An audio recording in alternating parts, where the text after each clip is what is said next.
In this world, cheating in games is tantamount to a death sentence, so almost no one dares to use hacks. Tansheng, I'm going clubbing with my girlfriends tonight. I won't be coming back home. Xuan, you're staying out all night again.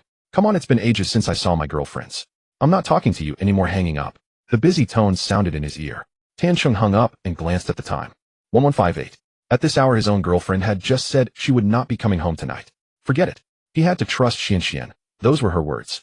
Between lovers, only mutual trust could make a relationship last. Just then a young man with dyed yellow hair walked up to the cashier counter and lifted his chin at Tansheng. Xiaoqing, open a night package for me, a two-person room. Sure thing, Longo. Shaking off his thoughts, Tansheng's fingers flew over the keyboard. A 06, second floor. I've opened it for you. Longo clicked his tongue, slipped an arm around the spirited young girl beside him, and headed upstairs.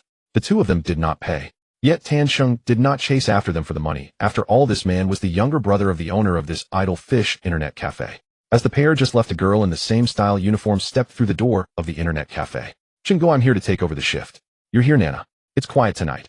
On the second floor, it's just Longo and his girlfriend, who just went up. Everyone on the first floor is already here. Tansheng casually gave a brief explanation, then slid the cashier key and the ledger book over to her. Yao Nana accepted them and nodded. Got it, Chungo, go back and rest early. It's fine, I'll surf the net for a while before. Tansheng smiled, without further comment, then turned and walked toward a corner of the first floor hall. In the corner, a bespectacled young man was staring intently at his screen. On the monitor was the currently wildly popular game, Delta Operation. This man was named Zhang Yi, about the same age as Tansheng, 23 or 24, one of the few close friends Tansheng had. Tansheng sat down at the seat beside him and pressed the power button. While the computer was booting, he tilted his head and glanced at Zhang Yi's screen. On it, 4 dark red characters stood out: evacuation failed. Huh.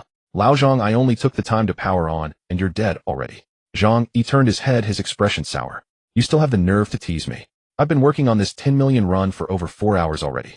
He looked utterly dejected. Running the dam by the machines, I get chased and kicked around. Running the standard dam, nothing drops. For hours, and I only cleared 7 million. I thought I'd come to Aerospace to try my luck, but without you carrying me, I've already lost 5 to 600,000. I swear I'm done. HM.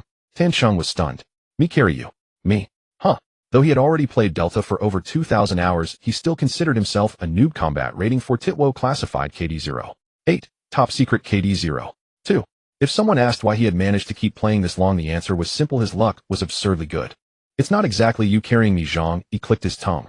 It's that damn dog luck of yours. You pull top-tier red items at the drop of a hat, your insurance is always full, and you toss me some small golds and reds. Then I rake in a fortune and never end up losing. What he said was not wrong. When Tansheng played this game, his aim was enormous. His extraction depended on fate, but his loot-finding luck was so outrageous he had almost no rivals. Strange nests yielding Heart of Africa shield trooper boxes hiding Tears of the Ocean every 2 by 3 insurance slots, somehow becoming an infantry fighting vehicle phonograph. What other players only ever saw in short videos for him had become everyday occurrences. Take that 10 million knife running mission Zhang Yi mentioned. Normally, if an ordinary player ran knives solo, earning 200,000 per hour would already be decent. Even those professional knife runners would need about 3 hours to complete a 10 million run. But as for Tansheng, he could finish it within a single hour. Alright, I'm logging in. Tansheng stopped arguing with him. On WeChat, the boss had already been waiting. As soon as Tansheng sent over the payment QR interface, the other side scanned it in a second. Invite me, my ID is Wadi Guzi Ujienda. Already invited. They formed a squad and began headset, cap, field, chest rig, a Desert Eagle. Bring some meds and a stack of gold rounds. Seriously, Lao Tin, you're going that extravagant? Gold rounds. What are we playing? Absolute spaceflight. Zhang Yi looked stunned. Let's do machine flight. Absolute spaceflight is too brutal at night. Walk a few steps and you get kicked to death. Even with my drop rate, I can't handle not finding anything worth looting. I'm using gold rounds because they just updated that barrel, which lets the Desert Eagle one-tap people. I want to try it out. Tansheng waved his hand casually. If we lose money, we'll just earn it back with another run. Come on, start it up, I'm ready. The match started loading almost instantly. Medic. Confirm. Both of them, without prior discussion, chose the knife-running specialist operator. The GDI broadcast in their headphones finished, and the helicopter set them down. Their luck was decent this time. They spawned at the dormitory building. Laozhan, you go hit building 3 and see if any access cards have spawned.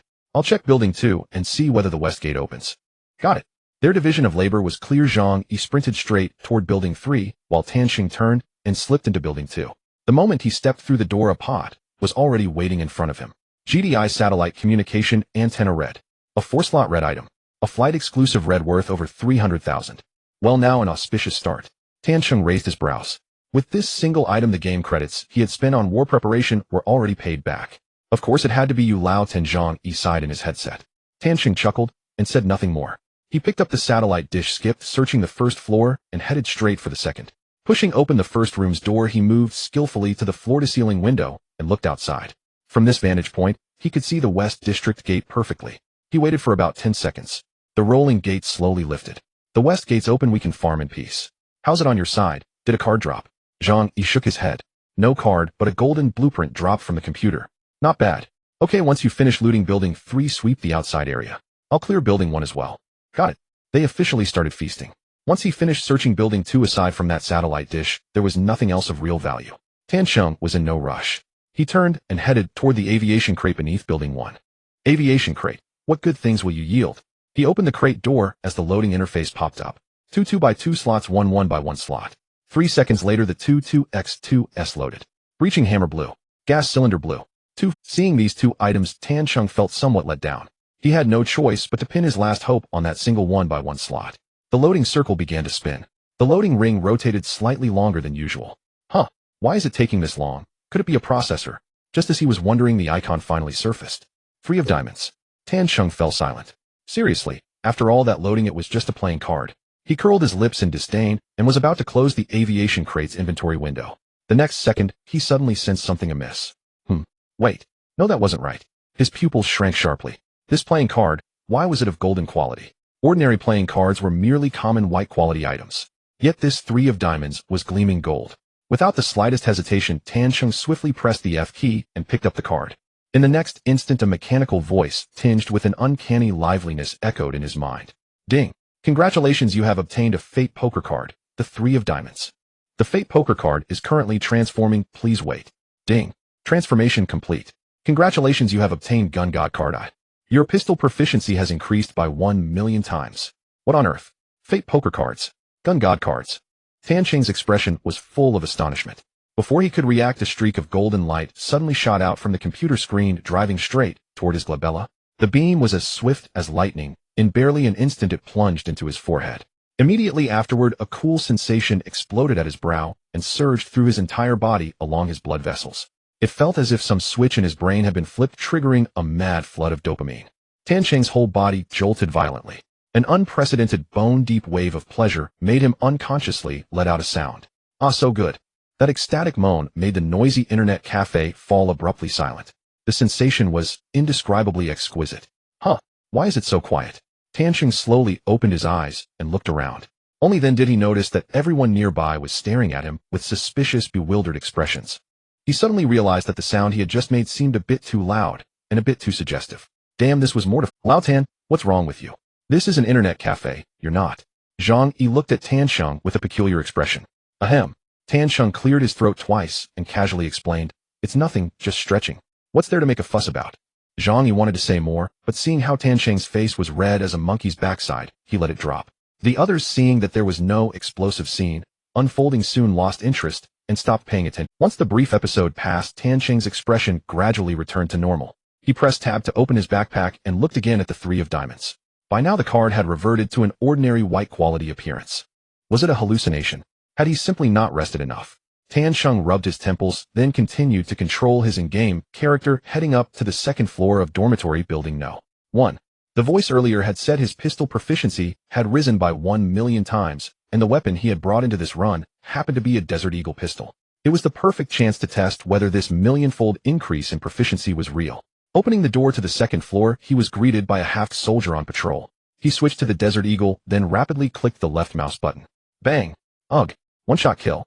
Tansheng raised his brows slightly. It really did seem to mean something. He moved forward a bit and spotted 2 more bots. Bang! Bang! 2 consecutive shots with less than half a second between them. The 2 half soldiers in the distance collapsed on cue. Holy, was this really his hand? Tansheng stared at his right hand, gripping the mouse, his expression deeply unsettled. Those 2 shots had been at targets in completely different directions. Such wide swings of view, precise recentering, and instant firing. Some top-tier demons of the game might not even pull that off. Laughton, stop shooting, or the control staff will come over and drag us out. Zhang Yi's helpless voice drifted over. Relax, I'm just testing the gun. If anyone dares come over, I'll one-shot him too. After killing 3 bots, Tansheng's confidence surged along with a hint of excitement. Judging from how things were going, this increase in pistol proficiency seemed genuinely real. Please, as if I don't know your true level. Zhang Yi clearly didn't believe him. He curled his lip, said nothing more, and went back to looting supplies. Tan Cheng simply smiled and left it at that. At that moment, a sudden burst of intense gunfire came from the direction of the control bridge. From his position, he had a clear view of the bridge, so at the sound of shots he looked over. On the control bridge, 2 fully armed operatives were firing toward the direction of parking area 1. An idea flickered in his mind. If he could one-shot bots so casually, what about real players? With that thought, he lined up his crosshair on one of the operatives on the bridge. Bang! The bullet left the barrel heading straight for the head of one of the players on the control bridge. Headshot. The distance, however, was truly considerable, nearly 200 meters. With a pistol, even using gold rounds, the unique damage fall-off mechanics of Delta made it impossible to achieve a one-shot kill at that range. Bang! Another shot. Immediately a kill notification popped up. Wodi Guzi Yu Dianda used Desert Eagle to headshot and knock down Doing BBFPS. Zhang Yi had just been about to complain that Tan Cheng was firing again and exposing their position, but when he saw the knockdown message in the upper right, he froze on the spot. Holy crap, Laotin, you really one-shot someone. He stared at Tan Cheng's monitor in disbelief, and when he saw that Tan Cheng had been aiming at the control bridge, his jaw dropped even further. Elsewhere in a major livestream room on Douyin, the number of viewers had already soared to 700,000. The broadcast feed was showing gameplay from Delta Operation. A line of text stood at the top of the screen: Shin Zhe Sniper Tournament. Alright folks, to be honest, I really don't believe anyone can walk away with this 130 yuan prize from today's sniper event. BBFPS Wen Shin Mike. Tell me who can possibly beat that trio. Chun Zhe was hyped as he bantered with the audience, while Hei Bai, seated beside him, simply shook his head. Bro, I'm not so sure. Anyone who comes to snipe them won't be a pushover. There's every chance they'll get overturned. Chun Zhe glanced at Hei Bai, then turned to Lin Shu on his other side. You saying that won't convince them? Teacher Lin Shu, from a professional standpoint, break it down for the viewers. Can they get overturned or not? Lin Shu adjusted his glasses and said slowly, given the strength of those 3, taking teams one by one usually won't lead to major mishaps. But if they get pincered, the chance of disaster rises sharply. Right now, opting to hold the west side from the control bridge is actually quite risky. Wen Qian is watching the control sand area, but if Lao Da's team breaks through Wen Qian, then they'll be pincered simultaneously by west side and Lao Da squads. Also, there's gunfire coming from the dormitory building. They'll likely join the fray soon. On top of that, they failed to eliminate the team from parking area 2 earlier. If that side takes Blue Room's second floor connector, our trio will have no room to survive. If it were you, how would you play this round? If it were me. Lin Shu pondered for a moment, then said, I'd leave immediately and go to Bui to take president. Even if we run into the west side team, we won't be pincered. The situation would be far better. Wait, they've engaged. Let's watch. As he spoke on screen, BBFPS and Mike had already engaged the west side team. Douyin BBFPS used AWM sniper rifle to knock down NT Esports Meteor. Douyin BBFPS used AS Val assault rifle to knock down NT Esports Mazi. NT Esports Shanghai used AWM sniper rifle to knock down Douyin Mike. A flurry of kill messages appeared in the upper right. The viewers were watching from BBFPS's perspective, witnessing his brilliant 2-man streak. Although BBFPS down 2, Mike was sniped by the enemy. Now it's unknown, and Lao Da's team has entered the control center as well. Wen Qian can't come to support them. Let's see how BBFPS handles this. Lin Shu's speech quickened while Chun Zhe and Hei Bai nodded repeatedly.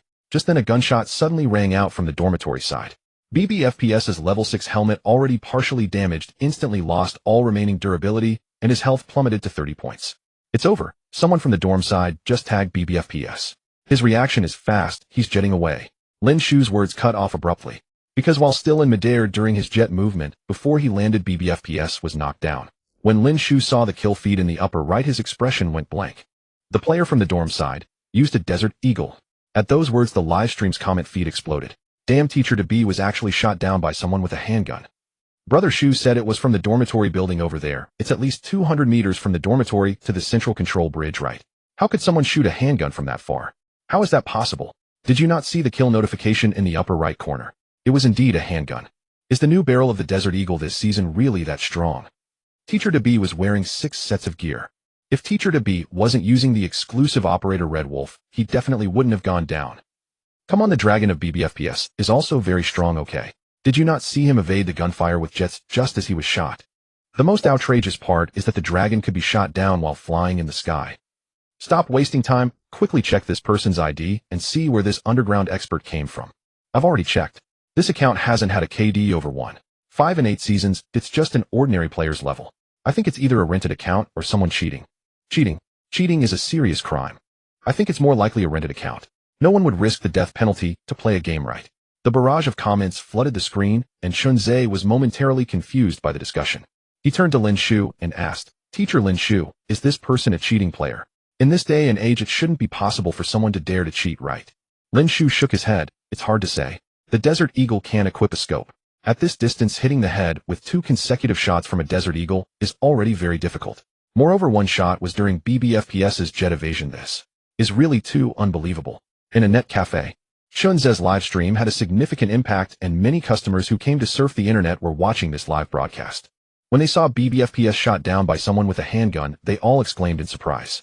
Their exclamations brought Zhang Yi back to reality from his shock. He took a closer look at the player ID that Tan Sheng had taken down and combined it with the discussions of others in the cafe, and he instantly realized he couldn't be bothered to search for things. He directly took out his phone, opened Douyin, and clicked on his follow list to find Chunze's live stream. 3 seconds later, "Damn, old Tan, you're about to go viral." Tan Sheng, who was trying to hold back a smile, turned to look at Zhang Yi's phone. "How did I go viral? The person you just took down was BBFPS. Do you know who he is?" Zhang Yi's voice was somewhat excited. "BBFPS? I don't know. Are you serious? Don't you watch live streams when you play Delta? He's the champion of the Schwanza Cup." "I don't know. What cup champion are you talking about? That sounds like an aggressive player. I don't pay attention to those aggressive players when I'm just playing casually." "Alright, we may not pay attention, but have you seen this now?" Zhang Yi pointed at the title above Chunze's live stream. Chunze's sniping tournament, take their ID tags, and evacuate to claim the prize from Chunze. The prize has already accumulated to 13000. Hearing the amount of 13000, Tan Sheng finally noticed the eye-catching title in the live stream. His eyes lit up instantly. The reason he was still working as an internet cafe manager was that all the money he earned daily was spent on his girlfriend, and he didn't even have a computer of his own. He could only rely on the benefit of free internet access as a manager to play games. But with this 13000, wouldn't he finally be able to get a computer? If it were the previous Tan Sheng, he wouldn't have considered these issues at all, because with his random shooting skills, it was impossible to defeat those top players. But now the situation was different. With the support of the Gun God card, there might really be hope. By the way, they usually hold these competitions at Absolute Flight. Why is this competition being held at Machine Flight? Though Tan Sheng didn't pay attention to these competitions, he still understood some basic rules. However, Chunze holding a sniping tournament at Machine Flight genuinely puzzled him. Zhang Yi explained, because there are 3 drop-off slots for secret missions, and it's a good crash. The goal of these top players is to avoid being killed by others, so they chose the more advantageous secret space flight to evacuate. "I see. Understood." Tan Sheng nodded. "Then what are we waiting for? Hurry up and pick up their ID tags and evacuate. Let's go." While they were talking, the battle on the central control side had already reached a fever pitch. Although BBFPS and Mike had gone down, luckily Wen Qian quickly made up for it and took out the last member of the West team with an AWM. The Airtong team didn't seem to be snipers and had not reached the second floor of the blue room to connect with them. Therefore, the 2 people down on the central control bridge were still relatively peaceful. So far, Wen Qian could also focus on dealing with the team that had come over from the prison. "There are no secrets under my arrow." He raised his hand and shot a detection arrow towards the sandy entrance of the central control building, and 3 red figures flashed into his sight. "Found them." The voice of Operator Luna echoed in his ear. "One is at the 3 boxes, one is at the sofa's grill position, and the other is outside in the sand." Knowing the enemy's position made things much easier. Wen Qian switched out his AWM and pre-aimed at the enemy behind the 3 boxes. He then executed a small peek and fired the AWM. Bang! Douyin Wen Qian used the AWM sniper rifle to knock down He Fei Wu Yin Zhu. Knocking down one person created an opening.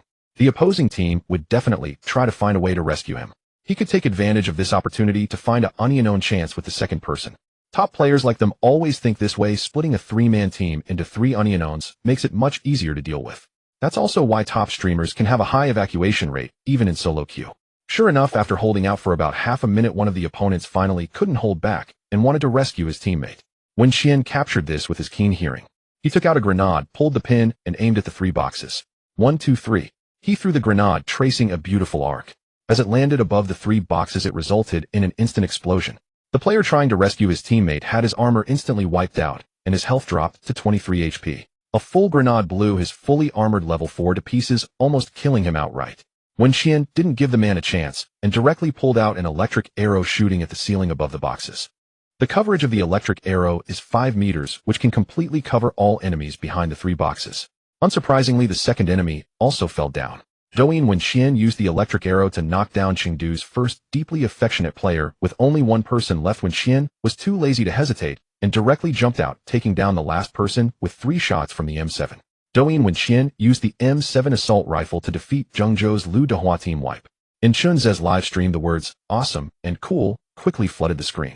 Chunze couldn't help but exclaim, "Damn guys, this is the strength of the top players, it's just too fierce." After dealing with the team led by Lao Da, Wenxian adjusted her state and arrived at the control balcony to observe the information. Seeing that there was no movement from the dormitory side, she took the zip line to the control bridge.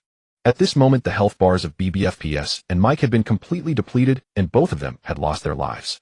Fortunately, there were no other threats for the time being, and Wenxian decisively carried the 2 of them behind a box in the middle of the control bridge to start reviving them. "Teacher BB, you should revive first, and after you are in good shape, then save Mike," Wenxian said, while reviving BBFPS. BBFPS responded, Lao-san has opened the bridge, there shouldn't be anyone in the prison area now. We need to be careful of the team by the dormitory, that Desert Eagle was a bit too accurate just now." As he spoke, BBFPS was revived by Wenxian and began to regain his health.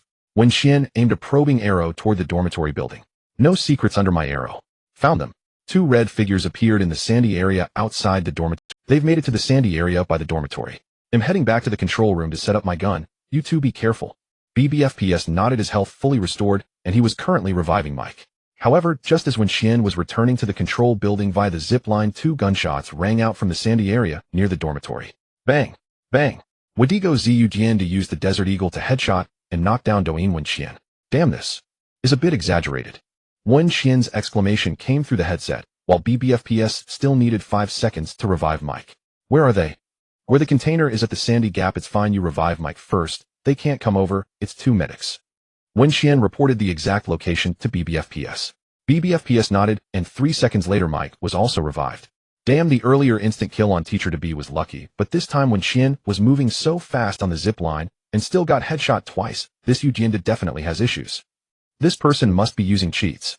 Cheater. Damn it. A cheat that was supposed to be long gone for 10 years has appeared again. The key is that he is a B medic. Aren't B medics all rats? Not all B medics are good rats. There are also backstab rats and man-eating rats, and now there's this cheating rat. If he takes the prize, we won't acknowledge it. The barrage in Chunze's livestream exploded once again. At this moment, Chunze's expression also turned a bit unusual. The joy Wenxian felt when annihilating the team had vanished, leaving only seriousness. Even he, an outsider, could feel that this person might very well be a cheating player. If this B medic is indeed a cheating player, then the pace of this livestream would be severely affected. A fast pace has its pros and cons, although it would bring him more traffic. But it also carries significant risks. Alright everyone, let's not make a fuss for now. Chunze waved his hand, trying to calm down the livestream's atmosphere. Let's see what BBFPS and Mike do next. If they don't win, I will definitely contact the officials for a thorough investigation of this person. Thorough investigation, it must be thorough. Yes, even if Teacher to be and the others win, it should still be investigated. Esports is at its peak now. We cannot let the cheating culture from 10 years ago resurface.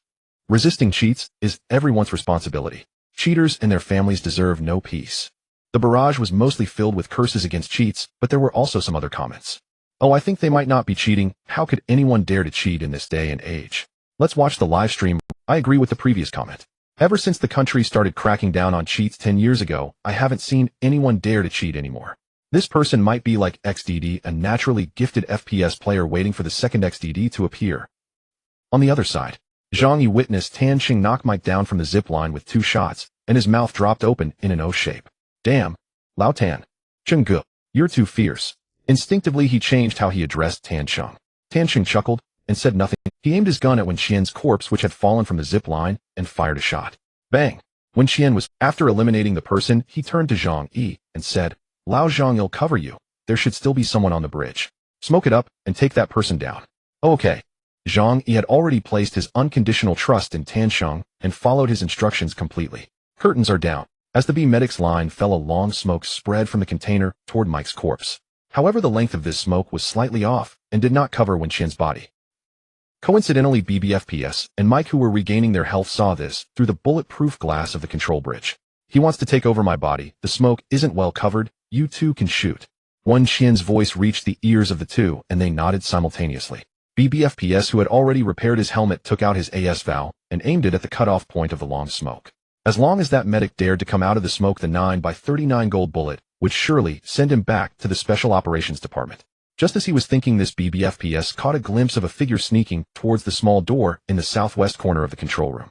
His pupils constricted, and he aimed. Pulling the trigger was almost instantaneous. Tat tat tat. And that figure was not to be outdone, firing back with 2 shots. Bang bang. Wadigo Zugien to use the Desert Eagle to headshot and knock down Doing BBFPS. The first shot shattered the head, and the second shot took him out directly. Tansheng looked at his remaining 13 health points and couldn't help but break into a cold sweat. No wonder he was a top-tier player. If it weren't for his million times proficiency boost, he would have definitely died this round. Mike, be careful. The one trying to take over Wen Qian is a decoy. The other medic has sneaked towards the small door of the control room, but I injured him, and he only has a sliver of health left.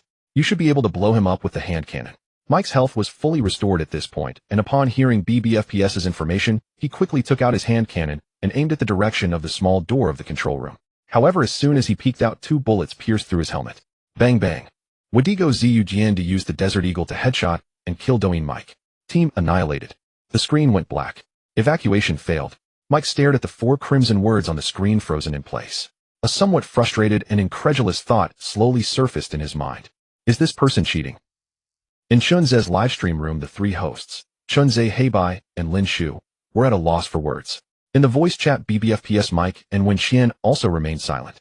The barrage in the livestream was already filled with comments about hacks, and, after a moment, Chunze was the first to break the silence.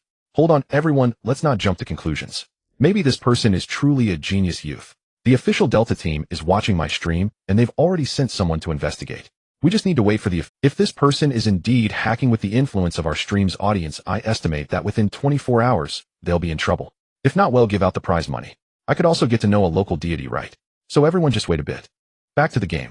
Zhang Yi was furiously looting while exclaiming in surprise, holy crap. Fully upgraded Tsunami 5 rounds of A-class bullets. Holy crap. Fully upgraded M7. 6 sets. Holy crap. I've already racked up 7 million. Stop with the holy crap loot quickly, and let's get out of here. Tansheng reminded, don't forget to grab the identity card. Got it. After quickly finishing the looting, the 2 rushed towards the drop zone. They had no thoughts at all as they passed by 3 unopened boxes from the Westa team. After all millions of Haver coins and over 100,000 RMB, they could distinguish between priorities. There were no surprises along the way, and they even arrived at the drop zone with 2 minutes to spare. The 2 stayed in the horizontal workshop for a while before they finally evacuated. When the 4 words evacuation successful appeared on the screen, Tansheng's trembling hands gradually calmed down. It worked. Suppressing his inner joy, Tansheng took out his phone, opened Douyin, and entered Chunze's livestream. Hey everyone, he's out, and the official side hasn't replied yet. I'll pull him into the voice chat and ask. As he entered the livestream, he happened to see this scene. Tansheng looked up at the screen, and an invitation to join the team popped up. Old Tanshenze invited you. The people in his livestream suspect you are a hacker and want to confront you. Zhang Yi said excitedly. He was excited because his good brother was about to win that prize of over 100,000. As for others suspecting Tansheng of hacking, he was sitting right next to Tansheng, so he naturally saw that Tansheng wasn't hacking at all. Thus, he wasn't worried at all about this confrontation. Tansheng didn't reply. He took a deep breath and slowly placed his mouse over the agree button. Just after joining the team, Chunze's voice echoed in his headphones. Hey, can you hear me, brother? Yes, I can hear you. Tansheng responded, and a few seconds later the voice from the other side. Here's the thing, I believe you're watching the live stream. The chat is filled with accusations that you're a hacker. Tell me honest. I'm not hacking, Tansheng replied honestly. The voice chat switched to Lin Shu. Brother, I'm Lin Shu. The official Delta team is already checking your account data. It should only take a few minutes for your situation to become public. So you'd better confess while there's still no solid evidence. It might earn you a plea bargain and leniency. But I really am not hacking. I might just be a bit luckier, Tansheng said helplessly. His words seemed to have some truth to them. Because of his good luck, he had picked up the Destiny poker card. Because of his good luck, he had a golden bullet Desert Eagle during the card preparation phase, and the Destiny poker card had coincidentally awakened his pistol proficiency by 1,000,000 times. Because of his good luck after obtaining the pistol mastery card, he had coincidentally crashed into the Eastern Zay sniper competition. If any of these 3 points had not happened, he probably wouldn't have gotten the identity card of the 3 top Demon Kings. But clearly no one would believe his luck. The barrage in Chunze's livestream immediately exploded. Luck? Are you kidding me? Is this kid the son of fortune or something? Can luck really lead to a continuous 4 hits? 4 times with 2 shots to take down the Demon King. A hacker is a hacker. If you don't admit it, just wait until the official evidence comes out and cry. Likewise, upon hearing Tansheng say it was luck, Lin Shu's expression also turned sour.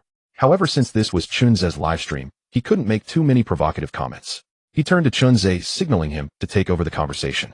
But Chunze was also feeling overwhelmed. This kid could at least say he was a professional CSGO player or an Apex top hunter. He could still cover for him. But to say it was luck, that excuse wouldn't fly with the audience in his livestream. Alright, everyone stop arguing. The official result should be out soon. Let's all be patient. Chunze helplessly waved his hand, trying to calm the situation. But it was futile. The noise grew louder and the comments that had once supported Tansheng began shifting towards the direction of Tansheng is a hacker. Chunze bit his lip, hoping the official side would hurry up with the results. At this moment Tansheng was in Chunze's livestream. Although Chunze hadn't spoken in the voice chat, he could still see the barrage full of insults directed at him. Even Zhang Yi, who was beside him, had his joy and excitement dampened by the wave of comments. Old Tan, Zhang Yi hesitated, scrutinizing Tansheng's screen. His doubts peaked at this moment. He and Tansheng played together every day, typically fleeing at the first sight of an enemy, and he had never seen Tansheng display such skill. Even when Tansheng occasionally got kills, it was merely through ambushes or when the opponents were weak. But today Tansheng had actually taken down 3 top players using just a Desert Eagle. This was indeed too strange. Seeing Zhang Yi's hesitant expression, Tansheng merely shook his head lightly, choosing not to elaborate. He knew that no matter what he said now, it wouldn't change anything. His situation was simply too unique. Not to mention others, even he felt like a hacker when he thought back on it. Fortunately, the official side finally sent a message to Chunze. Chunze hurriedly opened WeChat, and Lin Shu and Heibai leaned in to take a look. After reading the message content, all 3 were expressions of shock. Guys, I won't read it out loud. I'll just pay. Chunze didn't say anything unnecessary and directly displayed the chat record on the livestream screen. Delta official: after verification by the ACE Anti-Cheat Department, the account with D. Guziyu Dienda ID 273-619-59029-3721-8979 has normal data and no cheating suspicion has been found. Tansheng is not a hacker. What the hell is this for real? This guy is actually a master. How come I've never heard of him before? The slap in the face came too quickly. It caught me off guard. I told you maybe he really is impressive. You guys kept saying he was using cheats. Now look who's been proven wrong. Wow, my face hurts. As the news broke, the barrage of comments instantly turned from skepticism to admiration for Tansheng. Heibai and Lin Shu were equally shocked upon seeing the news. Compared to Heibai, Lin Shu's astonishment was even more profound. As a professional player himself, he naturally understood just how outrageous Tansheng's recent maneuvers were. Brothers, this guy is no joke. Chunze spoke up, opening the game voice chat, and said to Tansheng, brother, the official news just came out. You really have no issues. I apologize for my earlier doubts. I'm really sorry, brother. It's okay. On the other end of the voice chat, Tansheng's tone was somewhat awkward. Well, brother, why don't you introduce yourself? Since you've won so much prize money, let the viewers get to know you a bit. Tansheng gathered his emotions and slowly introduced himself. Hello, brothers and Zay guests. My name is Tansheng, and I currently work as a network administrator in an internet cafe. My only hobby is playing Delta. Yes, I'm just an ordinary player like everyone else. Ordinary player. If you're an ordinary player, then what are we?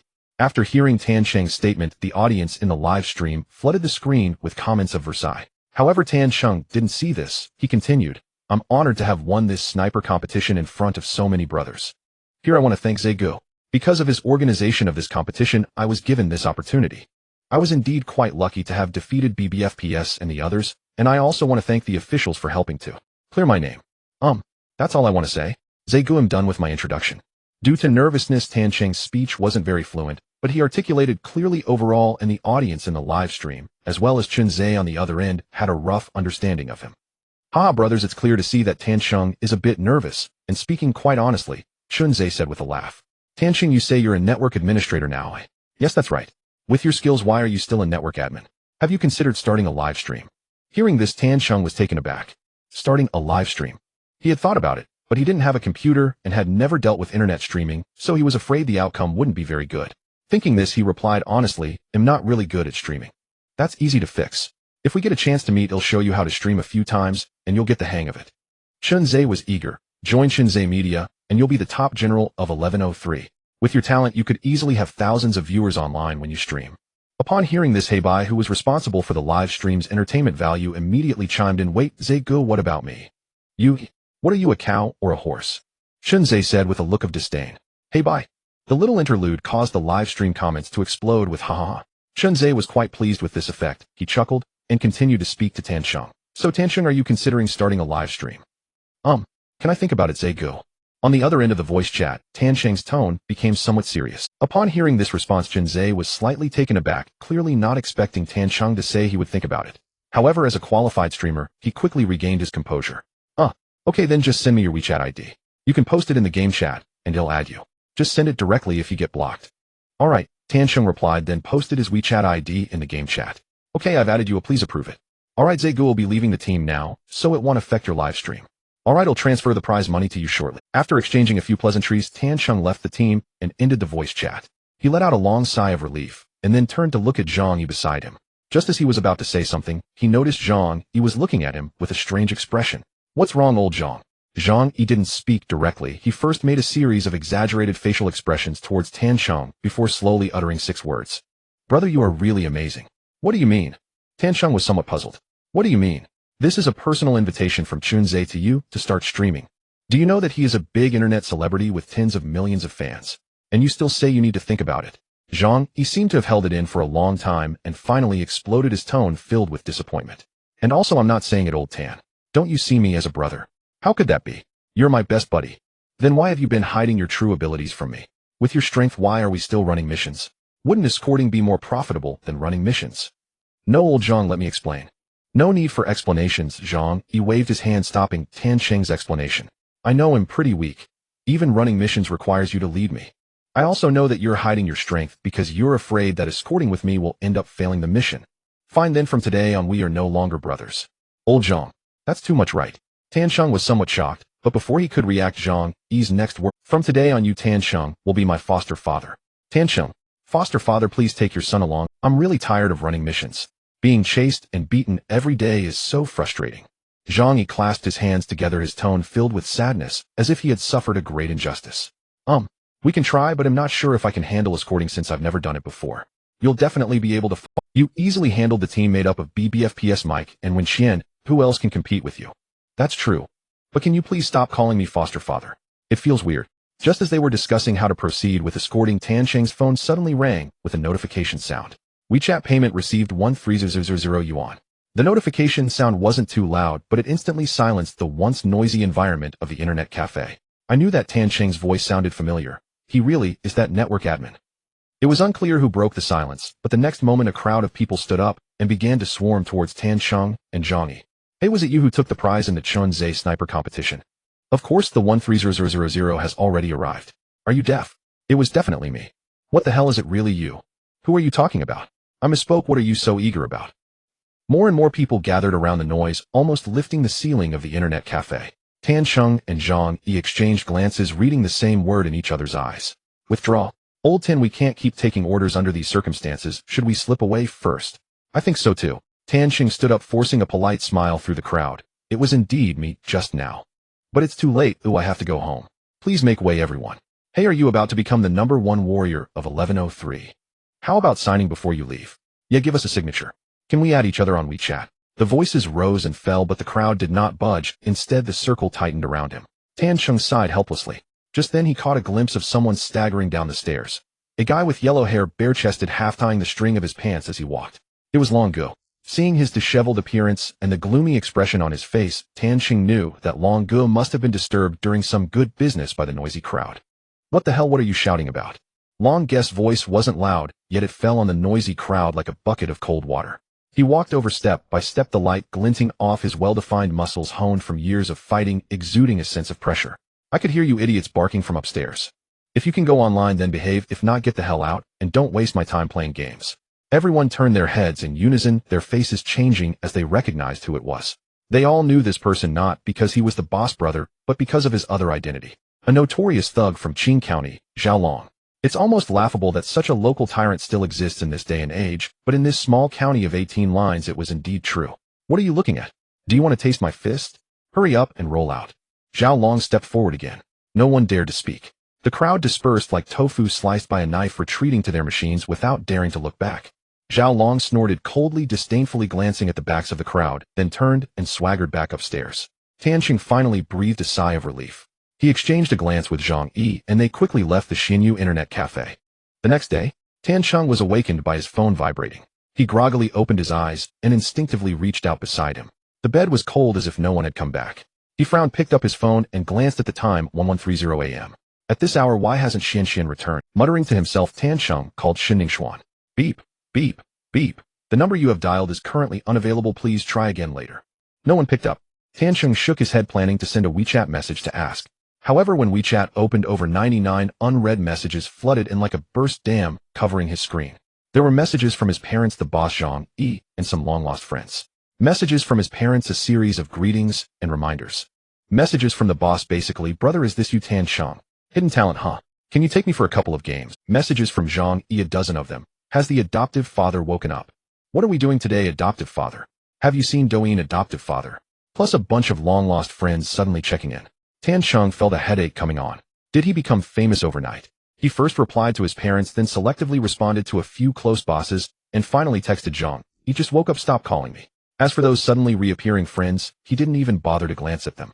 After so many years of no contact, they came running to him just because he was famous. It certainly couldn't be good. After finishing these, he switched to Shen Ningxuan's chat.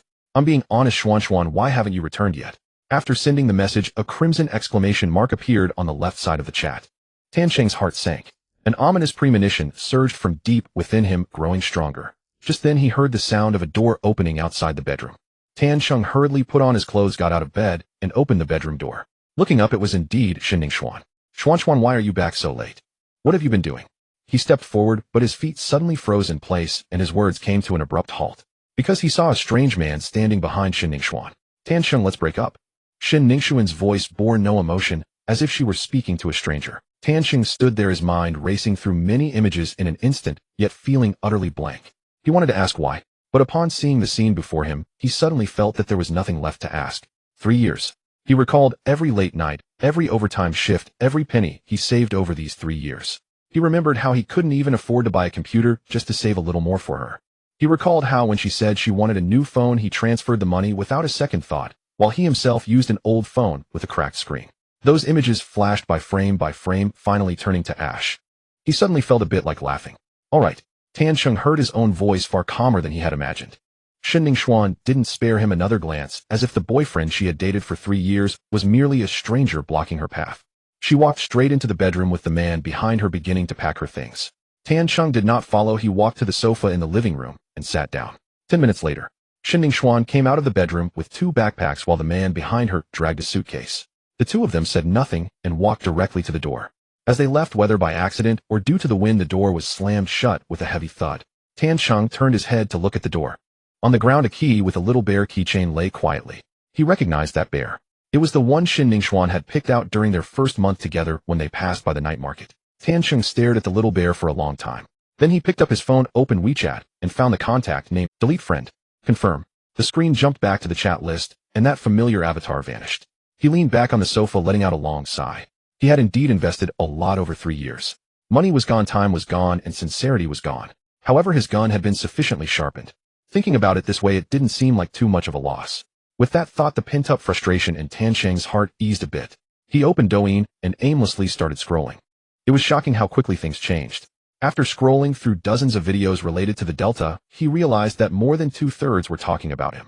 Surprise! Delta's hidden master Tansheng. 200 meters Desert Eagle seconds to BBFPS, come watch.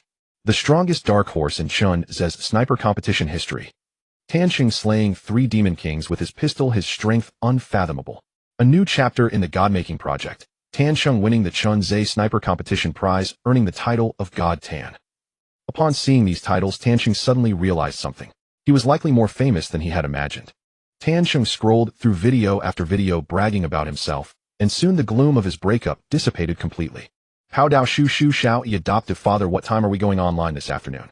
Tansheng paused for a moment, thinking about his breakup with Shen Ningxuan in the morning, and proactively typed a reply.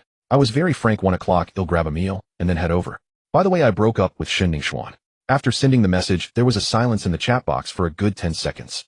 How Dao Shu Shu Shao Yi. How Dao Shu Shu Shao Yi, no way. Why did you suddenly break up? I'm downstairs at your place eating, wait for me, I'll be right up. In just 3 minutes, the doorbell rang. Tansheng opened the door and saw Zhang Yi standing at the entrance with an anxious expression, brows furrowed and full of worry. Lao Tan, are you okay? As soon as Zhang Yi entered, he couldn't help but ask. It's nothing much, I'm fine. Make yourself comfortable, I'll go make some instant noodles. Tansheng waved his hand and turned to walk into the kitchen. Zhang Yi opened his mouth, but then sighed, not asking. Having grown up with Tansheng, he understood his brother very well. Rather than prying into his troubles and irritating him, it was better to play a couple of games to lift his spirits. Before long, Tansheng emerged from the kitchen holding a bowl of instant noodles. The two chatted casually about everyday matters, and after Tansheng finished his noodles and tidied up, they headed out to the Xianyu Internet Cafe together. At 1 o'clock in the afternoon, the Internet Cafe was not too crowded, and the cashier was replaced by another girl named Zhang Xiaoli, a recent university graduate. Seeing Tansheng and Zhang Yi walk in, she greeted them. "Chengge, you're here so early today. Just came to play online for a bit." Tansheng nodded politely, and then walked to their usual seats with Zhang Yi. His regular shift started at 4 in the afternoon, so he took advantage of the time before work to play a few rounds of Delta. He powered on the computer and skillfully entered his account details. Today he logged into his own account ID Xian Baohentian. Upon seeing this ID, Tansheng did not hesitate at all and directly chose to change his name. To hell with love. Confirmed. With the bonus from yesterday, spending $10 to change a name didn't bother Tansheng in the slightest. As for giving the boss account to Pao Dao, 15 million for $50, Tansheng had already lost interest. Today he simply wanted to see if his gun god card was a one-time use. If not, then he would have more paths to pursue. He habitually equipped himself headset, hat, tactical vest, a Desert Eagle, and prepared a set of gold bullets, a simple standard setup for Pao Dao. Zhang Yi also equipped his Pao Dao specific gear. He turned to see Tansheng's equipment and asked in confusion, "Adoptive father, with your current skills, do you still need to use Pao Dao? Wouldn't it be better to switch to a fully modified M7 for clearing maps?" Tansheng shot him a glance. "Stop blabbering, get ready. Just follow my lead, no need for so many words." Alright. A classified aerospace mission began matching, and they entered in a heartbeat. Be medic. Confirmed. Once the loading screen passed, the two landed. They revived in the launch area. There's a broken bridge, let's head back to the capsule directly from there. Tansheng immediately arranged the route as soon as he landed. Zhang Yi nodded, and the two ran towards the broken bridge along the launch area. The AI they encountered along the way was mostly taken down by Tansheng's quick gunfire, completing the aiming and shooting in almost an instant. Moreover, the Desert Eagle he was using was equipped with a one-shot barrel, making it unnecessary to aim down sights. So from Zhang Yi's perspective, Tansheng seemed to be clearing the AI while running. "Adoptive father, your shooting skills are incredible," Zhang Yi exclaimed once again. Tansheng merely smiled slightly, not saying much. Zhang Yi directly took the zip line to the dock, while Tansheng approached the broken bridge to check for the return capsule. He opened the hatch. What came into view were 4 one-slot items and 1 6-slot item. Pirate gold, gold mobile phone, gold solid state drive, purple Sades pocket watch, red electric bicycle battery, purple. Only Tansheng could have such a drop rate. It can be said that he truly lived up to his reputation. Aside from not picking up the electric bicycle battery, he stuffed everything else into his secure box. After finishing at the return capsule, he also took the zip line to the dock. Unfortunately, the fixed red dot spawns at the dock did not yield anything. The two did not linger at the dock, jumping down from a hole, and then directly running towards the entrance of the centrifuge. Zhang Yi moved ahead of Tansheng, so he was in front. But when he reached the entrance of the centrifuge, he suddenly heard gunfire coming from the blue car below the garden. Tat tat tat tat. Damn, it's an ambush. Zhang Yi was startled and got knocked down on the spot. Aicai Xiangsai used an SR-3M submachine gun to take down Pao Dao Shu Shu Xiao. He allowed him, "Be careful, there are people by the blue car." Without needing him to say anything, Tansheng had already heard the gunfire, but he was not flustered at all. Because while clearing the AI in the launch area just now, he had already sensed that his gun god card was not a one-time use. This meant that his pistol proficiency was still at 1,000,000 times the intensity. Tansheng peeked out from the stairs by the water tank, looking towards the blue car. Their dragon player was poking his head out, cautiously aiming. Tansheng smirked and raised his hand to fire a shot. Bang! To hell with love used the Desert Eagle to headshot Aicai Xiangsai. The opponent was wearing a level 4 hearing helmet, and Tansheng's golden bullet Desert Eagle took him down with just 1 shot. Awesome! Zhang Yi exclaimed, but Tansheng was too lazy to respond. After observing for a while, he noticed that this dragon player's teammates seemed to be absent. As a result, he didn't finish off the opponent and directly ran to the south entrance of the centrifuge, jumping back to carry Zhang Yi inside. 8 seconds later, Zhang Yi was revived, still cursing. Damn, even a classified mission needs a formal setup. This TikTok is really harmful. Alright, forget about them, let's eat first, then we can fight afterwards. Okay, I'll go eat on the second floor. Without saying much more, the two quickly split up. Zhang Yi headed straight up the stairs to the second floor, while Tansheng turned to the first floor. He first checked the medical room card swipe point, but nothing was there. He then ran to the pot swipe point, still nothing. Tansheng wasn't discouraged. He smashed a window and jumped to the first floor centrifuge. After clearing out the pyromancer with 2 shots, he opened the air cargo box. 1 3x3, 2 1x2, and 1 1x1. Did he get something good? Tansheng raised an eyebrow, but in the next second his expression turned helpless. Because the 9-slot item that came out was a level 4 armor. Damn it, the air cargo box is a scam. He murmured, but still put on the brand new level 4 armor. The 2 remaining 2-slot items were 2 special steals, and the last 1-slot item. After a long wait, a familiar playing card appeared before his eyes. Club, 3 gold. Tan Sheng's eyes narrowed. Without a moment's hesitation, Tan Cheng directly put the playing card into his backpack. Ding. Congratulations, you have obtained the Fate playing card Clover 3. The Fate playing card is being converted, please wait. Ding. Conversion complete. Congratulations, you have obtained the Gun God card 2. Your proficiency with the submachine gun has increased by 1,000,000 times. As the voice fell, a beam of golden light swiftly shot from the screen, aimed directly at Tan Sheng's forehead. It was still that wondrous feeling of comfort. However, this time Tan Sheng was mentally prepared, so he didn't exclaim as comfortably as he did the first time. He turned to glance at Zhang Yi and found that the latter seemed oblivious to the anomaly, which left Tan Sheng somewhat astonished. He hadn't noticed this detail when he first obtained such abilities last night. But today was the second time that beam of golden light was incredibly dazzling. How could Zhang Yi not see it? Was this something only I could see? It seems I'm destined to become the protagonist of a novel. Enough of this pointless thinking. Shaking off his thoughts, Tan Sheng opened his backpack to take a look. That Clover 3 and the earlier Diamond 3 had both returned to their original white quality. After silently placing the playing card into the safe box, he began searching for other resource points. Just then Zhang Yi suddenly shouted, "Oil is out, oil is out." Tan Sheng raised an eyebrow and turned to look at Zhang Yi's screen. He saw a black oil barrel lying in his backpack. This item was the second exclusive large red resource besides the satellite pot. Rocket fuel. It was a 12-slot super large red. If it had been the old Tan Sheng, he wouldn't have bothered to pick this. Firstly, although it was a large red occupying 12 slots, its value was only 1.5 million. If sold, it would only fetch 1.2 million, averaging 1.0 per slot, which is the lowest tier among red resources. Secondly, it couldn't fit into the safe box or chest rig. To take this item out, one would have to go to a gate point for evacuation or ascend. However, on the map of the space base, navigating without a clear map to those 2 evacuation points was exceedingly difficult. Thus, this item posed far greater risks than rewards for Tan Sheng. However, what was mentioned earlier applied to the old Tan Sheng. The current Tan Sheng, if he wanted to evacuate through a gate point, could hardly be stopped by ordinary players. So what if it's out? It's not a big deal, but it's not like it hasn't happened before. Tan Sheng scoffed, showing no concern. It has happened many times, but isn't this the first time we didn't get it out? When you say that, it sounds a bit excited, Zhang Yi said, his voice trembling with excitement. Old Tan, I know, adoptive father. You must protect me. I just need this barrel of oil to upgrade the warehouse. Should I hide it for now? No need. Once we finish with the centrifugal, we should head out to clear the area. Saying this, Tan Sheng flipped open a humanoid box that Zhang Yi had slashed and took the Wild Bull submachine gun in hand. Off. Zhang Yi looked at the Wild Bull in Tan Sheng's hand, and then at the UZI in his own, uncertainly saying, adoptive father. There's something I'm not sure I should mention. Go ahead. Zhang Yi swallowed hard and continued, although you are really powerful now, but are we really using this equipment to clear the area? Is that a bit unrealistic? Just follow me. If I go down, I'll just teach you how to blend and evacuate. Alright. After finishing the conversation, Tan Sheng led Zhang Yi out from the second floor of the stepping onto the containers connected to the second floor of the centrifugal. Tan Sheng immediately saw 2 teams exchanging fire across the garden and on the slope of the blue room. One of the opponents stood atop a box above the blue slope, perfectly within Tan Sheng's shooting range from his position. Tan Sheng naturally wouldn't let this opportunity slip by. He raised the Wild Bull and pulled the trigger. Da-da-da-da-da. After a burst of gunfire, Tan Sheng immediately jumped down from the container, and the air fell into a brief silence. Because the person on the opposite side didn't go down. This wasn't due to Tan Sheng missing, it was mainly because the Wild Bull itself lacked power, combined with the humanoid's bullets being level 3 unable to penetrate the level 4 armor the opponent was wearing. Additionally, the distance caused significant bullet drop. Ultimately, Tan Sheng's shot barely did any damage, resulting only in the opponent's helmet and armor being damaged. Adoptive father, are we still clearing the area? Zhang Yi quietly asked beside him. Tan Sheng's face flushed red with embarrassment. Slightly annoyed, he replied, of course. Why wouldn't we clear it?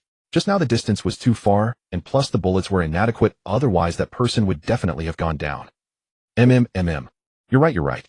Tan Sheng's lips twitched, not wanting to continue the pointless chatter with Zhang. He stopped dawdling. Give me some bullets. There are only 60 rounds in the humanoid bag, not enough to shoot. Oh, okay. Zhang Yi nodded, not saying anything more, and handed over all 3 sets of level 3 bullets he had. After Tan Sheng picked up the bullets and loaded the Wild Bull, he directly jumped over the container onto the garden platform, with Zhang Yi following closely behind. He had been careless. If he had known he would have used the Desert Eagle earlier, it would have been less awkward. While thinking, Tan Sheng didn't stop his steps and stealthily made his way towards the opposite side. It seemed the opponent had already been wary after Tan Sheng's previous ambush. One of the wyverns returned to the entrance of the blue room on the second floor. As he climbed atop the container to check the situation on the second floor of the centrifugal, he spotted 2 sneaky figures stealthily moving across the garden platform. He hadn't even had time to shoot when one of the B medics with a wild bull unleashed a fiery burst of flames. The next moment, to hell with love using the wild bull submachine gun to headshot and take down AI Chi Xiang Kai. This exchange of fire was only a few meters away, already within the maximum damage range of the wild bull. Thus Tan Sheng had no surprise at all in instantly eliminating this person. AI Chi Xiang Kai. This person again.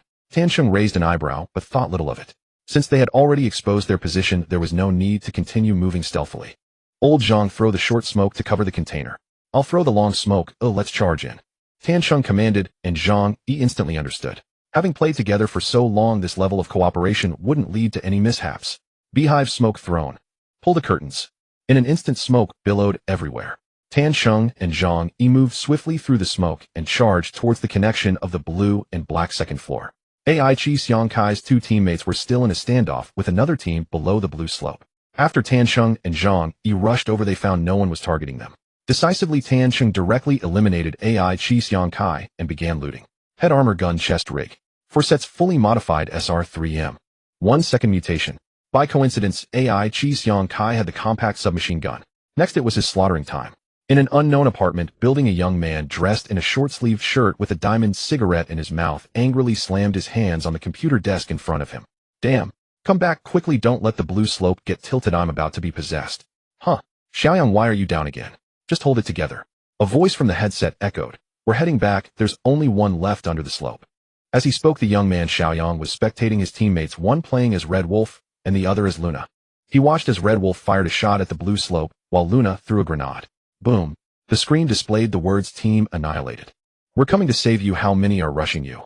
Two lousy guys, they should have gone to the second floor of the blue room. Xiaoyang took a deep drag of his cigarette, feeling somewhat helpless. He pressed the F key on his keyboard to bring up the death log, and upon seeing the killer's ID and kill record, he immediately called out a warning. Be careful, this person is from the team that just came from the launch zone. Quite accurate, took me down with 4 consecutive headshots this round. Got it, understood. In the voice chat, his teammates sounded a bit more serious. Just as they were running up from the blue slope, suddenly a long smoke shot out from a box above the slope. The two reacted quickly, immediately aiming their scopes in the direction of the smoke. In the next moment, a medic suddenly appeared above the smoke. Tap, tap, tap.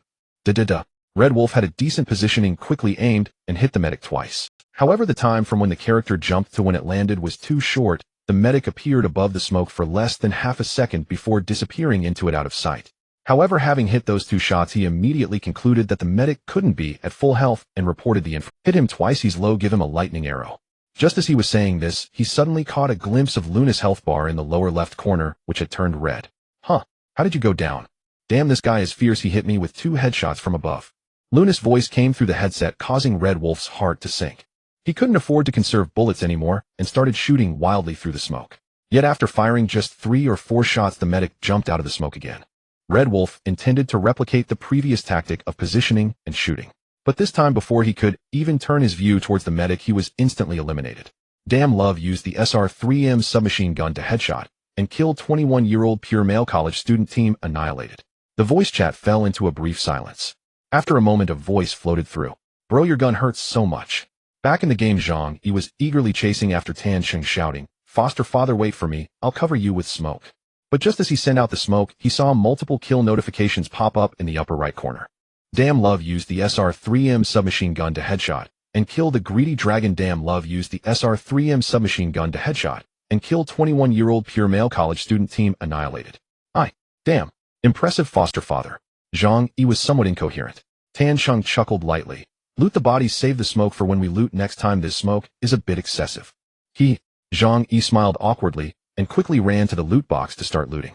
After quickly scavenging, both of their gear had dramatically improved. They had fully upgraded weapons. Let's check below, there should still be loot. They were fighting here just now. Saying this, Tan Sheng walked down the slope, with Zhang Yi quickly following. As expected, beside the container at the bottom of the blue slope, 3 unopened boxes were neatly arranged there. They opened the boxes. Inside these 3 loot bags were 3 guns each. Including the team Tan Sheng had just eliminated, 4 teams had already been wiped out on the field. Including us, there are already 5 teams accounted for now. There should be only 1 team left in the map. Tan Sheng exchanged information with Zhang Yi, who nodded. Conserve some bullets, let's take out the last team, and then come back to optimize our gear. Okay, Foster father, from now on if you say east, I will never go west. Zhang Yi promised. Tan Sheng had just proven with his strength how unnecessary Zhang Yi's initial worries were. So what if it's an AI with a machine gun? In the end, they still wiped out a team of 4, right? Tan Chung smiled slightly, saying nothing more as he glanced at the compact submachine gun he had just acquired. There were still 39 rounds of level 4 ammo left in the gun.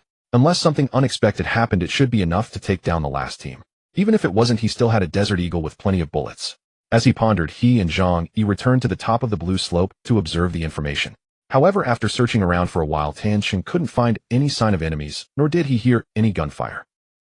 Where did the last team go? Could they still be in the prison area? He muttered, turning to run to the bulletproof glass by the spiral staircase outside the blue room, looking towards the control building. He had not expected what he saw when he looked. He burst out laughing. Ha ha, Lao Zhang, come quick and see. Huh, what's up, foster father? Zhang Yi, who was waiting at the blue slope, heard Tan Cheng's call and immediately ran to his side. When he saw the scene on the control bridge, his expression immediately became strange. What are these 3 people doing? Crawling like maggots. At that moment on the control bridge, 3 medics were moving in an extremely comical crawling position. They lined up neatly in a row, wriggling as they moved, looking very much like a long maggot. After a brief moment of mockery, Zhang Yi pretended to analyze the situation. In my opinion, these 3 must have respawned in the prison area, didn't swipe their cards, and have been crawling around for half the day. They just finished clearing the outer area and are about to come in to eat leftovers from the core. They're crawling on the bridge probably because they're afraid that the sound of the zip line will be heard, and they also don't want to stand out by running on the control bridge. That should be it. Tan Cheng glanced at Zhang Yi and smiled. You're analyzing this, are you quite idle?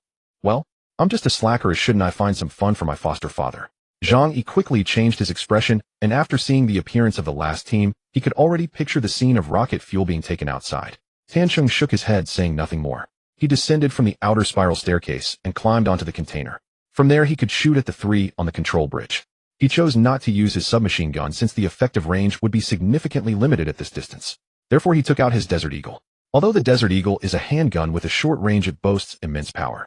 Even with reduced output, he could still achieve a 2-shot kill or even a 1-shot takedown at this distance. Bang, bang, bang, bang. After 4 shots, the 3 medics didn't even manage to throw smoke before they were annihilated. Clear the map.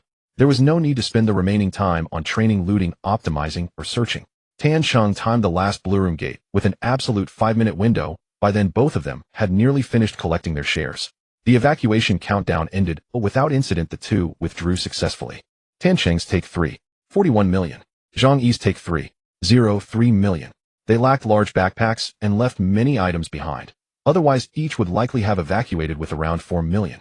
For a classified run, those were already very respectable figures.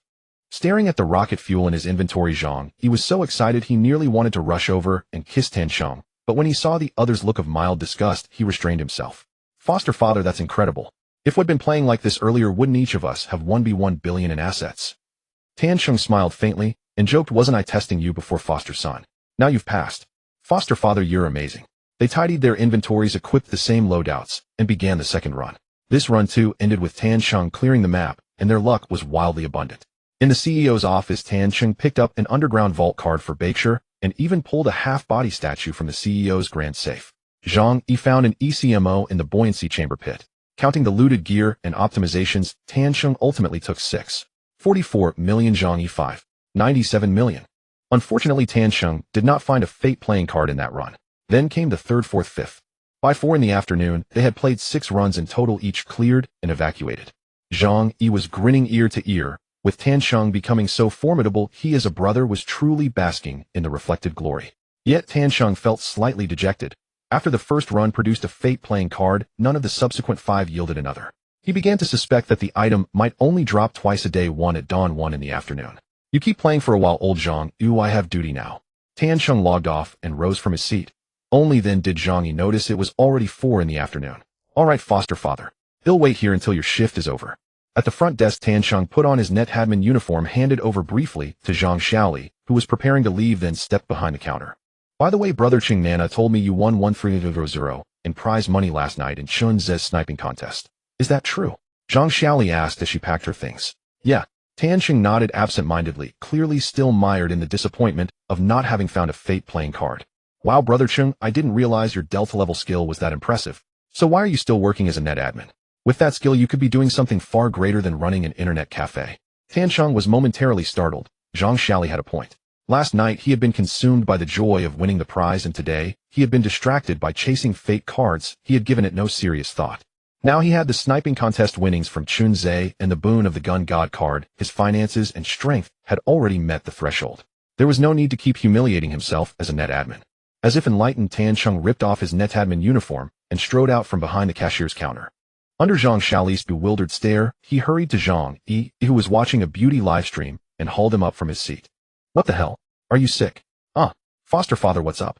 Zhang Yi had been about to curse, but when he saw it was Tan Cheng behind him, his tone softened at once. Stop surfing and come on. Go. Where to? Zhang Yi was puzzled. No time for nonsense, come with me. With that, Tan Cheng grabbed him and left the internet cafe. From outside the cafe, Zhang Yi's voice could still be heard, him not logged off yet. My internet time. Watching their departing backs, Zhang Xiaoli stood frozen for a moment. The next second she recovered and dashed to the door, shouting after Tan Cheng as he faded into the distance, hey, Brother Cheng, who's covering the shift now? There was no answer. Panicking, she called his full name, Tan Cheng. Don't go yet. But Tan Cheng walked on without turning his head, leaving Zhang Xiaoli alone and flustered at the entrance of the Xianyu Internet Cafe. The patrons who had been online in the cafe had initially treated it as none of their concern. When they heard the name Tan Cheng, they suddenly felt a flicker of recognition. Holy shit. Tan Cheng. He's the guy from Chunze's sniping contest last night. Someone shouted, and the cafe immediately erupted. Tan Cheng. Thank God. The one Chunze personally invited to stream. He's actually here in our Qingxian. Seriously. Could it be someone with the same name? Same name, my ass. I was there last night. I saw it with my own eyes. I just didn't notice Thank God was in the cafe earlier. What a damn oversight. Shouting, a crowd rose from their seats and ran toward the door. Meanwhile, old Tan, where exactly are we going? Aren't you supposed to be on duty? Zhang Yi was still baffled, not sure what Tan Cheng was up to. Tan Cheng glanced at him and said, duty, my ass. I only work so I can use the computers for free. But I won so much last night and split it with Shunning Xuan. Damn, wouldn't buying 2 computers to play at home be so much better? Zhang Yi was a little stunned by the remark. Buy 2. If I don't buy 2, what will my foster son play? Come to my house just to watch me play. At those words, Zhang Yi stopped dead. Tan Cheng frowned at him. What are you waiting for? Let's go. Wow, I'm so happy. Foster father, you are the best. Tan Cheng. The two of them headed toward Qingxian's largest computer market, not far from the Xianyu Internet Cafe. Before long, they arrived. Just as they were about to enter, Tan Cheng's phone buzzed. He glanced and saw a WeChat message from Chunze. 1103 Gang Leader Teacher Tan Cheng, how have you considered the streaming opportunity one mentioned yesterday? Would you consider joining Chunze Media? He did not reply immediately, but handed the phone to Zhang Yi. Zhang Yi leaned in, and when he read the message, his eyes widened. Holy shit, old Tan, you've got to seize this. Chunze looks serious. If you stream with him, you'll really take off. His tone was earnest. He truly hoped Tan Cheng would rise. Tan Cheng nodded, then shook his head and said nothing. Instead, he took the phone back and composed a reply to Chunze. He replied, candidly, Brother Zhe, I am honored to receive your invitation. After careful thought, however, I've decided that for now, I will not join you in streaming. When Zhang Yi saw Tan Cheng's response, his brow knitted into a deep frown. He was about to object when Tan Cheng interrupted him. Old Zhang, how about we go solo? Just the 2 of us. Go solo? How do you go solo? Zhang Yi blinked, clearly not understanding Tan Cheng's meaning. Tan Cheng smiled and explained, instead of streaming for others, why not stream for ourselves? If others can do it, why can't we? He paused, then continued, besides, you already gave up that 6 a month job in Zhuangqing to stay in Qingxian and keep me company. If I actually went to stream with Chunze, wouldn't that leave you alone in Qingxian? But, old Tan, this is such a good opportunity, but it's not worth you sacrificing for me. At worst, I'll go with you to Chunze's place. It'll be the same as before. Find an internet cafe to go online and run paid runs to make a living. When you're free, come find me, and we'll play together. It's no big deal. Enough, forget it. I've already made up my mind. Tan Cheng patted Zhang Yi's shoulder. I have the technical skill, and you know how to make a show of things. Together we'll be a strong duo.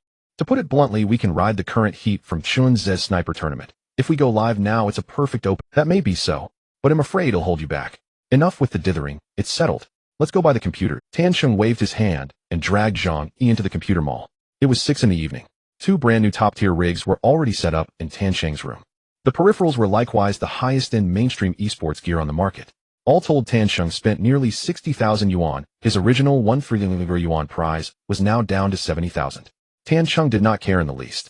Having chosen the solo route, he refused to skimp on what needed to be spent. While buying the equipment, Chunze's side replied to Tan Cheng's polite refusal. The message was, it's a pity Tan Cheng couldn't join them for streaming, but they could keep in touch online and play together when there was a... Tan Cheng responded with customary politeness and let it be. Then Zhao Hu, the owner of Xianyu Internet Cafe, his first line was, Tan Cheng, where did you disappear to? You don't want the job anymore, do you? He avoided profanity, but the arrogant, overbearing tone was identical to his brother Zhao Long's. Tan Cheng would not be cowed. He replied tersely, let whoever wants it take it. I'm not doing it anymore. After speaking, he hung up and blocked the number. The reason was simple: he had no good impression of Zhao Hu. Ever since 2 months ago when Zhao Long began bringing his girlfriends to the cafe, Tan Sheng had never seen him. Zhao Hu would vanish for days and only show up to audit the accounts. Whenever money was missing, regardless of whether his brother had spent it, he would deduct the shortage from the on-duty admin's wages. Because of this, many of the cafe's admins resigned. In the end, only Yao Nanazhang Xiaoli and Tan Sheng, 8-hour shifts a day, no days off all year, a monthly salary of only 3,000 yuan. Sometimes Zhao Long used the machines, and they had wages docked. After all that, they took home barely over 2,000. If being an admin did not grant Tan Sheng free internet access so he could run paid runs for extra cash, he would have quit long ago. There was no labor contract anyway. By blocking the number, he felt he had finally cut ties with Xinyu Internet Cafe. After tidying the place, Tan Sheng and Zhang Yi's little studio finally began to take shape. Finally set up. Old Tan, which platform are you going to stream on? Zhang Yi leaned back in the esports chair and asked, since we're going to stream, shouldn't we think of stage names or something? Tan Sheng rubbed his chin, thought for a moment, and said on Douyin. As for a stage name, I used my real name in Chun Ze's stream yesterday, so we'll stick with my given name. He changed his Douyin handle from Wahen Tansheng to Tansheng Sanjiazu Xingdou. Then he'll go by Xiao. They completed the basic pre-stream preparations and fine-tuned the equipment. By the time they finished, it was 1:30. They ate a quick bite, and at 8 o'clock on the dot, Tan Sheng pressed the start stream button on his computer. Welcome everyone to my stream. I'm Tan Sheng, an obscure technical streamer. This is my first broadcast. If my gameplay earns your favor, please consider following. Alright, no more talk. Let's start the game. Tan Sheng was the sole streamer, while Zhang Yi acted as co-host, and they chose the map Zhu Mi Hangtian. When Zhang Yi clicked start, his hand trembled slightly. After all, Tan Sheng's loadout was no ordinary page run gear. He ran a fully modified SR-3M plus a revolver, wearing a level 4 auditory helmet and level 5 heavy ballistic vest. Apart from the fully modified revolver taking the place of a sniper rifle, the rest of the configuration was Ming Gong's signature setup. A full set of that equipment was worth over 2 million in-game currency. The sum an ordinary player would reach only after an hour of paid runs. Zhang Yi had splurged as well. He used a fully modified UZI plus 6 ancestral sets. The so-called ancestral sets were helmets and vests with only 1 durability. Though the armor was mostly for show, the fully modified UZI still cost him 400,000 half coins. P.S. Without upgrading the gun, his combat readiness wouldn't reach 600, and he couldn't enter Zhu Mi Hangtian. The game began. This round, Tan Sheng did not pick Fingyi like Zhang Yi. He chose the operator Hong Lang. Once the loading screen passed, they landed. They respawned at Air Yuan this round. Before the Aerospace Base was reworked, this spot was the most watched point. Back then, a saying went around: if you feel like no one cares about you, try not smoking a grenade and head to Air Yuan. That was a testament to how miserable it was to spawn there. Fortunately, from Season 8, the Zhu Mi Hangtian map was revised. Players who respawned at Air Yuan, if they didn't take painkillers and simply swiped through, were hard for enemies at other points to intercept. However, hard to intercept did not mean impossible. An enemy respawning at Zhongkong, who chose Hong Lang and began the round frantically sliding and vaulting toward the ground floor main gate, could still catch you off guard. As Tan Sheng and Zhang Yi crossed the point, they ran into precisely such a player. Rat-a-tat. Rounds from a fully modified M7 spat out, aiming at the two of them in the Air Yuan duct. Bang bang. Armor shattered. Tan Sheng was struck twice in quick succession, and his health instantly plummeted. Tan Sheng was reduced to a sliver of health, yet Zhang Yi collapsed before him. Zhu Hang is terrifying. Father, save me at once. Zhang Yi's anguished cry echoed through the live stream. Coincidentally, a dozen viewers suddenly entered the stream. Whether drawn by Tan Sheng's new account's algorithmic push or lured in by Zhang Yi's desperate shout of father remained unclear. Yet neither paid attention to the fluctuating viewer count. After felling Zhang Yi, the Red Wolf did not relent. His M7 rifle continued spitting fire. Da-da-da-da-da. Just as Tan Sheng dropped to a sliver of health, he neared the opponent's position, sliding down the pipe in a swift low sweep, vanishing from the Red Wolf's line of sight. His helmet shattered entirely, wounds tore through his abdomen and head, slashing his maximum health down to 80. Still, he had survived. Hope remained. Hooray, hooray. Father lived. Viewers, I'm saved. Zhang Yi declared with theatrical exuberance. Tan Sheng offered a wry smile. Then, for the sake of stream dynamics, replied earnestly, I'll stabilize my stats first, then come rescue you. Stay calm. As he spoke, he restored his health to 80 and began using a medical kit to repair his wounds, aiming to restore his maximum health to 100. Zhang Yi's collapse atop the second floor pipe brought dire consequences. The Red Wolf's teammate arrived at the ground floor control room entrance and dispatched him with a single sniper shot. With his life already lost, Zhang Yi glanced at the stream, only to find the viewer count had surged from 0 at launch to 18. His eyes lit up. He immediately bellowed, Welcome 18 loyal fans to this live stream. What you're witnessing is the broadcast of a White Marsh Cup champion, a Chunzhe Cup champion, and the winner of the Chunzhe Sniper Tournament's 130 yuan prize. Follow now to never miss a moment. Next, Brother Tan will demonstrate true one-sided annihilation. Upon hearing 18 loyal fans, Tan Chung froze mid-motion. Instinctively, he glanced down at his phone's stream interface, only to see 18 viewers. A faint twitch tugged at the corner of his mouth. He said nothing, instead refocusing on his character, restoring his health to 100, then repairing his armor. Suddenly, 3 muffled thumps reverberated from the zip line beneath the control bridge. Tan Chung instantly recognized the Red Wolf's approach, and his 3 grenade launcher shots. Damn it, do they think I'm easy prey? He cursed under his breath, abandoning armor repair. Dodging the blasts, he leapt back onto the second-floor pipe. There he saw a dark-skinned Red Wolf charging headlong toward him. Behind him trailed a Luna operator with Katir skin and a female medic bearing the Swallow Heaven pack. A textbook escort squad. Without hesitation, Tan Chung raised his SR-3M and fired 3 precise shots at the Red Wolf. Tuck tuck tuck. Xiao Taimada AI Ching uses SR-3M to eliminate Guorin Chonghen Huabu duo. Instantly, he reacquired his aim, locking onto Luna behind the Red Wolf. Tuck tuck tuck tuck. Xiao Taimada AI Ching uses SR-3M to eliminate Guorin Chong Ing AI Che Dan. In an instant, both escorts crumpled, turning the tide. Only the team leader remained, and she wielded no firearm. As a medic, she posed no real threat to Tan Chung. After eliminating the 2 escorts, Tan Chung descended to the second-floor pipe and revived Zhang Yi. 12 seconds later, Zhang Yi rose again. Father is invincible. Viewers, you've just witnessed my father, Brother Tan. 7 escorts. 8 escorts. They're meaningless before Brother Tan. As Zhang Yi restored his own stats, he extolled Tan Chung's prowess to the audience, while the stream's viewership swelled from 18 to over 40. Tan Chung smiled, faintly thinking partnering with Zhang Yi for streaming had been the right choice. His charisma guaranteed compelling content.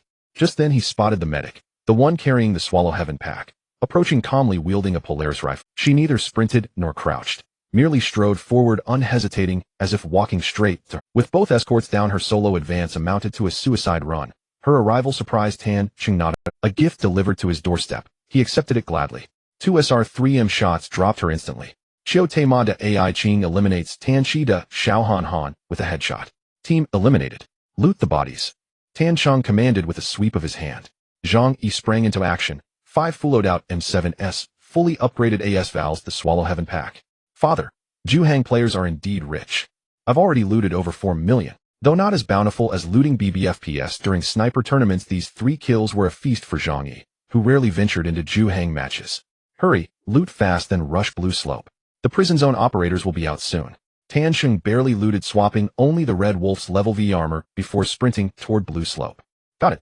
Done. Zhang Yi responded, stowing the final stamina booster from Luna's pack before dashing after. But after only 2 steps, a thunderous AWM report erupted from the control bridge. Boom. Douyin Lin Shu eliminates Pao Dao Shu Shu Xiao Yi with AWM. Father, save me now. Zhang Yi's shriek tore through the stream. This time Tan Chung ignored him, his gaze locked on the attacker's ID. Lin Shu. If one were to name the pioneers who seized Delta's first wave of Douyin fame, Lin Shu would sure. A former PUBG professional, Lin Shu's mastery was undisputed. Flawless marksmanship, razor-sharp game sense, no discernible weakness. Yet in PUBG's golden era, towering figures like XDD and Wei Shin overshadowed him, leaving his career steady but unspectacular. Then at year-end 2024, a Delta's meteoric rise gave Lin Shu his breakthrough. He retired from PUBG without hesitation, transitioning fully into Delta streaming. His gamble paid off. From early self-proclamation as Delta's No. 1 Douyin's heavenly overlord, Lin Shu, to today's moniker, the majestic dragon, has arrived. In just 1 year, he amassed over 10 million Douyin followers, and that number climbed steadily. He even became the first Delta streamer invited onto a mainstream variety show, backed by patron Shen He. His future gleamed with promise. Old Zhang, we've run straight into Lin Shu. What? Zhang Yi let out a strange cry, and then immediately declared his own death. It's over, my family, am dead. Just now I died in vain, and now I've been targeted by teacher Lin Shu Wu. My 4 million. In fact, Zhang Yi indeed had no chance of survival. He fell in that position, and Lin Shu was using an AWM. As long as Tan Chung had the slightest thought of saving him, he would undoubtedly be shot dead. He merely had a gun god card, which meant he was good at shooting, but that didn't mean his movement was also excellent. Tan Chung's mind began to anticipate the following fate, playing cards hoping for a movement card. If he had a movement card, there might actually be a chance to save Zhang Yi in this situation. However, thinking about that now was of no use. For the moment, he needed to consider how to deal with Lin Shu, who was holding an AWM. Facing off. Not very realistic. As an SR-3M submachine gun, engaging with an AWM at this distance was equivalent to seeking death. If it were a revolver, there might be a chance, but the revolver only had 4 rounds, and it would require at least 3 shots to kill Lin Shu, who was wearing level 6 armor. At this moment, Lin Shu was aiming his AWM at Tan Cheng's position. As long as he dared to show his head, let alone fire 3 shots with the extremely slow-firing revolver, it would be fortunate if Tan Cheng could even fire 1 shot. He was now regretting why he didn't continue using the Desert Eagle and instead chose a revolver as his long-range weapon. The Desert Eagle only needed 2 shots to take down 6 targets and had a faster firing rate. In this situation, there was indeed a chance to confront Lin Shu. However, with the revolver, there was absolutely no opportunity. Seeing the current situation continuing to stay in the position under the blue incline was meaningless. So Tan Cheng directly threw down 2 smoke grenades, slid, and jumped a few times, and ran up to the top of the blue incline. Upon realizing that Tan Cheng had left, Lin Shu retracted his AWM and switched to an M14, finishing off the fallen Zhang Yi with 2 shots. Watching the words evacuate failed appear on the screen, Zhang Yi felt like crying without tears.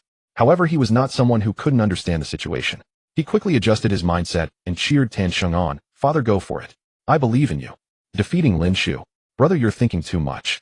As soon as this comment appeared, a barrage of messages began to rapidly stack up in the initially quiet livestream.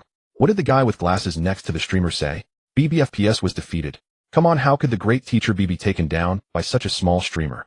Stop boasting. Wait a minute, brothers, I just saw that the streamer's name looks a bit familiar. Is he Tan Cheng, the Tan God from last night's Chun Zhe sniper competition? Really? Tan God? Isn't he supposed to join Chun Zhe Media? I just came from Chun Zhe's live stream and didn't see him there. Upstairs, the streamer should indeed be Tan God. You didn't see the last wave from 2 members. The streamer was incredibly accurate, killing 2 with armor, all shattered in a flash. This comment was replied to by Zhang Yi posing as a water army. Damn, is it really Tan God? Then I must notify teacher Lin Shu. With the scrolling barrage, the heat of the live stream began to rise. From 40 viewers to 100, then from 100 to 500. This jump in numbers took only 10 seconds, and the number of viewers in the live stream continued to climb. Family, my father is Tan God. No doubt about it. Just sit back and enjoy the upcoming operations by Tan God. Tan Cheng also saw the rising number of viewers, but only glanced at it before focusing back on controlling his game character. He knew that the interaction could be left to Zhang Yi. All he needed to do was execute his skills. If he performed well in this wave, his popularity would surely soar. Tan Cheng controlled the Red Wolf and ran to the entrance of the 2nd floor of the Blue Room, while Lin Shu, after finishing off Zhang Yi, also crossed the bridge, aiming for the same destination. Wearing a level 4 hearing headset, Tan Cheng could clearly hear someone running towards him from below the garden. Although his awareness was not on par with top-notch players, the experience accumulated from years of running knives told him that the person was likely Lin Shu. Judging by the stance, he was likely coming to catch him on the 2nd floor of the Blue Room. Tan Cheng stopped his movements and listened carefully to the footsteps. The footsteps grew closer. Upon hearing Lin Shu's footsteps nearing, without hesitation, Tan Cheng immediately climbed onto the container. The next moment, bang! Lin Shu reacted swiftly, directly hitting Tan Cheng with the AWM's laser. However, Tan Cheng did not die. He still had 10 health points left. The reason was that the shot hit his abdomen, only deducting 90 health points. Tan Cheng's eyes narrowed, and he immediately realized that he could only brace himself to fight now. Lin Shu wouldn't give him a chance to heal. First shoot the coward, then heal. He quickly clicked the mouse. Aim, shoot. 2-2-2-2. The 9x39 golden bullet whistled out a series of bullets shot towards Lin Shu, hitting him every time. Lin Shu's reaction was terrifying. Seeing that the laser didn't kill his opponent, he immediately used the Dragon King's jet skill, trying to break Tan Cheng's line of fire. He was confident that as long as Tan Cheng didn't keep up with the shooting, he could switch to the M14 and kill him. However, Tan Cheng would never fail to keep up. With the backing of a submachine gun proficiency 1,000,000 times over, his shooting skills were nothing short of locking onto targets. In just 0.37 seconds, wearing level 6 armor, Lin Shu was shot down by Tan Cheng on the spot. To hell with love. Used SR-3M submachine gun to kill Douyin Lin Shu. This operation exploded the barrage in the live stream. Damn, what kind of cheat shooting is this? The guy with glasses next to the streamer, I believe you now, the streamer is definitely Tan God. Melting level 6 armor took only a fraction of a second. This operation I can only pull off in the training ground. Tan God is truly invincible, feeling like the real innate sacred body of FPS. I just came from Lin Shu's live stream. Someone was leading the rhythm. They're saying it's Tan God. I searched over and didn't expect it to be true. By the way, don't you all think Tan God looks a bit handsome? He plays games well and looks good. Woo, I'm following. The barrage scrolled quickly, and Tan Cheng's fan count was increasing at a visibly rapid pace. The number of viewers in his live stream had already surpassed 30,000. For a new streamer, this was something unimaginable. Tan Cheng let out a long breath, quickly jumped down from the container, and entered the second floor of the blue room to start healing. His hands were still trembling. If he had been even slightly unlucky, he would have already died when Lin Shu fired the first shot with the AWM. Fortunately, his dog luck played a crucial role. He survived after being hit by an AWM bullet, otherwise there wouldn't have been any opportunity to fire back. Just as Tan Sheng was calming his emotions, a very cool effect suddenly appeared in his live stream. Oh my! Thanks to Teacher Lin Shu for sending a carnival. Thank you, Teacher Lin Shu. Zhang Yi's voice of gratitude reminded Tan Sheng, who also smiled. Thank you, Teacher Lin Shu. I appreciate it. In Lin Shu's livestream room, after sending a carnival gift to Tan Sheng, Lin Shu exited the livestream. Before leaving, he also followed Tan Sheng. On Tan Sheng's side, he promptly followed back.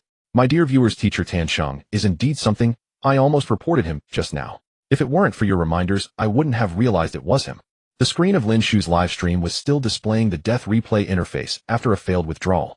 Excluding the time spent sending the carnival gift to Tan Sheng, he had already watched the replay of his death by Tan Sheng 4 times. This reminds me of a kid who sacrificed his chin. Too ruthless. Lin Shu said as he clicked on the 5th, the kid who sacrificed his chin, ha. Ha ha, Teacher Lin Shu just names Washun directly, it's hilarious. I'm new here, may I ask who Tan Sheng is? I've never heard of him before. Didn't you watch Chun's livestream yesterday? Teacher Lin Shu was also present. Tan Sheng took down Teacher to be Mike, and Wen Xian with just a Desert Eagle. In the end, he also took home the 1300 prize from Chun Ze's sniper competition. Desert Eagle. Isn't that cheating? What cheating? The officials confirmed that Tan Sheng didn't cheat, it's true skill. Enough of that, brothers. I'm heading to Tan Sheng's livestream to check it out. Lin Shu smiled slightly at the various voices in the livestream and said, help me send a message to Tan Sheng saying Tianba Media welcomes him. This statement caused a commotion in the livestream room. Lin Shu no longer continued watching the death replay, re-equipped his gear, and started the next game. In Tan Sheng's livestream, the number of online viewers had reached 800, and new spectators were still pouring in. Tan Sheng checked the time. It had only been a little over 10 minutes since the broadcast started, and he was truly taking off. Suppressing his excitement, he directly controlled the red wolf hiding in the small room on the second floor of the blue room, and then topped up his Douyin account with 2,000 renminbi worth of Dou coins. Brothers, this is my first live stream, and there are many things I don't quite understand. I hope everyone can be forgiving. I don't have much to offer you all, but aside from the live stream, I'm also giving out a lucky bag with 100 Dou coins in the top left corner. Everyone can participate by clicking a free follow. Thank you all. After Tan Sheng finished speaking, a red lucky bag icon popped up in the top left corner of the live stream. Tan Sheng is too polite. Even without this lucky bag, I would still follow you based on your skills. Thank you, Tan Sheng. Giving out such a large lucky bag on the first day of the live stream is way better than some stingy streamers. Tan Sheng is generous. Love you lots. Looking at the screen filled with thanks and praise, Tan Sheng felt a sense of comfort in his heart. He interacted briefly with the audience again before continuing to operate his game character. There were still 20 minutes left in the game. Besides the earlier fight on his side, the entire Aerospace Base was unusually quiet. Tan Sheng stepped out of the second floor of the blue room and looked towards the control building from the bulletproof glass in the outer spiral staircase. There were no other players there. Then Tan Sheng stepped onto a container to look at the second floor of the centrifuge across the garden, and similarly found no trace of enemies. Huh, where are the people? Tan Sheng muttered in confusion, but after confirming there was no threat, he jumped from the container to the garden platform and began looting Lin Shu's box. Teacher Lin Shu is really loaded 6 sets of swallowing heaven bags, and the A gun still had 4 rounds of bullets left, while the M14 even had 2 clips of bullets left outside. While looting the bag, Tan Sheng inadvertently exposed his looting nature. He directly pried all the AWM bullets and M14 bullets off the gun, then took out the red armor with 114 durability left in his safe box and stuffed the bullets inside. Seeing this scene, the viewers in the live stream immediately erupted in laughter. So even a god loots bullets, ha ha ha, so real. Tan Sheng, you haven't cleared the map, yet why are you prying off bullets to stuff into your pants? You upstairs, you don't understand this. Tan Sheng is practicing frugality. Seeing these comments, Zhang Yi also joined in, saying, what father is doing now is just something every looter player would do. What's so surprising about it? A great example of what every looter would do. Glasses, you hit the nail on the head. Hey, I have a name. My name is Xiaoyi. You can also call me Yishan. Come on, stop with the Yishan. Just follow Tan Sheng and loot the bags. While Zhang Yi in the comments were bantering, Tan Sheng had already cleaned out Lin Shu's box. Seeing that there was still no movement on the map, Tan Sheng returned to the blue room to search for items. After searching the entire second floor, the only valuable item he found was a small golden cup from a small safe, while the rest were just some small purple items. Tan Sheng smacked his lips, inwardly complaining that the drop rate of absolute navigation was worse than that of mechanical navigation. Then he took the zip line down to the first floor to start looting supplies. He first approached the air cargo box. This container had previously yielded him 2 fate poker cards. Therefore, he felt an inexplicable sense of anticipation whenever he saw the air cargo box. Unfortunately, the drop rate for this air cargo box was still disappointing. 1 special steel, 1 solar panel, and 1 handsaw. This drop rate is too real.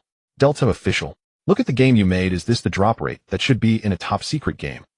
Seeing Tanshin's drop rate, my heart has been much more balanced. The comments erupted in another round of complaints. Tansheng couldn't even be bothered to look at those useless items. He turned and descended into the blue room pit to loot the last high gear supply container in the blue room. 6 DFUP. After entering the password, the safe opened. A few unloaded slots appeared on the screen. 5 items in 1 slot. After opening the safe, Tansheng immediately closed the loading screen and asked the viewers in the live stream, "Brothers, what do you think these items in the slots are?" The live stream comments immediately replied, 2 teacups, a pirate curved sword, a stepmother's earrings. At most you'll get 1 island coin, nothing else. Based on Tanshin's previous drop rates, I guess it's 2 stepmother's earrings, 2 teacups, and 1 pirate silver coin. Damn, that's hilarious. The one upstairs. How can Tanshin possibly get a little blue from a top secret drop? I guess at least 2 gold items, maybe even a Rolex. Seeing the comments discussion, Tanshin couldn't help but laugh. He opened the loading screen of the safe again, starting to load the items inside. Soon the first item was loaded. Heart of Africa red. Upon seeing this item, Zhang Yi, who had just taken a sip of water, instantly sprayed it out. But it wasn't over yet. The second item also loaded immediately. Heart of Africa red. Tan Chung raised his eyes. A safe actually yielded 2 hearts. What the hell? Am I seeing things? A single insurance can produce 2 hearts at once. Damn it, I've played for over 3,000 hours and have never seen an African heart. Tanshin has just emptied my entire lifetime of luck in one go. This is infuriating. Hey, where's that brother who mocked the drop rate? Come out and speak. No way I have to spread the news that Tanshin got 2 hearts from 1 insurance. The barrage of comments was rolling in frantically, and at that moment the number of viewers in the live stream officially crossed 100. Without needing to say much from Tanshin and Zhang Yi, the follower count of his account began to skyrocket.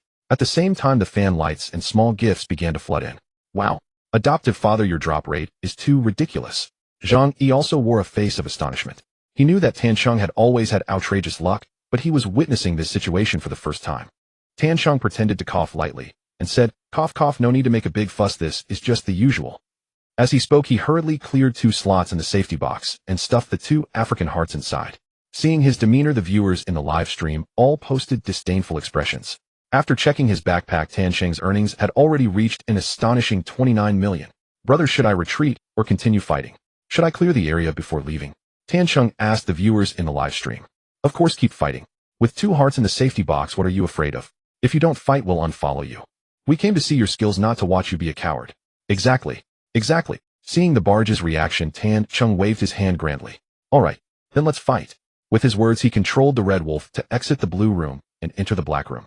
Without searching for items, he headed straight upstairs, running wildly with his sights set on the CEO.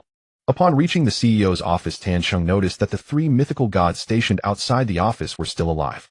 He raised his eyebrows, somewhat puzzled, and said, "This is strange. There are still 18 minutes left, and no one is engaging with the CEO. Where did all the other players go? Based on my years of experience as a rat, they should be hiding in some corner waiting to ambush the last team." Zhang Yi took over the conversation, saying, "Adoptive father, you should finish off the CEO and then ascend. Generally, these situations are all old tricks. You might run into a potato bomb soon." But as soon as his words fell, Tanshin, who was clearing the AI, saw the door to the CEO's office suddenly swing open. Immediately after, a Weiyun, a Red Wolf, and a Luna appeared, jumping out from the CEO's office, one after another, unleashing a barrage of golden bullets at Tanshin. Da-da-da-da-da-da. What the hell? Tanshin was startled, but his movements remained swift. He first threw a smoke grenade, and in an instant pulled out his SR-3M to retaliate. 222. Go to hell, love, using SR-3M submachine gun to headshot and knock down Ward Fumusi. The Luna, who was shot through the smoke, took Tanshin down to low health. At once he no longer wanted to linger, and under the cover of the smoke grenade, turned and retreated back into the black room corridor. Listening to the footsteps, it seemed that the opponents had no intention of pursuing him, and only then did Tanshin let out a sigh of relief. Phew. Fortunately, I borrowed 6 sets from teacher Lin Shu, otherwise I would have died this time. Those 3 were really a bunch of damn old tricks. At this moment, the 6 sets borrowed from Lin Shu had already shattered, and Tanshin's health was down to just 32 points. He was switching back to the forehead 5 armored gear he brought into the game while using health potions. Just then, a series of hurried footsteps came from the end of the corridor. Damn it, another team is coming. Tanshin exclaimed, hurriedly hiding in a compartment of the corridor. In the current situation, it was known that the CEO had one team of players, one of whom had been knocked down, leaving two remaining. The team that was arriving behind seemed to be a fully equipped trio based on the sound of footsteps. Clearly Tan Sheng was currently in a state of being attacked from both sides. However, in just an instant he formulated a strategy. The CEO's team had already taken casualties, one was likely rescuing while the other was aiming. When the three of them ambushed Tan Sheng by jumping out from the CEO's office, he had already seen their equipment clearly. All three were uniformly equipped with forceps. Compared to the team arriving behind, he had fully obtained information on the CEO's team. Therefore, attacking the CEO now was the optimal solution for this situation. After healing, Tan Sheng first peeked at the direction of the corridor's end. Seeing no one aiming, he quickly threw a smoke grenade and dashed towards the CEO's office. Flower come. Tan Sheng pressed the X key on his keyboard, activating the Red Wolf's ultimate ability, Power Exoskeleton. The gold-tinged effect from the golden rose made the edges of his screen shimmer, with golden light amplifying his sense of speed and power to the fullest. With the enhancement of the Power Exoskeleton, his movement speed visibly increased. In just about a second, he had already reached the door of the CEO's office. He did not recklessly charge into the CEO's office, but first took out his triple-barrel cannon aimed at the small gap above the wall of the CEO's office, firing one shot to the left and one to the right. Boom, boom, boom. Boom, boom, boom. 6 shots from the hand cannon exploded, receiving 6 hit feedbacks, but no kill or down information appeared. Tan Sheng immediately understood that the opponent must have set up a formation in the CEO's office with enemies on both sides. However, judging from the sound, the left side was likely rescuing, while the right side was aiming in a small room. Having determined the enemy's positions, the next steps were straightforward. Tan Sheng opened the door on the right side of the CEO's office, using it as cover to swiftly peek and shoot down the Red Wolf, who was attempting to rescue. Immediately after, he executed a slide jump and quickly aimed his gun at the Wei Yun in the small room on the right. 222. Go to hell. Love using SR-3M submachine gun to headshot and kill your shield. Team wiped. In less than 10 seconds, the battle was swiftly resolved. This time Tan Sheng didn't lose a single drop of health, which was enough to illustrate just how incompetent the three opponents were. No wonder they couldn't even kill him during the initial ambush. Without paying attention to the barrage that had exploded in the live stream, Tan Sheng immediately exited the CEO's office after clearing out this team. It was time to clean up the team in the black room corridor. He switched to the revolver he had saved for nearly a whole game, aimed down sights, premed, and peeked. Just in time, he spotted 3 figures heading towards the CEO's office. Clearly they had heard the gunfire from the CEO's office and were coming to intervene. But little did they expect that Tan Sheng would be this monstrous, finishing off the enemies in less than 10 seconds. And now he was already preparing to shoot them back. Leading the way was Uluru, who reacted quite well. Upon seeing Tan Sheng peek out, he felt a bit suspicious, but immediately ducked behind a box. However, Tan Sheng's shooting was many times faster than his reaction. With a bang, Uluru, wearing a headset, "Do you like to mediate, huh?" Bang. Lao, hey, you know. The second shepherd fell to the ground. "Do you like to sneak attack, huh?" Bang. The third silver wing fell to the ground. With just 3 bullets, the team that came to mediate was sent back to the Special Operations Department by Tan Sheng. The Shepherd and Silver Wing players had already reacted when they were knocked down in Uluru. They fought back. However, perhaps due to nerves, their aim was terrible. Tan Sheng, using a revolver with such slow firing speed, had already fired 3 shots, yet they hadn't even hit him once. Tan Sheng is amazing, but these 2 teams are really awful. By the way, how come Tan Sheng matched with Lin Shu and these noobs at the same time? Lin Mu usually helps fans, rarely plays on his own account, so his account is quite white low in strength. I estimate Tan Sheng's account is also one that doesn't play much. So even gods like to fish. After clearing that team, Tan Sheng looked at the live stream comments. When he saw the comments calling his account a not much played white account, the corner of his mouth couldn't help but twitch slightly. To be clear, his account was not a not much played white account. When he wasn't running the knife single, he spent the remaining time playing on his own account. The fundamental reason for his account's low strength was because he was just a small rookie before. Naturally, the opponents matched with a small rookie wouldn't have much strength. However, Tan Sheng would certainly not be foolish enough to reveal this. Faced with the teasing in the comments, he merely chuckled. He isn't fishing, something every streamer does. I'm just following the trend. Seeing his shameless demeanor, the comments were filled with disdain. Tan Sheng was indifferent. He quickly looted the president's office along with the boxes of these people, and his earnings had already reached 32 million. Mainly because the equipment of this team from Uluru was simply too terrible. Not to mention Tan Sheng, even Zhang, he shook his head repeatedly after seeing it. Headphones, mech armor, and a partially modified G3. Luckily, Tan Sheng was using a revolver with level 4 bullets, so otherwise if he used an SR-3M, even if he looted their bags, he might not even recover the cost of the golden bullets. Having cleaned them out, Tan Sheng began to analyze the situation on the field. After these 2 teams are eliminated along with teacher Lin Shu and the team protecting them, there should only be 1 team left on the field. Adoptive father teacher Lin Shu is a solo 3 while we are a duo team, so this game might have 7 teams, and it's likely that 2 teams are still alive. Tan Sheng turned to glance at Zhang, he's suddenly realizing. In the Aerospace Base map, the number of players typically refreshes to 16-18, and Zhang Yi's considerations were not mistaken. The team protecting them, the president's team, and this team from Uru total 9 people. Including Lin Shu and them, there are only 12 people. Even if this game is counted at the minimum of 16 players, 16 minus 12 still leaves 4 players missing. And a full team consists of 3 players, so those 4 players are definitely from 2 teams.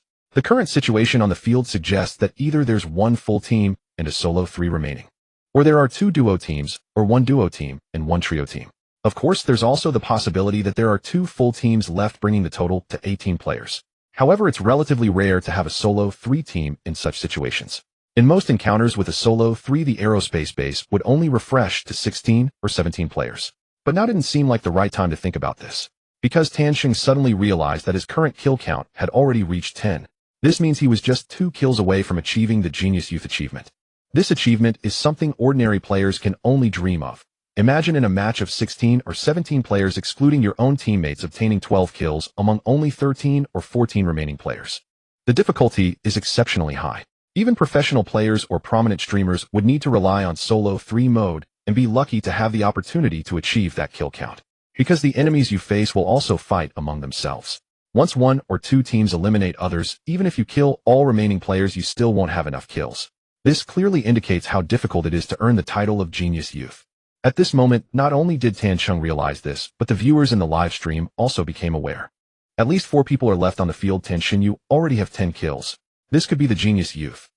I can't believe it. Tan Sheng casually gets a Genius Youth. Ew, I want that too. Tan Sheng, next round, let's sweep the viewers' accounts. We want to achieve the dream of Genius Youth. Yes, Tan Sheng. I previously swept for other streamers, and they spent 3 to 4 million Haver coins, but didn't achieve it, but I believe in you, you can definitely do it. Tan Sheng naturally noticed this rhythm. He pondered briefly and nodded. Alright, no problem. After this match, the brothers in the live stream can grab codes to sweep accounts. Many Delta streamers use this live streaming mode, so Tan Sheng had no reason to refuse. After replying to the comment, he did not linger in the president's office. Now he needed to find someone to claim his Genius Youth. Running all the way to the 2nd floor of the buoyancy room, the water in the buoyancy pit had been drained. Clearly someone had been here. The deep pit had already been searched. Tan Sheng observed the buoyancy room's information and quickly sensed something unusual. On the 1st floor of buoyancy, a human machine box had been opened. A series of debris was laid out in a row along the corridor towards the connection. This was clearly the trace left after someone knifed the human machine, looted its backpack, and discarded the trash from it. His direction of movement was right towards the centrifugal room.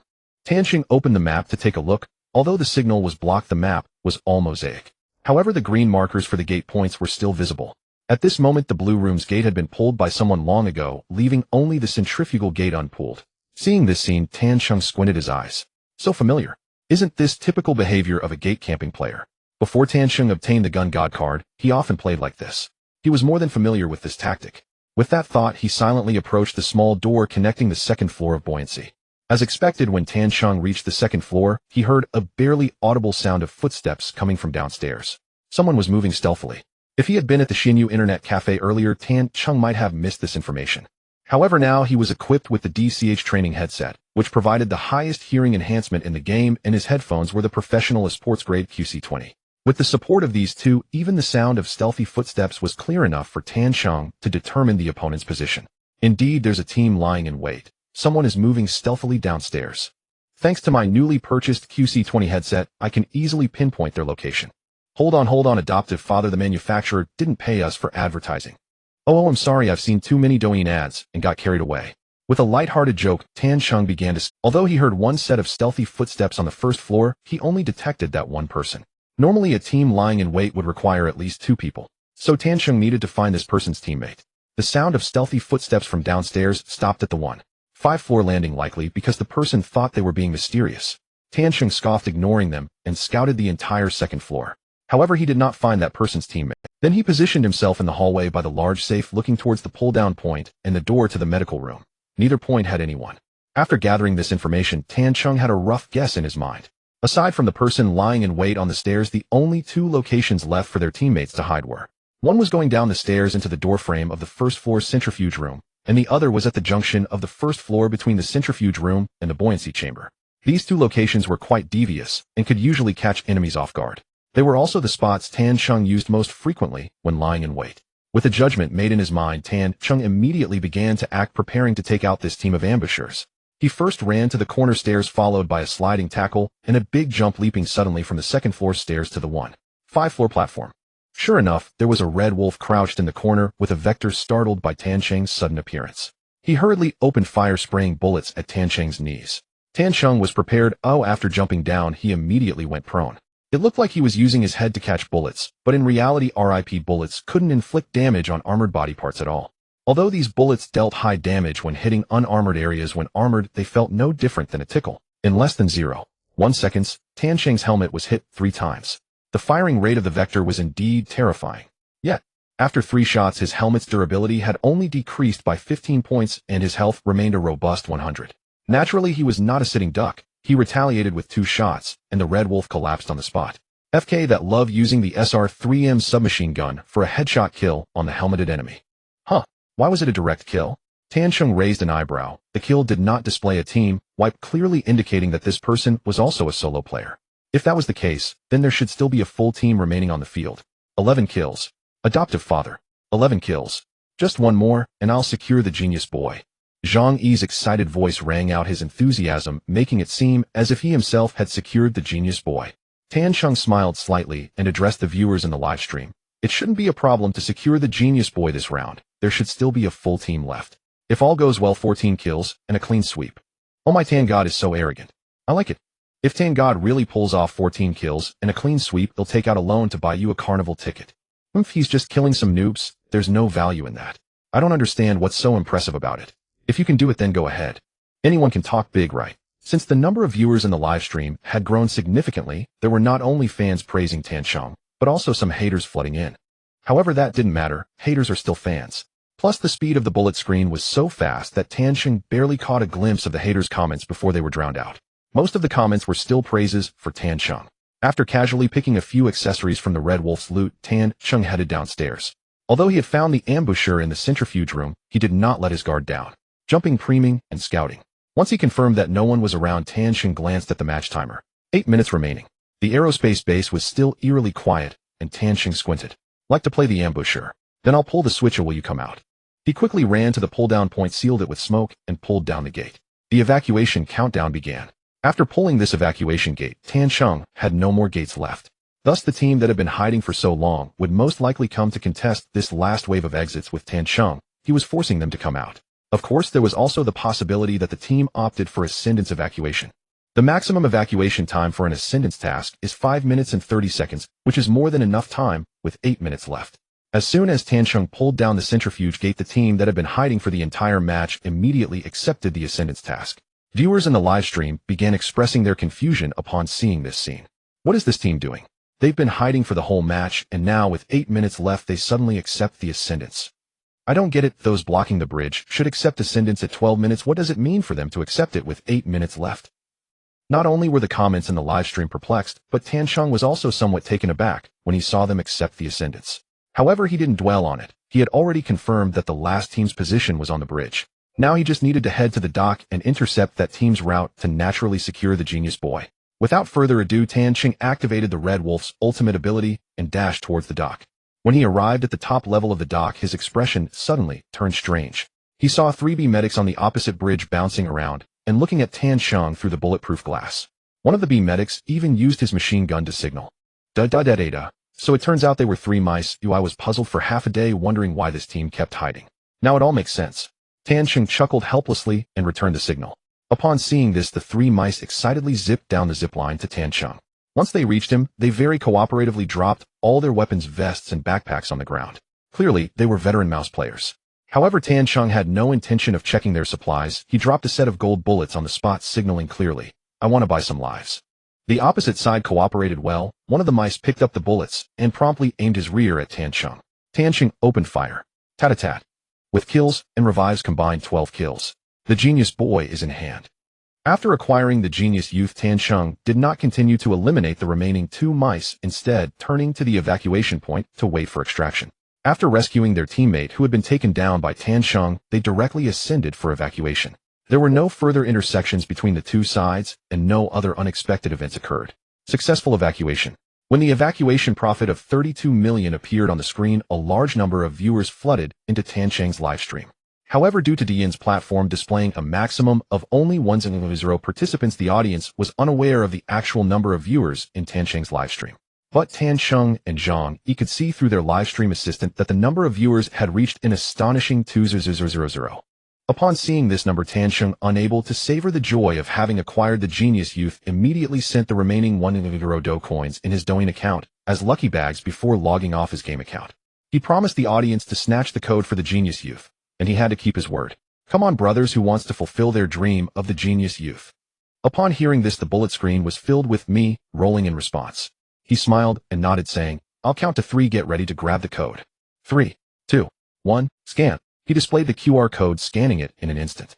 Let me see which brother is so lucky. While saying this, Tan Cheng logged into his game account. Fuck. Who is it? Who took my Genius Youth? I have to say, brothers, you are really quick. Do your wives know how fast you are? Which brat took my opportunity? How infuriating. Those who failed to snatch the code wailed in despair. Tan Cheng, seeing these comments, felt somewhat helpless. He comforted. It's okay, brothers, I'll try to get one out quickly. Efficiency comes first. However, his comfort didn't seem to have any effect.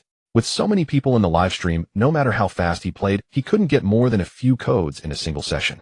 Soon he logged into the game.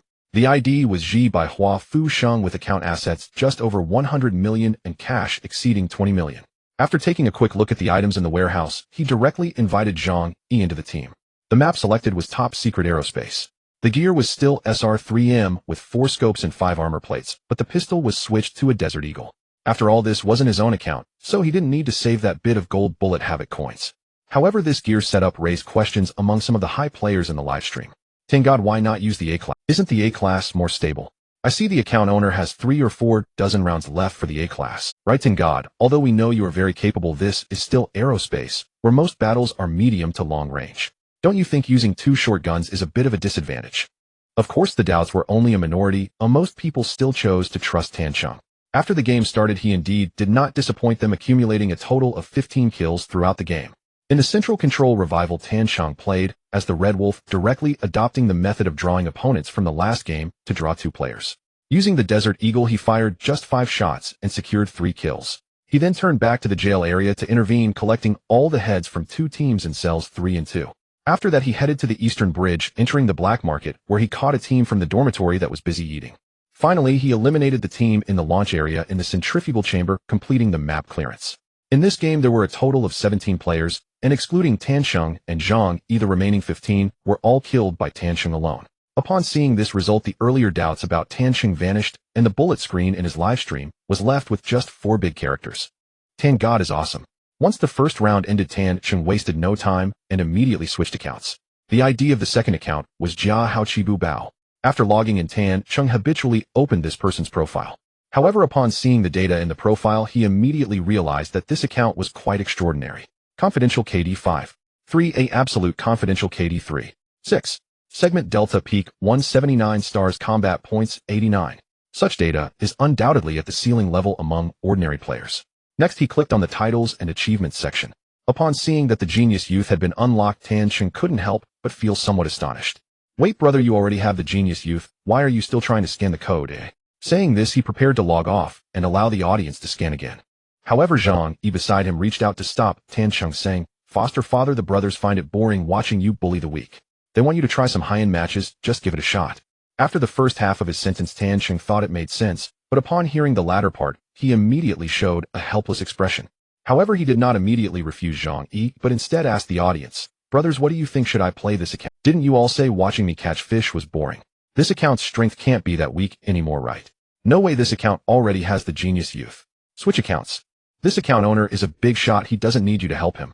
Just switch accounts, Tan God. To be honest, even if you switch accounts, you won't be able to snatch it. Why not watch Tan God play some high-end matches and learn some techniques? I agree with the opinion above.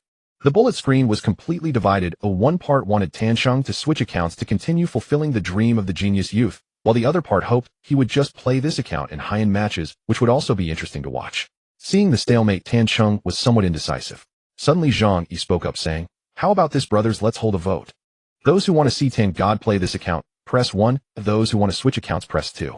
We'll take a screenshot and whichever side gets more votes we will follow that, okay? Upon hearing this, Tan Cheng looked at Zhang Yi with new appreciation. This guy has skills. This move not only solved the current dilemma, but also increased audience interaction, simply killing two birds with one stone. Immediately Tan Cheng echoed, yes, this works, it's fair for everyone. You press the numbers, and I'll take the screenshot. The bullet screen also found this method good, and began pressing the corresponding numbers. 3, 2, 1, screenshot. The numbers settled on 1. Since we got 1, let's play this account just one game, and then we can continue fulfilling dreams. After saying this, Tan Cheng and Zhang Yi wasted no more time, quickly set up their gear, and started the game. This time they revived in the dormitory building. Tan Cheng went directly to the garbage can under the second floor of the dormitory to set up his position. Under normal circumstances, this spot could hit players attempting to pass from the West University dormitory. However, after observing for a while, Tan Cheng did not see anyone, so he thought that West University probably had not spawned any players. He simply turned around and returned to dormitory 1. As soon as he entered, a dazzling red light suddenly emanated from a table on the first floor of dormitory 1. A playing card emanating a red glow. Tan Cheng was slightly taken aback. He glanced at the barrage in the live stream and noticed that the audience seemed unfazed. He immediately realized that this object was likely a type of fate playing card. Normally the supplies in a standard delta wouldn't emit any light, at most just a white outline. The playing card on the table radiated a red light, casting a scarlet veil over the entire first floor. Tan Cheng quickly walked to the table and picked up the spade 6. Opening his backpack, he hovered the mouse over the card. Spade 6 red indeed. This high-quality playing card was undoubtedly a fate playing card. However, Tan Cheng's previous conjectures about the fate playing cards seemed to have been overturned with the appearance of this spade 6. It was still just after 9 in the evening, not yet midnight, and this was already the third card he had encountered today, and this third card was even one that appeared externally. So what kind of refresh mechanism was this? Just as he was pondering, a voice echoed in his mind. Ding! Congratulations, you have obtained the fate playing card, spade 6. The fate playing card is currently transforming, please wait. The golden quality fate playing card had granted him 2 powerful gun cards. What would this red quality one yield? Ding. Transformation complete. Congratulations, you have obtained a physical enhancement card. Your physical quality has been improved. Current physical quality level 3. Tan Cheng, who had been eagerly anticipating, was momentarily dumbfounded upon hearing the words physical enhancement card. What was a physical quality level? What on earth was level 3? His mind was still a muddle, and in the next moment a red light shot out from the screen and dove into his forehead. This time the sensation of comfort was far more intense than the previous 2 occasions. However, Tan Cheng had mentally prepared himself and furrowed his brow to endure it. But let's not forget he was still live streaming. The audience saw Tan Cheng suddenly freeze, his brow furrowed, and they began to worry. What happened to Master Tan? Why did he suddenly stop moving? Are you feeling unwell, Master Tan? It's only the first day of your broadcast. Please don't have any issues. That guy with glasses next to him, stop eating, quickly check what's wrong with Master Tan. We should take him to the hospital. I think Master Tan has been backlashed by the heavenly Tao.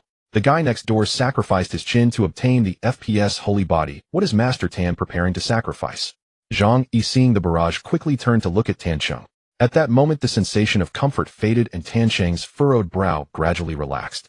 Old Tan, are you okay? What happened? Zhang Yi asked with concern. I'm fine, and my hand just cramped up for a moment. Tan Cheng waved his hand and said to the audience in the live stream, brothers, it's nothing. Oh, let's continue. Seeing that Tan Cheng genuinely seemed fine, Zhang Yi and the audience let out a small sigh of relief. Damn, you scared me. I thought something happened, but it was just a cramp. Looks like Master Tan sacrificed his hand tendons in exchange for the FPS holy body. Even gods can get cramps. After the brief interlude, Tan Cheng continued to control his game character. Now that he was live streaming with so many people watching, he didn't have time to check what abilities the physical enhancement card had given him. He would look into it after the broadcast. Not thinking too much, he casually opened the suitcase on the table. There was only one compartment.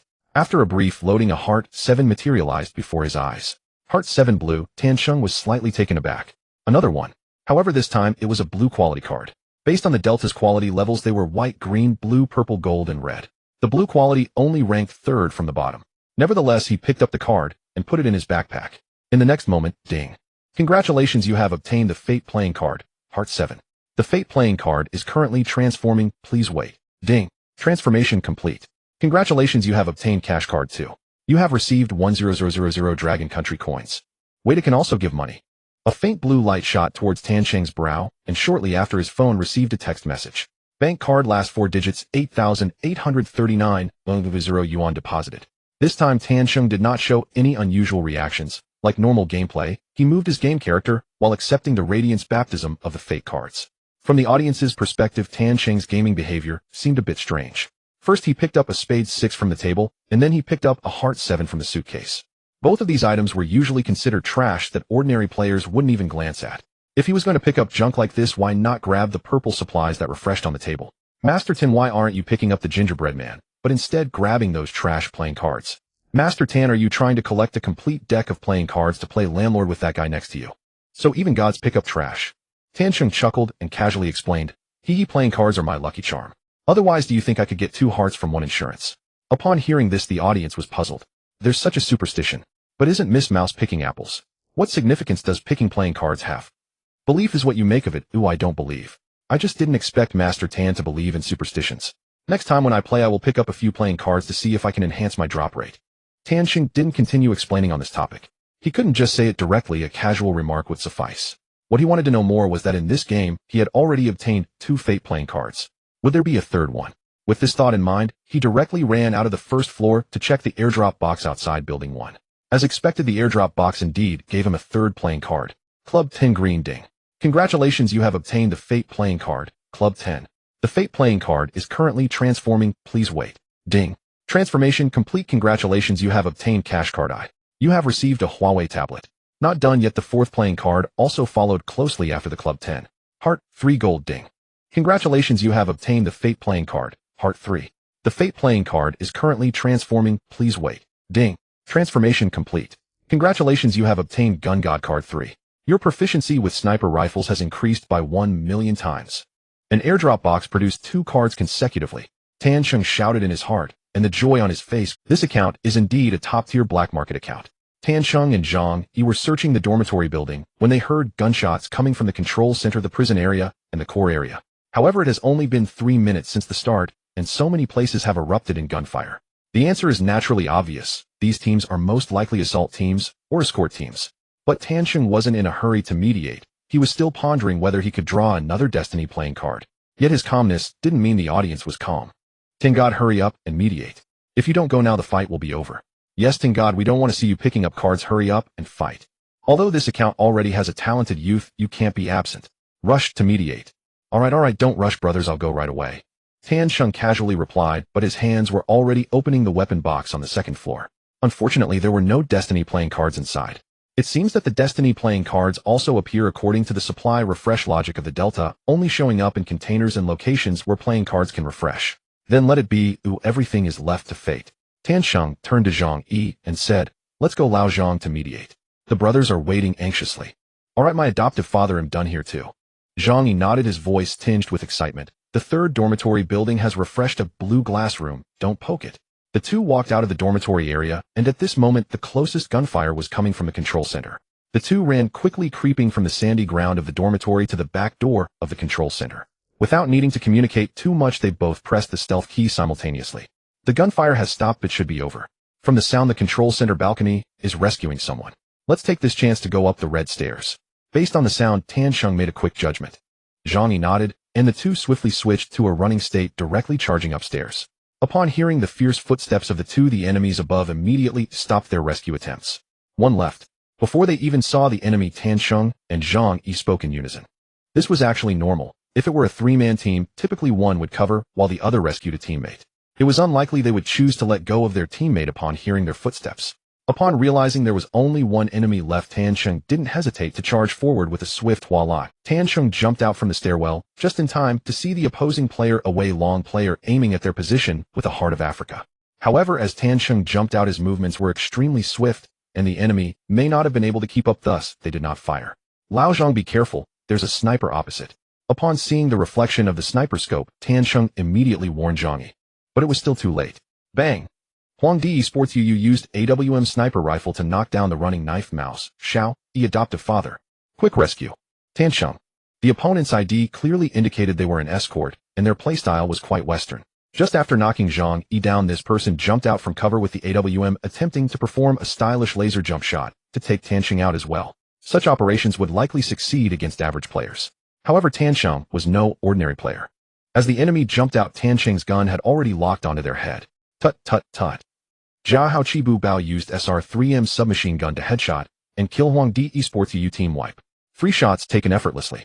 The enemy's figure froze in midair before falling straight down, turning into a loot box. Adoptive father is amazing. I know this I've seen them play, they're pretty fierce. How could they be so easily taken down by Ten God? Of course, don't you think about what kind of player Ten God is. Even Lin Shu the teacher was taken down by him in a heated encounter. How could a little escort possibly be his opponent? I can only describe it in 2 words: Ten God is amazing. Isn't that 4 words? This impressive display garnered praise from both Zhang Yi and the audience. Tan Sheng smiled and shook his head, choosing not to respond, and turned to rescue Zhang Yi. A true master doesn't waste words. This wave of play made him feel accomplished. After rescuing Zhang Yi, the two quickly looted the 6 boxes in the control center and then went to the control center balcony to check the information. Tan Sheng picked up the AWM he had just acquired with 2 bullets still left in the chamber, just enough to test the effect of the Gun God card he had recently obtained. Before long, Tan Sheng saw a team had reached the 2nd personnel passage. One was a Gale, one was a Luna, and the other was a B-Doctor. Another escort team. From their appearance, they seemed to have just come out of a fight in the prison area and were trying to move into the core area through the 2nd personnel passage. As they passed through the 2nd personnel passage, the doctor carefully sealed a long smoke, likely a reminder from their escort that the control center had just been in a fight and there might be someone around. Sealing this smoke could prevent them from being targeted. Meanwhile, Tan Sheng was contemplating whom to test his sniper skills on, and seeing this team, he certainly wouldn't let the opportunity slip. So what if they sealed the smoke? Knowing you're there is enough. Driven by an inexplicable intuition, Tan Sheng aimed at a certain spot in the smoke and pulled the trigger. Bang! Zhao Haoqibu Bao used AWM sniper rifle to headshot and knock down Paro Esports Union. Not done yet, Tan Sheng moved his mouse slightly to the right and fired again. Bang! Zhao Haoqibu Bao used AWM sniper rifle to headshot and knocked down the young lady from the Shun family. 2 consecutive shots, knocking down 2 people through the smoke. This maneuver left Zhang Yi dumbfounded. What the hell? The barrage in the live stream was also filled with question marks. Some new viewers even questioned if he was using hacks, but these doubts were quickly drowned out by other comments. As for Tan Sheng, upon seeing the result, the corner of his mouth twitched slightly. Over 100 meters through smoke, taking down 2 consecutively. Even he started to doubt if he was using hacks. However, he quickly adjusted his mindset and immediately slid down the zip line towards the control bridge. Let's go, Lao Zhang. We've taken down 1 escort and 1 boss. There's only 1 left. Oh, okay. Zhang Yi snapped back to reality and followed Tan Sheng's pace towards the control bridge. The rescue time for an AWM sniper down body is 15 seconds, while a headshot knockdown extends the time to 18 seconds. This time is enough for Tan Sheng's Red Wolf to reach near the 2nd personnel passage. When Tan Sheng reached the vicinity of the 2nd member's entrance, he happened to hear the sound of a teammate being pulled up from the ground on the opposite side. Without hesitation, he drew his hand cannon and fired 2 shots at the lower part of the 2nd member's pipeline. As expected, the unfortunate soul who had just been rescued fell again. At this moment, Tan Sheng had already closed in. He would not give his opponent any chance to save anyone.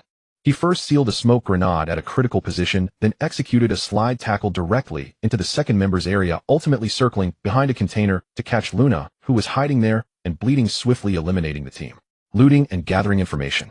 The boss of this team had 4 guns in his bag, 2 AS Vals, and 2 AWMs. It seemed they had indeed taken out an entire team in the prison area. From the equipment, it could be seen that the team they had taken down was also an escort team. Just from the gear seen in the control center, in this bag at least 3 escort teams had appeared in this game. This is enough to show how unfortunate the account Tan Sheng was currently playing was. However, discussing this now held no significance. For teams had already died on the field, and just now gunfire rang out in the core area, so there was likely only 1 team left in this map. After looting, the 2 did not take the usual route to the blue room, but crept their way to the black market entrance from the water room. Coincidentally, Tan Sheng caught the sound of 3 footsteps coming down from the CEO's direction. Armed with 4 type big bullets from the previous escort team's AWM ammo supply, dealing with this team would be a piece of cake. He first aimed from the black room stairs and shot a butterfly who was moving too far forward. Then he swiftly used a laser sniper to peek and take out a bit from behind the bulletproof glass on the top floor. Finally, with the enhancement of the Red Wolf's exoskeleton power, Tan Sheng effortlessly caught up with Uluru, who had fled to the buoyancy corridor, cleanly eliminating the last person, easily wiping out the team and completing the map. In the following time, Tan Sheng and Zhang Yi divided their roles to search for supplies, but most of the supply points had already been looted by the previous team. Tan Sheng not only failed to find any other Fate playing cards, but also didn't come across any valuable supplies. Helpless, he had to pull the plug and evacuate. The settlement interface popped up. Tan Sheng's earnings 9.3 million. Zhang Yi's earnings 11.72 million. Just from looting others' equipment, they had collected so much, mainly because Zhang Yi had been following Tan Sheng closely, quietly profiting and picking up all the valuable items, otherwise he would certainly not have as much as Tan Sheng. Once this income number was released, although Tan Sheng only secured 7 kills throughout the entire match, the barrage in the live stream was still filled with excitement, with many people even clamoring for him to play another match with this account. However, Tan Sheng did not comply. He still followed the previous wishes of the audience in the live stream, switched accounts, and brought up a new account. Upon switching to the new account, the intensity of the matches visibly dropped significantly. The opponents encountered were mostly glass cannons. Even when he occasionally faced a few in full gear, they were all equipped with severely damaged gear. Tan Sheng hardly exerted any effort, effortlessly achieving the Genius Youth title one after another, causing a frenzy in the live stream. However, after leaving that match in the Black Room, he never saw any Fate playing cards again. He had played continuously for over 10 accounts, and before he knew it, it was already past 2 in the morning. Let's wrap up today's live stream, brothers. It's getting late, and I'm tired. For those who didn't get a good account, don't be discouraged. We will continue tomorrow. Amidst the reluctant barrage of comments from the audience, Tan Sheng clicked to end the stream. The live recap data appeared on his monitor. Live viewership 372 million. Peak online viewers 240,000. Likes 73. 92 million. Follower increase 49,000. Gift diamonds 29,000. Compared to the number of viewers, the gifts received in this first broadcast were not too many. Converted to Longhua currency, Tan Sheng took home over 10,000 yuan. However, this amount was already equivalent to his total income from being an internet cafe manager and running errands for 2 to 3 months. Even more importantly, the massive traffic from this first broadcast was far more valuable than this 10,000 yuan. After all, in this era, having traffic equates to having money to earn. It can be imagined that after this live stream, many esports clubs or manufacturers would approach Tan Sheng for collaboration. The income at that time would far exceed the current 10,000 yuan. After the excitement, Tan Sheng and Zhang Yi ordered takeout, hastily ate a bite, and then went to bed. For those who are not fond of the upcoming content, you can directly skip to chapter 27. This part aims to reflect the effects of the physical enhancement card and introduce one of the female leads, Yao Nana. Skipping it won't have a significant impact. Dingling. After an unknown amount of sleep, Tan Sheng was abruptly pulled out of his dreams by a series of urgent phone rings. Rubbing his sleepy eyes, he reached for his phone, and the screen displayed an unfamiliar number. He frowned but still answered. Hello. Who is this? There was a moment of silence on the other end, followed by a slightly trembling female voice. Chengor, are you home right now? This voice sounded very familiar to Tan Sheng, but just awakened his mind was still a bit foggy, and he couldn't immediately recognize who it was. I'm home. Who are you? I. The other party hesitated for a moment, then a hint of a sob crept into her tone. Yao Nana Chengge. Can you help me? Tan Sheng instantly became more alert, sitting up abruptly in bed. Nana, what happened? Yao Nana and Tan Sheng originally only had an ordinary colleague relationship. However, she had brought him supper a few times when she came to take over shifts, leaving him with a good impression of her. Now, hearing that she seemed to be in trouble, he was naturally willing to help. After a moment of silence on the other end, Yao Nana slowly began to speak, her voice filled with fear and helplessness. I don't know how to start. Xiao Li was beaten. Zhao Long. He was at the internet cafe. Woo-woo. Yao Nana's words were unclear, and she suddenly broke down in sobs. Seeing this, Tan Sheng comforted her in a deep voice. Don't rush, Nana. Take your time and tell me. Yao Nana sniffled, took a moment to calm her emotions, and then slowly recounted the events. Last night, when I went to take over my shift, I saw Zhao Hu and Zhao Long there. The internet cafe had no customers, but there were a few people standing beside them. I didn't know what they were talking about.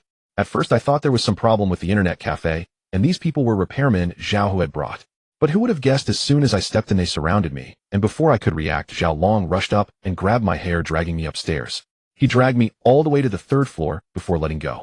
At that moment, I saw clearly Xiao Li. She was covered in injuries, just lying there. Hearing this, Tan Sheng's drowsiness vanished in an instant. What? Tan Sheng suppressed the anger and confusion in his heart, asking, what about you? Are you all right? I am fine, at least much better than Xiao Li. Yao Nana said with a trembling voice, clearly still shaken from a traumatic experience. Zhao Long's eyes were terrifying, as if he wanted to kill me. The people around him were also looking at me with malicious smiles. I was completely stunned at that moment, not knowing what was happening. Fortunately, Zhao Long asked, Tan Sheng is done. Can you continue? At that time, my mind went blank, and I could only nod frantically. Luckily, I nodded, and he didn't make a move against me, leaving one person to watch us while he took the others downstairs. Hearing that Zhao Long did not harm her, Tan Sheng felt a slight relief, but he sensed something odd in her words. Zhao Long asked, Tan Sheng is done. Can you continue? Isn't this obviously because of his sudden resignation yesterday afternoon, which caused Zhao Hu to be unhappy? As for those people she mentioned, they were probably Zhao Hu and Zhao Long's lackeys. But now was not the time to dwell on those matters, so Tan Sheng asked, how are you doing now? Where is Xiao Li? I pretended to be asleep and took the opportunity when the man watching us went downstairs to jump out of the window and escape. Shally. She was in a state of unconsciousness and I couldn't carry her. Yao Nana's voice trembled, and Tan Sheng could understand it was clearly unrealistic for a female victim to save another person in such a situation. He steadied his mind and asked solemnly, "Where are you now?" "I'm in the small pavilion across from the second high school. I can't go home." Zhao Long took my phone and keys. "All right, don't be afraid. Let's stay on the line and we'll come to get you right away." "Thank you, Qinggu." Tan Sheng didn't respond to that, turning his head to look at Zhang Yi, who was already sleeping like a dead pig, and slapped him on the butt. "Get up, stop sleeping." "Huh, is there a bomb evacuation point?" Zhang Yi mumbled in his sleep, suddenly jolted awake by Tan Sheng's slap. "Stop dreaming that nonsense, get up quickly, there's an urgent matter." Tan Sheng grabbed Zhang Yi's arm and pulled him. The force was so great that even he was a bit surprised. After being placed by the bed, Zhang Yi finally woke up a bit, yawning and asking, "What's going on, Lao Tan? What happened so early in the morning?" "Hurry and get dressed, I'll explain on the way." "Oh, all right." After a quick tidy up, the two headed out. The sky was still a deep blue and the streetlights flickered with dim light. Tan Sheng finally noticed the time. It was 4 a.m. It was hard to imagine how much pain Xiao Li must have endured if she was beaten after Tan Sheng. Thinking of this, Tan Sheng quickened his pace. They each grabbed a shared electric bike and headed straight for Qing County's second high school. On the way, Tan Sheng put the phone call on speaker and Yao Nana recounted the events to Zhang Yi. Perhaps because she learned that Tan Sheng and Zhang Yi were on their way to her voice was no longer as shaky as it had been at the beginning. In addition to the initial information she provided, Yao Nana also revealed some additional details. Xiao Li actually woke up once, but she only said "save me" and then fainted again. Upon hearing this news, both Tan Sheng and Zhang Yi's expressions turned as dark as thunderclouds. Zhang Yi cursed directly. "Is Zhao Long even a man? Hitting a woman? And with such brutality?" Tan Sheng said nothing more, but the knuckles gripping the handlebars turned slightly white from exertion. He cast a glance at his right hand, a flash of sharp light passing through his eyes. Just moments ago, he had used this hand to lift Zhang Yi straight off the bed. It seemed this was the effect of the physical enhancement card from yesterday, allowing an ordinary person to lift an adult male with one hand. It could be said, it truly lived up to the quality of a red card. This also gave Tan Sheng a bit more confidence. After about 10 minutes, they arrived at the entrance of the second high school. Tan Sheng's phone rang with Yao Nana's voice. "Sheng, go over here." To the left. The two turned their heads, and across the road in the small pavilion, Yao Nana was waving at them with a street cleaner standing not far from her. Tan Sheng and Zhang Yi parked their bikes and quickly ran over. "Are you alright, Nana?" Tan Sheng approached and examined Yao Nana up and down. Yao Nana felt her cheeks heat up under Tan Sheng's gaze. She shook her head, "I'm fine." Then she quickly walked over to the street cleaner and handed her phone over.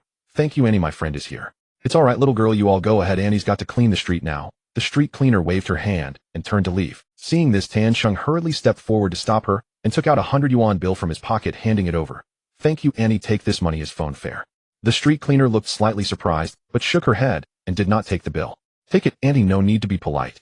Tan Sheng ignored her protests and stuffed the money into her pocket. After doing this, he grabbed Yao Nana's wrist and turned back to Zhang Yi's side. "Lao Zhang." Tan Sheng's tone was devoid of any emotion. "We'll split up. You take Nana home first, and he'll go rescue." Zhang Yi frowned. "Rescue? How are you going to rescue her? If you're not calling the police now, what are you waiting for? Call the Tan Sheng shook his head with a serious expression. If calling the police were effective, Nana would have called them instead of me the moment she borrowed a phone. There's no time for me to explain so much now. You hurry and take Nana away." "But..." "No buts." Tan Sheng interrupted Zhang Yi. "This matter was caused by me. I'll resolve it myself. You two should go back first." By the end, his tone had hardened slightly. However, seeing the worry on their faces, he added, "Rest assured, I know what it is." After saying this, he turned and walked away. Zhang Yi looked at Tan Sheng, then at Yao Nana, feeling somewhat indecisive. It was Yao Nana who seemed to have made up her mind, saying firmly, "Ego, let's go together." Zhang Yi looked at Yao Nana in surprise, but she had a determined look on her face. Since the girl said so, what else could he, a grown man, hesitate about? "Let's go." Immediately, the two followed Tan Sheng, closely heading toward the Xinyu Internet Cafe. In the Internet Cafe, the roll-up door was completely pulled down, and two men's voices could be faintly heard from within. "Xiaolong, can't you be a bit gentler? If something really goes wrong, won't we have to trouble old Lu and the others? Is it serious?" The other voice paused, speaking calmly. It's nothing, brother. As long as no one dies, it won't be a big deal. After all, this isn't the first time I've done this. It's nothing serious." The room fell silent for a moment before the first voice spoke again. "The problem is, if you beat him up like that, how can he still go to work? Are you going to be the Internet Cafe manager for me?" "Why not? As long as I manage it for you, just don't blame me for scaring the customers away. You little brat." Suddenly, the roll-up door of the Internet Cafe was lifted and a figure walked in. "Where's Zhang Xiaoli?" Hearing the commotion at the entrance, the Zhao brothers, who were chatting over a small beer, immediately fell silent. They turned to look and were surprised to see it was Tan Cheng, their expressions quickly shifting to one of disdain. "How I thought who it was, turns out it's you, the ingratiating, white-eyed wolf." Zhao, who scoffed, took a puff of his cigarette and then threw the butt on the ground, crushing it. He slowly walked up to Tan Cheng, his face growing colder with a tone full of chill. "I pay you a salary and let you surf the internet for free. How do you repay me? You just walked out without saying a word, even blocked my number. How do you have the face to come back now?" He was nearly 6 feet tall, towering over Tan Cheng by a good half a head, his muscular body stretching the loose t-shirt nearly tight. As he approached, the sense of pressure was almost unbearable. However, Tan Cheng was not moved by Zhao Hu's dominance. Meanwhile, upstairs, it seemed that people had heard the noise from the first floor, and 4 young men descended the stairs. Once they came down, Zhao Long gave them a look, and the few hurried forward, directly surrounding Tan Cheng, adopting a stance that suggested they might attack at any moment. "I ask you again, where's Zhang Xiaoli?" Tan Cheng's voice was devoid of emotion, his gaze meeting Zhao Hu's without flinching. Seeing him like this, Zhao, who suddenly laughed, and the expressions of the others present were filled with mockery. "Did I give you too many smiles, Tan Cheng?" Although Zhao, who said this with a smile, the chill in his tone was undeniable. Tan Cheng sneered, slowly speaking. "They'll give you 3 seconds to let Zhang Xiaoli go, otherwise. Fuck you." Zhao, who suddenly erupted, not giving Tan Cheng a chance to finish his words, and slapped directly at his face. Smack! A sharp sound echoed from the internet cafe entrance, followed by the thud of something heavy hitting the ground. Zhang Yi and Yao Nana, who were watching nearby, turned pale upon hearing the noise. "Damn it, old Tan really doesn't care about his life." Zhang Yi cursed inwardly, hurriedly taking out his phone and handing it to Yao Nana, saying urgently, "Nana, call the police quickly, I'll go help." Yao Nana had already explained to him on the way why they shouldn't call the police. The Zhao brothers had deep ties in Qing County, and they seemed to have connections with the police as well. If they called the police rashly, they would definitely suffer in the end. But given the current situation, Zhang Yi couldn't care less about whether calling the police would help, he just needed to report it first.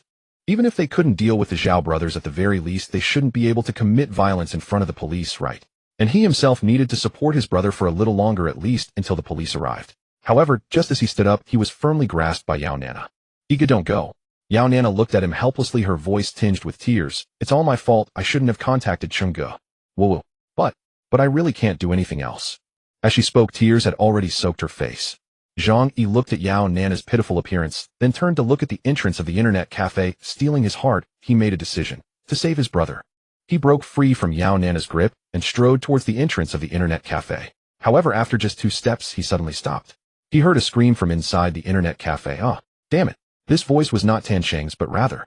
Yao Nana seized the opportunity while Zhang Yi paused and chased after him. She stood beside Zhang Yi, her face still marked with tears, but her expression had turned to one of shock. What exactly happened? Both of them had this question arise in their minds. Wasn't Tan Cheng supposed to be getting beaten up? Why was Zhao Hu the one screaming? The more they thought about it, the more unbelievable it seemed, and they unconsciously stepped closer to the entrance of the internet cafe. Until they saw the scene inside, their faces were immediately filled with astonishment. At the entrance of the internet cafe, 7 people were present. Tan Cheng was surrounded by 4 young men, while Zhao Long stood outside their encirclement, and on the ground not far from them lay a person. Zhang Yi focused on the person lying on the ground and immediately recognized their identity. It was Zhao Hu.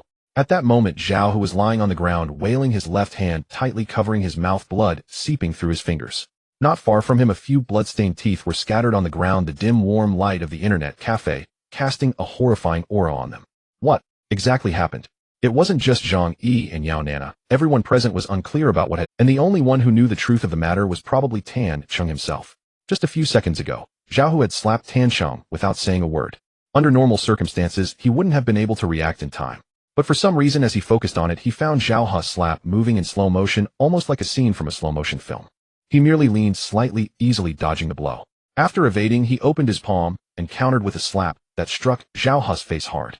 And then the scene that unfolded now occurred. The 4 surrounding Tan Cheng were shocked, stepping back as they saw Zhao Hu suddenly being sent flying by an unseen force.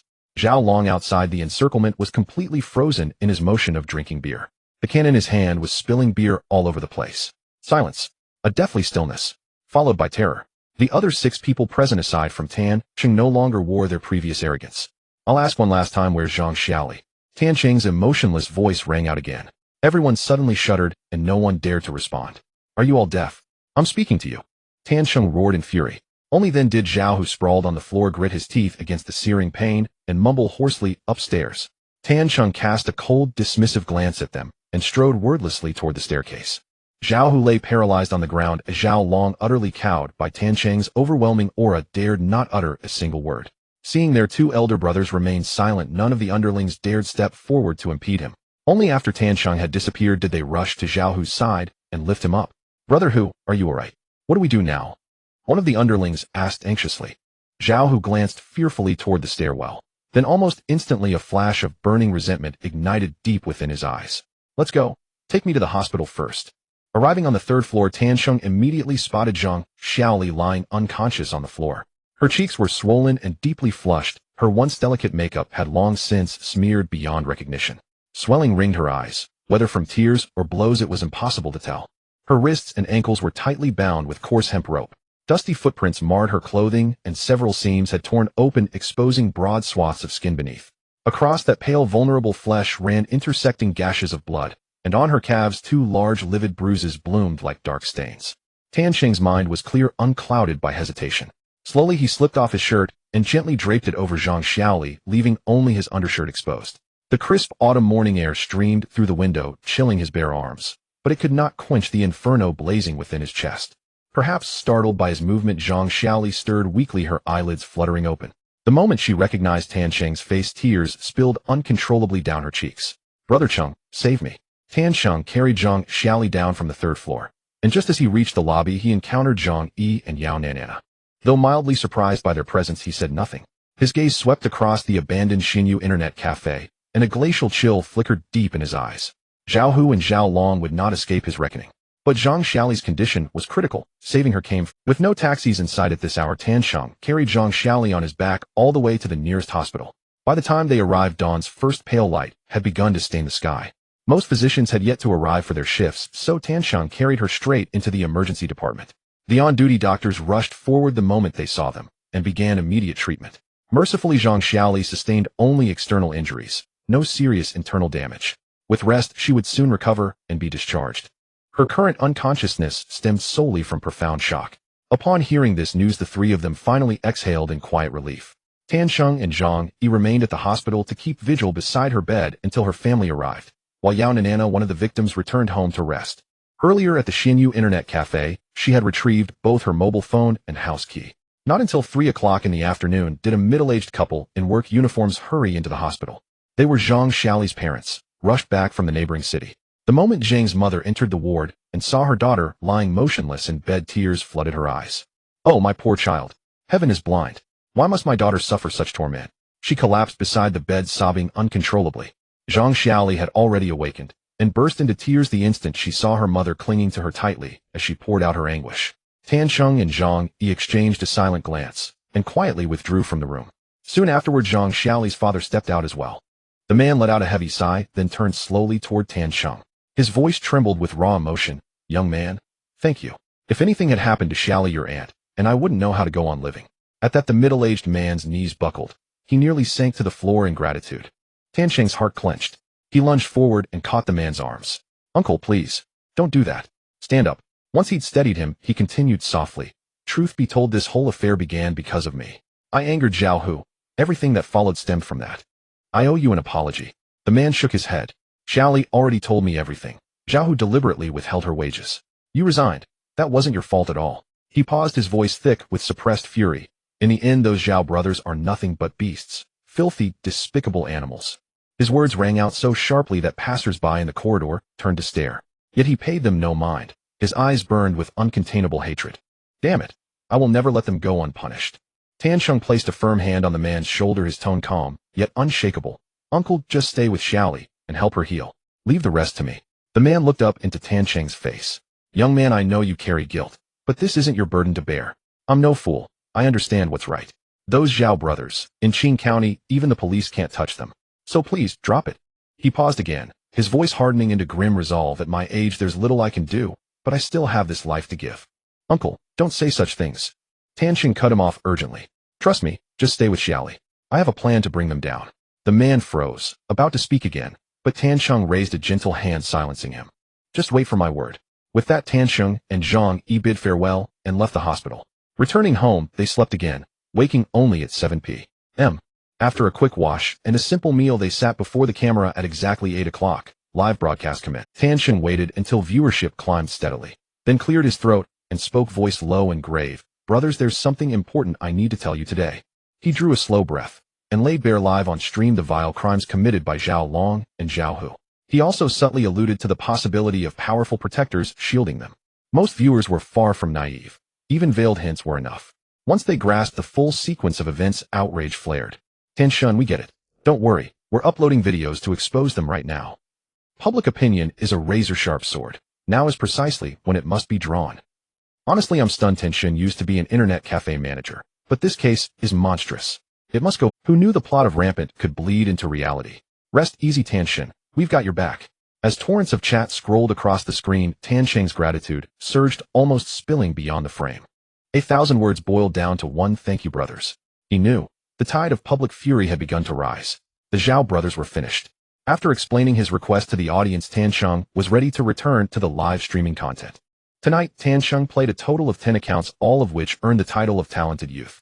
During the live stream, the bullet chat felt somewhat repressed, evidently, due to the incident Tianxing had recounted. However, there was nothing that could be done.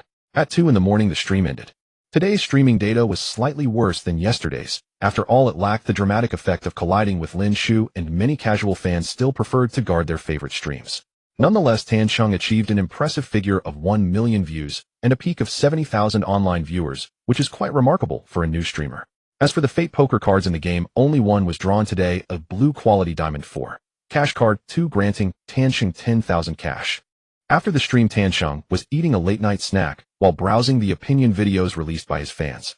Suddenly, a message from Chunze came through. 1103 Leader Teacher, Tianxing, you finished streaming, right? I heard from my friends in the stream that it seems you've encountered some issues. Tianxing paused, slightly considering, before replying earnestly. I am very candid, Brother Zay. I'm glad you could take the time to pay attention to my matters amidst your busy schedule. I have indeed encountered some situations, but they should be resolved soon. There was silence on the other end for quite a while before another message popped up. 1103 Leader, no Teacher, Tianxing, you don't have to check the beans when chatting with me. Your message has a strong AI flavor, huh? Seeing this message, Tianxing's expression stiffened. He was indeed speaking out of politeness, as the other party was a big streamer, and he wanted his wording to seem more cautious. However, it seemed that this big star had no airs at all. Seeing he didn't reply, Chunze sent another message. 1103 Leader, it's fine, Teacher Tianxing, we're all buddies. The matter you mentioned, I also looked into it, and it's indeed infuriating. So I plan to create a group and invite a few streamers to help push the narrative. Not long after the message was sent, Tianxing was added to a group. The group was small with only 15 people. But when Tianxing saw their profile pictures, he quickly recognized their identities. Lin Shu Hao Tian by Zhe He by Zhan Hu Lu Hui Hua Xiaolong. Each one was a well-known internet celebrity, most of whom had a good relationship with Chunze. Upon entering the group, everyone sent messages welcoming Tianxing. 1103 Leader, guys, you should all know Teacher Tianxing. He's the brother who took away 130 in my stream a couple of days ago, and he's now streaming on Douyin. Zhan Huze about that protective umbrella in Qing County organized crime stuff. These videos were released by this brother. 1103 Leader, yes, Teacher Tianxing, you can tell them yourself. Seeing the message, Tianxing first privately thanked Chunze, then proceeded to recount the incident with the Zhao brothers in detail in the group. After hearing the whole story, these famous internet celebrities felt extremely indignant and expressed their willingness to help Tianxing deal with the matter. 1103 Leader, are you all informed now, guys? Notify your own fan groups, and let's resolve this matter tomorrow. The chat ended here, and Tianxing and Zhang Yi quickly finished their late-night snack before both fell into a deep sleep. The next day, Tianxing slept until he naturally woke up, opening his eyes to find it was already noon. Zhang Yi seemed to have been awake for a while and was watching TV in the living room, the sound of the television faintly drifting through the bedroom door. Tianxing didn't rush to get up. Instead, he took out his phone to browse Douyin. Upon seeing that the Zhao brothers had reached the top 10 in trending searches, he suddenly sat up in bed. Fortunately, the videos he scrolled through did not mention anything related to him, which made him breathe a slight sigh. With no trace of drowsiness left, Tianxing simply dressed and walked out of the bedroom. Old Tan awake. Zhang Yi greeted him while munching on sunflower seeds. Tianxing replied, stretching lazily, preparing to head to the bathroom to wash up. But halfway through his stretch, he inadvertently glanced at the sofa and was stunned. Yao Nana was actually at his house. Oh, Nana, are you alright? Why are you at my house? Tianxing asked, somewhat puzzled. Yao Nana chuckled. Hee, I'm fine, just came to find you guys. She looked in good spirits, seemingly having moved past the shadow of yesterday's incident. Zhang Yi gave me your address, don't blame him. She paused, then mysteriously added, I came today to bring you some good news. Good news. Public opinion. Zhang's father repeated these two words, and a glimmer of light gradually flickered in his eyes. Good. Thank you, really thank you, young man. Zhang's mother stepped forward and directly grasped Tan Cheng's hand. Tan Cheng smiled, indicating that it was all part of his duty. Then the group walked into the hospital room. Zhang Xiaoli was recovering well, her mental state much improved. Cheng Guna Na, and she wanted to greet them, but momentarily forgot Zhang Yi's name. Zhang Yi took the opportunity to introduce himself. Zhang Yi. Oh, you guys are here. Tan Cheng smiled and nodded. Xiaoli, do you feel better now? Thanks to you, Qinggu, I feel much better now. The group chatted casually for a while. After confirming that Zhang Xiaoli was not in serious trouble, Tan Cheng and the others stood up to bid farewell.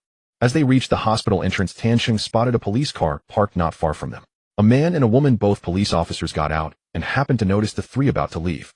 The male officer scrutinized Tan Cheng closely as if recognizing him and quickly approached. Is this Tan Cheng, Mr. Tan? Tan Cheng was slightly taken aback, but nodded. That's me. Good, glad I didn't get the wrong person. We were just about to look for you. Since you're here, we won't need to go to your home. Officer, is there something you need from us? Zhang Yi asked nervously. He was aware that Tan Cheng had hit Zhao Hu the day before and feared Tan Cheng might get dragged into the mess. However, the male officer's next words alleviated his concerns. No need to be nervous, it's nothing serious. He smiled and spoke in a calm tone. We just want to gather some detailed information from Mr. Tan regarding the case 1023 and make a brief record. Are you available right now, eh?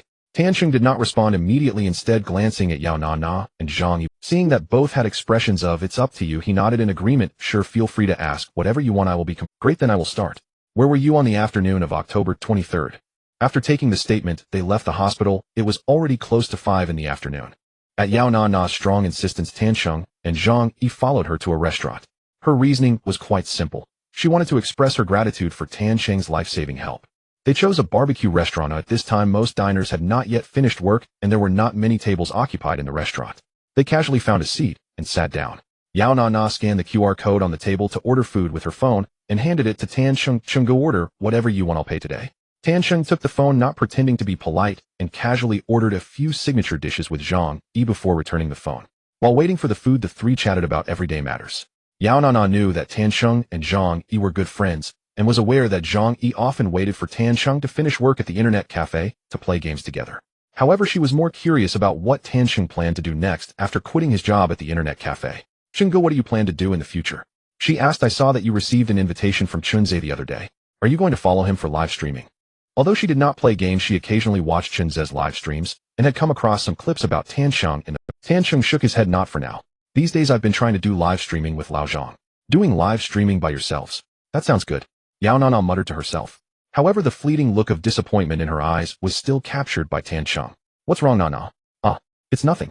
Yao Na quickly shook her head with an innocent expression. Tan Cheng raised an eyebrow. Just say it, we've been colleagues for so long, if you need my help, just speak up. Yao Na wanted to brush it off, but Tan Cheng added, don't be embarrassed, and the words she was about to say were swallowed back. Seeing that she could not hide it anymore, she sighed. I came to Qing County to work alone. Yesterday I told my parents about what I experienced, and although I tried to downplay it, they are still very worried about me. They insisted that I go back home and not stay in Qing County any longer. Then just go back, your parents are concerned about you. Zhang Yi suddenly interjected. Tisk, Lao Zhang, let her finish speaking, don't interrupt. Tan Cheng patted Zhang Yi on the back, and then turned to Yao Na, please continue. Yao Na bit her lip and continued, I don't want to go back. Once I go back, I will face matchmaking, marriage, and having children. I really don't want to live that kind of life. But Nana, aren't you only 22? Is your family really that anxious? Lao Zhang. Sigh. I'm just curious. It's fine, Qinggu. Yao Na gently shook her head, not minding Zhang Yi's interruption. I'm only 22, but in our village many girls get married and have children by 18. But I want to live the way I like. If I really go back, I feel I won't be myself anymore. That's why I would rather endure Zhao Hu's unreasonable wage deductions than leave the internet cafe. But now with Zhao Hu and Zhao Long gone, while it's a relief, I've also lost my job. In this unfamiliar Qing County, I now don't know what I can do or should do. Ultimately, I've been working away from home for more than a year perhaps. It's time to go back. At this point, Yao Na smiled sincerely, looking at Tan Cheng with genuine gratitude. Chenggu, thank you for taking care of me this past year, and thank you for saving my life yesterday. She raised her glass of water from the table and drank it all in one go.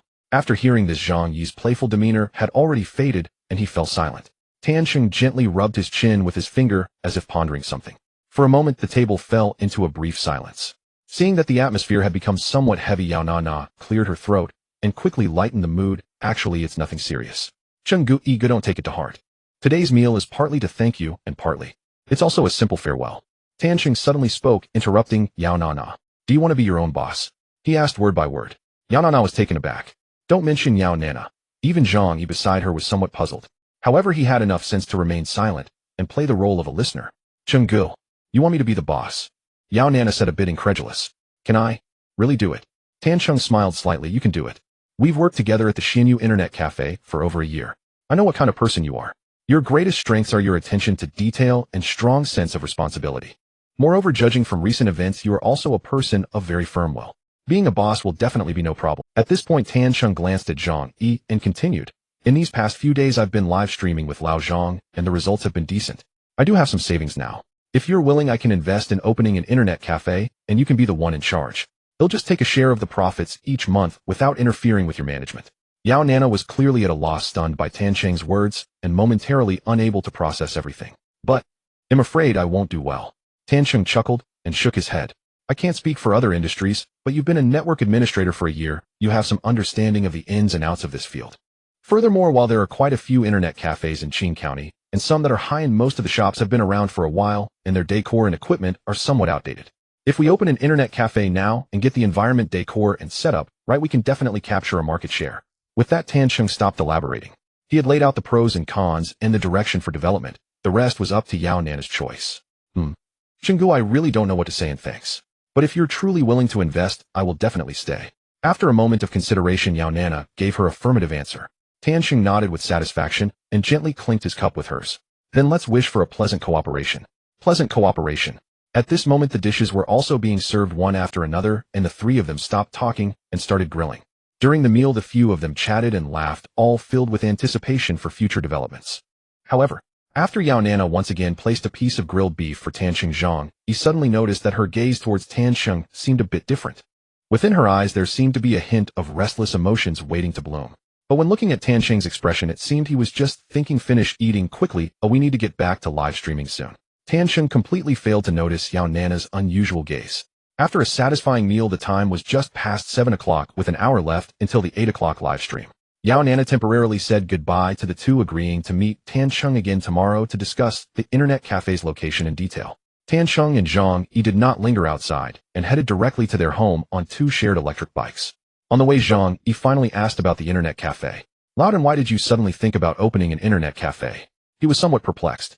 Tan Cheng glanced at Zhang Yi, responding nonchalantly. Online streaming is just the first step in our current development. Once we have sufficient funds, I also want to start an esports club and a company. Right now, I can collect Fate playing cards while gaming, and I definitely don't want to limit myself to just being a live streamer. Besides, I'm not a stingy person. When I was with Shinning Xuan, I could give 90% of my salary for her to spend, and now it's only natural for me to invest some money for my own career. However, the idea of opening an internet cafe really came to me on the spot, because I felt a bit sorry for Yao Nana. But do you really have that much money right now? Opening an internet cafe is not a small expense. Computers, decoration, hiring people, equipment, servers. All of these add up to at least several $100,000. Zhang Yi raised a very practical question. Tan Cheng's expression stiffened, then he turned his gaze to the scenery passing by on the street, his eyes vacant. After a moment, he slowly said, the money I have right now is indeed not enough. But I don't need to pull out several $100,000 all at once to open an internet cafe. Besides, Lao Zhang, have you calculated how much we can earn from streaming each day? Zhang Yi furrowed his brows and calculated. If gifts are converted to cash, over 10,000 or more. But I truly feel for you. That's several $100,000. If our income were stable, that would be fine, but if it's unstable, don't worry. Tan Cheng waved his hand, interrupting Zhang Yi's words, but only said those two words. Seeing Tan Cheng's resolute demeanor, Zhang Yi did not say anything further. By the way, Lao Zhang, Tan Cheng suddenly thought of something and spoke in a casual yet serious tone. I didn't explain the revenue sharing in detail before today. I want to clarify it with you. He paused, then continued. In the future, how about we split the earnings from our live streaming 60-40? I get 60, you get 40. He'll focus on the technical content, and you handle the entertainment aspects. I think this split is fair. What do you think? Zhang Yi was taken aback. 60-40. Then he shook his head repeatedly. No way, 60-40 is too much for me. The live streaming primarily relies on you, Lao Tendim, just a tool for creating program effects. Tan Cheng's expression deliberately darkened at this remark. Are you being polite with me? Then you shouldn't expect to take any share at all. You can just be my lackey. Haha, Lao Ten, you can't say that. Tan Cheng, seeing Zhang Yi joking around, shook his head helplessly. The two fell silent for a moment before Tan Cheng made a decision. How about 70-30? Let's find someone tomorrow to draft a contract. We should sign an agreement. After all, even brothers need to settle accounts clearly. Zhang Yi's gaze flickered for a moment, but he didn't say anything further. He just nodded slightly. After finishing this topic, the two had already arrived at the bottom of their rental building. Back in their rental unit, they opened the computer and adjusted the live streaming parameters. At exactly 8 o'clock, they started the broadcast. Good evening, brothers. We started streaming right at 8. We weren't late. As soon as they began, he started to hype things up again. The number of viewers in the live stream shot up just like yesterday, rapidly climbing as soon as the broadcast began. Tiansheng briefly informed the audience about the Zhao brothers being arrested and praised his audience for their support. He then prepared to start the game. At that moment, the live stream suddenly erupted with a series of spectacular gift effects. Zhang Yi focused and immediately thanked them. Thanks to Ko-God for sending 5 carnivals. Thanks to Hu-Ge for sending 5 divine dragons. Thanks to Hui-Ge for sending 15 Douyin No. 1. Thanks to Zhe-Ge for sending 6 carnivals. Upon seeing these usernames, the audience in the live stream instantly went wild. My goodness. The 4 kings from the north actually came to Tan God's live stream simultaneously to send gifts. Tan God is truly taking off now. It required no guesswork. These people had not been close to Tiansheng before. If they had come specifically to pay respects and present gifts, it was largely out of consideration for Chun Zhe and Lin Shu. To be more precise, it was probably chiefly for Chun Zhe. Tiansheng felt his gratitude toward Chun Zhe deepen a little. Thank you to all the brothers who came to support me. I am very grateful. He did not single out Chun Zhe by name. He offered his thanks to everyone. Since everyone had given gifts, singling out one person would inevitably make the others uneasy. He understood. Buoyed by those major streamers' offerings, the live room's popularity exploded, surging to an unprecedented 400,000 viewers online. Bear in mind the stream had been live for less than 5 minutes. On one hand, the big influencers drew traffic. On the other, the platform issues site-wide notices when a single gift exceeds 3,000 yuan. Even if viewers were watching other streams, a banner would pop up at the top of their screens announcing that someone had sent a lavish gift in another room. Many curious clicked in and could not bring themselves to leave. Those two effects compounded, producing Tiansheng's terrifying viewer numbers. After sending their gifts, the major streamers gradually left the room, leaving only a few Delta section anchors still in the top 10. From their posture, it was clear they wanted to see for themselves how much the recently hyped Tiansheng was worth. Tiansheng wasted no words and began scanning to log in as usual. 3, 2, 1, scan. He cut to the login QR code, and it was swept in an instant. He made no delay, selected his server, and logged on. ID gauge Chunfeng Chue Man D. Assets 542M 5. 4200 million confidential KD1. 8 top secret KD1. 2 tier Hei Ing 5 combat score 62. The data was middling. Tiansheng glanced over it and felt a little disappointed. After yesterday's stream, he had roughly learned the drop patterns of the Fate poker cards. An account with such statistics would likely be matched into ordinary games. The chance of drawing anything remarkable would not be very high. Sigh. Not even a blackroom account. Tiansheng muttered inwardly and clicked to start matching.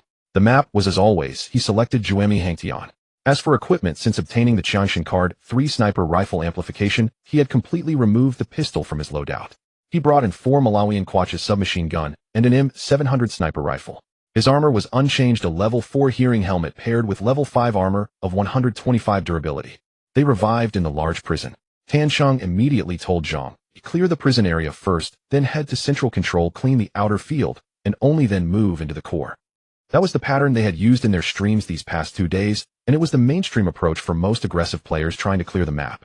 Controlling Red Wolf, Tiansheng ran straight for the printing room in the industrial zone, with Zhang Yi's Fingyi close. After 2 days of cooperation, Zhang Yi had learned an iron rule: stick to Tiansheng like glue. Fall behind even slightly, and you were liable to die on the spot. The two of them soon reached a near point at the printing room's main door. Through the wall, Tiansheng heard the unmistakable sound of a large safe being unlocked. Oh, a greedy little shoo-shoo. Tiansheng raised an eyebrow as he spoke, pulled out his 4 Malawian Quachas, and opened the small door beside the printing room's big safe. They slipped through the small door into the printing room and glanced right to see a Fengyi wearing a Lao Tai too, and nothing else, pressed into the gap beside the safe and intently typing the code. Tiansheng looked once more and turned to walk further into the room, clearly not intending to act. Zhang Yi, however, suddenly shouted, raised his Uzi, and began firing at the Fengyi.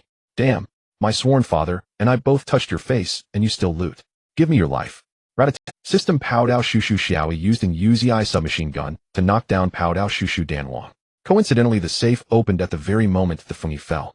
Give it here. Zhang Yi chuckled and immediately leapt forward to grab the safe. The viewers in the live room were instantly dumbfounded by his expression. I say, Xiaoi, why make things hard for a fellow Shushu? Aren't your IDs practically brothers? Xiaoi, just because your teammate is Tiansheng, you go bully other Shushu, huh? Over the past 2 days, the audience had learned Zhang Yi's nickname was Xiaoi, though many still called him Yanjing. Yanjing, why did you take Tiansheng's head? Tiansheng was fighting the prodigy, don't you know? Tan Sheng's Sharpie happened to catch that comment and smiled helplessly. I usually don't kill Shu Shu. One kill is nothing. Brothers, look. This is Tan Shun. What a righteous Tan Shun. Yinjing, see. This is the gap between you and Tan Shun, understand. Yet then. Ha ha ha, bust.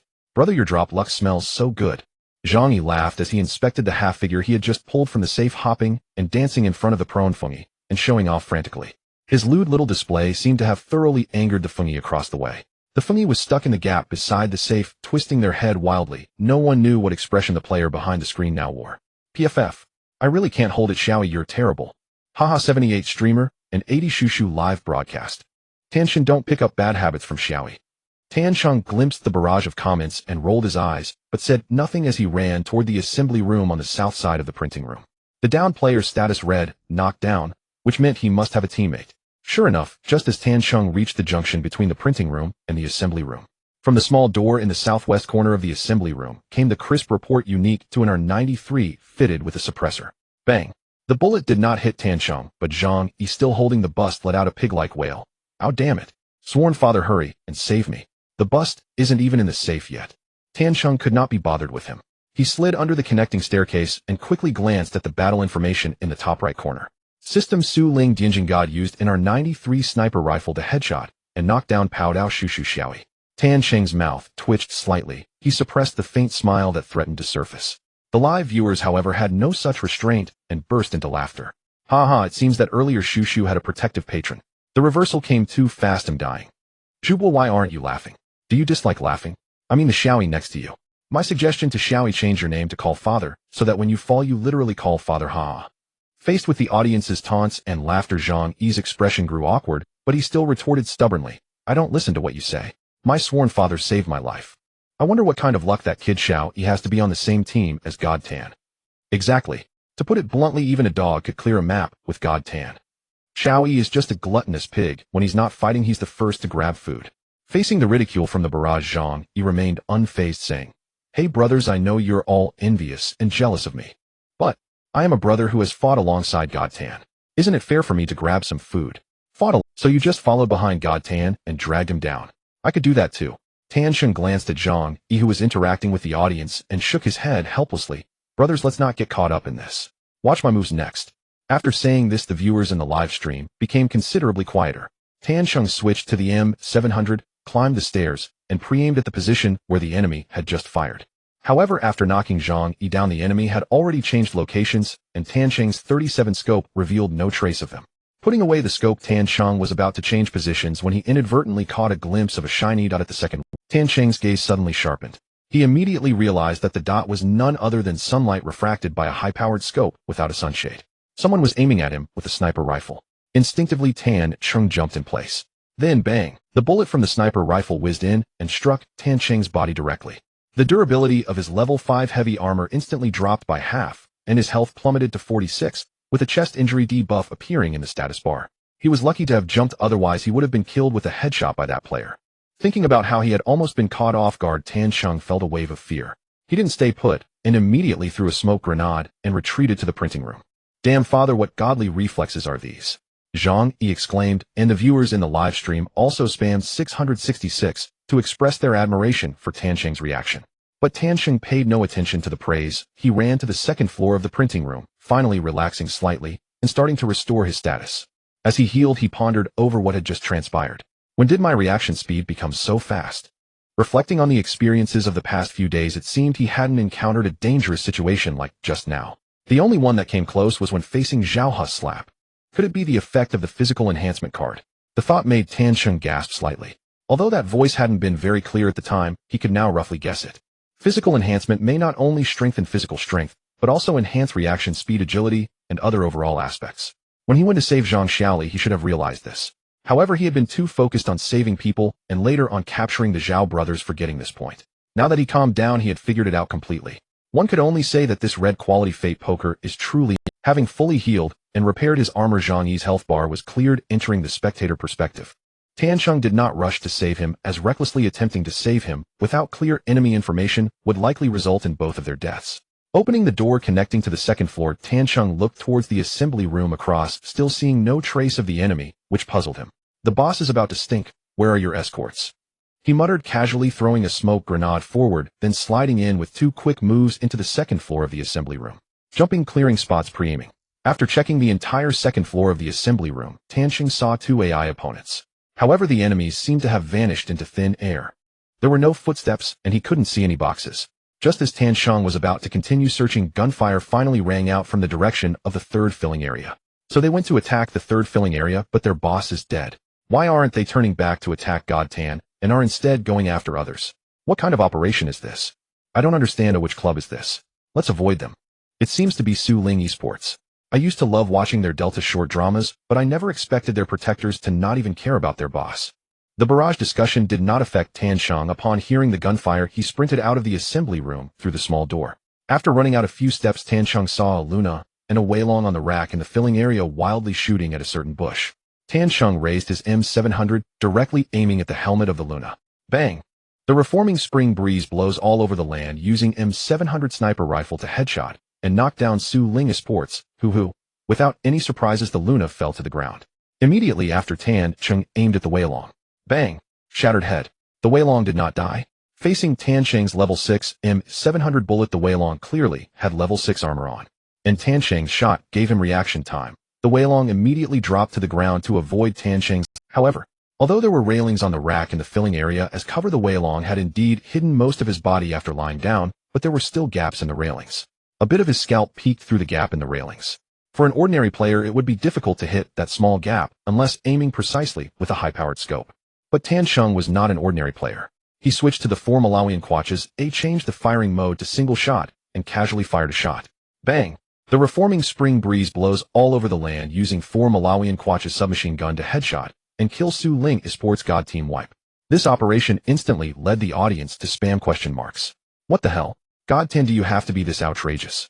If you were using a sniper to aim at gaps, I wouldn't say anything, but you can aim at gaps with a red dot 4 Malawian quatches. Is this the gap between us mortals and the gods, eh? So even gods can aim at gaps. Facing such a barrage, Tansheng had already grown accustomed to it. He smiled slightly and joked with the audience. It's not me aiming at gaps, it's the Weilong showing its chicken feet. What a chicken feet showing. Turns out God Tan is also a little black fan. Shouldn't that be chicken head showing? Ha ha. Tansheng chuckled and shook his head. For now, he still needed to quickly eliminate the enemies as Zhang Yi's rescue time was running short. When Tansheng arrived near the resurrection point of Cell 3, he saw 3 boxes neatly arranged in the grass. Clearly, these 3 individuals had been slain by Luna and Weilong just moments ago. After confirming that the number of boxes was correct, Tansheng helplessly shrugged and turned back to the printing room to rescue Zhang Yi. In the Suling Garden district, in a room, 2 boys, who looked about 18 or 19, were sitting silently in front of their computers. In their headphones, a girl with a spicy voice was emitting sharp, explosive sounds. I'm so angry. Why aren't you 2 coming back to save me? What will my half-body statue? I'm so furious. Why did you have to go after the people in Cell 3? Ha ha ha, is this what you call star protection? I'm really so mad. I'm going to file a complaint against you 2. From her words, it was clear that she was the running knife mouse egg yolk, who had just been killed by Zhang Yi. However, this woman was clearly now in an extreme state of agitation, alternating between laughter and tears, her words full of exasperation. Sister, I'm really sorry if this is our fault. Can we give you another game? The Weilang player god spoke earnestly. Replace what? The spicy voice girl was very agitated and suddenly burst into tears. Woo. My half-body statue is gone. After playing Delta for so long, I haven't even seen that thing. Woo, I don't care anymore. I'm going to file a complaint against you 2. The voice suddenly cut off and the spicy voice girl exited the team. Both boys now wore awkward expressions. A single explosion was bad enough, but if they were complained about, what should we do? If we get complained about, won't our wages be deducted? God sighed helplessly, saying, sigh. If I'd known, I wouldn't have listened to you and gone after that Cell 3 team. This is such a mess. Ho glanced at him. This can't be blamed on me, right? For such a normal game, one of us could have handled it alone. You didn't need to come help me. I just heard that someone from the second team was attacking them, so I thought I'd quickly help you clear out Cell 3. Now the recording and audio prove that we didn't take care of the boss. It's not just about wage deductions. I'm afraid of being electrocuted. God's face revealed a peculiar expression at this point. At this moment, the door of the room was pushed open. A man in his 30s walked into the room. He was one of the heads of Suling Esports, Gao Yu. As soon as Gao Yu entered the room, he immediately spoke. Do you 2 know what you've done? His tone was devoid of emotion, but it brought considerable pressure to God and Ho. The 2 exchanged glances and then lowered their heads. We caused an explosion, Mr. Gao. I'm sorry. Explosion. Gao Yu raised an eyebrow, then his expression suddenly softened considerably. Explosions are minor issues. Do you know that you ran into Tan Sheng? Tan Sheng. Both of them frowned, as if the name sounded familiar, but they couldn't recall who it was at that moment. It's the Tan Sheng who won the prize at the East Zay Sniper Tournament, the one who has been trending on Douyin these days for his remarkable skills and high traffic. Upon hearing Gao Yu's words, the two finally remembered who Tan Sheng was. So that's why that person was able to shoot me dead through such a tiny gap, or it turns out to be Tan Sheng. God looked bewildered. It was Hu who grasped the main point. Mr. Gao, what is your purpose in coming here? Oh, my purpose is nothing much. I'm just here to give you two a taste of the district's specialties. Saying this, Gao Yu pulled out a black switch-equipped stick from his pants pocket. As he pressed the switch, sparks began to fly from the stick, making a sizzling sound. I heard from customer service that you two were just complained about. Seeing this, God and Ho's faces changed dramatically. They looked at Gao Yu, who was grinning wickedly, and exclaimed in terror, Mr. Gao, don't. We were wrong. We want dare again. However, Gao Yu ignored them, holding the electric baton and continuously approaching the two who were huddled in the corner, shaking in fear. They looked like a fierce wolf about to devour the little lamb in front of it. Just as Gao Yu was about to bring the electric baton close to God's arm, he suddenly put it away, and his expression returned to normal. I was just joking with you two. I'm here to assign you a task. Only then did the two let out a long breath. You say whatever task it is, we will certainly do our best to complete it. Gao Yu nodded with a smile. Immediately find another star protector, anyone will do. The three of you form a team and go to snipe Tan Sheng. He is currently live streaming on Douyin. He paused, and then continued, you don't need to retreat, and you don't need to use identity cards. As long as you can kill Tan Sheng once, the district will reward each of you with 100,000 directly. Hearing this, the two's eyes brightened. Yes, we guarantee to complete the task.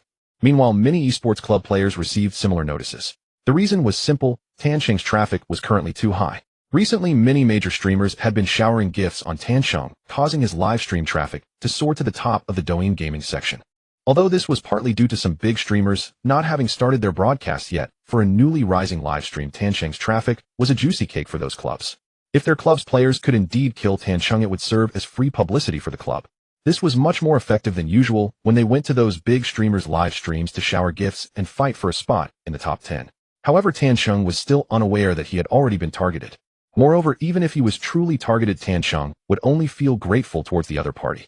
He had already guessed that the probability of his fate poker cards being dropped was somewhat related to the intensity of the match. If so many protective players came to snipe him, the intensity of his match would definitely be raised to an outrageous level. Naturally, the probability of his fate poker cards being dropped would also increase significantly. After completing the match of resurrecting the big boss, Tan Sheng logged off his game account and logged onto his second friend's account. ID Xiao Xian can't wake up assets 329M confidential KD1. 8 ultra confidential KD1.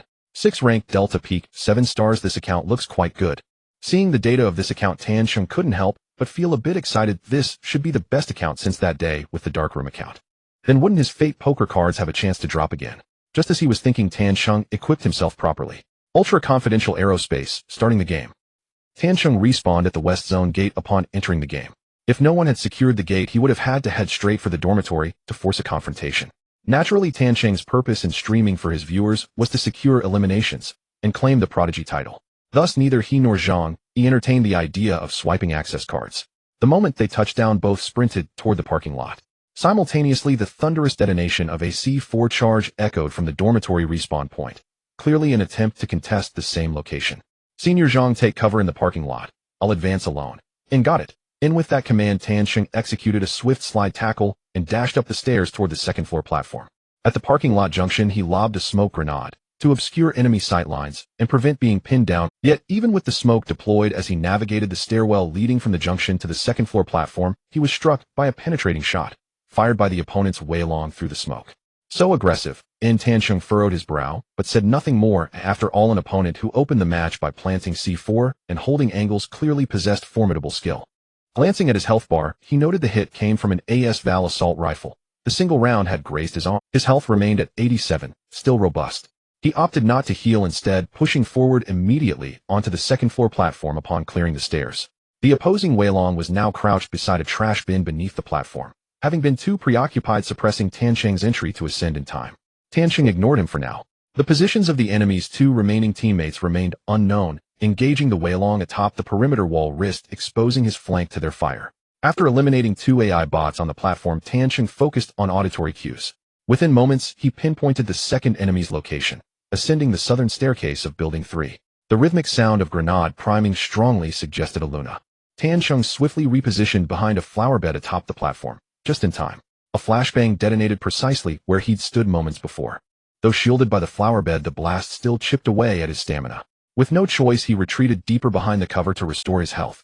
This squad is no joke, and they're playing incredibly aggressively. Tan Sheng has truly met his match, and now that we know their lineup includes a Wei Long and a Luna, where's the third player?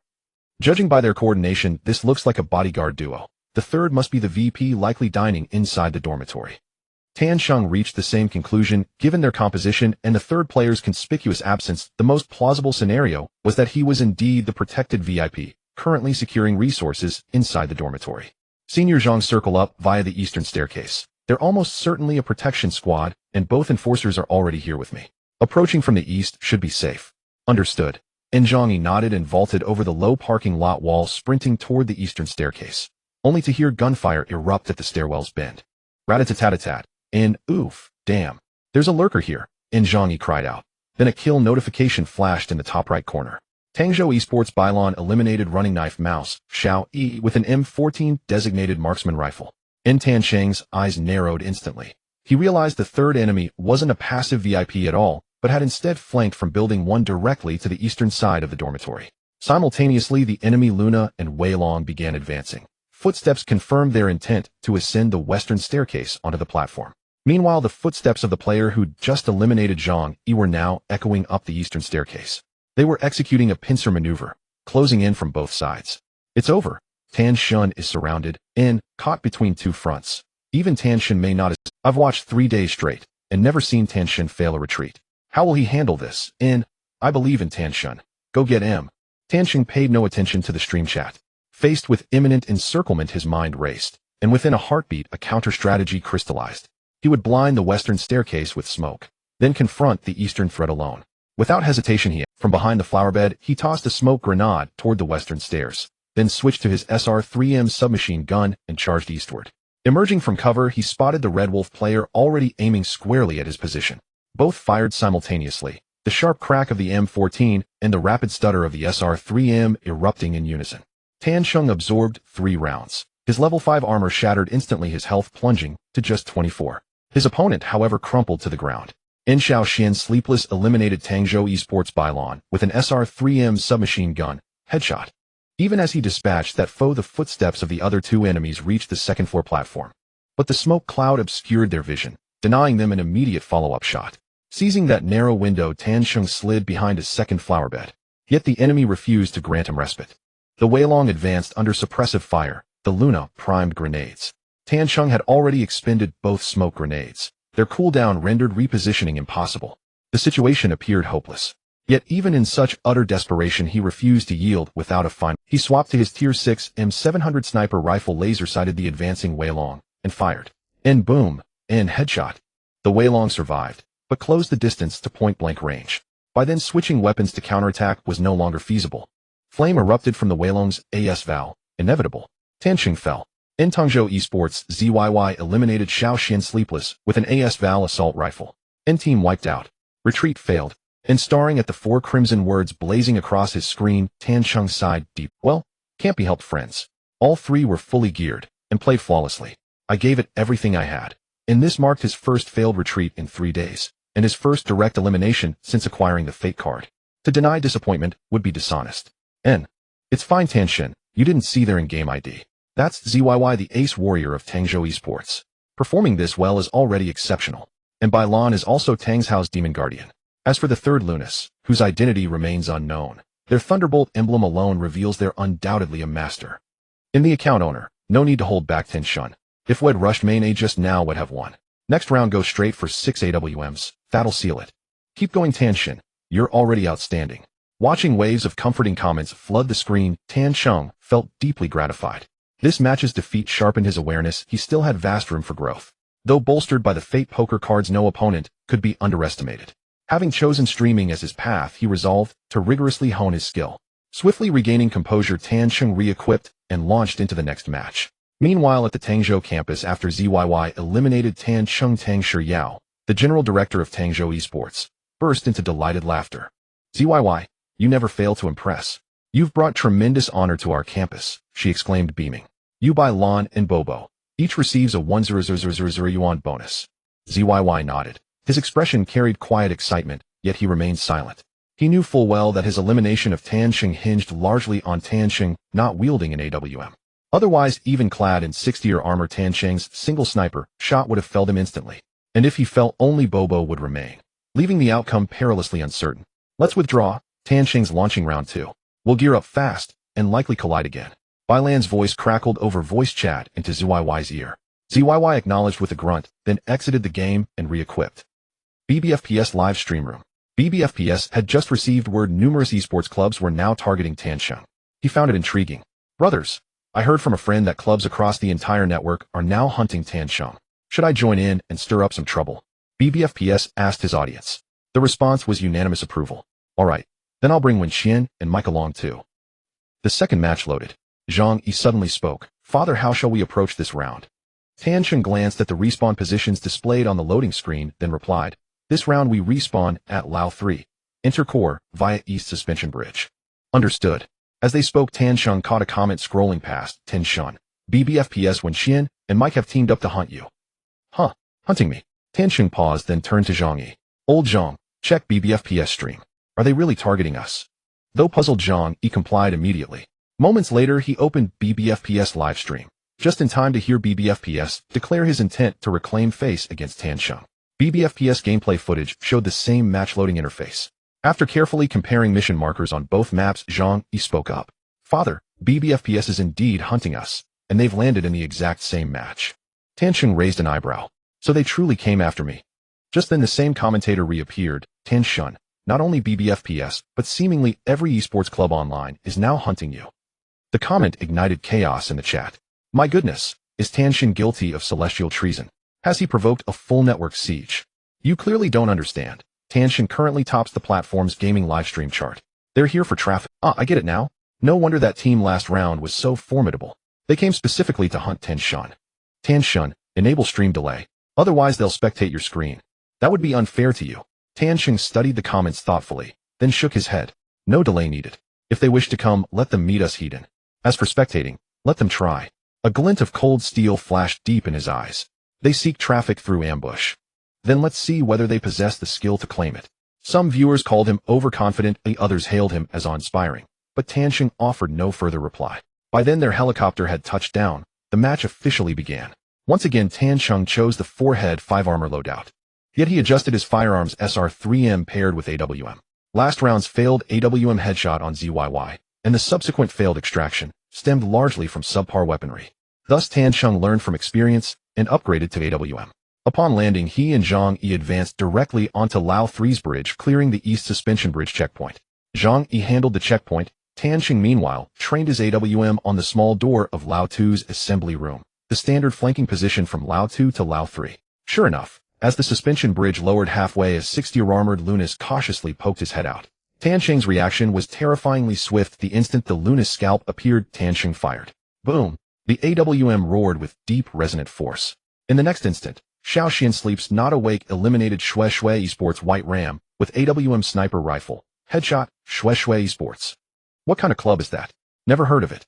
A wry, icy smile curled Tansheng's lips. Even such fly-by-night teams dared hunt him, truly courting death. He immediately instructed Zhang Yi, Old Zhang, don't cross the bridge yet. First eliminate the squad in Lao 2. Oh right. Zhang Yi hesitated only a heartbeat before complying. They pushed forward along the bridge.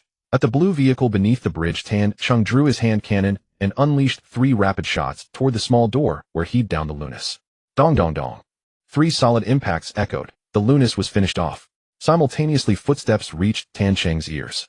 Clearly someone had attempted to revive the Lunas, but broke off to evade the hand cannon's blast radius.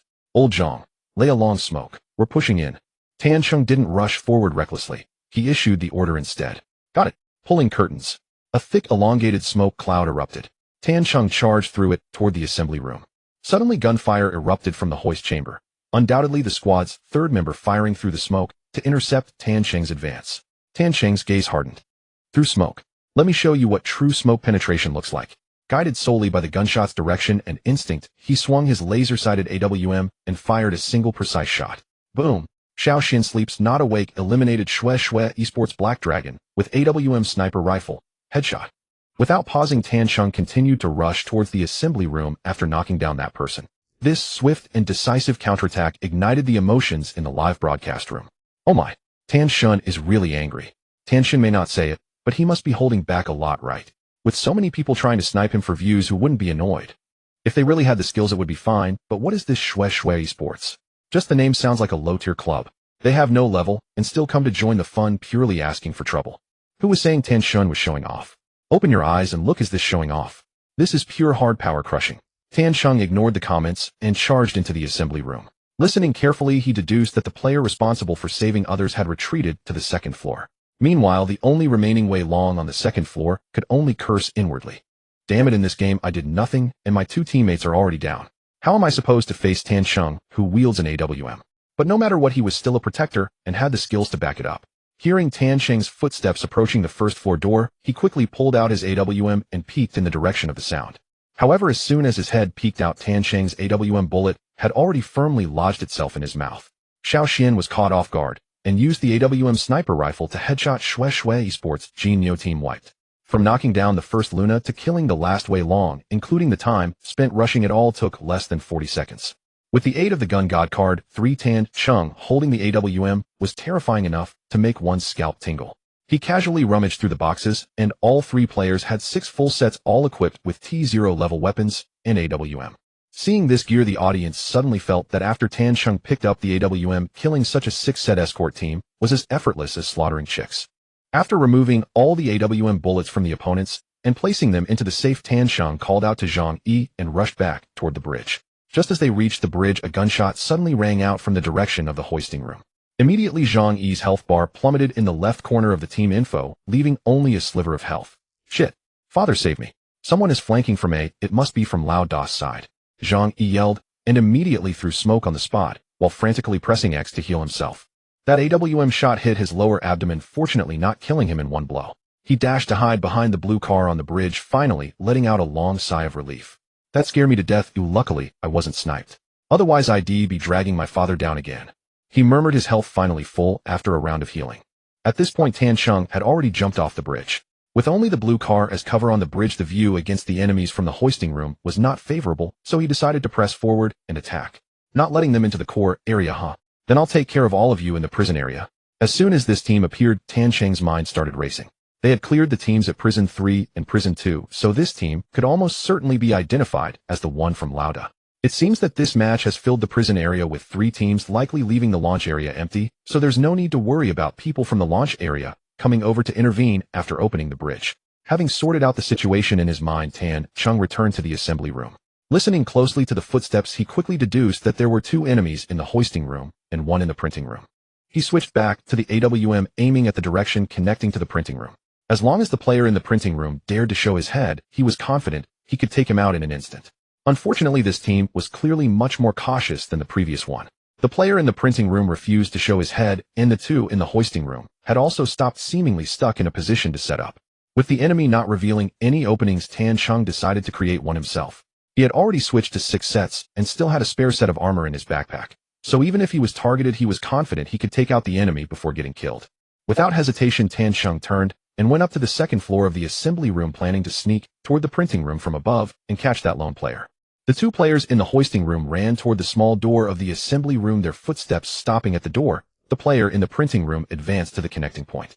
At this moment, Tan Cheng was already on the second floor, and there was no exchange of fire between the 2 sides for the time being. Soon Tan Cheng reached the connection point on the second floor, while the 3 enemies had already gathered and charged into the first floor of the assembly room. Seeing this, Tan Cheng pulled out his hand cannon and fired a triple-shot cannon directly at the connection point on the first floor. Boom, boom, boom. There was no hit feedback, and the 3 enemies hurriedly ran toward the small door on the south side, apparently intending to use the southern staircase to reach the second floor. At that moment, Zhang Yi was crouched outside the small door on the south side. Hearing a series of hurried footsteps rushing toward him, a cold sweat trickled down his forehead. Don't come and grab me, don't come and grab me. He frantically prayed in his heart, while pulling out the fully modified M14 he had just acquired, so even if they came to grab him, he could fight back a little. However, there are no secrets under my arrows. The enemy's Luna fired a detection arrow, instantly exposing Zhang Yi's position. Damn, I'm going to fight you all. He shouted, peeking his head out from behind the door and firing wildly at the three of them. Mike used the M7 assault rifle to knock down the running knife mouse, shout, "Father, save me." Tansheng. Zhang Yi's sacrifice was not entirely in vain, at least it allowed Tansheng to see the enemy's IDs. It was the team from BBFPS. Tansheng glanced at Zhang Yi's screen, a red wolf, a Wei Long, and a Luna. From his understanding, the red wolf should be BBFPS, the Wei Long was Mike, and the Luna was Wenxian.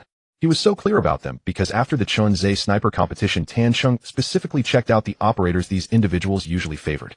Especially BBFPS, after watching his highlight reels, Tansheng truly understood how much weight the title champion of the Double Z Cup carried. Even with the Gun God card now at his disposal, Tansheng had to admire BBFPS's precise shooting. The saying that every shot could be a headshot was no exaggeration when it came to BBFPS. In all of this person's kill highlights, over 80% were headshots, demonstrating their terrifying prowess. This also made Tansheng realize that his earlier victory over BBFPS in the East Z sniper competition was indeed due to sheer luck. With thoughts racing in his mind, Tansheng did not pause his steps and had already returned to the second floor of the assembly room. This time he was determined to confront them head-on. As he reached the corner of the second floor, Tansheng drew out his AWM and peered through the small door towards Zhang Yi's corpse. The other three clearly understood how terrifying Tansheng's accuracy was, and none of them dared to expose themselves easily for a gunfight. Footsteps were moving swiftly, with one person approaching the small door downstairs where Tansheng was, while the other two were positioned, one stuck outside the door and the other hiding behind the assembly car track. With the opponents not revealing themselves, Tansheng found himself at a disadvantage. The footsteps downstairs were drawing closer, and if they pressed forward, he would likely repeat the mistakes of the previous round. However, the current situation was far better than the last. Firstly, from his current position, even if the enemies rushed through the small door downstairs, they wouldn't be able to hit him immediately. Secondly, his equipment, this time, was of a much higher caliber, greatly increasing his margin for error. Yet he still dared not let his guard down. In front of the AWM, all beings are equal. Even though he was currently clad in 6 sets of armor, taking a direct hit from an A shot could still lead to his demise. What Tansheng didn't know was that among the 3 opponents, only Wenxian was equipped with an AWM. BBFPS was armed with an 47 Malawian Quaches and SVD, while Mike only carried an M7 with a 3.5x scope. At that moment, the one positioned at the small door downstairs was exactly Wenxian, who carried the AWM. This meant that Tansheng could find an opportunity to throw smoke to obscure the vision of BBFPS and Mike, and directly jump down to challenge Wenxian. In such a scenario, even if BBFPS and Mike shot at him from behind the smoke, it would be impossible for them to take him out with a single bullet. Although Tansheng was unclear about the specific weapon configurations of his opponents, he decided to take a gamble. Facing 3 top-tier opponents, the challenge of a 1 vs 3 was entirely different from a 1 vs 2 or 1 vs 1. He decisively changed his target, raising his hand to unleash a tri-shot barrage towards BBFPS, immediately following up with a smoke grenade thrown in front of them.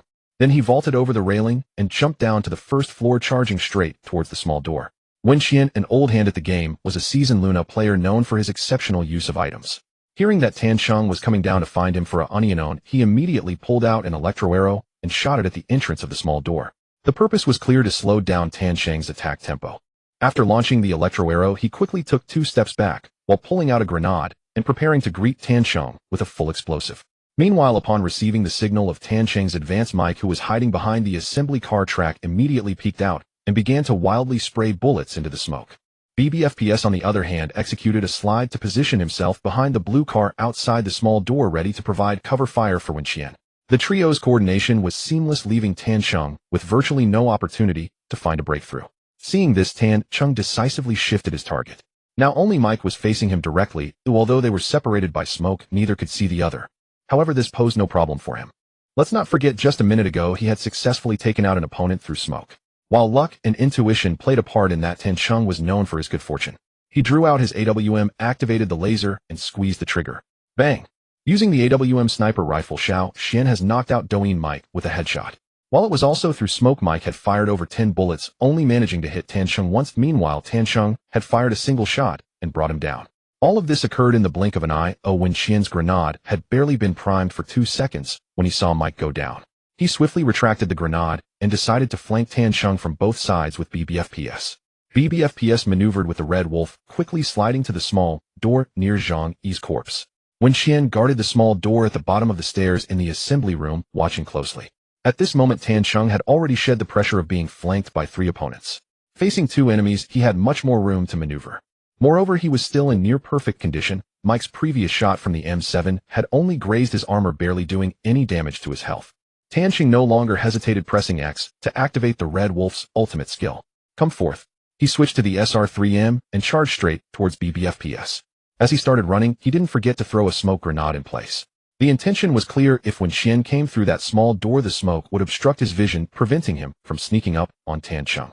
The reason he prioritized BBFPS was simple: eliminate the more mobile Red Wolf first, leaving the less agile Luna to struggle in a critical moment. Hearing Tanqing charging towards him, BBFPS was momentarily taken aback, then quickly reacted. He was no soft target that anyone could easily approach. Onion on. Bring it on. Come forth. BBFPS activated his own Red Wolf ultimate, launching into a slide jump from the small door into the assembly room, while firing ahead his crosshairs aimed at Tanqing's head. Tanqing had been on guard since he heard the opponent activate their ultimate.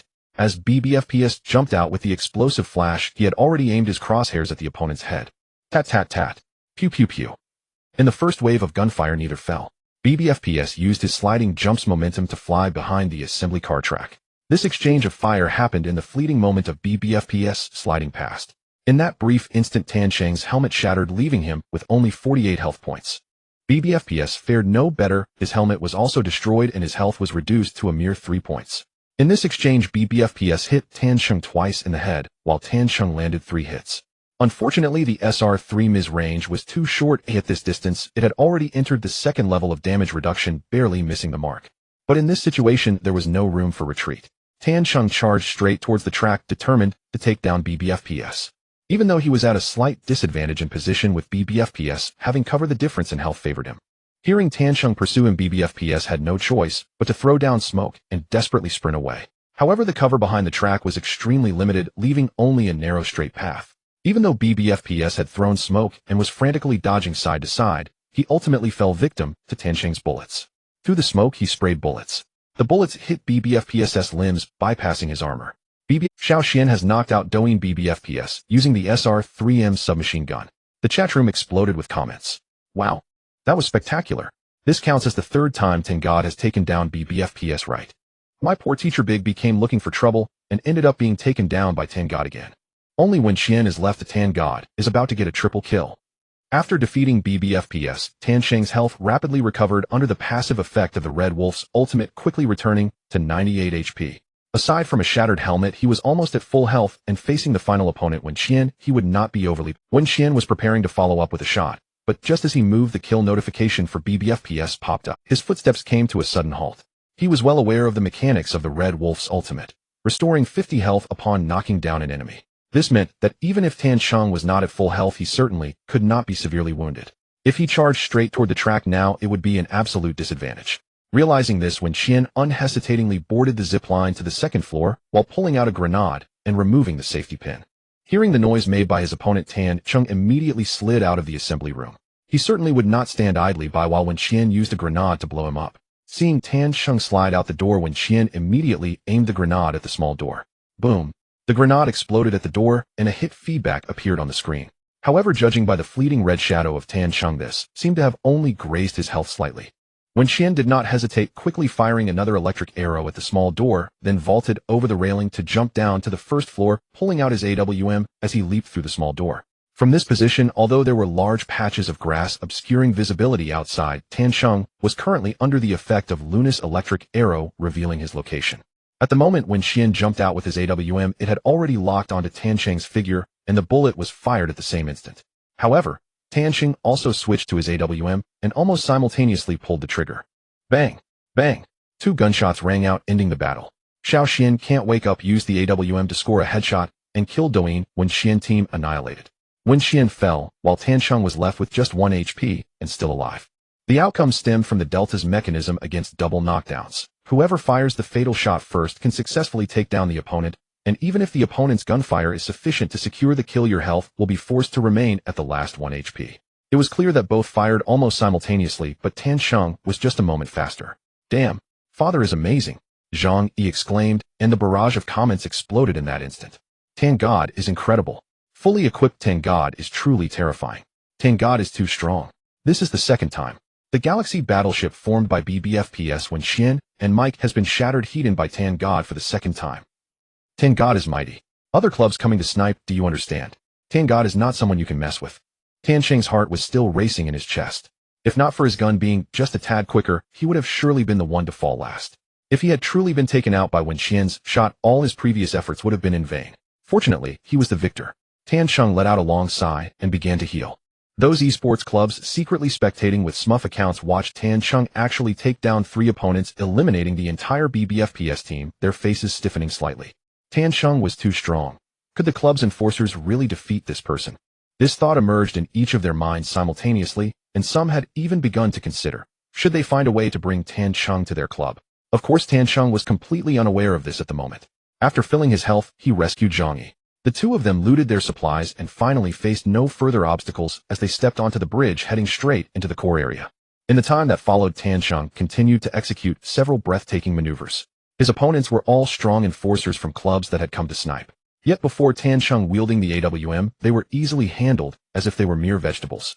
In the entire game, aside from 2 teams of players colliding with each other, the rest were all dealt with by Tan Sheng alone.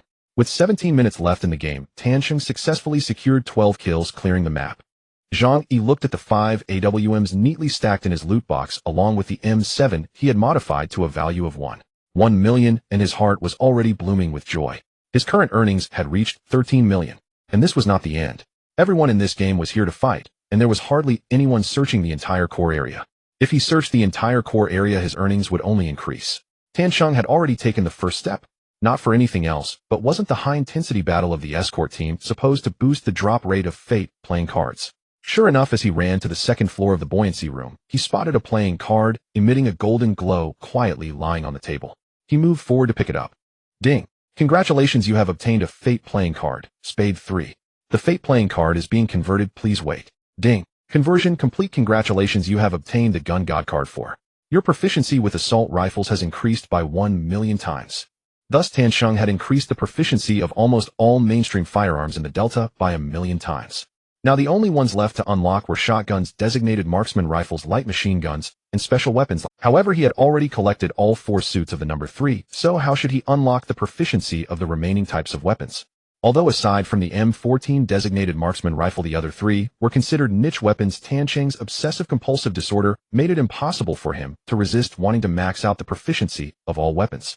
Forget it, thinking too much now is useless. He should continue searching for other playing cards. He gathered his thoughts, leaped, and jumped directly into the deep pit of the buoyancy room. There was a container that could refresh playing cards, airdrop crate. Upon reaching the deep pit, he ignored the small safe above and ran straight to the mid-level airdrop crate, lifting the lid. 1 3x3, 1 2x4, 2 2x1, and 1 1x1.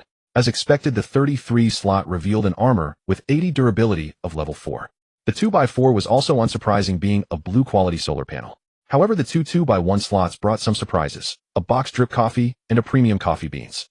Tan Sheng silently put them into his backpack, then fixed his gaze firmly on the last item in the final slot. Once loaded, a golden light emerged from it. Heart of Hearts J Gold. Ding! Congratulations, you have obtained a Fate playing card, Heart J. The Fate playing card is being converted, please wait. Ding! Conversion complete. Congratulations, you have obtained the cash card 4. You have won a Mercedes-Benz E300. Tan Sheng. Hey, what the hell? Is this the reward for the victor? On the surface, this card is merely a J, but even as a J, it already boasts such a level of reward. What then can one expect from the higher QK, or rather, what kind of rewards would the 2 highest Joker cards yield? With an excited heart, Tan Sheng accepted the radiant baptism of the Fate playing cards. Previously, he had received cash cards like 10,000 Longwa coins or a Huawei tablet, which hardly surprised him. But this time, a luxury car was directly awarded, leaving Tan Sheng not just surprised, but utterly stunned. The Huawei tablet he had won last time was still in transit, and Tan Sheng had even checked the source of these items. What surprised him was that the physical reward from the cash card was directly purchased by an unknown buyer from the official flagship store, with the address filled in as Tan Sheng's location. The same reasoning applies to the cash that had been credited to his bank account. He surmised that the car should be obtained in the same way, which saved him some trouble. As he gathered his thoughts, the brilliance faded away, and Tan Sheng's phone rang immediately. It was a text message. Dear car owner, congratulations on your acquisition of the Mercedes-Benz E300. May the starry brilliance accompany you on every wonderful journey. Wishing you smooth driving and success in all endeavors. Exclusive after-sales service has been activated. Feel free to consult regarding vehicle matters. As the saying goes, one cannot simultaneously possess a Mercedes and a sense of inferiority. A subtle smile crept across Tan Sheng's lips. Still live streaming, he couldn't remain stationary for long. Thus he turned and slid down the zip line to the bottom of the buoyancy pit. Although the fate playing cards were indeed enticing, he had no reason to refuse going down to eat the big insurance. The ground at the bottom of the buoyancy pit had a certain probability of refreshing 9 big red squares, but Tan Cheng did not see any upon his arrival. He then walked up to the big insurance and entered the password. 6DFUP. The box doors sprang open, revealing a 1x1 and a 1x2. Loading. Loading complete. Concubine's earring purple, horn decoration purple. Tan Cheng's mouth twitched, and he muttered a curse under his breath. Damn it, I might as well not have come down to eat this, what a waste of time. Upon witnessing this scene, the audience burst into laughter. It turned out that it wasn't just their big insurance that yielded Concubine's earrings and horns, even Tan Cheng could. Ha ha ha scrolled across the screen. Tan Cheng ignored it, taking the zip line back to the middle of the buoyancy pit, where he began to climb the ladder. Taking advantage of the moment, he glanced at Zhang Yi's screen. He initially wanted to see how Zhang Yi was faring, but one look left him stunned. Zhang Yi's screen was now enveloped in a dazzling red light. Tan Cheng carefully discerned that Zhang Yi was currently in the changing room of the black room. However, the other party seemed oblivious to the red light before him, engrossed in searching the high-end travel suitcase at the back of the changing room. Yet Tan Cheng was all too familiar with this scene. He had seen it once before in the dormitory building number 1, and it was that occasion that had granted him the physical enhancement card. The effects of the physical enhancement card were beyond doubt, whether it was in real life, where he could push back the Zhao family brothers with a single slap, or in the game, enhancing his reaction and observation skills. These had been immensely helpful to Tan Cheng. Suppressing the excitement within him, he even neglected to check the small insurance. After climbing out of the buoyancy pit, he headed straight for the black room. Before long, Tan Cheng arrived at the black room changing area where Zhang Yi had previously been. Zhang Yi had already searched and left for the CEO's office.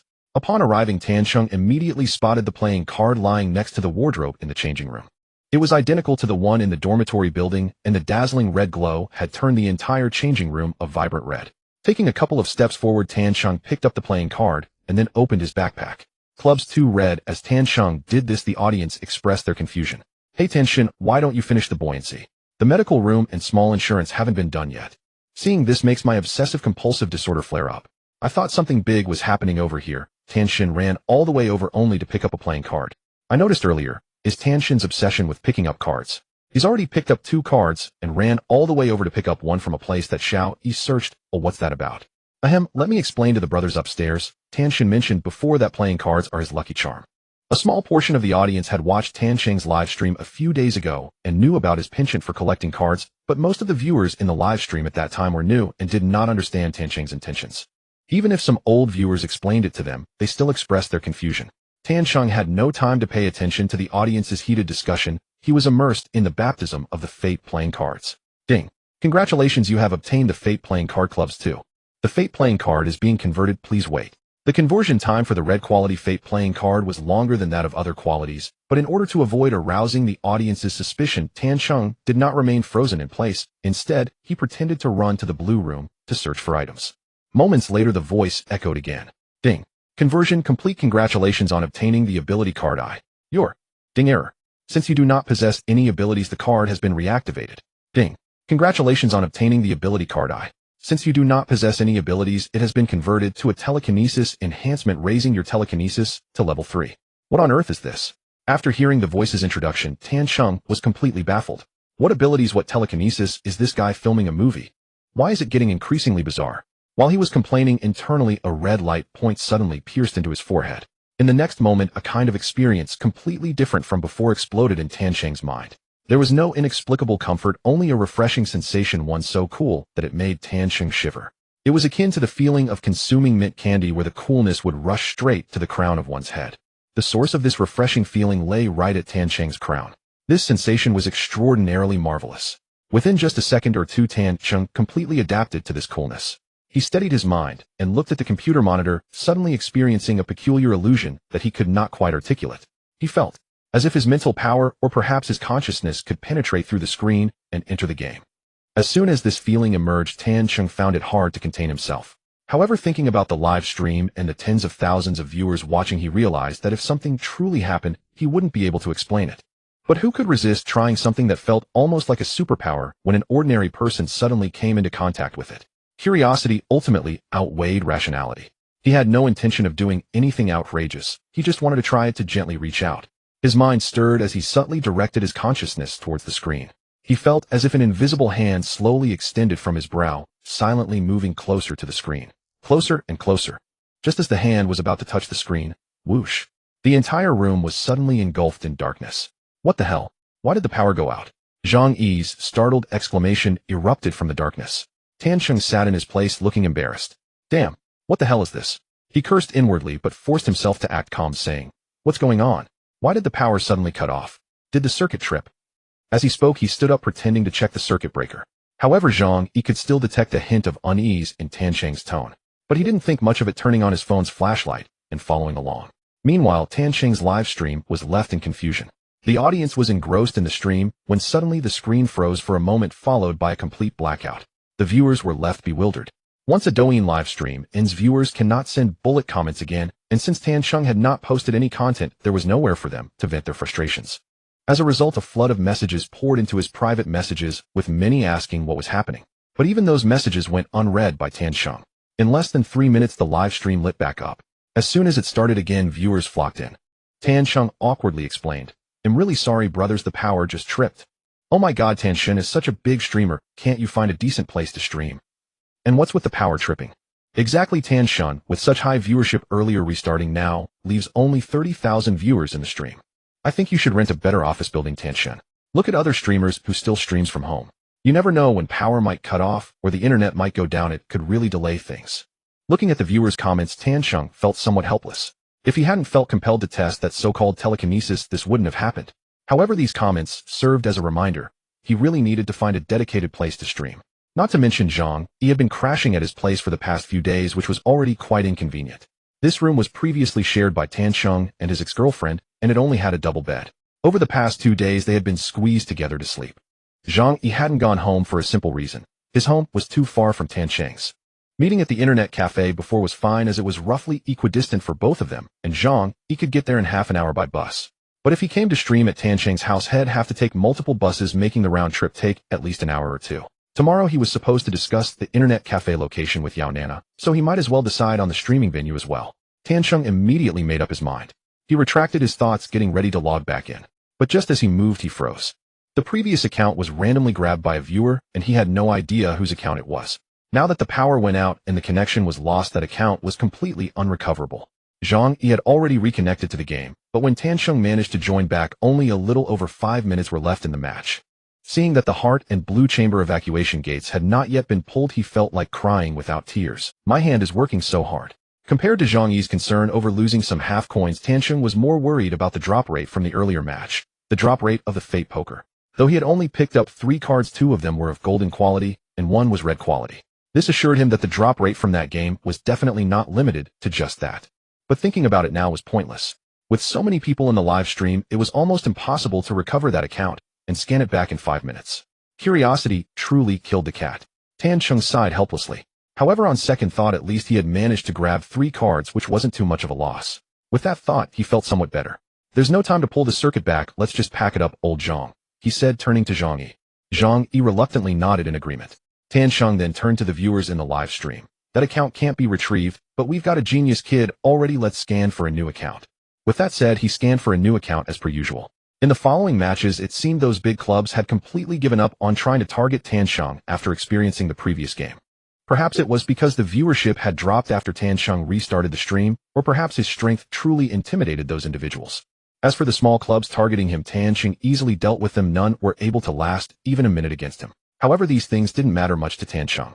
The live stream quickly approached its end. In this session, aside from those 3 high-quality poker cards, he only received 4 low-level cash cards. Red heart, 3 blue black spade, 5 blue diamond, 7 green diamond, 9 green, 2 blue, and 2 green cards brought Tan Sheng a total of 250 Dragon Country coins and an Apple Watch. Not exactly a surprise, but better than nothing.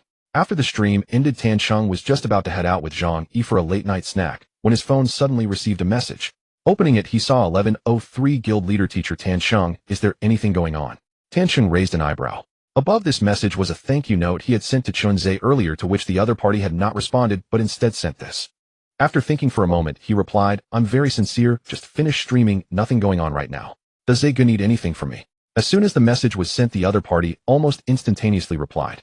1103 Guild Leader, I just wrapped up my sniper tournament these past few days and am planning to stream tomorrow. How about we team up to create some program effects together?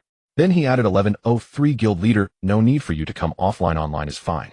So how about a teacher Tan Chung, is tomorrow okay? To put it simply, Chun Zhe just wanted someone to act as his escort.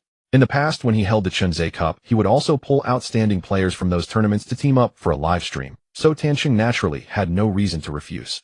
After discussing the live streaming plan for tomorrow with Chun Zhe, Tan Chung informed Zhang Yi about it. Oh my goodness. Old Tan, you are about to take off. Zhang Yi danced with excitement, unable to contain his joy on his face. You previously rejected them, but unexpectedly Zhe Gu invited you again. This situation is truly remarkable. Tan Chung chuckled and replied, Chun Zhe has indeed helped me a lot. We should find a time to return the favor. Right. Zhang Yi nodded vigorously. They value you so much, this kindness must be repaid. Alright, let's grab a late-night snack, and then sleep. The next day, Tan Chung got up early while Zhang Yi was still fast asleep. He didn't wake him up and quietly got dressed, gently closing the bedroom door. He had arranged to meet Yao Nana at a coffee shop. After freshening up, he stepped out. It was 9:30. When Tan Chung arrived at the coffee shop, Yao Nana was already waiting there. She was wearing a white long dress with a beige light jacket over it. The morning light fell on her, making her look clean and serene. Nana, you arrived so early. Why didn't you go inside to wait? Tan Chung approached to greet her, and only then did Yao Nana notice him quickly looking up. Hey Chingu, you're here. Have you eaten breakfast? I brought you something to eat. As she spoke, she handed over the items in her hands. Tan Chung looked at what he received: a piece of bread and a cup of iced Americano. Thanks, I haven't eaten yet. What? It's fine. I've eaten already, you go ahead. Yao Nana replied softly, a faint blush quietly rising on her cheeks. Tan Chung didn't notice these details, tearing open the bread packaging and taking a big bite, chewing as he said, Let's go, we can chat while walking. Did you spot any suitable places yesterday? Yao Nana came back to her senses, quickly catching up with him, her tone much more serious. After I got back yesterday, I did some research, and there are currently 2 places I think are quite good. Let's hear it. The first one is near the Computer City in Qing County, not far from the Xinyu Internet. It's a shop that used to operate as a supermarket. After Zhao Yiming, and I want to come, opened, the previous owner couldn't sustain it and started renting out the space. This place is 153 square meters with an annual rent of 8,000. I've had a preliminary chat with the owner. The lowest we can negotiate to is 7,500. Tan Chung took a sip of coffee and asked, what about the other one? The other one is closer to my home, next to the first high school. It's a self-built house that was previously rented to a clothing store owner. Later, that owner moved the business to Linshur, and the place became vacant. That house is larger, about 400 square meters over 2 floors, but it's in a less favorable location. The annual rent is 6,000. I haven't been able to contact the landlord yet, but if I do, I think we can negotiate a bit more. While chewing on the bread, Tan Chung calculated in his mind.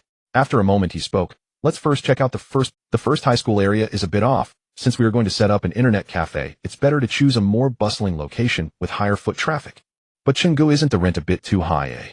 It's fine, money is a minor issue. Tan Chung waved his hand dismissively. He wasn't being arrogant. Just from the earnings of the last 3 days of live streaming, he had already received over 100,000. Especially from last night's stream, as big streamers came in one after another to send gifts, plus the various big shots who were drawn in the gifts alone, totaled a pure income of 13,000. Adding in the earnings from the Fate playing cards and gifts from the previous day's streams, along with the remaining 7,000 prize money from Chun Ze's sniper competition, he currently had nearly 3,000 in his account. To put it another way, even if he didn't have enough cash on hand, the Mercedes E300 he ordered would arrive this afternoon, which could easily be sold for over 4,000. Using that money to pay for a yearly rent of several tens of thousands would be more than enough. Yao Nana observed Tan Cheng's nonchalant demeanor and felt secretly astonished. Just a few days ago, they were still struggling together as internet cafe staff. How had Tan Chung transformed into a big boss in just a few days? However, she only thought about it in her heart. Knowing Tan Chung, he wasn't the type to boast. Since he said money is a small matter, it was likely that he genuinely wasn't short on money. She didn't ask further, and the two hailed a taxi heading straight to the first address Yao Nana mentioned. Qing County is somewhat large, but not too small either, as it is a county-level city under a prefecture-level city. The car meandered through the urban area, and by the time they reached their destination, it was already 20 minutes later. After getting out of the taxi, they saw that the supermarket was already closed and the landlord was waiting outside. Earlier in the car, Yao Nana had sent a message to the landlord, who probably lived nearby, and arrived even faster. The landlord was a woman in her 30s, plain in appearance, but elegantly dressed, exuding a touch of affluence in her every move. Tan Chung approached a couple of steps and politely extended his right hand. "Hello, landlord, I'm here to rent the place." The woman didn't extend her hand immediately. Instead, she sized him up before lightly touching his fingers with her own, letting go immediately. Come in and take a look," she said in a low voice with a somewhat cold tone. Tan Chung exchanged a glance with Yao Nana. He shrugged while she showed a hint of helplessness, but they still followed the woman into the supermarket. The interior of the supermarket had basically been emptied out with only a few scattered metal racks piled haphazardly on the floor, and the only remnants were the door leading to the warehouse and the stairwell in the corner. The woman showed no intention of introducing anything, simply engrossed in her phone. Seeing her attitude, Tancheng furrowed his brow slightly. "Excuse me, aren't you going to tell us about the situation here? The first floor is this big, you can just take a look. If you think it's suitable, pay the money and take the key. If not, it doesn't matter how much I explain." This woman has quite a personality. But her tone, why does it sound like someone owes her money? Tancheng's frown deepened, but he still suppressed his emotions. He carefully examined the layout of the supermarket. A square hall occupying about 90 of the total area with wide pathways and sufficient height, indeed, quite suitable for transforming into an internet cafe. Looking at it this way, the landlord's attitude didn't seem that important. He led Yao Nana to the warehouse door, pushed it open, and found a narrow space inside. Roughly estimating, this area could be divided into 3 small private rooms in the future.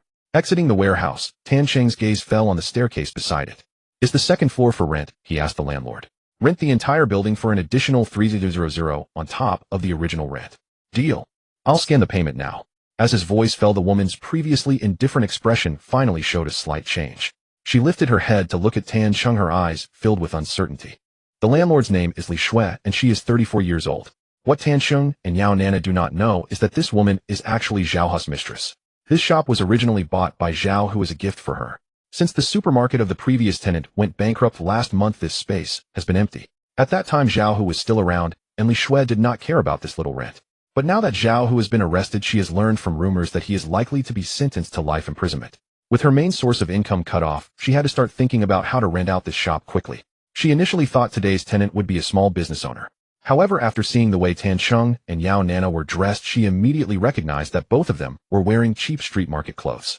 Such people probably wouldn't be able to come up with much money. That's why when Tancheng inquired about the house earlier, she put on a cold demeanor. But now she was taken aback to hear that they did not even try to negotiate the price and were ready to finalize the deal. "Previously, I told this young lady that the rent for the first floor was 75,000. Adding the second floor, the total is 105,000. Are you sure you want to rent it?" Li Shui confirmed, though the coldness in her tone had lessened significantly. Tancheng nodded and asked, "The layout of the second floor should be similar to the first, right? The upstairs is not renovated and is in a bare state. The area is about half that of the first floor," Li Shui patiently explained. "This is because the adjacent billiard hall expanded into half of my space initially." Tancheng thought for a moment and nodded. Even half of the first floor would be over 70 square meters, which is more than enough for several private rooms. "All right, let's do it this way." He paused for a moment and suddenly thought of something, adding, "Let's calculate the rent based on your initial quote of 80,000, and it'll transfer you a total of 110,000. The condition is that you cannot increase the rent for the next 3 years, and this must be written into the contract. What do you think?" Li Shui was clearly taken aback. In these times when housing prices are falling, how could rents possibly increase? Earning an extra 5,000 a year without doing anything is certainly acceptable. She immediately nodded, even showing a hint of a smile on her face. "Sure. Please wait a moment while I go print the contract." "All right, we'll wait for you." After signing the contract, the rights to use this shop for the next 3 years were completely handed over to Tancheng. The payment method was to pay annually without any mention of 1-month deposit and 3 months rent. Tancheng had proactively raised the price earlier because he was afraid that once the business picked up, Li Shui would raise the rent. However, it seems he was overthinking it. This woman seemed not to understand these matters much. Just an extra 5,000 made her exceedingly satisfied. "Here are the keys for you. I'm leaving now." Li Shui put the keys in Tancheng's hand and even threw him a flirtatious glance as she left, making Tancheng feel a chill run down his spine. This woman, who had just been as cold as ice, immediately changed her face once she received the money. Fortunately, the matter was finally settled, and now it was time for the renovation. Tancheng did not plan to supervise the renovation himself and decided to leave it entirely to Yao Nana. He first transferred 15,000 to Yao Nana and instructed, "You take this money, find a renovation company, and get the basic structure done. You can decide on the style. Keep the rest for yourself, and if it's not enough, I will transfer you another 100,000 tomorrow." He had already calculated that once the Mercedes arrives in the afternoon, he would sell it. Firstly, after the rent and the 15,000 transfer, only over 30,000 would remain. If he doesn't sell the car, he might not be able to come up with another 100,000 by tomorrow. Secondly, if he kept the car and suddenly drove around in such a high-end luxury vehicle, it would be troublesome to explain to Zhang Yi. Yao Nana nodded vigorously. "Okay, Chingo, leave it to me." She straightened her back and patted her small chest, looking somewhat adorable. Tancheng smiled and instinctively reached out to ruffle her hair. "If there are any issues with the renovation, feel free to find me and old Zhang." This sudden gesture made Yao Nana's small face flush bright red like a ripe apple. Seeing her shy appearance, Tancheng's smile deepened even more. Yao Nana was already quite pleasant to look at, and this appearance made her even more charming. Alright, let's leave it at that. I have something to do in the afternoon, so I'll leave first. Goodbye, Chingo. As they left the shop, it was already close to lunchtime. Tansheng was about to find a nearby place to grab a bite, when his phone suddenly rang. He took out his phone to see it was an unknown number. Hello, this is Tan. Hello, Mr. Tan, this is Xinhui Mercedes 4S store. The E300 you ordered has arrived at the dealership. Are you available to come pick it up today? Tansheng's spirits lifted. Sure, I'll come by after lunch. After hanging up the phone, he found a nearby noodle shop and quickly finished a bowl of beef noodles, hailed a taxi, and headed straight to the Xinhui Mercedes 4S store. Half an hour later, the car stopped steadily in front of the 4S store. Tansheng paid the fare and got out of the car. He was indeed dressed casually today, wearing a somewhat faded gray sweatshirt paired with ordinary jeans and old sneakers. In this outfit, he did not look like someone coming to buy a Mercedes. Inside the showroom, several salespeople were idly chatting at the front desk. When they saw someone pushing the door open, they instinctively looked up only to quickly return their gaze. After all, young people dressed like Tansheng usually just come in to browse or use the restroom, and they were not worth it. In a corner of the front desk, a young female salesperson with her hair in a ponytail was organizing documents. Hearing the noise, she looked up and accidentally locked eyes with Tansheng. Both of them were taken aback for a moment. Shinning Xuan, Tansheng's ex-girlfriend. Her expression quickly morphed from brief surprise to undisguised disgust and disdain. She scanned Tansheng's outfit from head to toe, her lips curling down slightly, then turned her gaze away, as if she had seen something offensive. Tansheng also withdrew his gaze, having nothing to say. He walked directly to the front desk and blandly asked, "Hello, I'm looking for Manager Zhou. He called me earlier." Hearing this, the salespeople finally looked up, their expressions filled with curiosity. Manager Zhou soon walked out from the back office wearing a standard professional smile. Mr.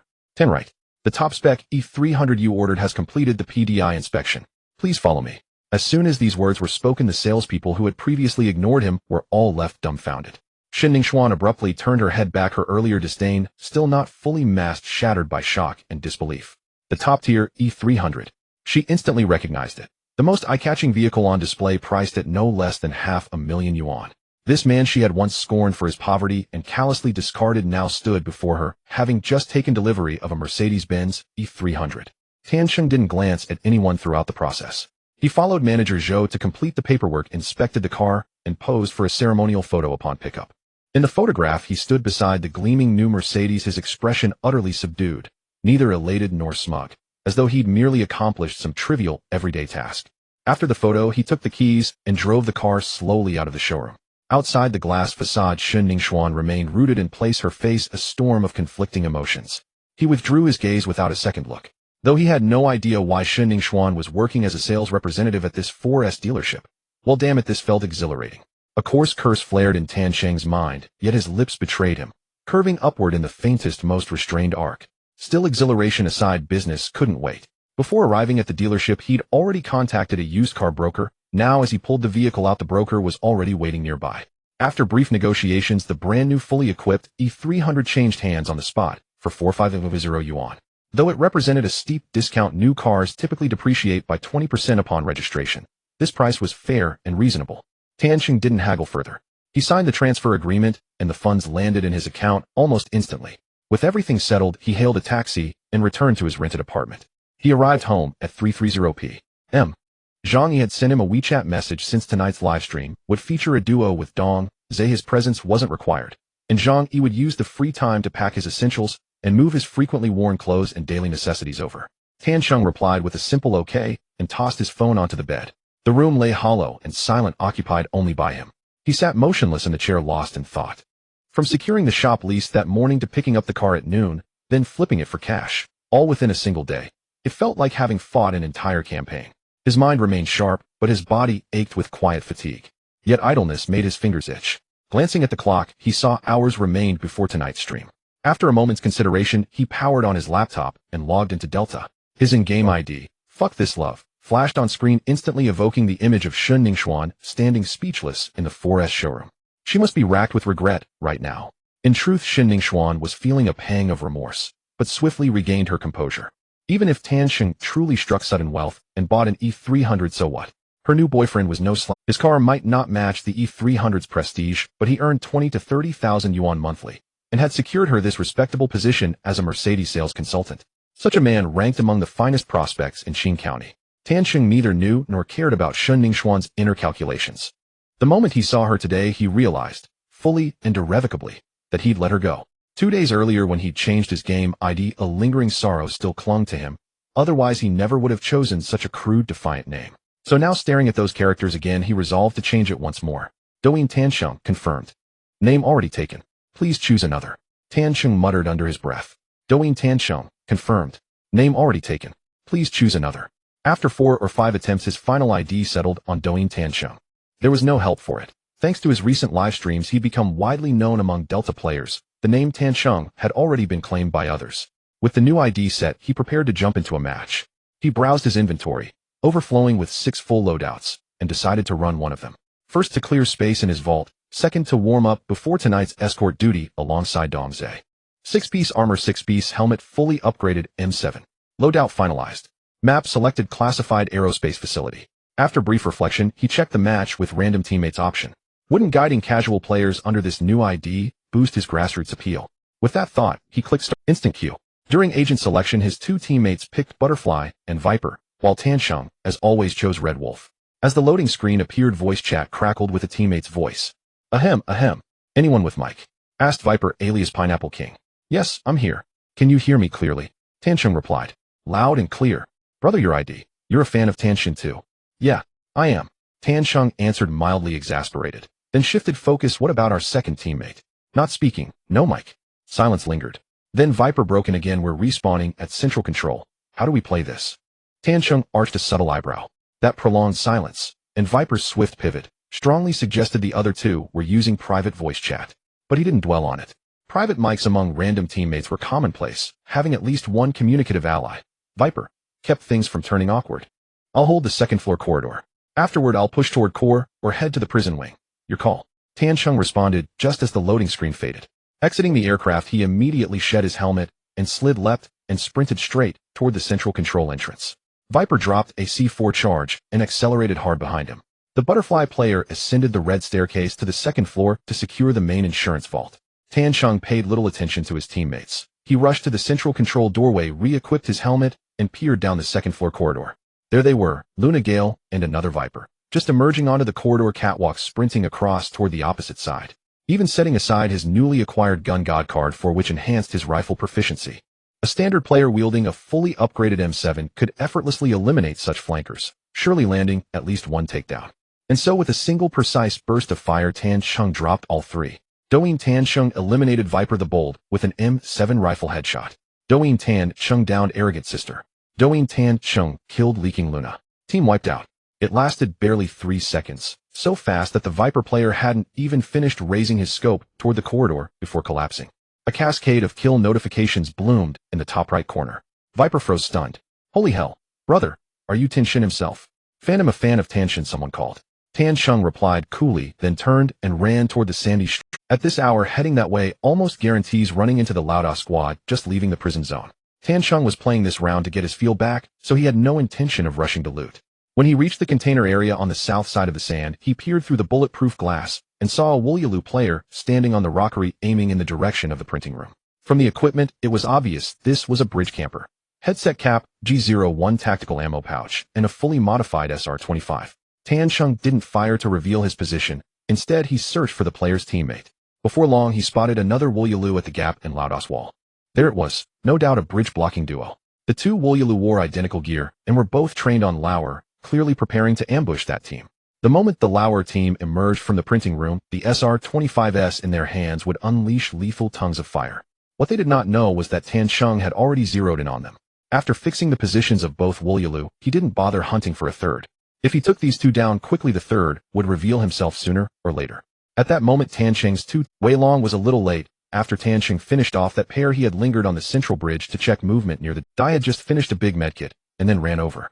Hey, isn't that a bridge camper? I hate bridge campers. Wei Long raised his Tunglong assault rifle and began spraying at the Woolyalu on the rock. The bursts rattled out across the courtyard. After blasting through half a magazine, the Woolyalu still didn't go down. Worse, his return fire exposed Tansheng's position as well. The Woolyalu on the rock dived behind a protruding stone after taking a few shots, while the one at the wall retreated behind Lauda's respawn barricade. As for Tansheng, he had planned to climb atop a container and take a high shot that might catch both of them. He was halfway up when Wei Long opened fire. By the time he reached the top, both Wolyulu had tucked themselves away. Tan Cheng sighed in resignation, but said nothing. He jumped down from the container ready to reposition and look for Wei Long, realizing his hasty shots had accidentally revealed Tan Cheng's location, sounded apologetic. Sorry man, fired too early. It's fine, Tan Cheng replied flatly, then ran for the grass beneath the second player's position. Circling from there to the prison entrance, might catch the Wolyulu who had ducked back into Lauda. Just as he reached the prison entrance, several shots rang from the rockery. A moment later, a kill notification flickered in the top right of his HUD. Zunfiatan Zhuangji Nim used an SR-25 marksman rifle to headshot and down Wu Nai Baoyuo De Wang. Then the Wolyulu's ultimate sounded in his headset. Tan Cheng turned and saw two cruise missiles streaking toward his two teammates. Zunfiatan Zhuangji Nim used cruise missiles to kill Wu Nai Baoyuo De Wang. Zunfiatan Zhuangji Ni's cruise missile knocked down Nayo Palfuovo. Damn, are you that stupid? Wei Long's irritated voice crackled in Tan Cheng's ear. Didn't you know to shoot them down? Tan Cheng rubbed his forehead and couldn't help but mutter inwardly. This matchmaking team really was holding them back. It wasn't entirely fair to blame Dai. He hadn't been able to shoot down a single cruise missile. Complaint over Tan Cheng's hands did not stop moving. While listening to Wei Long's gripes, Tan Cheng slid and sprinted to the rail beside Lauda. As luck would have it, He was crouched behind a crate at the entrance. When Tan Cheng reached the rail, his flank was exactly exposed to that Yi. If Wei Long hadn't been chattering, he might have heard the faint shuffle the enemy made. But nothing had been heard. Tan Cheng's side was laid bare in the enemy's sights. Without hesitation, the opponent squeezed the trigger. Still an SR-25, but the shooter's aim was messy. 5 quick shots, and only one found Tan Cheng. Wei Long, startled by the ambush, sensibly shut his mouth. Tan Cheng reacted instantly. He flicked the mouse, so the muzzle swung nearly 120 degrees within a single frame, settling on the Yi's head. He pressed the left mouse button. 2 shots fired. The Yi collapsed. Tan Cheng used the M7 assault rifle to headshot and down Changchong, Wada Danyaoba. Wei Long, watching in spectator, thought the move was divine. Setting aside reaction speed, that single-frame flick was an operation 99% of players couldn't pull off. Any annoyance he had felt toward his teammates evaporated. Nice shot, brother, Wei Long exclaimed. Tan Cheng ignored him. He only hoped Wei Long would keep quiet and not slow him down. He had only taken 1 shot from the ambush, so his condition remained healthy. After dropping that player, he turned his muzzle toward Lauda's respawn point. Judging by where the cruise missiles had originated, the other enemy was hiding behind a container. Sure enough, after a few seconds of aim, a Wolyulu poked his head from behind the container, the bright reflection of a high-power scope flashing in Tan Cheng's sight. The opponent held a marksman rifle with a 37 scope. Tan Cheng had an M7 with a red dot. By comparison, he was clearly disadvantaged. Yet after a few exchanged shots, it was the Wolyulu who went down. Tan Cheng used the M7 to headshot and down Zunfiatan Zhuangji Nai. Holy shit. Nice shooting, brother, Wei Long cheered. 2 consecutive 2-shot kills had fully convinced him of Tan Cheng's skill. Dai still hadn't unmuted, so his reaction was unknown. Tan Cheng's mind was not on compliments. After downing that Wolyulu, he heard a barely perceptible scuffle from the Lauer rigging room behind him. He realized at once the Lauer squad was coming. Without hesitation, he called out Hua Lai and activated Red Wolf's ultimate, surging toward the last man of the Lauda team. The wise move now was to eliminate Lauda's final member quickly. Otherwise, if the fight dragged on a little, he risked being sandwiched between 2 squads. This was outdoor combat. If he were flanked, even wearing 6-plate armor, it would be hard to survive the sight lines. Tan Cheng rushed to the large gap in the prison where the last member of the prison team, Wolyulu, had already set up his. This person was much more accurate than the one who had ambushed him earlier with the silver wing gun technique. Just as Tan Cheng revealed himself from the gap, he had already been hit by 2 bullets. However, Tan Cheng was no living target. When Wolyulu aimed and fired at him, he exposed his own head into Tan Cheng's line of sight. Thus, without any surprise, Tan Cheng executed a sliding dive to evade Wolyulu's gunfire, and during the slide, he aimed locked on and fired. In one smooth motion, he took down his opponent with 2 shots. Holy crap, good gun, brother. 1 for each of us. Help me. Hearing the shameless words of the team voice chat, Tan Cheng rolled his eyes in disbelief. Don't rush, the second one just exposed himself. There are still enemies around. He didn't mind sharing the loot with his teammates. The key was that there were still enemies present. Oh, all right, brother, you do your thing, I'll keep watch. Wei Long nodded repeatedly. How could he help if he wasn't watching? Tan Cheng muttered in his heart, then began to repair his armor and observe the situation. With his sharp eyesight, he quickly spotted a B medic that had just run out from the assembly room, as well as a sneaky Luna coming out from the hoisting room. Both of them had approached the spot where he had stood earlier, and the B medic was overly bold, directly going to loot the silver wing package that Tan Cheng had knocked down. Tan Cheng, do they think so little of me? Luna appeared much more cautious, crouching behind the track and peeking to observe Tan Cheng's position. However, from their appearance, it seemed they had not noticed Tan Cheng, who was hiding behind the wall repairing his armor, while once Tan Cheng finished repairing his armor, the B medic was still crouching there looting. Unable to hold back any longer, Tan Chung drew his M7 and aimed at the B medic's head, firing 2 shots. Tan Chung used the M7 battle rifle to headshot and knock down I am a gluttonous pig. Having taken down this person, Luna also noticed Tan Chung and raised her M700 to aim directly at his position. However, Tan Chung didn't give her a chance to shoot, quickly taking her down with 2 shots as well. Team wiped out. This was a 2-person team. After finishing them off, Tan Chung returned to the container area in the south of the sand to rescue his teammate. He first saved Wei Long Yu. Although this person was a bit thick-skinned, he had been sticking close to Tan Chung since the beginning and had been communicating with him. As for that butterfly, once Wei Long was rescued, he could handle it himself. Tan Chung didn't feel the need to be that. Brother, you're amazing. Are you really, Tan Chung? As he was being rescued, Wei Long's voice echoed again. Tan Chung was helpless. His actions earlier really did not seem like something an ordinary player could pull off, plus he wanted to build some rapport through his gameplay, so he didn't continue to lie this time. I was just kidding him, Tan Chung Ben Chung. No wonder you're so strong. I actually matched with the real Tan Chung. Tan Chung, can I add you as a friend? Tan Chung thought for a moment and nodded. Sure, once we finish this round, add me. After I revive you, you can help pull up the butterfly, and it'll set up my gun at the control bridge. Alright, Tan Chung. After learning that Tan Chung was the real deal, Wei Long seemed to put away his shameless demeanor and stopped speaking. Tan Chung ran to the control bridge to check the information. While rescuing Wei Long earlier, he had heard intense gunfire coming from the buoyancy chamber. It seemed the last 2 teams were fighting there.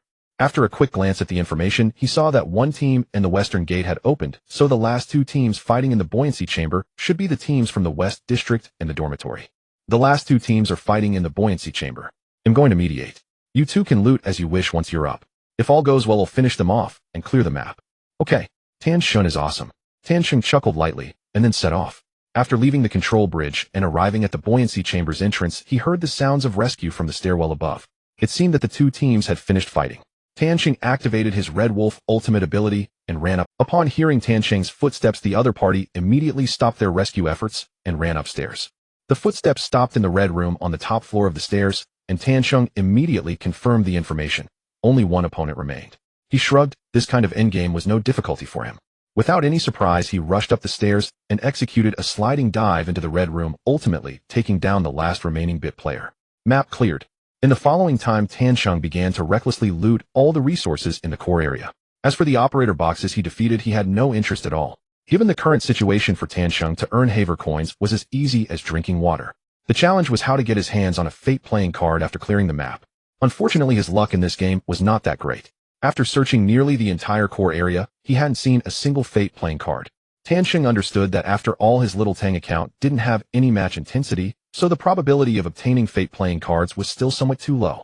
Aside from the first time when he got incredibly lucky and pulled the Gun God card, he had never seen a second card. While waiting for evacuation, Wei Long spoke up again. Sis, it's not good for us to keep using private voice chat. Let's not use it anymore. It's unfair to the teammates. Tan Chung raised an eyebrow. He had always known that these 2 teammates were using private voice chat, but he didn't expect Wei Long to say such a thing. From this butterfly's ID, it was easy to tell that this person was most likely a female player. According to Tan Chung's past experiences, such female players who didn't use voice chat were mostly of the cool and aloof type. But the next second, this person suddenly spoke up. Why didn't you say earlier that I wasn't using voice chat? I was pressing T to talk this whole time. Upon realizing, I found out I was using team voice. She didn't have a high cold or sweet lowly voice. It was a very standard, spicy strip voice. Tan Chung's mouth twitched slightly upon hearing this person's voice. He truly did not expect his aloof teammate to have such a voice. Tan Chung, I'm so sorry. I didn't notice earlier. I thought I was using voice chat. The girl spoke again. It's fine, just a minor issue. As the conversation concluded, the evacuation countdown officially reached 0. The game ended and 2 friends sent friend requests. Tan Chung didn't think much and just clicked accept. Immediately, another invitation to join the team came through. It was an invitation from the ID, I am the Pineapple King. This time he didn't click accept or reject directly, but instead organized the resources he had just obtained and re-equipped himself. Once his gear was ready, he pondered for a moment and then clicked reject. However, just after he clicked reject, a second invitation to join the team arrived, this time from the ID Cream Puff OVO, a girl with a spicy sound. Tan Chung frowned, but this time he didn't directly reject it. Instead, he clicked accept. He wanted to see what the other party wanted him for. As soon as he entered the team, he heard the Pineapple King speaking. Thank God. My gear was not good last time. This time, how about I take you on a good run? The spicy sound girl chimed in. It was my fault for not using my mic last time. Let us compensate you this time, thank God. Tan Chung didn't know what to say. He had a question mark in his heart about the abilities of these 2. Just the way the Pineapple King exposed his position with the powerful gun in the sandy area made Tan Cheng somewhat skeptical about whether this person could really take him on a good run. Moreover, he didn't need anyone to carry him. However, the two of them kept chatting back and forth, and soon both of them were fully equipped, holding modified guns. The Spicy Sound Girl even directly suggested that Tan Cheng carry a red envelope into the game while she wore all the other gear. For a moment, Tan Cheng found it hard to directly refuse. Fine, let's take them for a round. After all, I don't need to equip myself, so I'll treat it as free practice. A red envelope was only worth over 600 Haver coins, which was indeed a significant saving compared to wearing full gear. Tan Cheng thought for a moment and nodded in agreement. Alright, then he'll carry a red envelope into the game, and the gear will be brought by this puff sister. Hee hee. The Spicy Sound Girl chuckled, and her laughter sounded very much like Teemo's from League of Legends. This sound was indeed interesting. After putting away the equipped gear battlefield vest and fully modified M7 into the warehouse, Tan Cheng was left with only a 40-slot red envelope. Then he clicked ready. The Pineapple King had been waiting for a long time and immediately clicked to start matchmaking. They entered the game in seconds. Tan God, let me show you the Luna I learned from teacher Hao Yin before, so you can see my strength. The Pineapple King said confidently, switching to Luna. Haha, alright, good luck. Tan Cheng didn't say much and continued playing as the Red Wolf. The Spicy Sound Girl still played as the Butterfly. The game began. At the spawn point in the launch area, the Spicy Sound Girl directly took off all her gear, leaving only a 30-slot gold bag. Tan God, pick up the gear. Okay. Not being polite, Tan Cheng stepped forward and picked up the gear the girl threw down. 6 sets AWM fully modified August. There seemed to be no problem. Both guns were types he was familiar with. However, why did this damn August have a control speed of only 18? Tan Cheng repeatedly tested the zoom of the August twice, and it took him more than half a second just to zoom in. This made him twitch his mouth. He opened the detail interface of the August. Long barrel angled grip, 60-round magazine, multi-caliber suppressor, tripod combination for int. It wasn't even equipped with a laser. What kind of ridiculous modified gun was this? With this slow zoom speed in a close combat situation, he would probably get shot by the enemy before he could even, Number 2. Tan Cheng called out to the Spicy Sound Girl, isn't this August a bit abstract? As soon as he said this, the Pineapple King, who was in front, immediately reacted and laughed. Haha, CC, you didn't bring the gun you used into the game for Tan God, did you? Yeah. I just brought the gun I had equipped last time. Tan Cheng rubbed his forehead slightly. No wonder with that zoom speed it was no surprise she couldn't hit the cruise missile. By the time she zoomed in, the missile would have already exploded in her face. I only need 1A gun, so you should keep this gun for yourself. Oh, okay. After distributing the gear, they had already wasted quite a bit of time.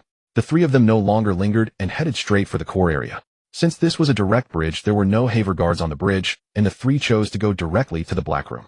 Upon reaching the entrance of the Black Room, Tan Cheng heard a flurry of hurried footsteps inside. The Pineapple King also heard it, and said, Tan God, just hold the A gun and cover from the back, it'll go up front. Tan Cheng responded, then walked to the front door of the Black Room, switching to AWM to cover the hallway leading up the stairs. The Pineapple King pushed forward, rushing to the yellow board position to look at the people in the other hallway. Their footsteps were naturally heard by the team searching the Black Room for items. One of them climbed directly to the second floor from the side box in the hall, while the remaining two looked at the Pineapple King's position through the bulletproof glass. After a moment, it seemed the other side could no longer hold back. One of the dragons opened the small door next to the bulletproof glass and then fired a tiger cannon towards the Pineapple King's position. Seeing this, the Pineapple King had no choice but to retreat to avoid it. After hearing the Pineapple King's footsteps retreating to the front door of the Black Room, another nameless player in the hall chose to flank the Black Room. However, let's create some humor. The nameless player's footsteps suddenly disappeared in the rolling curtain. Not only Tan Cheng, but even the Spicy Sound Girl could guess where this nameless player would appear after using his ultimate. A second later, the nameless player rushed out from the rolling curtain, and without throwing any items, he was taken down by the Pineapple King, who had already aimed at his position. I am the Pineapple King, using AS Val assault rifle to knock down the National Humor Stealth Man shortly after the dragon player, who had just fired the tiger cannon, also exposed himself at the yellow board position. Bang! Dewey Tan Cheng, using AWM sniper rifle to headshot and knock down You See Your Brother, Obu. Only one Luna, who had just climbed to the second floor, was left, and judging by the footsteps, this person should be aiming at the stairway. Without a moment's hesitation, the Pineapple King charged up. This team clearly had no cooperation, and each person's strength was very weak. As expected, the Pineapple King successfully completed the kill on the last person. Team wipe. Loot the bodies, Tan God. How was that? Am I not quite strong? Tan Cheng reluctantly complimented, then ran to open the dragon's box. Tan Cheng picked up a modified K416 from the box of Weilong. Although it wasn't expensive, at least it wasn't as bizarrely modified as the one from the girl with the spicy strip voice. After asking the other party for some 5 56 golden bullets. The three began their clearing operation. To Tan Sheng's surprise, the Pineapple King seemed to possess some real skill. After one game, although Tan Sheng didn't deliberately steal kills, he surprisingly ended up with 7 kills at the one of those kills was even from a full squad, all taken out by the Pineapple King alone. Throughout the game, he never went down charging ahead the entire time. It seemed that he was indeed a bit stronger than an average player. Alright, I'm going to solo now, you guys have fun. Huh, Tan God, play one more game. Looking pretty skilled.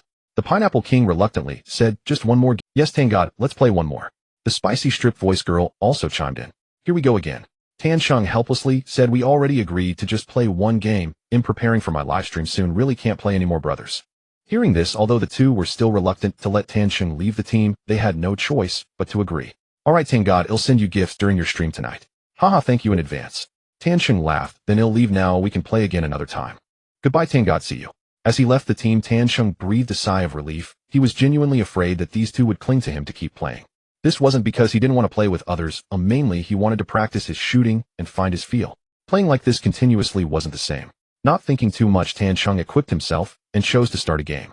He didn't match with teammates and played solo. After playing 3 consecutive matches, it was almost 6 o'clock. Tan Sheng got up to get something to eat from the kitchen.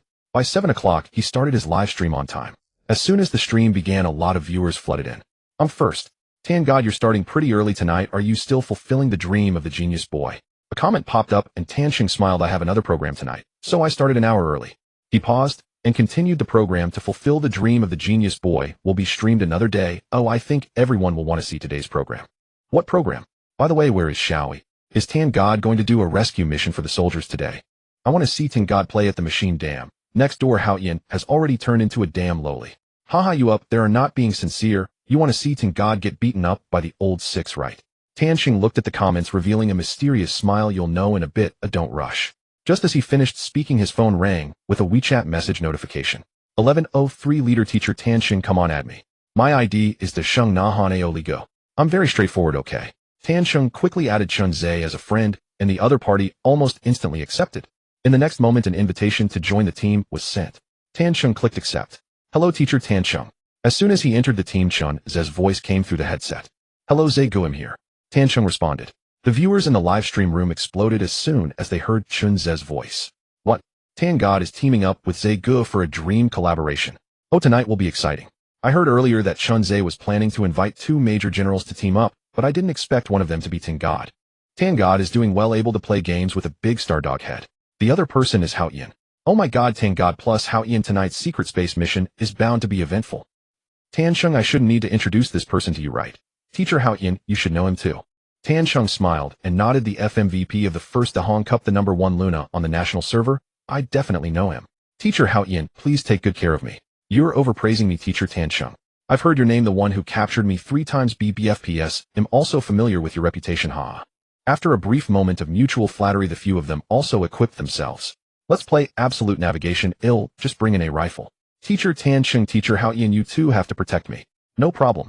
The two responded, and the game officially began. At this time, Chun Zhe, Hao Yin, and Tan Sheng were all streaming live, and their dream collaboration almost attracted all the traffic from the Douyin Delta section. As a result, the number of viewers in their live streams had already reached over 1,000. Amidst the intense discussions among the audience, the 3 landed. This match started in the West University area. Chun Zhe asked, what do you say to teachers? Should we go straight to attack the dormitory, or enter the core area from West University? Although he didn't often play Delta through the recent competition he hosted, he had gained a certain understanding of the game. He was still aware of some common gameplay. Should we kick down the dormitory? What do you think, Teacher Tan Sheng?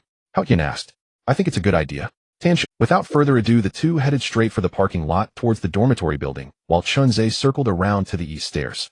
Tan Sheng, using the Red Wolf, sealed off the gap in the parking lot with smoke. Hao Yin jumped onto the parking shed and aimed at the garbage can on the second-floor platform. 2 figures appeared in Haoshin's scope, and he immediately pulled the trigger of the AWM. Bang! Douyin Hao Yin used the AWM sniper rifle to knock down your guard. Good shot, Hao Yin. Chun Zhe exclaimed excitedly. Hao Yin didn't bother replying to Chun Zhe and hurriedly reported to Tan Sheng, 1 from the garbage can took down away long, and another 6 set Luna has climbed up. Received, Tan Sheng replied. At that moment, he had just walked up the stairs to the 2nd floor and happened to see the Luna climbing up to the 2nd floor platform. The two exchanged glances and fired simultaneously. 222. Da-da-da. Douyin Tan Sheng used the M7 combat rifle to score a headshot, knocking down one who kicked your guard. Tan Sheng's armor shattered while the opposing Luna was instantly taken out by his 3 headshots. Good shot, teacher Tan Sheng. While the two exchanged fire, Hao Yin also jumped down from the shed and ran to the gap in the parking lot. He peeked and saw the last person from this squad.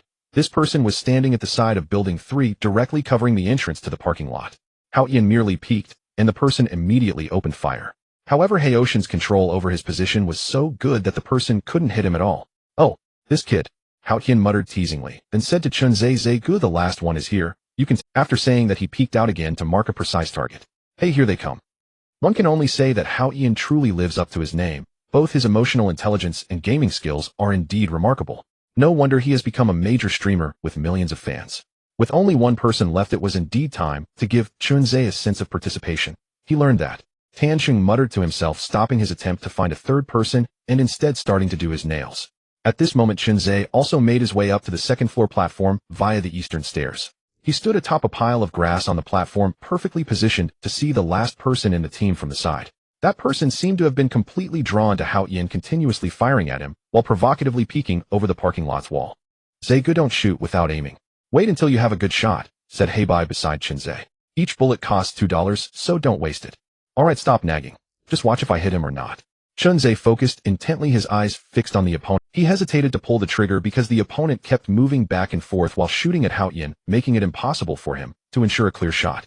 Finally, unable to hold back any longer, Chunzhe abruptly squeezed the trigger and fired at that person. Bang! The AWM unleashed a deadly tongue of flame, but his shot was a blank. "Damn! Don't move." Chunzhe felt a surge of anger after missing, and the opponent, startled by his shot, quickly took cover behind a barrier. "Ha, Zegu's shooting is just like mine. Spending so long to aim and still missing him, also drunk." Even though that person was constantly moving their head, they were still sitting on to Zegu. How could he miss?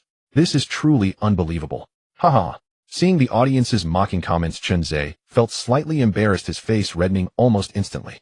"Hao Yin, Tansheng, you two don't interfere. I must take him down." As he spoke, he directly leaped over the second-floor railing.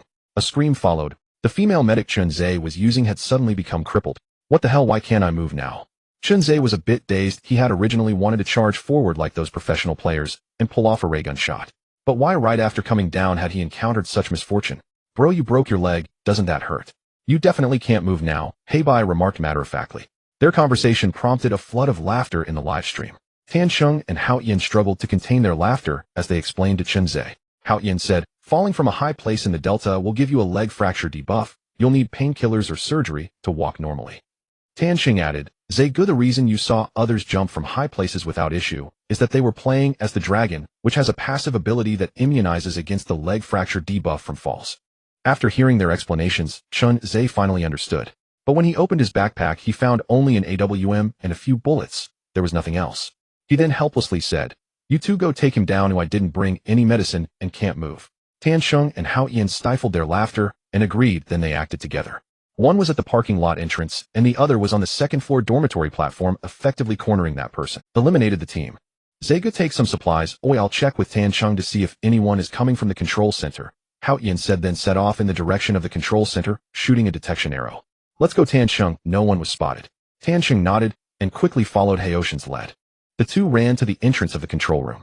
Hao Yin checked the direction of the control room balcony and bridge, while Tan Sheng moved forward to clear a passage, then aimed at the connection point of the buoyancy on the first floor. Neither side saw anyone, but gunfire suddenly erupted from the president's office. "Zegu, are you done?" "We're about to head up to the president's office," Tan Sheng asked. Chunzhe replied, "I'm done, I'm coming now." "Okay, we'll wait for you," Hao Yin said. Once the three gathered, they directly ran through a passageway towards the buoyancy room.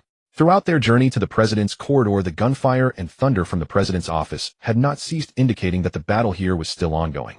"Tan Sheng, cover me with smoke. I'll shoot a detection arrow." "Alright." Tan Sheng threw a smoke grenade towards the corridor leading to the president, and Hao Yin immediately followed up with a detection arrow. Then 5 red shadows lit up. "There's a team outside the president's office, one in the black corridor, and another team inside the president's office. It should be 3 teams in total."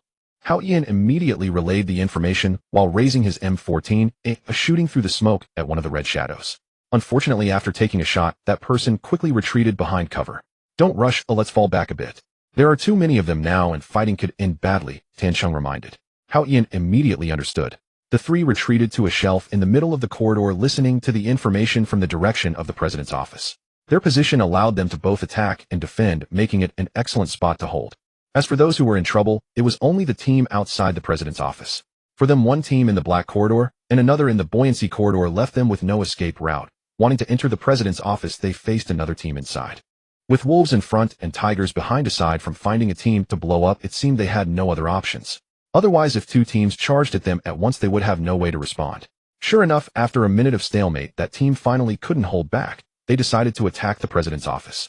They thought that if they successfully took down the team in the president's office, they could then secure the area inside. If the two teams in the corridors wanted to come in to mediate, it was highly likely that they would clash with each other, allowing them to shift from being the mantis to the oriole.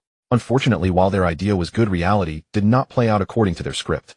Just as the Red Wolf opened the door to the president's office, Tansheng and Haoshin's footsteps echoed from the entrance of the buoyancy corridor. "Damn, are you guys in such a hurry to intervene? We haven't even started fighting yet." The Red Wolf cursed inwardly, quickly throwing down smoke to prepare to hide behind cover. However, Tansheng pulled out the AWM, executed a slide, and while still sliding, fired a shot. Bang! Dui Tansheng used the AWM sniper rifle to headshot, and knockdown strength is insufficient to run. What the hell? Did he just slide shoot through the smoke? Haoyin exclaimed. He was right behind Tansheng, and naturally saw that the Red Wolf had already thrown down smoke. He also shot a few rounds through the smoke, but he never expected Tansheng to knock down the opponent using a slide shot. Shunzai didn't quite understand these maneuvers, but upon seeing Tansheng take someone down, he immediately shouted, "Nice shot." "What is this wave? Did you guys understand it?" I thought Tansheng was just showing off in front of Haoyin, but I didn't expect him to actually intimidate Haoyin. How many times has this happened? How can he keep getting those smoke shots? Some high-level players directly sent expensive gifts to Tansheng. However, Tansheng didn't pay attention to these. After knocking this person down, he quickly deduced the positions of the other two based on their footsteps. One is on the left sofa, and one is behind the box in front. "Teacher Haoyin, follow me." Haoyin initially thought he had already knocked one down, so he should take it slow. He was about to throw some items to force the enemy to reveal their positions, thinking that would be safer. But unexpectedly, Tansheng rushed in right after speaking. If he charges in recklessly and gets knocked down or loses too much health, he could easily be pressured by the enemies in the black room and the team in the president's office. Thinking about this, Haoyin couldn't abandon his teammate. He quickly took out his M14 and followed Tansheng. Just as he jumped into the president's hall, he hadn't even aimed at the enemy behind the left sofa. A series of kill messages appeared in the upper right corner of the screen. Tansheng used the M7 assault rifle to headshot the flipped D5 training ground. Tansheng used the M7 assault rifle to headshot someone, saying he hadn't even gotten into the car yet. Team wipe. In less than a second, how did everyone die so quickly? Not only was Haoyin puzzled, but the viewers watching his and Chunze's stream were also baffled. But the only ones who truly understood what happened were Tansheng himself and the viewers watching his stream. Just 3 seconds ago, after Tansheng knocked down the Red Wolf with a slide shot, he immediately transmitted information. As he spoke, he switched to the M7 and activated the Red Wolf's ultimate. 2 seconds passed. Then he slid into the hall where the teammates behind the box and the sofa simultaneously showed themselves.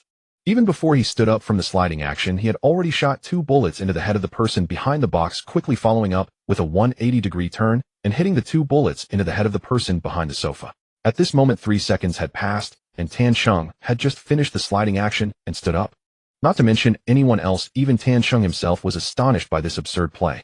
The reason he was so eager to pull off such a play was that when the Red Wolf opened the door to the president's office, a golden light shone out. This was clearly a characteristic of the Fate Poker. He felt indifferent towards the Haver coins, but had no resistance to the Fate Poker. Thus, he instinctively wanted to quickly eliminate all the enemies here and proceeded to execute this astonishing play. At this moment, the comments in Tansheng's live stream were filled with question marks. Huh, it's all done. Tansheng chuckled awkwardly. He hadn't expected that when he really let loose it would be so terrifying. Perhaps it was because he had played for so long this afternoon without a single fate card appearing. Good gun, impressive. Haoyin was at a loss for words. Although he hadn't seen Tansheng's play from the first-person perspective, he could tell from the 2 enemy corpses and Tansheng's position that the difficulty of this play was extremely high. Seeing the series of kill messages, Chunzai was even more excited and shouted loudly, "Whoa, Tansheng, you are just too impressive." In the face of their praise, Tansheng could only chuckle. The viewers in their live streams were incredibly curious and flocked to Tansheng's stream. However, at this moment, the 3 of them were not too focused on this point, as they still had 2 teams nearby and couldn't let their guard down. The door to the president's office was open, but with the smoke from the Red Wolf, they didn't dare to rush out. As for the team in the black corridor, they hadn't moved at all and seemed to still be guarding the small compartments in the corridor. "Let's take down the president first." Tanqing chose not to charge recklessly as before, and instead communicated with Haoyan. After all, there were many lines of fire at the doorway to the president's office, and if they charged in recklessly, like last time, they could be wiped out right at the entrance. Hearing Chun Ze's teasing voice filled with admiration, Tanqing smiled, slightly feeling a bit embarrassed. Ze, go loot the bag. Hao Tian promptly opened a loot box. Tanqing also opened one, casually glancing over the interface, and noticing that the other party was equipped with 2 rifles.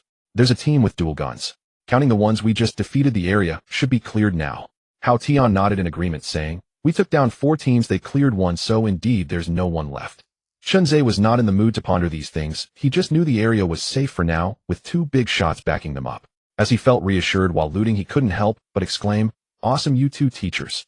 Tanqing merely glanced at the items in the box, picked up nothing, and walked straight into the president's office. On the coffee table lay the coveted Fate playing cards, quietly resting in place. Earlier during the fight, Tanqing had refrained from picking them up to avoid raising any suspicions among the audience. Now that the area was cleared, he naturally began to search for supplies. Ding! Congratulations, you have obtained the Fate playing card, Club 5. The Fate playing card is being converted, please wait. Ding! Conversion complete. Congratulations, you have obtained Operator Mastery Card 2. Your proficiency with support-type operators has increased by 1,000,000 times. Support-type operators. According to the current update progress in Delta, there are 3 support-type operators, Be Medic, Gu, and Dai. Among them, the Be Medic goes without saying. Tanqing, who often played as a knife user, was naturally very proficient with this operator. Gu and Dai are generally exclusive to the number 3 position of the assault team, or a choice for the escort team leader. Tanqing indeed had not played much with them. However, with this increase in proficiency, he might as well try playing with these 2 operators if the opportunity arises. Although most skills of support-type operators focus on healing and smoke cover, the Gu operator actually possesses a certain level of offensive capability. Tanqing had seen this operator played during XDD's live stream of a solo match. The blind smoke can blind enemies, disrupting their attack rhythm. The adrenaline can remove negative effects from equipment, which is a significant boost for experts, and the Luing ultimate can reduce the enemy's maximum health. To remove this abnormal state, the enemy needs to spend 3 seconds to pull it out. While these 3 skills may not rank at the level of heavy hitter, each one, when considered individually, is at least of the elite standard. What truly qualifies for the heavy hitter rank is actually Gust's passive skill-efficient healing, which can reduce the usage time of consumables. For the extremely short TTK in Delta, this is simply a divine skill. Focusing his mind, the golden light brought by the Fate playing card had already merged into Tanqing's forehead. Hao Tian's account strength is indeed very high. Tanqing had played many rounds on his own account without encountering a single Fate playing card, yet in a team with Hao Tian, he found one on the first round. Could there be other cards as well? Pondering this, Tanqing said to Chun Ze, Ze, go you loot the bag with teacher Hao Tian while I search elsewhere. Saying this, he ran to the entrance of the president's reception room and swiped the access card. President, I've swiped and you can go in and eat in a bit. Hey. Okay, teacher Tanqing. Chun Ze was still immersed in the joy of looting, casually responding before continuing to contemplate which item was worth more. Tanqing did not linger, making his way straight to the black corridor. In the corridor, 3 AI boxes marked with the Havoc logo were placed on the ground. Initially, he hadn't paid attention to these boxes, but then he thought, AI boxes could also drop playing cards. He decided to stop and open one of the boxes. From the armor perspective, this box contained only a level 5 bulletproof helmet with a durability cap of 31, likely belonging to a machine gunner. Tanqing did not focus on the armor in the box. Instead, he slid the mouse wheel down to check the items in his bag. 1 1x2 and 2 1x1. The items loaded quickly. The 1x2 was a green quality keyboard, and the 2 1x1 were also green quality. One was an overclocking card reader, and the other a printed circuit board. Ugh, 3 pieces of trash. Complaining internally, Tanqing closed the machine gunner's box and ran to another box. This one belonged to a shield soldier. This time, to save time, Tanqing didn't wait for the supplies in the bag to load. He directly dragged the bag into it. The next moment, his earnings jumped from the original 136501 to 2731876. Immediately after, Tanqing closed the backpack interface, and in his hand, a colorful glass bead shimmering with aurora tones was automatically inspected. Before Tanqing could say anything, the live audience erupted in excitement. Tears of the Ocean. Can the space program drop Tears of the Ocean? Isn't it, thank God? Are we playing the same game? AI boxes can drop Tears of the Ocean. Whoa, I've played 3 seasons in prison without seeing a single one, and thank God found one from an AI box. Come on. What about those who doubted that thank God picking cards was a matter of luck? Look at whether thank God's card picking really increases the drop rate. Damn, seeing thank God get Tears of the Ocean from an AI box is more painful than being killed. No more talking, I want to loot cards too. Tanqing was also somewhat stunned and delighted, even though 3 Tears of the Ocean were still lying in his account's collection room. But to say they came from AI boxes, that was something from months ago. He only thought this internally. If the audience knew he had previously also found one from an AI box, they would probably scold him as a puppet. He reopened the backpack, waiting for the items to load. 1 Tears of the Ocean and 1 Asala specialty wine flask. Tansheng thought for a moment and decided to give this Tears of the Ocean to Chunze. This item is considered one of the most expensive collectibles in the Delta game, worth 27 million, double that of the Heart of Africa. Zego, I have something good for you. He didn't continue to check the last AI box and turned back to the president's office. What is it? Chunze asked in confusion. Look, Tansheng ran in front of Chunze and Hao Tian and directly threw the Tears of the Ocean onto the ground. What the hell? Tears of the Ocean? Hao Tian exclaimed in astonishment. Teacher Tansheng, where did you get this from? Tears of the Ocean. Chunze stepped forward to pick it up, then saw the value of the resources he was carrying surge to over 30 million, and he too exclaimed, what the hell? What is this? Why is it so expensive? Tansheng chuckled. It came from an AI box. Here you go, Zego. Is it possible for such an expensive item to come from a human-machine box? Chunze questioned in confusion, turning to his companion Heibai. Have you ever seen something like this? Heibai shook his head in bewilderment. I don't know, I haven't played this game much. Isn't it just over 2 million? That's not too expensive. Over 2 million. Chunze frowned, pointing his mouse at the icon of Ocean's Tier, which displayed its corresponding value. 1, 2, 3. 7, 8, 8 digits. This is over 20 million. He paused. Alright, that over 20 million is indeed valuable. While Chunze was busy analyzing the numbers, Hao Yin was already so astonished by Tansheng's luck that he couldn't find his voice. Not to mention Ocean's Tier, he had hardly seen Heart of Africa more than a few times. He only knew that special troops could yield room cards from human-machine boxes, and he had indeed obtained several high-value ones. But Tansheng directly pulled out an Ocean's Tier from the human-machine box, which completely reshaped his understanding of the game's drop rate. Truly, people can be infuriatingly lucky. Impressive, Teacher Tansheng. He remarked sincerely. Tansheng chuckled. Haha, just lucky. Teacher Hao Yin, you keep an eye on Zegu while he continues to eat snacks. He'll go search elsewhere. Alright. Tansheng left, leaving Chunze and Hao Yin in the president's office to sort through supplies. Chunze no longer bothered with the value of Ocean's Tier. He was too lazy to research what else might be worth more. Having just obtained Ocean's Tier, Tansheng had sparked his desire to search for more items. Teacher Hao Yin, could you help me find anything valuable to stash in my bag? I'm going to check out the president's area that Tansheng opened for me. Sure. Hao Yin nodded. Chunze tossed his backpack on the ground and then entered the president's reception room. The resource containers inside this room card were quite plentiful. 2 lab coats, a weapon box, a climbing backpack, a small insurance, and 2 large insurances. Without even glancing at the other containers, Chunze rushed towards the large insurance. In his understanding, the containers with the highest drop rate in the game must be the large insurances. After all, this item required a password for access, making it seem more upscale. He decided to open the one on the left. 6 DFUP password, entered, the box opened. 1 2 by 3, 1 2 by 2, 1 1 by 1. Seeing these slots, Chunze closed the loading screen for the sake of the live broadcast. Hey, is this a good drop, guys? He turned to Heibai. Does this have a drop rate? Heibai seemed to not quite understand how this related to drop rates, but he nodded repeatedly. Yes, yes, yes. Chunze took a deep breath, rubbed his hands together, and then reopened the loading screen. Soon 3 items loaded. Ceremonial dagger, purple, grandfather clock, gold pirate cutlass, purple, oh my, a scam, and a clock. Chunze cursed, then disdainfully closed the interface and turned to open another insurance box. Before long, he had searched through all the resources in the president's area. Aside from the grandfather clock being of golden quality, the rest were all useless blue and purple items. For a card that costs 500, to open this paltry haul made him quite unhappy. Tansheng, hearing Chunze's complaints about the president's lack of drop rates through his headset, could only smile helplessly. The content of the containers depended entirely on personal luck. Whether or not something good dropped was out of his control. At that moment, he had just finished checking the last human machine box, and had also searched the black room. Aside from 2 small gold items, Tansheng had not seen anything else of interest.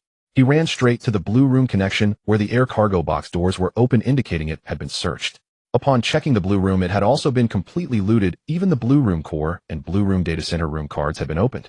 After a brief moment of thought, he quickly realized that this game might only play out this way. After all, the 3 people in the president's area had all arrived from different locations within the core area. It was highly likely that other areas had also been completely searched.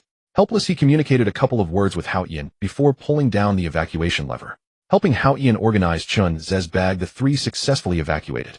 Tansheng and Hao Yin didn't pick up much. They only gathered a few items that Chunze couldn't carry, each netting only a bit over 2 million. However, Chunze's earnings had reached 36 million. The main issue was that the bag was too small, only holding 30 slots. This meant that many valuable weapons could only have their components dismantled, and stored in Chunze's bag. However, this had already made Chunze very happy. After all, with Ocean's Tear in hand, the remaining items were mere. The three re-equipped and started the second game. As the match began, Tan Cheng noticed multiple gift effects suddenly appearing in his live stream. It was from a user named Puff Sister who sent 20 carnivals. Tan Cheng was momentarily taken aback, then immediately recalled the identity of the sender.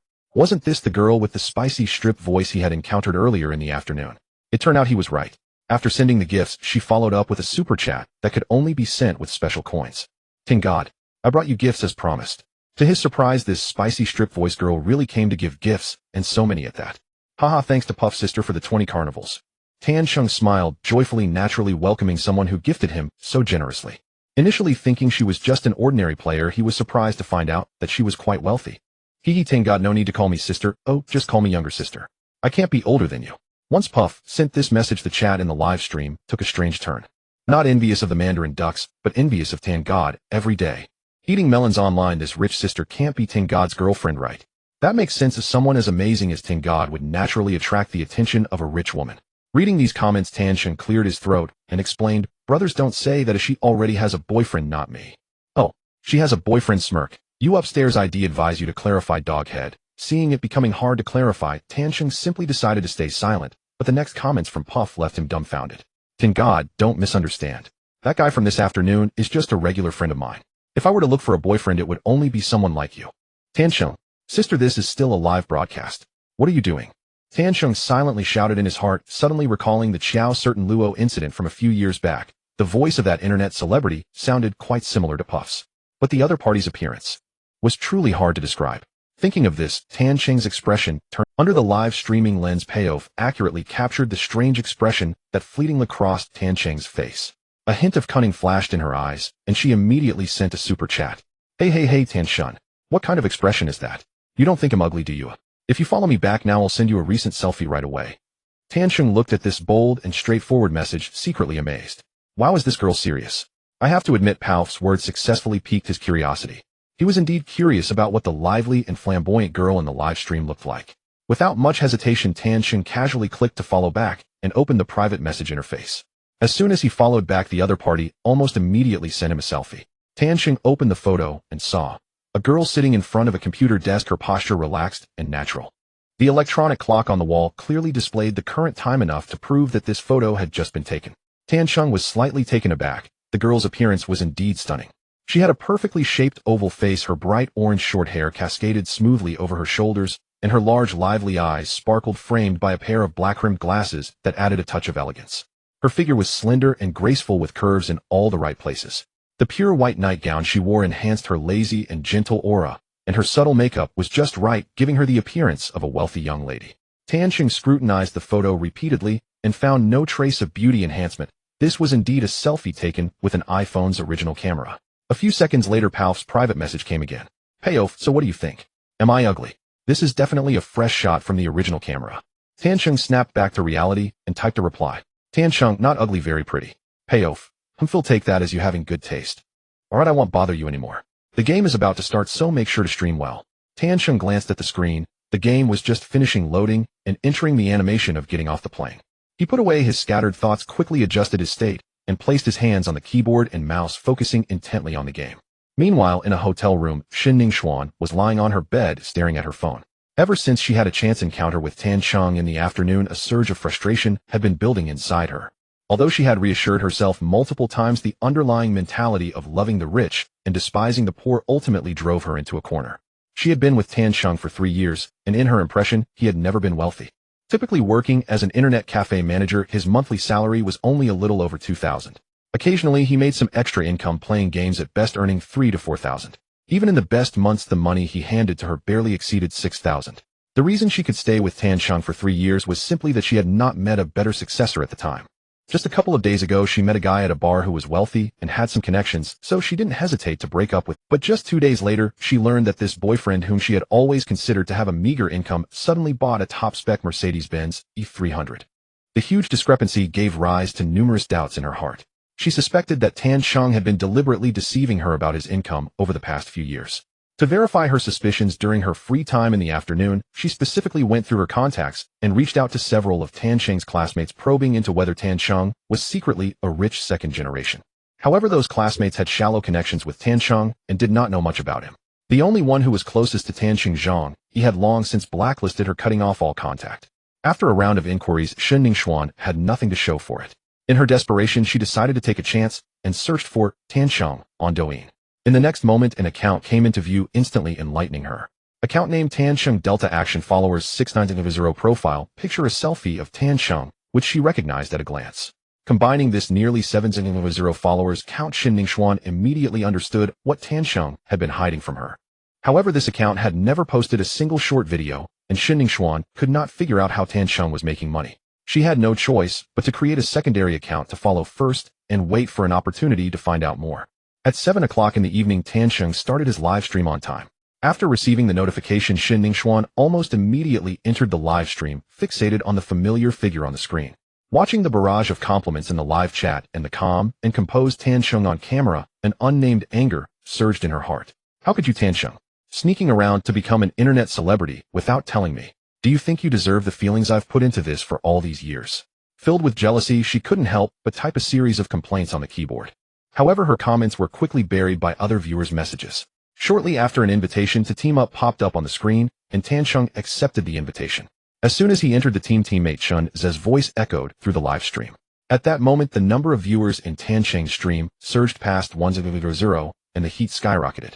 Even Shen Ningxuan, no matter how naive, could understand the significance of this online viewer count. Though she did not play games and did not understand what Delta was, when she saw Tancheng execute a series of operations followed by a barrage of praise in the chat, she truly realized just how high Tancheng's gaming skills were. In an instant, countless regrets surged within her. She finally realized how foolish her decision had been to outright reject Tancheng's suggestion of buying a high-end gaming computer back then. As the second game entered the matching loading screen, a user with the ID Payoff Sister sent Tancheng 20. Each carnival was worth 3,000 Dragon Country coins, totaling 60,000 for 20. Even if Douyin took half, he would still take home 30,000. Just this one gift was equivalent to her current boyfriend, Li Jian's monthly salary. Extreme envy instantly consumed Shen Ningxuan's reason as she stared intensely at the screen, her fingers clenched tight. Immediately after, she saw Payoff Sister continuously sending messages filled with ambiguity, with interactions that were particularly intimate. A sharp pain surged through her heart, the bitterness and unwillingness choking her throat, nearly making it hard to breathe. Why? These should be the things I enjoy. That interloper Payoff, who do you think you are? She couldn't comprehend how this girl could give gifts that allowed Tancheng to make money. All she knew was that Tancheng's income was definitely far beyond that of her current boyfriend. Envy, jealousy, hatred. Various negative emotions spread within her. She even felt an impulse to confront Tancheng directly. Rage and jealousy completely shattered Shen Ningxuan's rationality. Her whole body trembled with anger as she abruptly closed the Douyin page, her chest heaving violently. At that moment, the bathroom door swung open and Li Jian emerged freshly showered. He immediately caught sight of Shen Ningxuan's unpleasant expression and hurried over to gently comfort her. What's wrong, Xian Yuan? Who made you angry? Shen Ningxuan was flustered, her tone thick with impatience, each word icy. It's nothing, just leave me alone. Li Jian frowned. Shen Ningxuan had always listened to him, so why had she suddenly changed?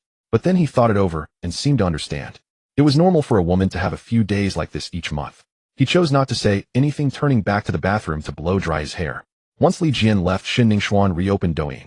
After hesitant deliberation, she sent a private message to Tancheng. Xuan Yuan, Tancheng, can we talk? After sending the message, Tancheng didn't even read it. He was currently live streaming and had no time to check private messages. Moreover, he had so many messages he couldn't keep up. But Shen Ningxuan didn't care about that. Seeing Tancheng still hadn't replied, she sent another message. Xuan Yuan, why are you ignoring me?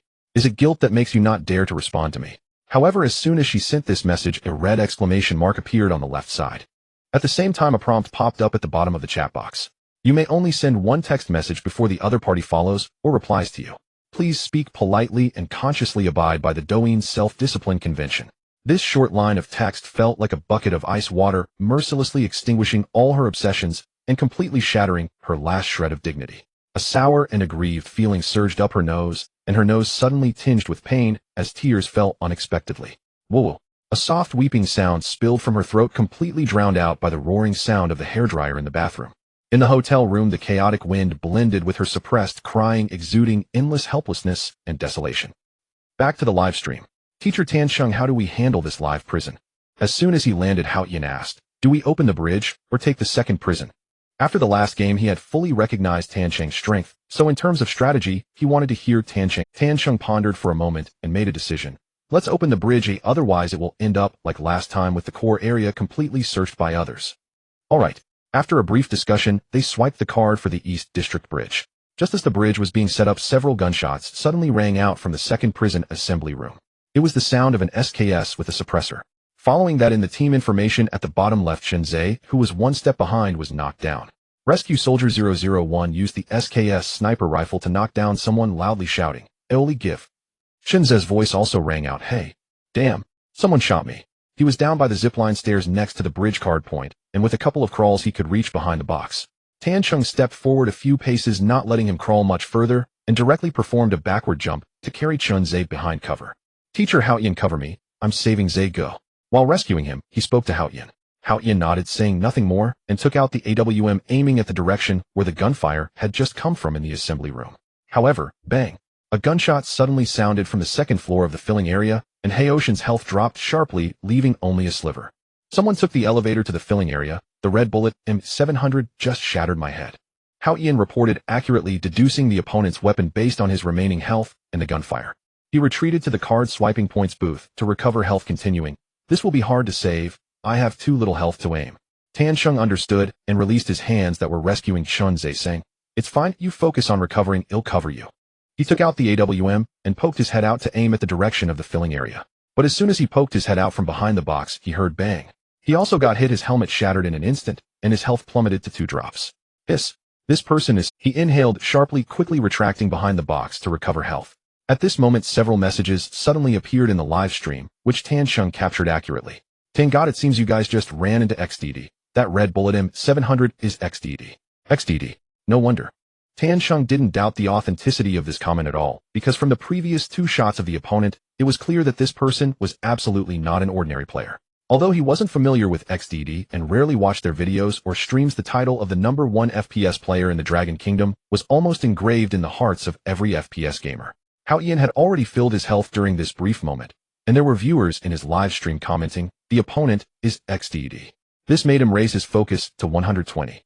"Teacher Tansheng, it seems the opponent is Ziding Dang, let's be careful."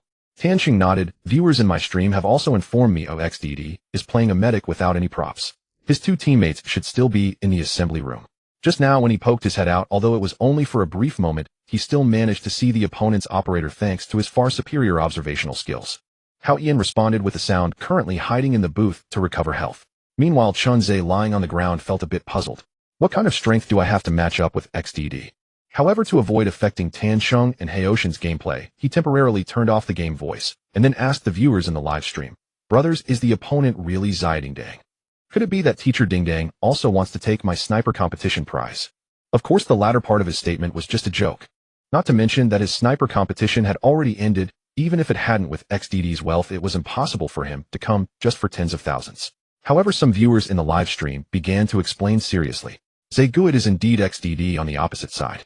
I checked the data. Your account and Tan God's should be normal matchmaking, but Haoyan's account is a top-tier black room. The Delta matching mechanism matches based on the strongest player in the team, so it's not surprising to match with XD." Chunzei read this statement word for word, and he had a rough understanding of the Delta matching mechanism. So that's how it is. He reopened his microphone and encouraged Tansheng and Haoyan, saying, "Teacher Tansheng, Teacher Haoyan, you both have to do your best. Let the brothers in the broadcast see who is stronger, you or Teacher Ding Dang." On the Douyu platform in XDD's live streaming room, he glanced at the barrage and saw someone tipping him off. "Left God, you've matched with Haoyan." Just to add, it's a 3-man team consisting of Haoyan, Chunzei, and Tansheng. For those upstairs, I know Haoyan and Chunzei, but who is this Tansheng? If you don't know Tansheng, surely you know Teacher Poo's designated Zilong BBFPS. This guy can barely last 3 rounds against Tansheng. Really? Is Tansheng that strong? You'll see in a bit. Left God, be careful. Tansheng is currently quite famous on Douyin, but on Douyu, a traditional live streaming platform, his recognition is not that high. However, XDD, being an avid surfer on the internet, had naturally come across some videos of Tansheng. In this game, his teammates are Lao Feiyu and Ma Wenlong. The 3 of them are all equipped with headphones, foot massagers, and sniper rifles. Just now, Lao Feiyu knocked one down with an SKS, and then he shattered 2 helmets with an M700. He was planning to push forward as usual. But upon seeing the barrage reveal the identities of the opponents, he immediately abandoned that idea. Although he was powerful, Haoyan on the opposite side was no slouch, not to mention the unknown hidden expert Tansheng. With his current equipment, going over would practically mean handing a gift to the enemy. Fei Yu Wenlong, don't come over, let's go. The opponents are Hao Yin and Tan Sheng. After saying that, he jumped down from the second floor platform of the filling area and retreated to the assembly room. Lao Fei Yu raised an eyebrow. Tan Sheng. Is it the Tan Sheng who has been quite popular on Douyin recently? XDD nodded. Yes, I've seen the clips of Chun Ze's sniper competition. This guy is quite accurate. With our current equipment, it's better to find another team to loot some gear before we fight them. Lao Fei Yu and Ma Wenlong nodded in agreement without further discussion. The few of them quickly left the assembly room and ran towards the large sandy area. Returning to Tan Sheng's perspective, Tan Sheng and Hao Yin have fully recovered their status. After peeking a few times with minimal exposure, Hao Yin did not spot any figures on the opposite side and said to Tan Sheng, Teacher Tan Sheng, let's rescue them. The enemies seem to have left. Tan Sheng nodded. The barrage in his live stream had already informed him of this news. He pressed F to start rescuing Chun Ze. Before long, Chun Ze was revived. Since Tan Sheng had saved him just as he lost his last bit of health, Chun Ze still had his second life. At that moment, Hao Yin suddenly spoke. Be careful, there's someone at the blue slant. Ze go to the stairs and use a med kit. He spoke quickly, pulling the trigger on his AWM. Bang! Tan Sheng quickly threw down a smoke grenade to cover Chun Ze as he retreated to the stairs. He then glanced at the upper right corner of the screen where a line of text appeared. Douyin Hao Yin used an AWM sniper rifle to knock down Com Killer and knock down. After knocking this person, Hao Yin shot an electric arrow towards the blue slant. The opposing player was directly eliminated by the electric arrow. Nice shot, Tan Sheng praised, then said to Chun Ze, go heal up first. Once you're good, let's head to the black room. Chun Ze responded with a got it, and quickly bandaged himself with an outdoor medical kit. Once Chun Ze was fully healed, the three of them immediately left the spot and ran straight towards the black room.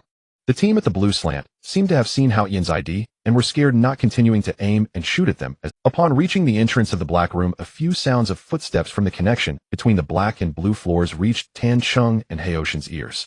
Tan Sheng listened carefully to the footsteps, and seeing that the opponent had no intention of coming to the black room, he said, it should be the team we just knocked down. Let's ignore them and go straight for the president. Hao Yin nodded and added, there's gunfire coming from the dormitory. After we finish with the president, let's go mediate the fight. I'll follow your lead. Chun Ze casually agreed, and the three of them headed towards the president's office together. They did not encounter any ambush along the way. Outside the president's office, several special soldiers were still present. Tan Sheng and Hao Yin quickly opened fire to clear them out. Then Hao Yin shot a detection arrow into the president's office. No enemies were revealed, nor were there any sounds of footsteps. The two did not let their guard down. Tan Sheng was cautious because he had been ambushed before, while Hao Yin was used to being vigilant from frequent solo matches. They jumped into the president's office and carefully checked the corners. After confirming there was no one, they relaxed. Zegu, there's no one in the president's office. Oh, let's grab the insurance. Okay. Chun Ze, who was hiding in the corridor of the black room, responded, then quickly ran into the president's office, heading straight for the big insurance. At that moment, a sudden gunshot rang out from the connection point between the blue and black second floors. Judging by the sound, it seemed that the team they had just knocked down was shooting at an enemy in the control bridge. Tan Sheng and Hao Yin exchanged no words. The two of them simultaneously exited the president's office and ran towards the float corridor. After confirming there were no enemies in the corridor, they peered through the bulletproof glass at the control bridge. Indeed, at this moment, 3 figures on the control bridge were desperately being targeted by the players from the blue team. Among them, Oyalu and Red Wolf were both down, leaving only a B doctor with an M700 still surviving. But as Tan Sheng looked closely, he immediately realized something was off. Isn't this the team of XDD? Hao Yin also recognized the identity of this team and chuckled, saying, Left God is getting shot, they're about to die. He knew XDD and had a decent relationship with him. There was a playful tone in his words. But just as he finished speaking, XDD's next move left him unable to laugh. XDD, using the B doctor, did not throw down a smoke grenade. Instead, he crouched down first, then stood up, quickly aiming his gun. The next moment, bang! The bullet from the M700 whistled through the air, directly knocking down one of the players on the blue room's second. That wasn't all. After firing this shot, he quickly crouched down to evade the gunfire from the second enemy, then stood up again to take a second shot. Another player on the blue room's second floor went down. The situation suddenly changed to a unknown. Oh my god, he didn't die. A left god is still impressive. Hao Yin joked again. At this moment, XDD had already thrown down a smoke grenade and started reviving his teammate, so he and Tan Sheng turned their attention back to the blue room's second floor. But when they looked over, they were a bit dumbfounded. The 2 players who had fallen down gave up on rescuing and went into a box, while the last Red Wolf player, after looting his teammates' boxes, directly unleashed his ultimate and fled without looking back. What a joke. First, Luna from our team got sniped by Hao Yin, and now another player with the IDs was Shen Yin Nin has popped up. In such a match, instead of going for the drop, are they really just waiting to get themselves killed? This Red Wolf player merely made a choice that any ordinary player would likely make. However, his move genuinely struck a chord with many viewers watching the live stream. Hahaha, so true. If I match with Haoyan Tanshin and XDD in a game ID, just drop the package and run away. Red Wolf, sorry to disturb you brothers, but I'm out of this divine match. They were indeed unlucky they wanted to snipe, but ended up facing Tanshin's team once, and then Xiong Dingdang's team again. That's just too funny, haha. By the way, Zhuan truly deserves to be called an innate holy body in FPS. That last move even Tanshin might not have been able to pull it off right. Tanshin questioned himself internally. With the gun god card backing him up, he was confident that his shooting skills would not lose to XDD at all.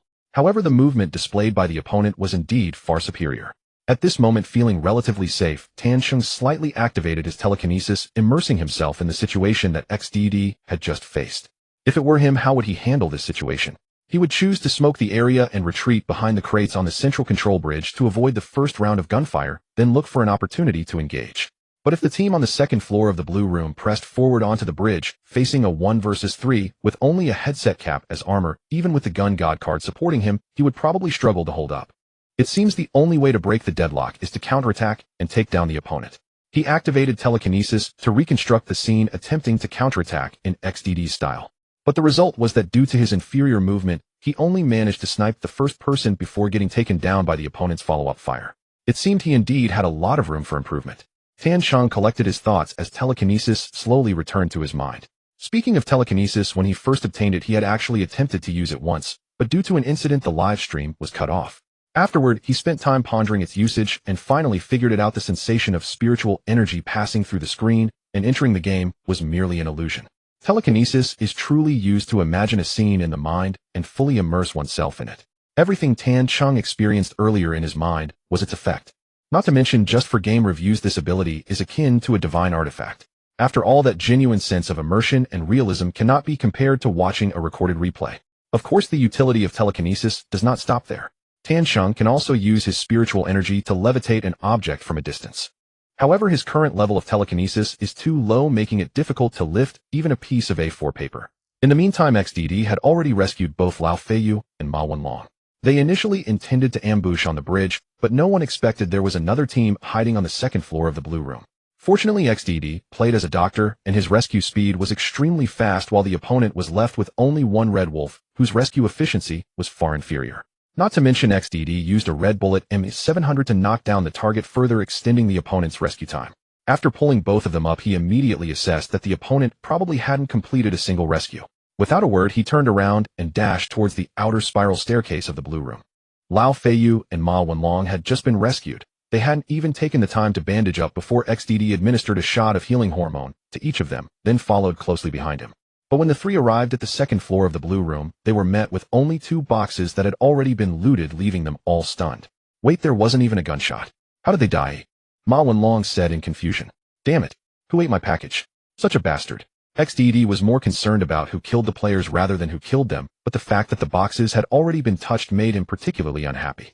This is a characteristic of Zhuashen's livestream, not meant to maliciously smear anyone. Nonetheless, despite his annoyance, he crouched down to rummage through the boxes. One package had no guns left, while the others still had a gun, but the bullets and several valuable attachments had been completely stripped. Lao Feiyu glanced at the contents of the boxes and speculated, I suspect that Red Wolf probably ran off to drop the package. Since there were no gunshots and the full 5 armor was still left in the box, it's likely that his 2 teammates simply gave up. He picked up their stuff and ran away. They abandoned their teammates. They must be real bastards. XDD cursed angrily. Ma Wenlong chuckled wryly and added, hee, how many would stay if they saw your ID without running? It's still possible to chase now, though the package won't open for another 4 minutes. As Lao Feiyu spoke, he casually turned his head and happened to catch sight of Tanshin and Haoyan standing on the floating corridor. Hey, you two, look, someone on the floating corridor is watching us. XDD put on the full 5 armor from one of the boxes and looked up towards the floating corridor, coincidentally locking eyes with Haoyan. Isn't that Haoyan and the others? He muttered, then jumped up and down a few times as a way to greet them. Upon seeing XDD's antics, Haoyan and Tanshin couldn't help but laugh. Tanshin said, Teacher Haoyan, we've been caught peeking at them. Haha, it's fine. With Zhuashen's personality, he will definitely chase that Red Wolf. Haoyan chuckled and then asked, what should we do? Should we go persuade the dorm side or find them to fight? Let's go persuade the dorm side. Tanshin replied almost without hesitation. Their gear is too poor right now. If we want to fight, we should wait until they've picked up their equipment, otherwise it won't be meaningful even if we win. Upon hearing this, Hao Yin raised his eyebrows. I didn't expect you, teacher Tancheng, to have such a spirit for gaming. Tancheng merely smiled, slightly not responding to this remark. His true thoughts were simple. He just wanted to see how far he could go against XDD, the top FPS player of Longhua. If he won solely through overwhelming equipment, that would have no meaning at all. Seeing that Tancheng remained silent, Hao Yin did not say anything further. The two called Chunzhe and ran towards the sound of gunfire coming from the dormitory. Meanwhile, XDD's team, after signaling towards Tancheng and the others, had already chased after the drop point. From the looks of it, they were determined to seize this team's equipment. Both sides were pursuing their respective prey. This brief moment of peace might just be waiting for the ultimate showdown to arrive. Tancheng and his two teammates advanced along the buoyant corridor toward the sandy area near the dormitory building where gunfire echoed incessantly. From the sound of gunfire, one squad was clearly positioned on the second-floor platform, another in the parking lot. As for the third squad, they entered dormitory No. 1 and ascended to the second floor and immediately spotted 3 loot crates placed at the entrance. Master Hao Yin, give me a scout arrow, Tancheng said. Hao Yin nodded instantly and stepped out from the second-floor doorway, firing an arrow toward the parking lot. No secret escapes my arrow. Moments after a series of beeping tones, several crimson silhouettes appeared within Tancheng's field of vision. Only one enemy remained on the second-floor platform, moving cautiously near the western staircase, attempting to heal. In the parking lot, 2 more enemies held position, one manning a sniper rifle behind the blue bike rack, the other crouched behind a crate at the junction, reviving a teammate. Without exchanging words, Tancheng and Hao Yin understood their strategy perfectly. Now was the moment. Go Masters! Chunzhe cheered them on before they surged forward like untethered stallions, charging straight toward the lone figure on the second-floor platform. Tancheng fired his grenade launcher while Hao Yin hurled a frag grenade. Both projectiles struck true. The enemy never even glimpsed them before being eliminated and returned to the Special Operations Division. Squad eliminated. Without pausing, the two pressed onward. Tancheng activated Red Wolf's ultimate ability and circled behind via the eastern staircase. Hao Yin moved to the western stairwell, first peeking to mark the sniper's position behind the blue bike rack for Tancheng, then timed a grenade throw precisely into the crate-covered junction. Boom! The grenade detonated, sending the recently revived soldier collapsing once more along with his rescuer. Only one remained. With no surprise, Tancheng, now flanking, drew his M7 and dispatched the last foe with swift, precise shots. While Tancheng's team secured victory with ease, XDD's squad, lacking intel, encountered a minor setback while hunting the Red Wolf. Instead of retreating directly to the Dropand exit zone, as expected, the Red Wolf had concealed himself within the narrow gap of an iron fence northwest of the horizontal workshop. Seizing the moment when Lao Feiyu launched a guided drone toward the Dropand exit zone, he slipped sideways and unleashed a rapid lethal barrage. Fortunately, XDD reacted instantly, spinning around to eliminate him with a clean headshot. After reviving their teammate and looting equipment, XDD's trio upgraded dramatically, now uniformly equipped with 4-tier helmets and 5-tier armor. XDD claimed an M14, Lao Feiyu picked up an M7, while Ma Wenlong retained a bolt-action sniper rifle. Yet it was a compact-barreled SR-25, remarkably effective in close-quarters combat. Glancing at the live chat, XDD asked, "How are Master Hao Yin and his team faring?" Hao Yin's team has cleared the dormitory sector, 3 squads eliminated there. A viewer simultaneously watching both streams replied immediately. Then no one else remains on the map. 4 squads down, only our 2 left. Tell them, we're meeting for the final showdown. Meanwhile, Tancheng's team also received the same intelligence via live chat. Master Hao Yin, what's the call? Left God's team has secured their objective too. They've invited us to the final confrontation, Tancheng asked. Hao Yin didn't hesitate, only smiled faintly and replied, "Of course we'll fight. I know Left God's temperament well. He'd never allow us a peaceful withdrawal." Chunzhe, still looting nearby, suddenly found his loot far less satisfying. Nervously he murmured, "Master Tancheng. Master Hao Yin. That's Dingledong Left God on the other side. The undisputed top FPS player in Longhua. Do you think we stand a chance?" It wasn't doubt in Tancheng or Hao Yin's skill. He simply felt instinctive trepidation given XDD's legendary reputation. "We'll do our utmost," Hao Yin replied, not promising victory, yet a glint of cunning flickered in his eyes. He had witnessed Tancheng's prowess firsthand. Paired with such talent, defeating XDD might truly be possible. "Let's go." Time for the final showdown. Tancheng declared, his mind focused solely on testing his mettle against XDD.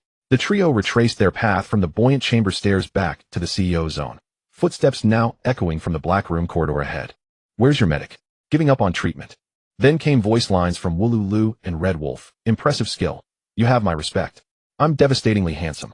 Hao Yin smiled faintly, pressed F2, and triggered Luna's voice line. You've rekindled my competitive fire. Fighting you is as effortless as target practice. Though separated by cover, this exchange served as their formal greeting across the battlefield. Enough banter, let's begin. Hao Yin spoke, and without delay launched an electric arrow toward the Black Room corridor. It was both warning and declaration of war. Brother Zhe, fall back to the buoyant corridor and take cover.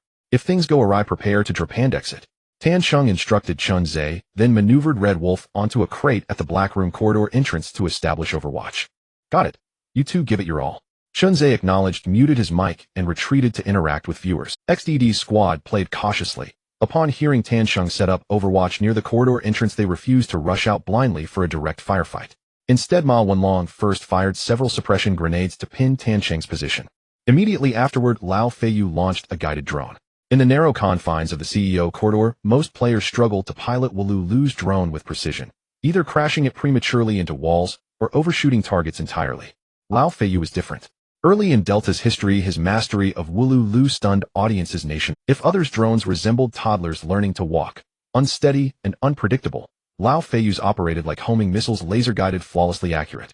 Tan Sheng vividly recalled the Great Red Cup tournament when a single guided drone soared from the Black Room corridor through the CEO zone and into the buoyant corridor.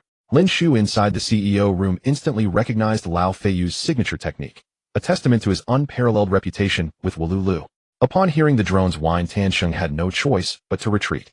Staying put would have been fatal. Even if he destroyed the drone midair, its blast radius would still claim him. Sure enough, just 2 steps back, the drone expertly banked around the corridor's bend and closed in. He spun, fired twice, and shattered the drone. Thankfully, those 2 steps saved him from the explosion. Though Lao Feiyu's drone was destroyed, its final feed revealed Tan Sheng's and Hao Yin's exact positions outside the CEO zone. He immediately called out coordinates. Hao Yin's overwatching from the CEO entrance, a side main choke point. Tan Sheng suppressed near the main vault. His call instantly lit up XDD's live chat. Haha, Brother Feiyu's drone is unreal. It's basically Intel gold. Upon hearing the call, XDD immediately rushed forward and quickly said, Wenlong and I will double team Hao Yin. Tan Sheng can't cover us from that position. He was correct. Tan Sheng had retreated to a safe spot, where his view was blocked by the box he had previously occupied, making it impossible for him to assist Hao Yin. XDD, understanding the map, keenly noticed this detail. When Hao Yin heard the footsteps of the 2 opponents rapidly approaching the corner, his expression became focused. In the next moment, Ma Wenlong slid out from the corner of the dark corridor with XDD jumping out above him. The 2 of them, one above the other, momentarily stunned Hao Yin, who was aiming for a headshot. It was this moment of hesitation that caused him to miss the chance to take one of them down. Bang! He fired a shot that hit XDD's leg. XDD's health dropped by 40, but no one fell, leaving them with some ability to retaliate. The 2 of them had already opened fire towards Haoshin's position the moment they emerged from cover. Bang bang bang, da-da-da-da. The short-barreled SR-25 combined with the firepower of the M14 instantly shattered Haoshin's 6 armor sets. Fortunately, Hao Yin reacted quickly and maintained good positioning, avoiding being eliminated by the 2. However, he could only retreat to the CEO's office to heal, unable to divert any pressure from Tan Sheng. I can't help you, my helmet is shattered. XDD was hit and is low on health. Although he couldn't assist, Hao Yin quickly relayed the information to Tan Sheng. Tan Sheng nodded, not bothering to reply, and focused intently on his actions. Not only XDD and Ma Wenlong, but the footsteps of Lao Feiyu were also gradually closing in from the corridor. Clearly, the opponents knew that Hao Yin was low on health and were preparing to rush Tan Sheng with 3 people. In terms of personal strength, besides XDD, the other 2 were not as skilled as BBFPS and his team. However, the pressure they exerted on Tan Sheng was far greater than what BBFPS's team had posed. Fortunately, this time, he was not caught in a pincer. Tan Sheng only needed to focus on the direction of the dark corridor. He threw a smoke grenade on the spot and activated the Red Wolf ultimate ability. Upon witnessing this, the audience collectively held their breath, and the barrage comments miraculously paused for a moment. They all knew that whether Tan Sheng could withstand XDD's team's assault was the critical point of this final showdown. Chun Zhe, hiding in the buoyancy corridor, couldn't see the specific details but could hear the urgent footsteps. His heart couldn't help but race. Can we win? He wondered internally while glancing at the team information in the lower left corner. At this moment, Haoshin's health was almost depleted as he was healing. Tan Sheng was at full health, but he had to face the pressure of 3 opponents alone, a situation that was extremely unfavorable for them. He even had the impulse to rush over to help, but quickly realized that this was Delta Force, not his home turf in League of Legends. With his FPS skills, he figured he might as well be an NPC in their eyes, and going over might actually hinder them. Thus, he promptly abandoned that idea. As various thoughts flashed through everyone's minds, Tansheng officially engaged in gunfire with XDD, and after activating the Red Wolf ultimate ability, Tansheng switched to the AWM, then turned around and fired a shot through the smoke towards the positions of XDD and Ma Wenlong. However, this time, he didn't have the previous luck of shooting through the smoke. The shot failed to take down the enemy, and instead hit XDD's limbs. You scared me. Oh, I felt like a GDI superhero tanking 2 shots without dying. XDD muttered, having his health reduced to 20 after this shot, and the previous one from Haoyan. Despite speaking, he didn't stop moving, he didn't retreat at all, and fired several shots towards the direction of Tansheng in the smoke. Ma Wenlong also shot through the smoke with a flurry of bullets whistling their way. Even with smoke cover, Tansheng's armor durability was rapidly diminishing. In the blink of an eye, only a sliver of durability remained. Tansheng pursed his lips and slid out from the smoke towards XDD's direction, an act that seemed to abandon the cover of smoke and appeared to be a reckless move. However, this was not the case. If he retreated now, he would be met with Lao Feiyu arriving, facing a dire situation of being outnumbered 3-1, which would almost certainly lead to his demise. By sliding towards XDD, he disrupted the logic of multiple rushing one, while minimizing the chance of facing all 3 opponents simultaneously. His ability to make such a swift judgment was greatly aided by his mental agility. Having heard the sound of Lao Feiyu's reconnaissance drone just moments ago, he had already begun brainstorming, envisioning the worst-case scenario. He had already simulated the scene of Haoyan being taken down and himself facing 3 opponents. That would truly be a dead end with no opportunity whatsoever. However, the current situation was not the worst, and at least Haoyan had not fallen yet. As he emerged from the smoke, XDD and Ma Wenlong were momentarily stunned. Yet both were skilled players reacting with astonishing speed. Almost immediately their guns reamed at Tansheng. Naturally, Tansheng's emergence was not without retaliation. He had switched to the M7, aiming at XDD's helmet. Tat tat tat. Bang bang bang. After a few shots rang out, the outcome was clear. Tansheng, using the M7 assault rifle, scored a headshot, taking down XDD. Ma Wenlong, using the SR-25 sniper rifle, took down Tansheng. Tansheng knocked out XDD and severely injured Ma Wenlong, but he also fell. It was unavoidable. XDD was simply too accurate, landing 2 headshots that reduced Tansheng to low health. Although he was taken down, Ma Wenlong was right beside him.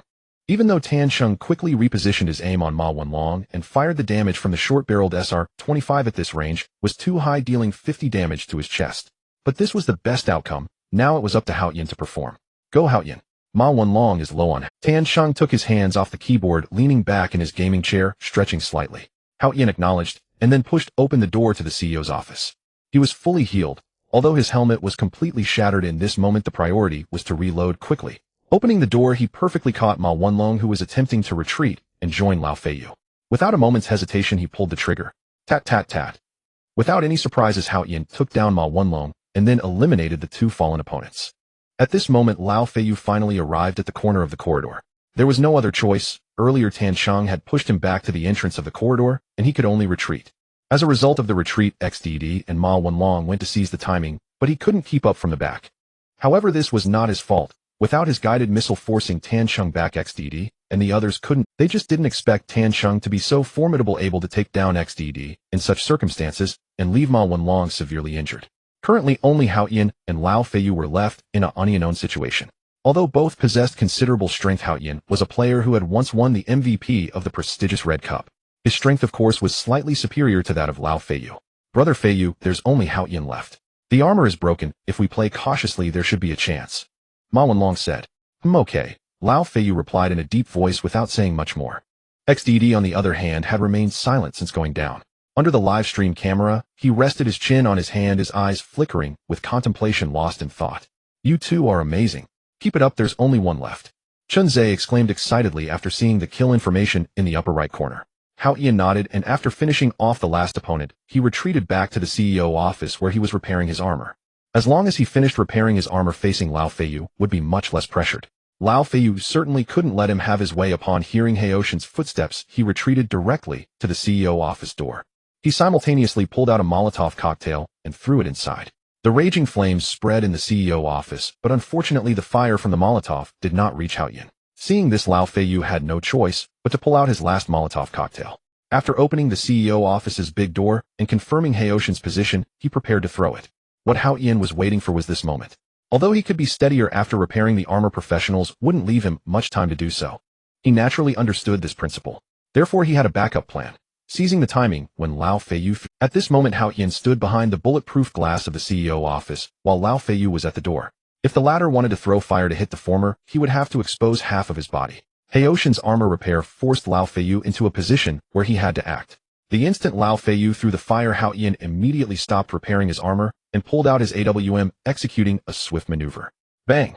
This time he regained his accuracy, landing a shot on Lao Feiyu's helmet. Nice shot.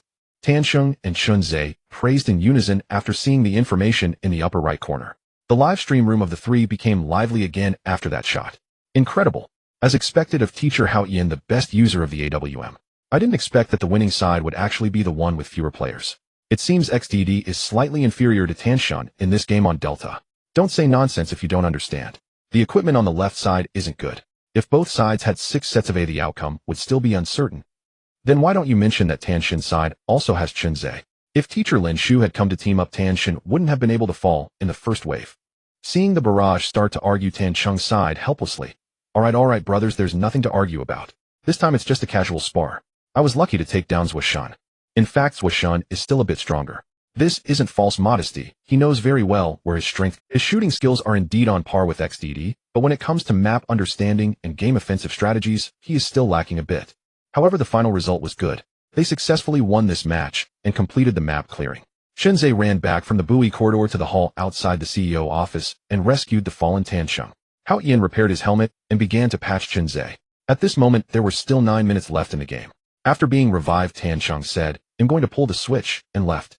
Of course, his real purpose was to see if there were any fate playing cards. Pulling the switch was just a convenient excuse. The entire core area had hardly been touched, only the blue room and CEO office had been looted. The blue room was searched by the Red Wolf team that initially ran over to drop the package, while the CEO office was looted by Chunzhe. He avoided these 2 locations and ran straight to the buoy room. Aviation boxes, large insurance, small insurance, medical supplies piled up. After quickly searching the deep pit, Tansheng only found 4 small gold items and 1 red armor repair.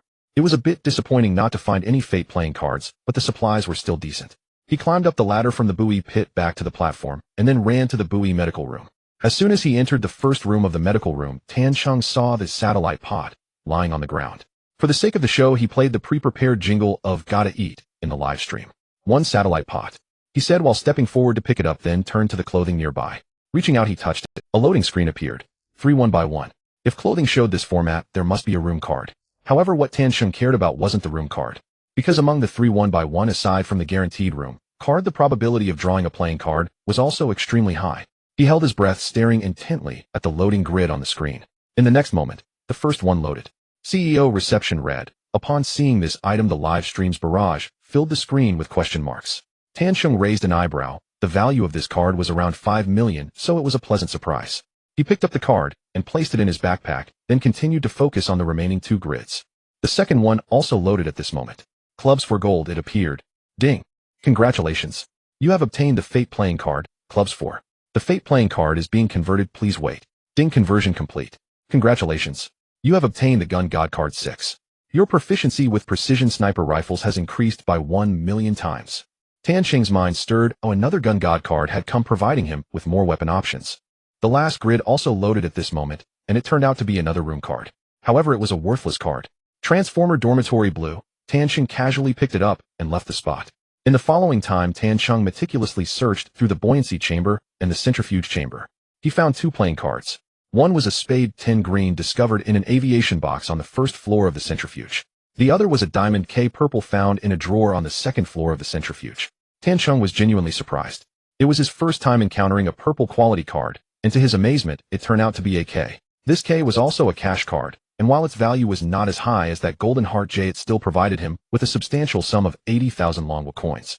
For Tansheng, who was still far from financial freedom at this stage, it was already quite a decent income. After finishing his search in the centrifuge chamber, he went to pull the lever. Initially, he intended to check the black room and pull the lever for the blue room as well, but Chunzhe and Hao Tian had already sorted their packages and went downstairs to search. With no other choice, Tansheng had to make a special trip to the blue room to pull the lever. As expected, the blue room had already been searched and all the cards had been used. Tansheng, unwilling to give up, rummaged through the containers that had been opened by others, but only found a pile of unclaimed small blue and small green cards. However, in the aviation box, he did spot a playing card, a red joker, the Big King. Yet this card in the container seemed to have lost its special quality as a fake card after being seen by others. This made Tan Sheng realize a pattern. Playing cards found in the open were fine, but if they were in a container and seen by others first, they would lose the effect of fake cards. Well, this will have to do. Tan Sheng sighed, helplessly, no longer dwelling on it, and turned to head towards the extraction point to meet up with Chunze and Hao Tian. He gave the presidential reception room and satellite dish cards to Chunze. Amidst Chunze's repeated exclamations of "Tan Sheng, you're amazing," the three successfully evacuated. Tan Sheng and Hao Tian only picked up a few things that Dong Zhe couldn't handle, averaging around 2 million each. Meanwhile, although Chunze didn't have the Ocean's Tear this time, the card Tan Sheng gave him was worth over 5 million, and in the end his total earnings also surpassed 10 million. After this round, the popularity of the three shot up significantly, especially for Tan Sheng, as the one who personally took down XDD. The concurrent viewers in his livestream had reached a staggering 60,000. Gifts were flying across the screen, and the number of fans surged. The three took advantage of the momentum and played another 4 or 5 rounds until after 11 at night, when someone invited Chunze for a PK, leading to the disbandment of the team. After exiting the team, the viewers kept urging Tan Sheng to play a bit longer, but Tan Sheng was already feeling overwhelmed. Having been active since early morning, any normal person would be tired by now. Amidst a flurry of reluctant comments from the viewers, he wished them good night and ended the stream. Rubbing his sore eyes, Tan Sheng leaned back in his chair and let out a long sigh. Today's live stream had the best stats in the past few days and was also the most exhausting. Bringing Chunze along not only required maintaining competitive focus, but also keeping an eye on his safety. For Tan Sheng, this was a completely new experience, and he truly realized how challenging it was to be a protective escort. He did some simple stretches, picked up his phone, and opened the Douyin backend. He hadn't had a chance to check during the stream, so now he wanted to see how many gifts he had received. Upon opening it, he was stunned. 46,000. The income from one live stream was equivalent to the E300 he sold this afternoon. The world of the rich is truly hard to comprehend. 46,000 going into his pocket meant that those who gifted had actually spent 92,000 in real money. Tan Sheng mumbled to himself, then switched to the private message interface. The messages were varied and colorful. "Thank God, can you take me to play games? Thank God, do you have a girlfriend? If not, do you need a boyfriend? I followed you, love you." Tan Sheng looked at these messages, both amused and helpless, and shook his head. At that moment, a site notification suddenly popped up, an official message. He raised an eyebrow and clicked to open the notification. Douyin official livestream notice: Dear Mr. Tan Sheng, hello. The system comprehensively assessed the recent livestream data, and your performance in the Delta Operation livestream has far exceeded that of other streamers in the same category, earning you the title of S-Class Quality Traffic Streamer on the platform. The platform is officially inviting you to sign a contract to become a Douyin official contracted streamer. Upon signing, you will enjoy exclusive traffic advantages, priority invitations for livestream events, unknown support from official operations, and recommendations for exclusive resources. If you are interested in signing, please click the link below to learn the details. At the bottom of the message, there was a link. Tan Sheng lightly muttered, He hesitated for a moment, but eventually clicked on it. The open page was similar to a backend data center, listing his account data and the various benefits of being a contracted streamer. After browsing for a while, he found a contact number at the very bottom of the page. After a brief thought, he directly added that number on WeChat. The other party approved the request almost instantly. As soon as he added the friend, a message popped up. Super admin Xiao, hello, is this Mr. Tan Sheng? I'm very straightforward, yes, it's me. As soon as the message was sent, the other party seemed to have prepared the content in advance and immediately replied with a long message. Super admin Xiao, yes, Mr. Tan, I am an operational staff member for Douyin Live. You should have added me after seeing the site message just now. I primarily want to discuss with you about signing a contract with us. Given your current size, we can offer you a signing fee of 2 million for 1 year. 2 million. Upon seeing this number, the drink Tan Sheng had just swallowed nearly came out. This was no, but once he calmed down and thought it through, he pushed down that excitement. 2 million was indeed a lot, but what if the gift sharing was cancelled after signing the contract? Based on his livestream gift earnings over the past few days, it would easily surpass 2 million in a year. If he signed solely for this signing fee and gave up his gift earnings, it would truly be a case of losing a watermelon to pick up a sesame seed. Thinking of this, he immediately asked, I'm very straightforward, let me confirm this 2 million is the signing fee, right? What about the gift earnings from the livestream after signing? It wouldn't all go to the platform, and I would only receive a fixed signing fee, would it? Super admin Xiao replied instantly. After reading the message, Tan Sheng's worries completely dissipated. It turned out that the purpose of signing contracted streamers for Douyin was to retain quality streamers.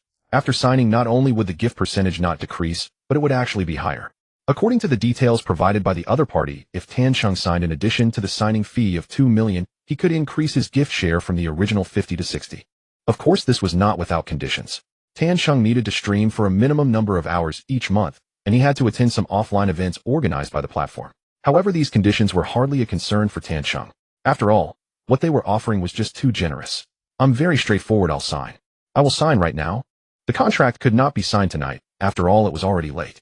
Besides, for a streamer of Tan Cheng's stature, the sum involved would not be trivial. Any decisive signature would have to be settled in person. When the super moderator Xiao Qiu relayed the matter to Tan Cheng, he was understanding. They agreed to meet the day after tomorrow at the Furong Hotel in Qingxian, and the conversation ended. After a quick wash, Tan Cheng lay on the bed and scrolled through his private messages. He added a few generous gift givers on WeChat before setting his phone aside and falling into a deep sleep. The next morning, Tan Cheng slept until 10. He had just finished washing and was sitting at the table eating breakfast when Zhang Yi arrived. "Old Tan, how did last night's stream go?" Zhang Yi asked the moment he stepped in, barely containing his impatience. "You teamed up with Chun Zhe. The numbers must have exploded, right?" Tan Cheng took a sip of milk and replied, evenly, "Yes, it went very well. And there's some good news. Want to hear it?" His tone carried a hint of mystery that instantly piqued Zhang Yi's curiosity. "What good news?" "Guess." Tan Cheng smiled, enigmatically declining to say more as he tore off another. Seeing him play coy, Zhang Yi flopped down on the sofa beside Tan Cheng and threw an arm around his shoulders. "You rascal, are you secretly dating some rich auntie behind my back?" A malicious grin spread across Zhang Yi's face. He had watched the stream when the woman nicknamed Puff had tipped generously. Her flirtatious remarks had been enough to make his imagination run wild. "Puff." Tan Cheng half laughed, half exasperated, turning to Zhang Yi. "Old Zhang, what dirty things are you stuffing in that head of yours?" "She tipped because I matched with her in Q yesterday afternoon and happened to play a couple of games with her. That's all." Zhang Yi kept that smug, "I know you" grin, clearly unconvinced. "Fine, don't believe me then." Tan Cheng pursed his lips and returned his attention to breakfast. "Alright, stop teasing. Just tell me the good news already." Zhang Yi patted Tan Cheng's shoulder and chuckled. "Dating a rich auntie isn't so bad. At least you wouldn't have to worry about food and clothes anymore." "Stop, cut it out." Tan Cheng could no longer listen. He sighed. "I can't have a proper conversation with you, I really can't. Who knows what sort of nonsense you filled your head with." He composed himself and spoke seriously. "Tomorrow the platform's official representatives will come to Qingxian to sign a contract with me." Tan Cheng then relayed verbatim the conversation he had had with the super moderator, Xiao Qiu, the previous night. Zhang Yi's eyes widened more and more as he listened. When he heard the words 2 million signing fee, he sprang up from the sofa, as if struck. "Holy, old Tan, 2 million for a signing fee? You're insane." Tan Cheng waved a hand, motioning him to sit. "Calm down. Don't get excited until the contract is actually signed. Isn't it already a done deal? The officials came all the way out to our little place just to sign you. How could anything go wrong?" Zhang Yi's face lit up with joy, but beneath the expression lay a faint, hard-to-detect melancholy. Tan Cheng did not notice the oddness on Zhang Yi's face and shook his head. "Still, I only spoke online with Xiao Qiu. The particulars will be settled when we meet in person." "All right." Zhang Yi nodded, and his expression returned to normal. Tan Cheng steered the conversation elsewhere. "By the way, I didn't tell you yesterday. Nana and I have already chosen the internet cafe location and paid the rent. We're about to find people to do the renovation." He paused and looked at Zhang Yi. "I'm thinking, why don't you give up your place and we rent a villa together? It would make everything more convenient." The notion had first occurred to Tan Cheng when someone in the stream suggested he change venues. Now with the platform invitation, the idea felt clearer. His fortune was no longer that of the penniless kid from before. Sharing a small villa with a good brother would be splendid. Zhang Yi hesitated for a moment, then quickly recovered. "Ah, sure, no problem." Tan Cheng raised an eyebrow at Zhang Yi's slightly off reaction and asked, "What's the matter, old Zhang? You don't want to move?" Zhang Yi hurriedly waved his hands. "No way. We've been through college together. How could I not want to be close to you? Ever since you and your ex moved out, I've wanted to come over, but the rent here was too steep. Now that you're single and making money, I'd be glad to rent a place together." Seeing no sign of deceit on his face, Tan Cheng nodded. "All right. Zhang Yi responded emphatically. Tan Cheng returned to his breakfast, then suddenly remembered something. He picked up his phone, tapped a few times, and transferred 1400 to Zhang Yi. "After cashing out yesterday's gifts, there was 460000. As we agreed, it's a 70-30 split. I rounded it up and sent you 14000. Check it."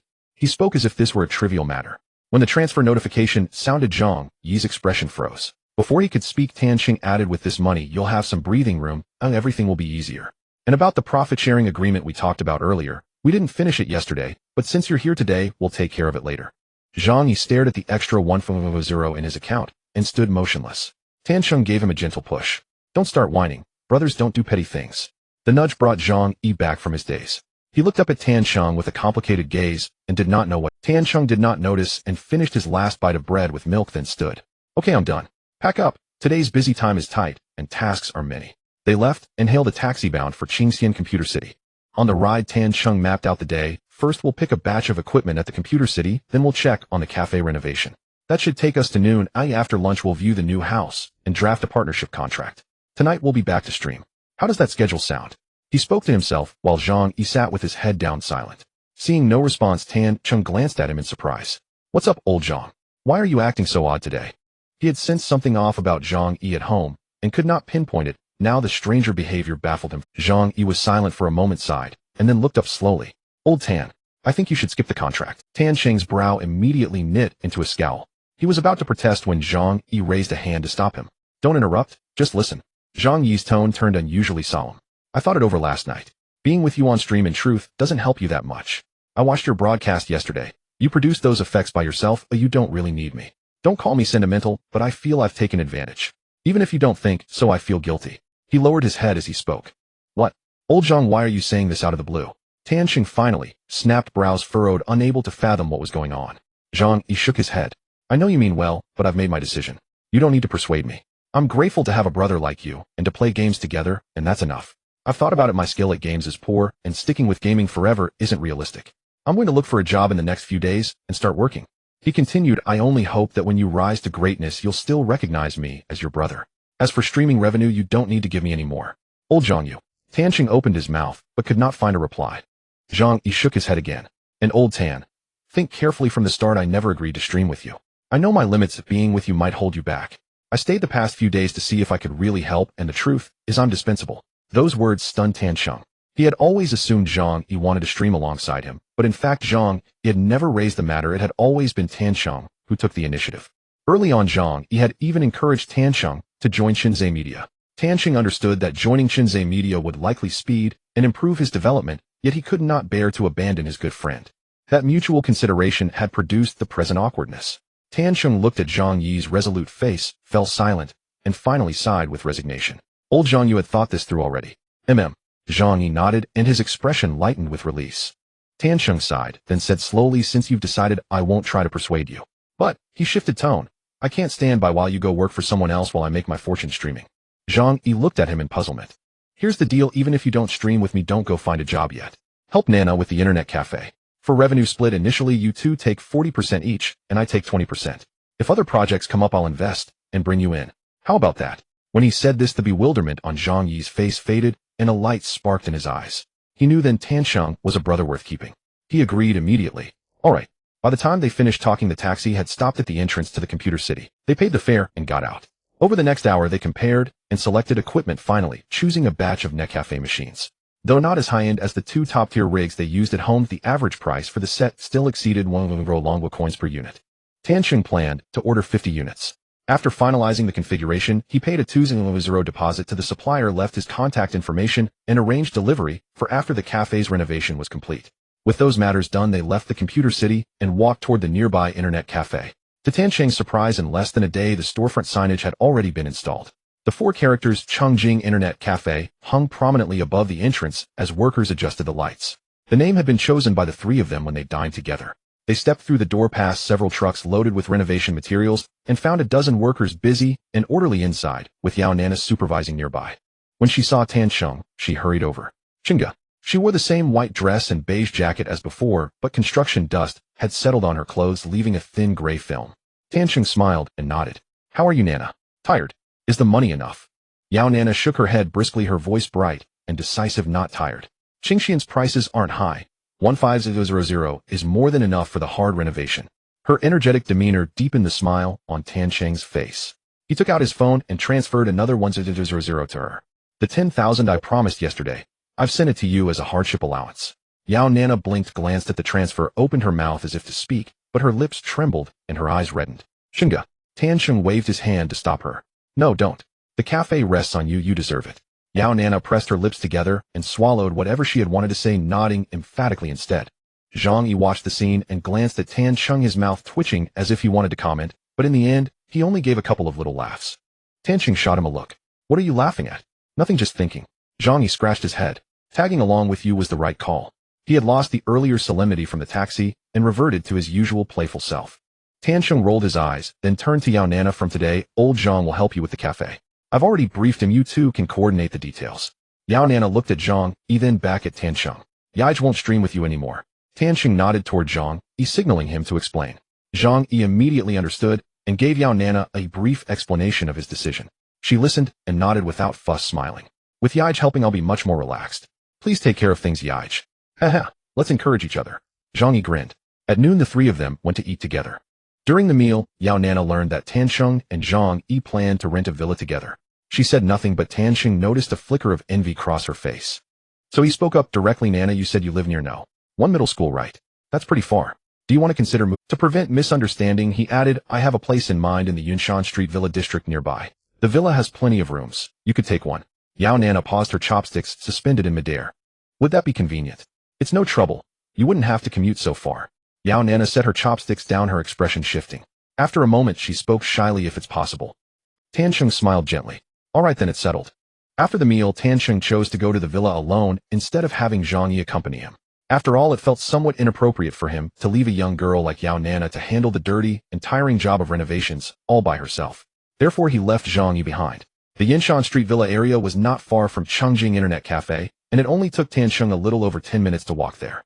Upon arriving here, he immediately spotted the grand entrance with its impressive sign, Yinshan Villa District. He walked briskly to the security booth and greeted the guards inside. Hello, master, I would like to rent a villa here. Where should I inquire about the price?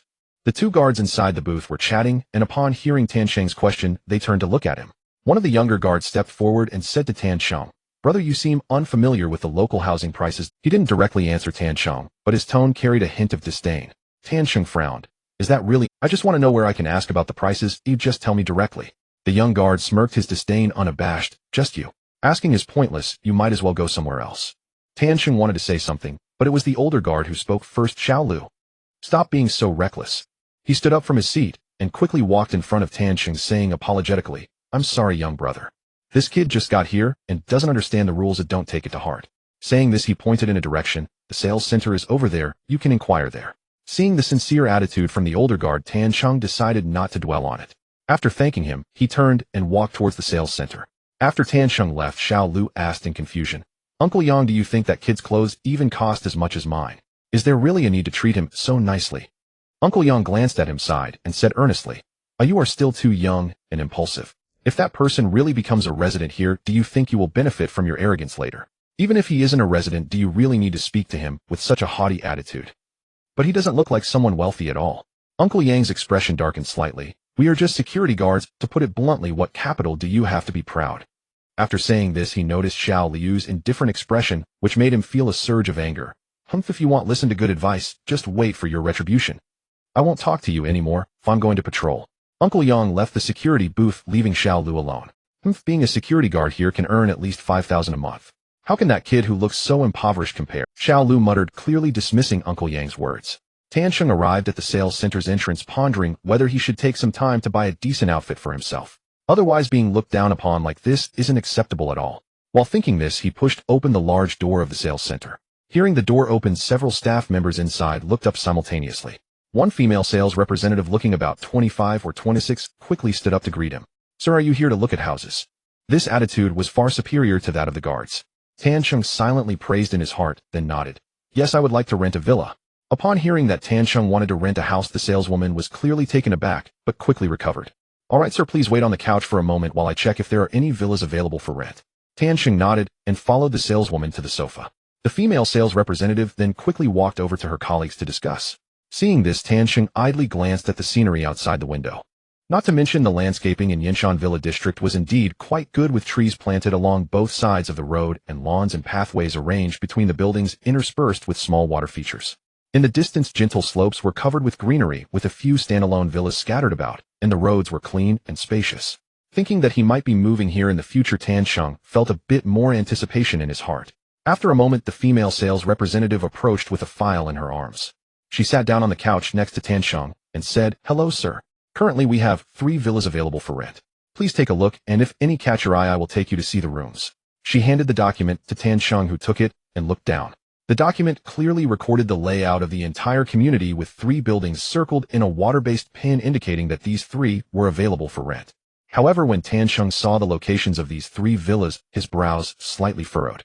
These 3 buildings were located at 3 corners of the entire community, which had the worst view and were closest to the road. A poor view was bearable, but being close to the road, Tansheng immediately thought of a serious issue. Villas are generally low-rise, and being near the road meant that the sound of passing cars and honking would definitely affect his live streaming. Are these the only 3? There aren't any others? Tansheng asked with a frown. In such a large villa district, can all the houses really be occupied? Hearing this, the female sales representative was momentarily at a loss for words. She glanced at her colleagues not far away, and seeing that no one was looking in their direction, lowered her voice. Actually, there is one more villa available for rent, but the price is a bit too high, even more cost-effective to buy outright. Tansheng raised an eyebrow. Expensive? Just how expensive? The female sales representative held up. $4,000 a month. It's $40,000 a month. Receiving this answer, Tansheng's lips twitched. Is this house lined with gold? $40,000 a month. How dare they? The female sales representative shook her head. This building isn't directly rented by us. It's listed by the owner through us. As she said this, she leaned close to Tansheng's ear and whispered, honestly, I also think it's outrageous. Although this building is the crown jewel of the villa district, the price of $40,000 a month is already comparable to the monthly mortgage of this house. I don't think the owner genuinely wants to rent it out. They just want to keep it empty and list it at a random price. Just as she finished speaking, the door of the sales center was suddenly pushed open. A girl stepped in. She was nearly 1.7 meters tall, with neat, bright orange short hair that complemented her delicate face, giving her a standard oval face with sharp features. Wearing a loose white shirt rolled up to her elbows and fitted dark blue jeans that showcased her figure with a pair of deep brown sunglasses perched on her forehead, she exuded the aura of a capable urban woman. Hello, please cancel the rental of the house I had listed here. I'm planning to move back in today.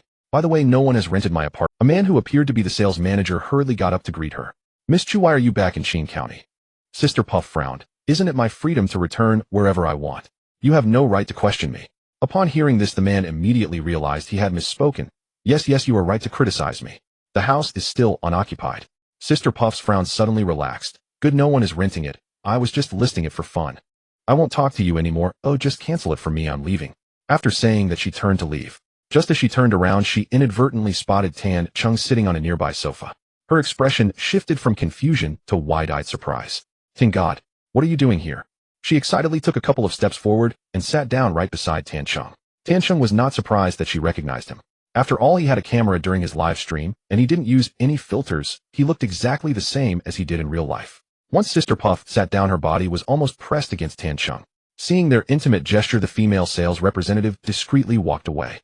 The other staff members also returned their gazes to their work, pretending to be serious. However, their occasional glances made Tansheng feel a bit awkward. The distance between the two was very close, so close that Tansheng could even smell the fragrant shampoo on her. He cleared his throat and said, ahem. What a coincidence, Sister Puff. Unlike Tansheng's social anxiety, Sister Puff seemed unfazed. Using her signature, spicy strip voice, she introduced herself. Don't call me Sister Puff anymore. My real name is Chu Cece. Just call me Cece. Oh, okay, Cece. Hearing this name, Chu Cece smiled sweetly, then reached out and wrapped her arm around Tansheng's. Thank God you still haven't answered my question. How did you end up here? Feeling the soft touch on his arm and hearing her childlike, spicy strip voice, Tansheng's mouth twitched uncontrollably. He cleared his throat again and replied seriously, well, I'm here to look at houses. When I was live streaming before, an audience member suggested I find a better place to stream, so I came to check it out. After saying that, he turned to meet Chu Cece's gaze and asked, what about you? Why are you here? Chu Cece smiled charmingly and loosened her grip on Tansheng's arm, pulling out a key from her pocket. I have a house in Qing County. I asked someone about it yesterday and found out your location, so I flew back from Shanghai immediately. Without caring how she found out his address, Tansheng focused on another question. Your family is also from Qing County. Chu Cece thought for a moment before replying. Not really. Oh, I grew up in Shanghai, but my grandmother's home is indeed in Qing County. My parents bought a house here to take care of the elderly. However, 2 years ago, they brought my grandmother to Shanghai, so this house has been empty ever since. After hearing her explanation, Tansheng showed a look of understanding, although he was still a bit surprised. After all, randomly meeting a wealthy woman online who has a house in Qing County. Such a coincidence is indeed rare. You just mentioned canceling the rent.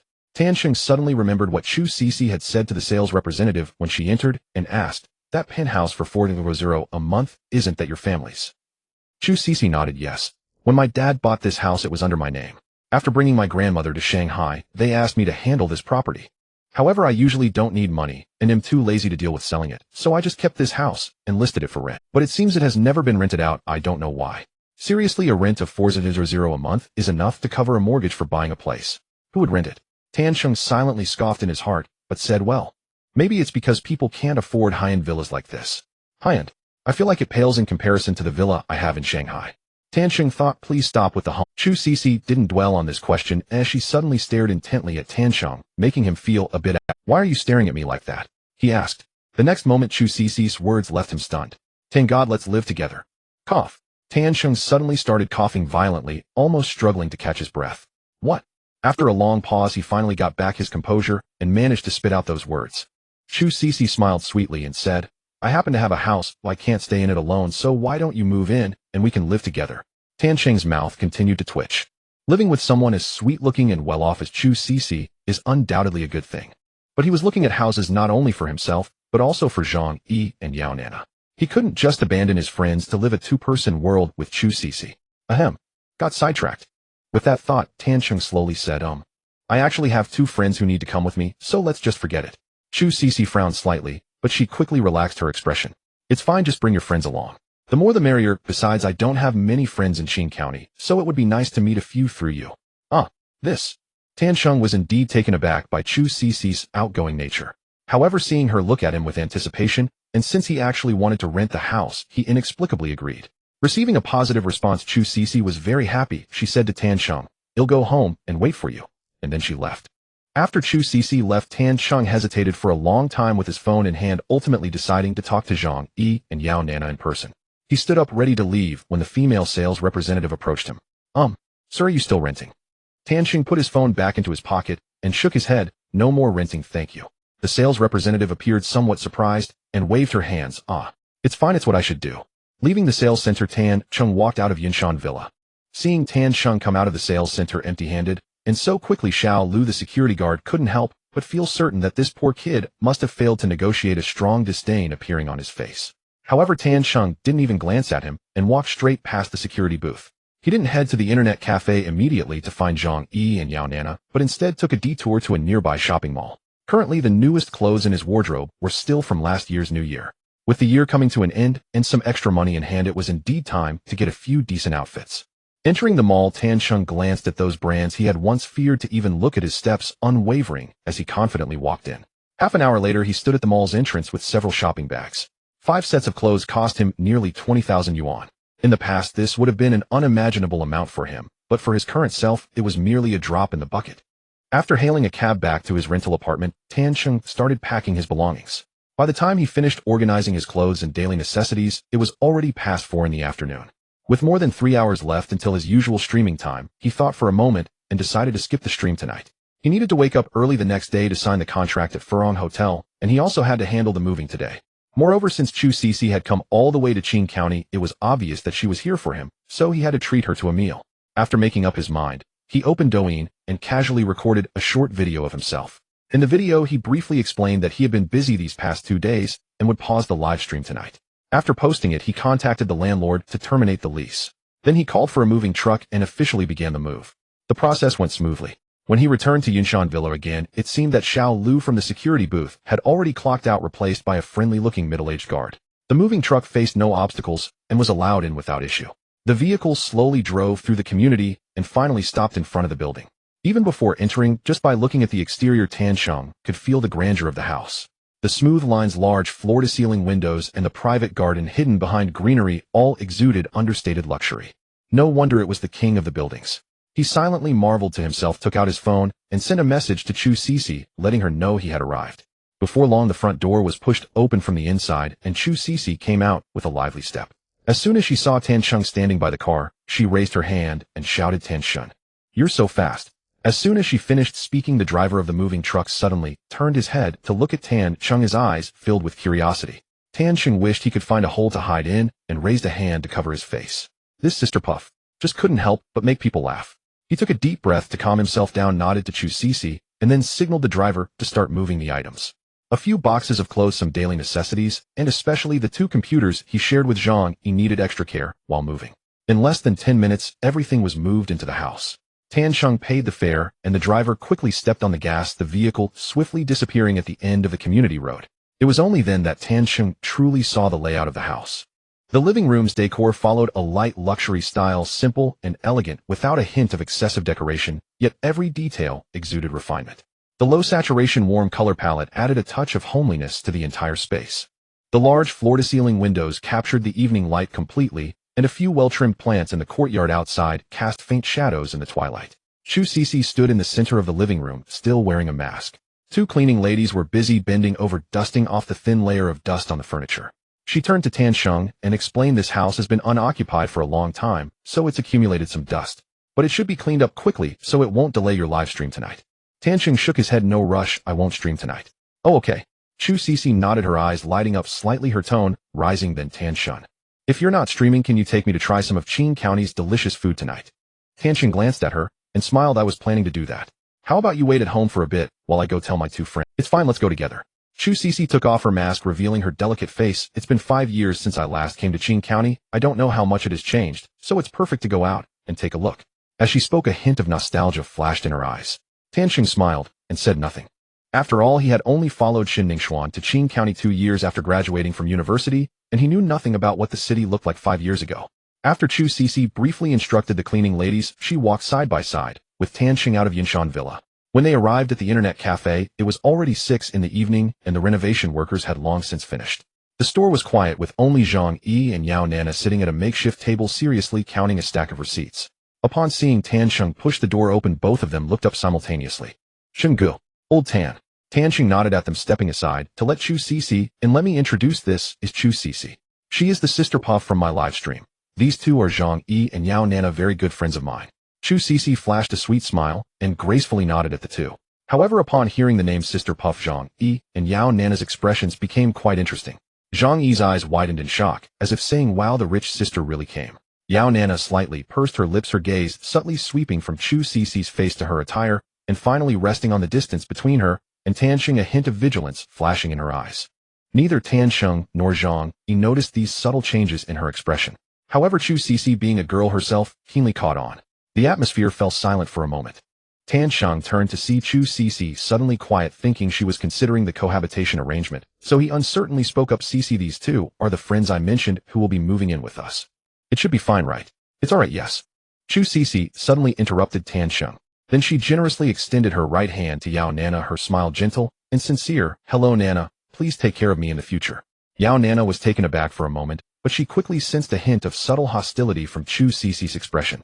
An indescribable tension surged within her, and she extended her right hand to shake hands with her. Okay, Sister Cece, please take care of me too. From the dialogue, it seemed they were just greeting each other, which was quite normal. But after their hands clasped, they lingered without letting go. They stood face to face, their smiles sweet and radiant. However, to Tan Sheng and Zhang Yi, this smile carried an inexplicable peculiarity. Tan Sheng and Zhang Yi exchanged silent glances, both reading the same question on each other's faces. While clearing his throat, Tan Sheng stepped forward slightly and discreetly shifted between the two women ahem. So to welcome Cece to Qing County, and to celebrate the commencement of our Chungjing Internet Cafe, how about we go out for a nice meal tonight? My treat.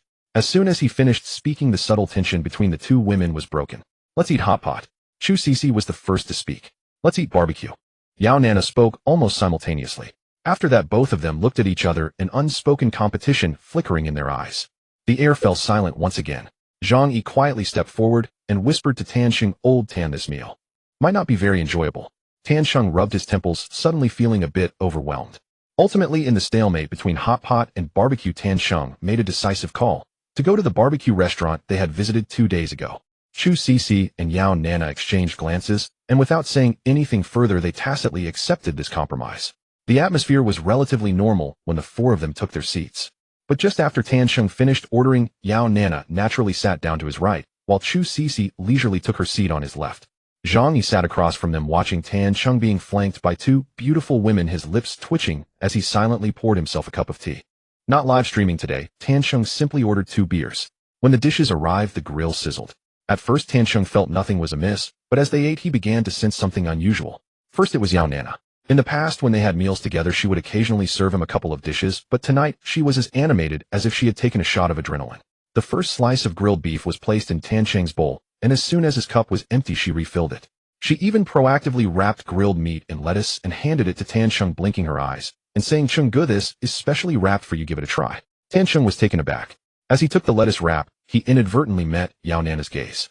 The warmth in her eyes set his heart ablaze. Then there was Chu Cece. This woman wasn't as direct as Yao Nana, but her approach was even more subtle. She would mention details from their afternoon together in a perfectly natural tone using words that made Tan Cheng blush as she praised his gaming skills. The two women separated by Tan Cheng appeared polite on the surface, yet there was an undercurrent of rivalry. Tan Cheng lowered his head and took a large gulp of beer, finally piecing together some fragmented memories. Yao Nana was clearly harboring a crush on him. Previously he had regarded her as just a colleague's younger sister, automatically filtering out all her little gestures. But tonight Yao Nana's overt and covert advances were so evident that even a fool would have understood. Chu Cici's presence seemed to have sounded an alarm for the girl who had long kept her feelings hidden, forcing her to reveal her thoughts all at once. But Chu Cici was a mystery to Tan Cheng. They had only met for less than half a day, and he couldn't believe she had developed feelings for him just because of 2 gaming sessions. Yet if she had no feelings for him at all, then how could one explain her inviting him to cohabitate and competing with Yao? It was truly perplexing. Rubbing his slightly swollen forehead, Tan Cheng poured himself another drink. Zhang Yi, sitting across, watched Tan Cheng caught between the 2 women, feeling a complex mix of emotions. Watching the 2 beauties across from him vying for his good friend while he had been single for over 20 years without even holding a girl's hand. He downed a large cup of beer, and the sourness in his heart finally subsided slightly. However, despite the envy, he was well aware his looks couldn't compare to Tan Cheng's. His gaming skills were inferior, and the money in his pocket was earned by Tan Cheng. In this envy there was no jealousy, nor was there resentment, just pure admiration tinged with self-deprecation. After a few rounds of drinks, the duel between the 2 girls shifted from subtle to overt, directly escalating into a drinking contest. You toast me, I toast you, and Tan Cheng couldn't stop it even if he tried. Eventually, even Zhang Yi found himself drunk, sprawled on the table, mumbling, "What is love anyway?" Finally, the meal ended with the other 3 collapsing, leaving only Tan Cheng upright. Tan Cheng looked at Zhang Yi, who was sound asleep on the table, Yao Nana, who was leaning against the back of her chair with flushed cheeks, and Chu Cici, who was struggling to keep her eyes open while holding her forehead, feeling a buzz in his head. He sighed deeply and took out his phone to call a ride. Carrying each of them one by one, Tan Cheng broke out in a thin sweat. Just as he closed the car door and sat in the passenger seat, Chu Cici seemed to wake up for a moment, her eyes hazy, and suddenly asked the driver in front, "Master, do you believe in love?" The driver glanced at the 3 people in the back seat through the rearview mirror and replied flatly, 200 for vomiting. Tan Cheng was both amused and exasperated, quickly saying, "Rest assured, Master, well, be careful." Fortunately, in the end, no one threw up. Tan Cheng tipped the driver an extra 50 as a gesture of apology while bringing the 3 back to the villa. The cleaning lady had already tidied up the house, and a faint fragrance lingered in the air. But looking at the 3 drunks sprawled on the living room floor, Tan Cheng knew that moving tonight was out of the question. He sighed helplessly, first dragging the heaviest Zhang Yi into a bedroom on the 1st floor, then placing Yao Nana and Chu Cici in the other 2 rooms. After placing a glass of water by each bed, he chose a room on the 2nd floor for himself. Tomorrow he still needed to sign a contract. As he closed his eyes, this thought flashed through his mind, and he soon fell into a deep sleep. The next morning, Tan Cheng was awakened early by his alarm clock. He tiptoed downstairs, the 3 drunks were still asleep, and the living room was quiet enough to hear a pin drop.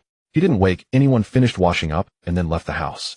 The Furong Hotel was somewhat out of the way, almost outside the urban area of Qing County on the expressway leading to the neighboring Lin City. Tan Cheng took a taxi, and the car drove on the suburban road for almost an hour before reaching the destination. When he arrived, it was already close to noon, so he reserved a private room, first ordered a few simple dishes, and then took out his phone to send a message to the manager, Xiao Qiu. The other party quickly replied him in a taxi and will arrive shortly. 10 minutes later, the door to the private room with 2 people entered. One was a man in a checkered shirt and black-rimmed glasses, appearing to be in his 30s, with a typical engineering demeanor. The other was a well-dressed woman in a fitted suit, looking to be in her early 30s as well. "Teacher Tan Cheng, hello." The man in the checkered shirt quickly stepped forward, warmly extending his hands. "I'm the manager, Xiao Qiu. You can call me Xiao Qiu. This is Sister Chen Xin from the legal department, specifically responsible for contract matters." Tan Cheng stood up and shook hands with them, saying, "No need for formality, please sit down." After some pleasantries, Chen Xin took out 2 copies of the contract from her briefcase and laid them on the table. She got straight to the point. "Mr. Tan, let's discuss the contract." "Mr. Tan, this is the formal contract for signing. Its terms align closely with our prior online." Chen Xin opened the contract and handed it to Tan Cheng. "The annual signing fee is 2 million yuan. Your share of gift revenue has been increased from the standard 50% to 60%. The detailed breakdown is clearly stated here for your review." Tan Cheng accepted the contract and examined its contents carefully. Meanwhile, Qiu Yutian added, "Teacher Tan Cheng, you are among the most outstanding new streamers on our platform in the past 6 months. Frankly speaking, our internal assessment indicates that if your performance remains stable, or even improves, over the next 3 months the signing fee may be raised to 3 million yuan or higher. I can confidentially disclose this to you in person." Tan Sheng nodded and passively set the contract aside and lifted his teacup for a quiet sip. Yet the faint tremor along the cup's rim betrayed the surging elation within him. 3 million yuan. This was merely the signing fee, excluding gift revenue entirely. His mind raced through rapid calculations, yielding a figure so staggering that his grip on the cup tightened instinctively. Very well, let future performance speak for itself. Setting down the teacup, Tan Sheng spoke calmly, though the faint involuntary curve at the corner of his mouth betrayed his inner triumph. Chen Xin then highlighted several critical clauses in the contract content guidelines for live broadcasts and obligations regarding participation in platform-sponsored events. Tan Sheng listened attentively, hesitated not a moment, and swiftly signed his name at the contract's conclusion, adding his bank account number with practiced precision. Having finished, he returned the document to Chen Xin, who glanced over it before tapping briefly on her smartphone. Moments later, Tan Sheng's phone vibrated softly. A bank notification flashed onto the screen. 2 million yuan had been credited. He glanced at the amount quietly, turned the device face down on the table, and rose to shake Chen Xion's hand once more. Qiu Yutian immediately pulled up an electronic document on his phone and sent it to Tan Sheng. These are key operational details every signed streamer must understand. Please review them thoroughly at your convenience. The most essential requirement: monthly effective streaming duration must exceed 120 hours, roughly 4 hours per day. Additional content-related stipulations are also outlined in the document. Tan Sheng opened the file on the spot and scanned it. 120 hours posed no burden for someone capable of streaming 8 hours daily. Content regulations were standard and posed no unusually stringent constraints. Assured, he nodded and replied, "No problem." With business concluded, the three shared a simple meal. Over dinner, Qiu Yutian discussed recent platform developments and upcoming feature rollouts. Details Tan Sheng absorbed attentively.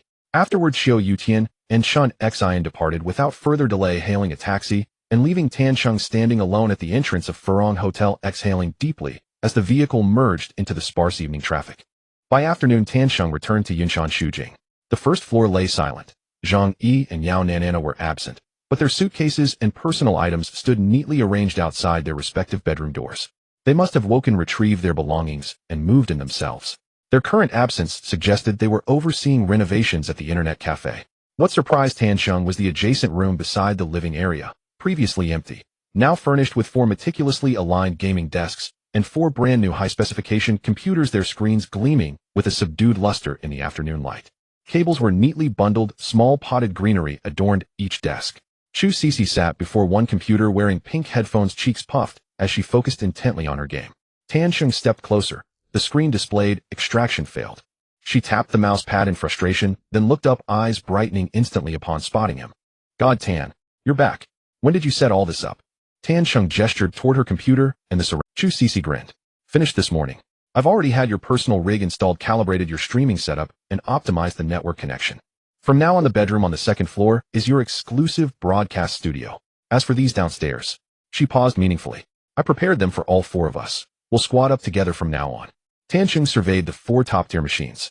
One matched the system he'd previously configured for Zhang. The remaining 3 were unmistakably newly assembled by Chu Cece. "Sister, you truly possess extraordinary capability," Tan Sheng remarked sincerely. "Oh, it's just pocket change, nothing at all." Chu Cece waved dismissively, then pointed at her screen with a playful complaint. "Look, God, Tan, they keep ganging up on me. I've died repeatedly." Tan Sheng glanced at her match history, a relentless string of extraction failures, and sighed wryly, taking a seat beside her. "How's your head? You drank quite a bit last night." "Fine. I actually handle alcohol well." She stuck out her tongue, then turned her gaze back to the screen, voice softening into gentle entreaty. "God, Tan, since you're free now, will you play a few rounds with me?" Tan Sheng checked the time. Several hours remained before his evening broadcast. He stretched his fingers, logged into his account, and prepared to begin. "Go ahead. Invite me to your squad." Chu Cece cheered instantly, sending a party request. Tan Sheng donned his headset, accepted the invite, adjusted his controls, and equipped his loadout. No need for teammates. Let's jump straight in. Okay. The game launched, bringing them to the character selection interface. Tan Sheng switched his operator from Red Wolf to Gu. He hadn't yet tested support class operators after acquiring the Fate poker card yesterday. This was the perfect opportunity to experiment while guiding Chu Cece. Chu Cece chattered animatedly about the day's tidying up adventures, entirely oblivious to his operator change. Only after landing at the map did she notice Tan Sheng had selected a female medic. "Hey God, Tan, why are you playing a medic?" She arched a brow teasingly. "You aren't expecting me to baby?" Tan Sheng smiled at her jest. "Medics are formidable. Just watch my performance." "Oh, fine." Chu Cece pouted slightly, but said nothing more. This round spawned them at the dormitory. Instead of removing his helmet for speed, Tan Chung activated Gu's adrenaline, a skill that temporarily negated equipment penalties, granting crucial agility for rapid sight control. He sprinted to the dumpster beneath the second-floor platform, then aimed his scope toward the parking lot, empty. Leaping onto the platform, he swiftly eliminated 2 AI opponents and reached the western wall, overlooking. 2 seconds later, the gate rose slowly, while a long smoke grenade sealed the entrance. Symbolically, he fired several shots into the haze. Rat-a-tat-tat-tat. 5 hit confirmations echoed. Astonishingly, 1 enemy fell. Doi Tansheng eliminated Tangzhou Esports ZYY with an M7 assault rifle. Tansheng's eyes narrowed sharply upon seeing the username. This person Tansheng is far too familiar to him. 2 days ago, when he was being targeted by the entire internet, the only time he failed to retreat was when ZYY personally delivered it to him. In the Douyin Delta Circle, ZYY is also a well-known streamer. Tangzhou's top warrior, a former professional PUBG player, Lin Shu's former teammate, and the #1 figure of Tangzhou Esports. Although ZYY has only won a championship once in many competitions, specifically at the Tangzhou Cup, his ability to achieve that victory and to be labeled as the #1 figure is certainly not to be underestimated. This time he happened to clash with Tansheng and was knocked down. Tansheng would not miss this opportunity for revenge. Just as he was about to move forward, Chu Cece, beside him, suddenly shouted excitedly, "Tan God, I got the super calculation unit." Tansheng raised an eyebrow and glanced at her screen. After the computer on the second floor of Building 3 was hacked, the item displayed was the big red Mandel super calculation unit. "Keep it safe, put it in the secure box." Tansheng smiled. "I'll go deal with the team from West University first. You finish searching the dormitory and catch up." "Okay. Be careful, Tan God." Chu Cece nodded vigorously, her eyes crescent-shaped, and the corners of her mouth could not hide her happiness from the big red. Tansheng nodded slightly, without saying more, and set off running toward the west gate. By the time he reached the entrance of the west gate, the lingering smoke left by the bee doctor had already dissipated. He did not rush out of the door, but stopped between 2 blue cars inside. After applying a sensory enhancement agent, Tansheng's hearing range was significantly improved, and he immediately heard a faint beep sound of rescue coming from the right side outside the west gate in the direction of the mouse tunnel. At the same time, there was an extremely faint sound of footsteps by the water room door next to the centrifuge. Several pieces of information converged in his mind, and Tansheng almost instantly guessed the opponent's movements. After ZYY was knocked down, he should have been carried into the mouse tunnel for rescue by one of his teammates, while another person was positioned by the water room to cover. It took just a moment to clarify the situation. He immediately took out a blinding smoke grenade and casually tossed it toward the water room door. The enemy guarding the water room, seeing something flying toward him in an arc, instinctively thought it was a grenade and reflexively stepped back a few paces. However, because of that brief retreat, Tansheng had already slipped out from the west gate, turning right and directly entering the mouse tunnel. By the time that person reacted, it was already too late. He wanted to return to his firing position, but the blinding smoke grenade exploded just then, momentarily obscuring his vision with a haze of gray-blue. The position of this smoke grenade was exceptionally cunning, sealing off every possible line of fire from the water room that could see the direction of the west gate.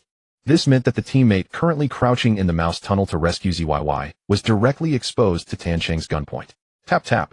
Tansheng entered the mouse tunnel and casually fired 2 shots, causing the bee doctor, who was rescuing, to fall. Dui Tansheng used the M7 combat rifle to headshot Xiao Pingwa. Tansheng glanced at the bee doctor's equipment. He was carrying a large red bag with 40 slots, a typical boss configuration. It seems this time ZYY was on an escort mission. However, none of that mattered anymore. Now that ZYY and the boss were down, only 1 person remained in the water room. Even if that person's skill level was on par with ZYY, being a professional level player compared to XDD, they likely still fell short. Unknown, the advantage could only be on his side.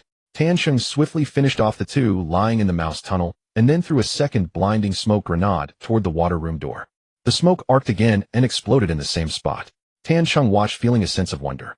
With the operator's proficiency in card skills enhanced, his accuracy in throwing the blinding smoke was simple. Earlier at the entrance of the west gate, he casually tossed it without aiming, relying solely on instinct, and from that distance he hit the target he wanted. Now from the mouse tunnel, using a completely different angle, he simply flung it again, and the smoke grenade accurately landed in the same position. Such a feat is extremely difficult for ordinary players to accomplish, even with serious aim and repeated practice, yet Tansheng achieved it effortlessly. Inside the water room, the last person who was guarding the gun initially thought the blinding smoke was dissipating and was about to peek out again. But the next second, the second blinding smoke followed up in the same spot, exploding precisely as the first one had just failed, seamlessly locking into the same point. What the heck? Here it comes again. That person cursed inwardly and turned around, wanting to retreat to the southern door of the water room. But after just 2 steps, he heard Tansheng's footsteps closing in. He immediately realized that running further in that direction would lead to a dead end. Tansheng would definitely reach the water room entrance before he could reach the opposite door. Once Tansheng closed in, he would have to face an absolute disadvantage in a low-to-high confrontation. Therefore, he had no choice but to turn back and return to the water room entrance. However, this position was quite awkward. Only any step further would land him in the blinding smoke, while not advancing would leave him unable to see Tansheng's movements. After pondering for a while, he could only try to use items to stall for time, hoping to survive until the blinding smoke dissipated. He played as Luna, possessing several items. The problem was that he couldn't see Tansheng's position at all. He could only throw his projectiles based on instinct and the sound of Tansheng's footsteps. After 2 grenades were thrown following the explosions, there was no hit feedback on the screen. The blinding smoke had not yet cleared, and Tansheng's footsteps were already close.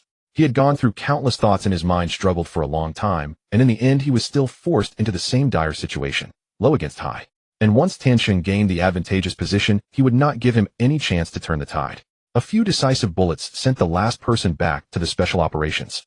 Dui Tansheng used the M7 combat rifle to headshot by Lon of Tang. Zhou Esports team wiped out. Revenge accomplished. Tansheng curled his lips.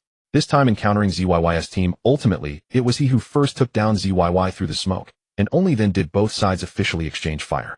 To call it an exchange of fire is more accurate to say that Tansheng kicked them back to special operations. After all, aside from the last by Lon, who fired a few shots, the other 2 hadn't even managed a single shot. Chu Cece had also arrived at this moment, and she just noticed that Tansheng had actually wiped out a whole squad. They're finished, loot the bag, Tansheng said with a smile, and Chu Cece nodded repeatedly. She then stepped forward and opened a box. This box belonged to ZYY.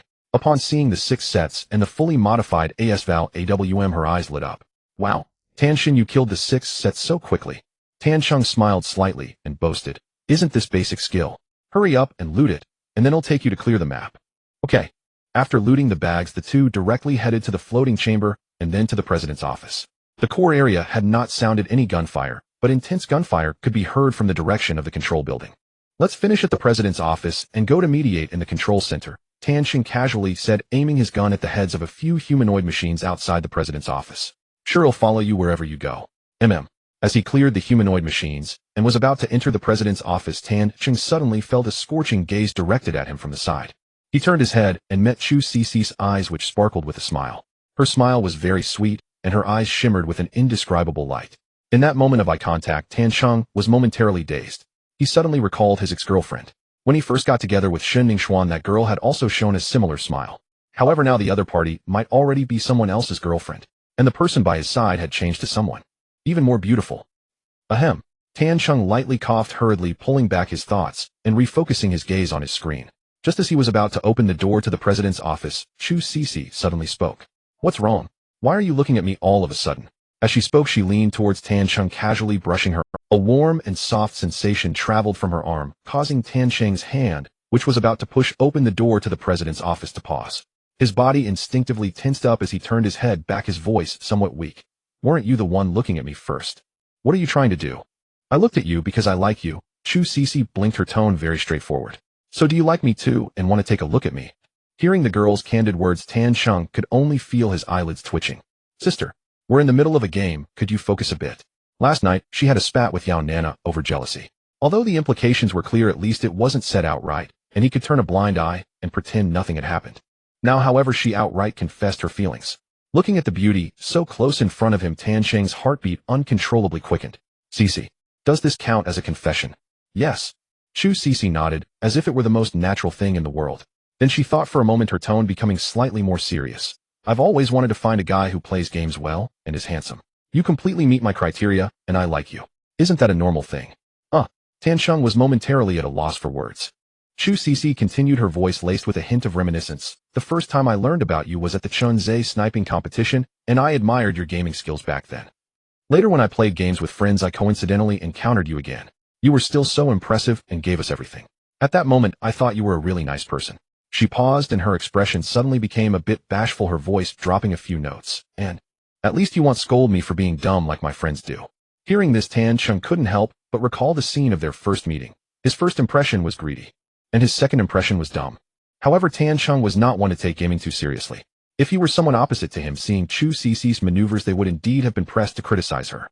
As Tansheng was pondering, Chu Cece's voice rang out again. Later, I watched your live stream, and the day I saw your face on camera, I instantly decided, you are my destined partner.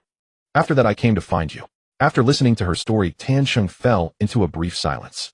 Although Chu Cici's reasoning was somewhat jumpy, the overall logic wasn't far-fetched. He looked into Chu Cici's eyes and asked uncertainly, so, do you mean, you want to date me? Otherwise, why would I come all this way? That's true. Chu Cici tilted her head and smiled. Speaking of which, this is the first time I've actively pursued a boy in my life, so I'm a bit nervous. Nervous? Tan Cheng looked at her eagerly excited expression, his mouth twitching. Tan Cheng, would you? Chu Cici suddenly withdrew her smile, looking at him with a serious expression. Tan Cheng's face stiffened for a moment. How about we get to know each other a bit more first? He still felt that things were progressing a bit too fast. Moreover, it was only a few days since he broke up with Shun Ningxuan, and now he was suddenly expected to accept a new girlfriend. He felt somewhat unprepared. Not to mention, there was still a Yao Nana at the internet cafe. Chu Cici's expression clearly fell momentarily, but she quickly adjusted, putting on a smile again. All right. But Tan Cheng, if you decide, you must tell me right away. He'll wait for you. Tan Cheng nodded. The two withdrew their bodies, resuming control of their character. By the way, Cici. Tan Cheng spoke again. From now on, don't call me Tan Cheng. Hearing that in reality, I just feel a bit embarrassed. Chu Cici seemed not to catch the awkwardness in his tone, her eyes lighting up as if she had received some significant permission. Okay, then what should I call you? Tan Cheng thought for a moment and asked, I never asked you how old are you? I'm 24, 2 years older than you. Tan Cheng paused. So you can call me Chenggu from now on. Sure, Chenggu. Hearing the sweetness in her voice when she said Chenggu, Tan Cheng helplessly shook his head, but said nothing more. Seeing that he didn't respond, Chu Cici pouted and didn't pursue the matter any further. During their conversation, the gunfire from the control building had stopped, indicating that the fight was over. Tan Cheng finally pushed open the door to the president's office, intending to search this area thoroughly before going to find someone to fight. However, as soon as the door opened a crack, a dazzling red light rushed towards him, filling his vision. It was the Destiny playing cards. Tan Cheng's gaze quickly swept across the president's office, soon locking onto the gleam on the sofa. He hurried forward, picked it up, and opened his backpack. After a series of operations, a line of text popped up. Red Heart A. Read the next moment. Ding. Congratulations, you have obtained the Fate playing card. Red Heart A. The Fate playing card is being converted. Please wait. Ding. Conversion complete. Congratulations, you have obtained talent. Your singing level has been enhanced. Current singing level professional. Huh. Talent card. There's such a thing. Tan Cheng's expression was instantly filled with disbelief. Immediately afterward, a red light flew out from the card and shot straight into his throat.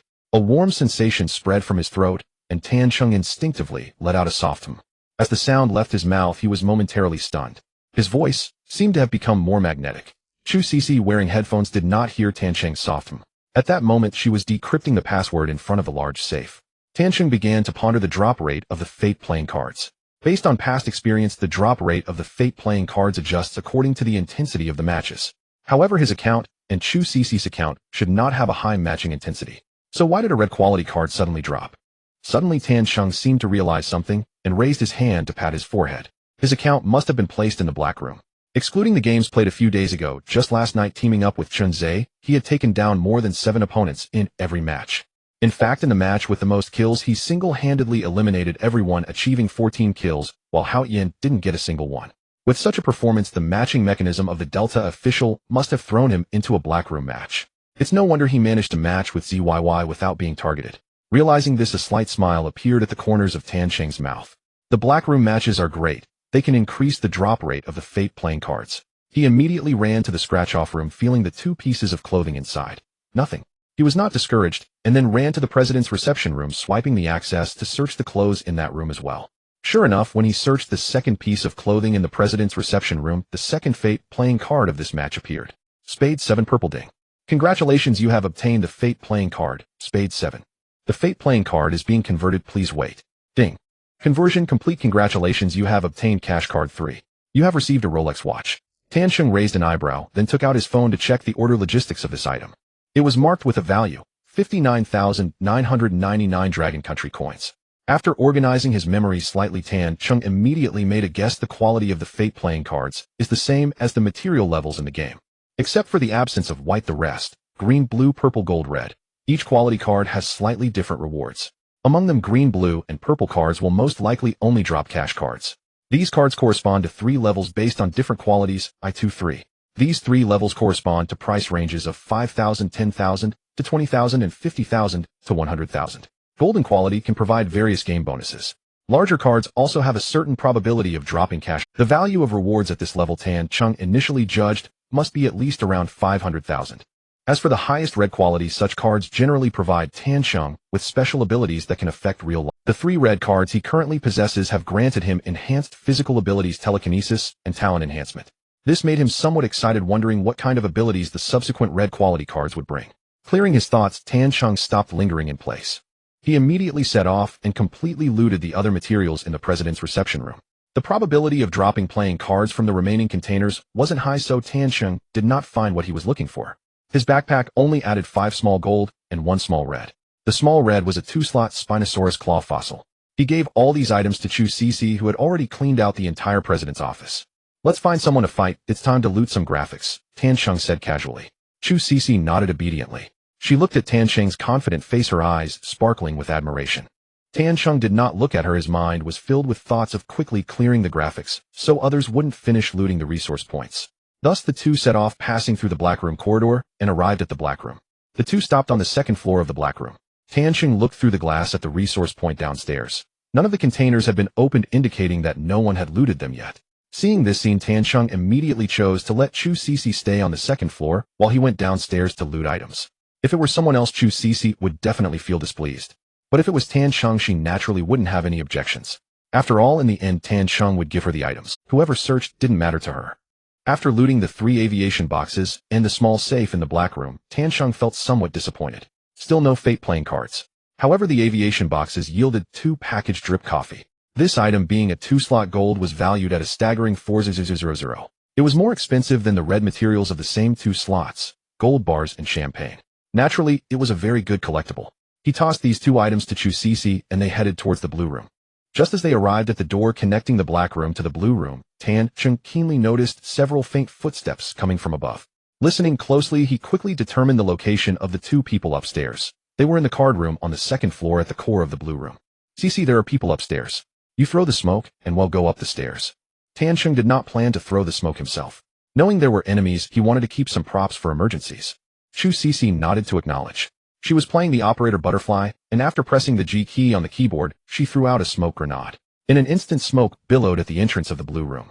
As an experienced player in Delta, her shooting skills weren't great, but she had some awareness.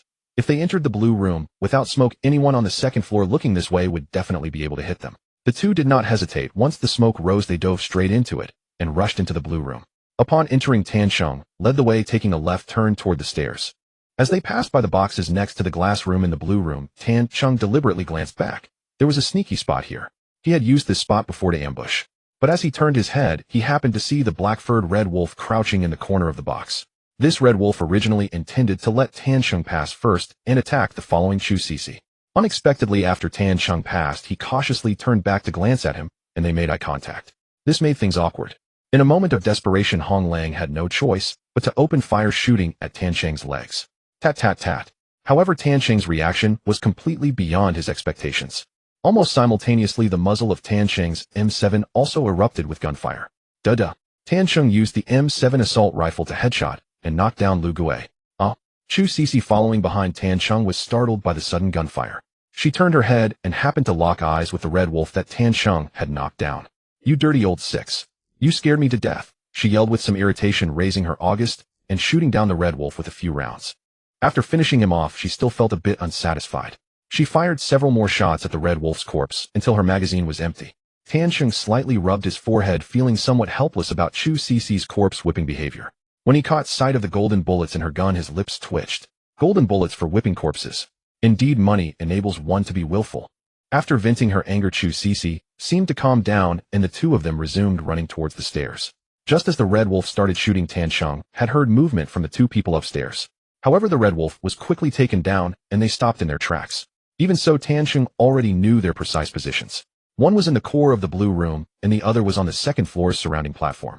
Upon reaching the 2nd floor, Tan Chung directly ran towards the platform. He opened the door first, switching to the AWM, aiming at the steel plate across the platform. A figure was positioned in the gap between 2 steel plates, aiming at the doorway. This position was indeed quite tricky. It would be hard for an average person to hit. But Tan Chung was not an average person. He aimed and fired using less than half a second. The person on the opposite side fell straight to the ground. Tan Chung used the AWM sniper rifle to headshot and knock down I am not Chopin. Tan Cheng then set his sights on the direction of the Blue Room's core. He pressed X and launched Lu Ying towards the Blue Room's core. The hit feedback came through and the person on the opposite side was hit. Immediately Tan Cheng raised the M7 and charged towards the Blue Room's core. In the end, 2 shots took down that person. Team eliminated. After dealing with this squad, Tan Cheng briefly rummaged through their boxes. 4 sets and half-modified guns, basically belonging to the type that seeks to gain an advantage with minimal resources. Their boxes only contained their own guns with no other firearms. This implied that the team fighting in the central control previously was not them, but rather another group. Realizing this, Tan Cheng exited the Blue Room and climbed onto the container in Blue 2, gazing towards the central control building. At a glance, he saw several figures on the central control balcony, hunched over, seemingly doing something. Tan Cheng switched to the AWM and zoomed in with a high-power scope.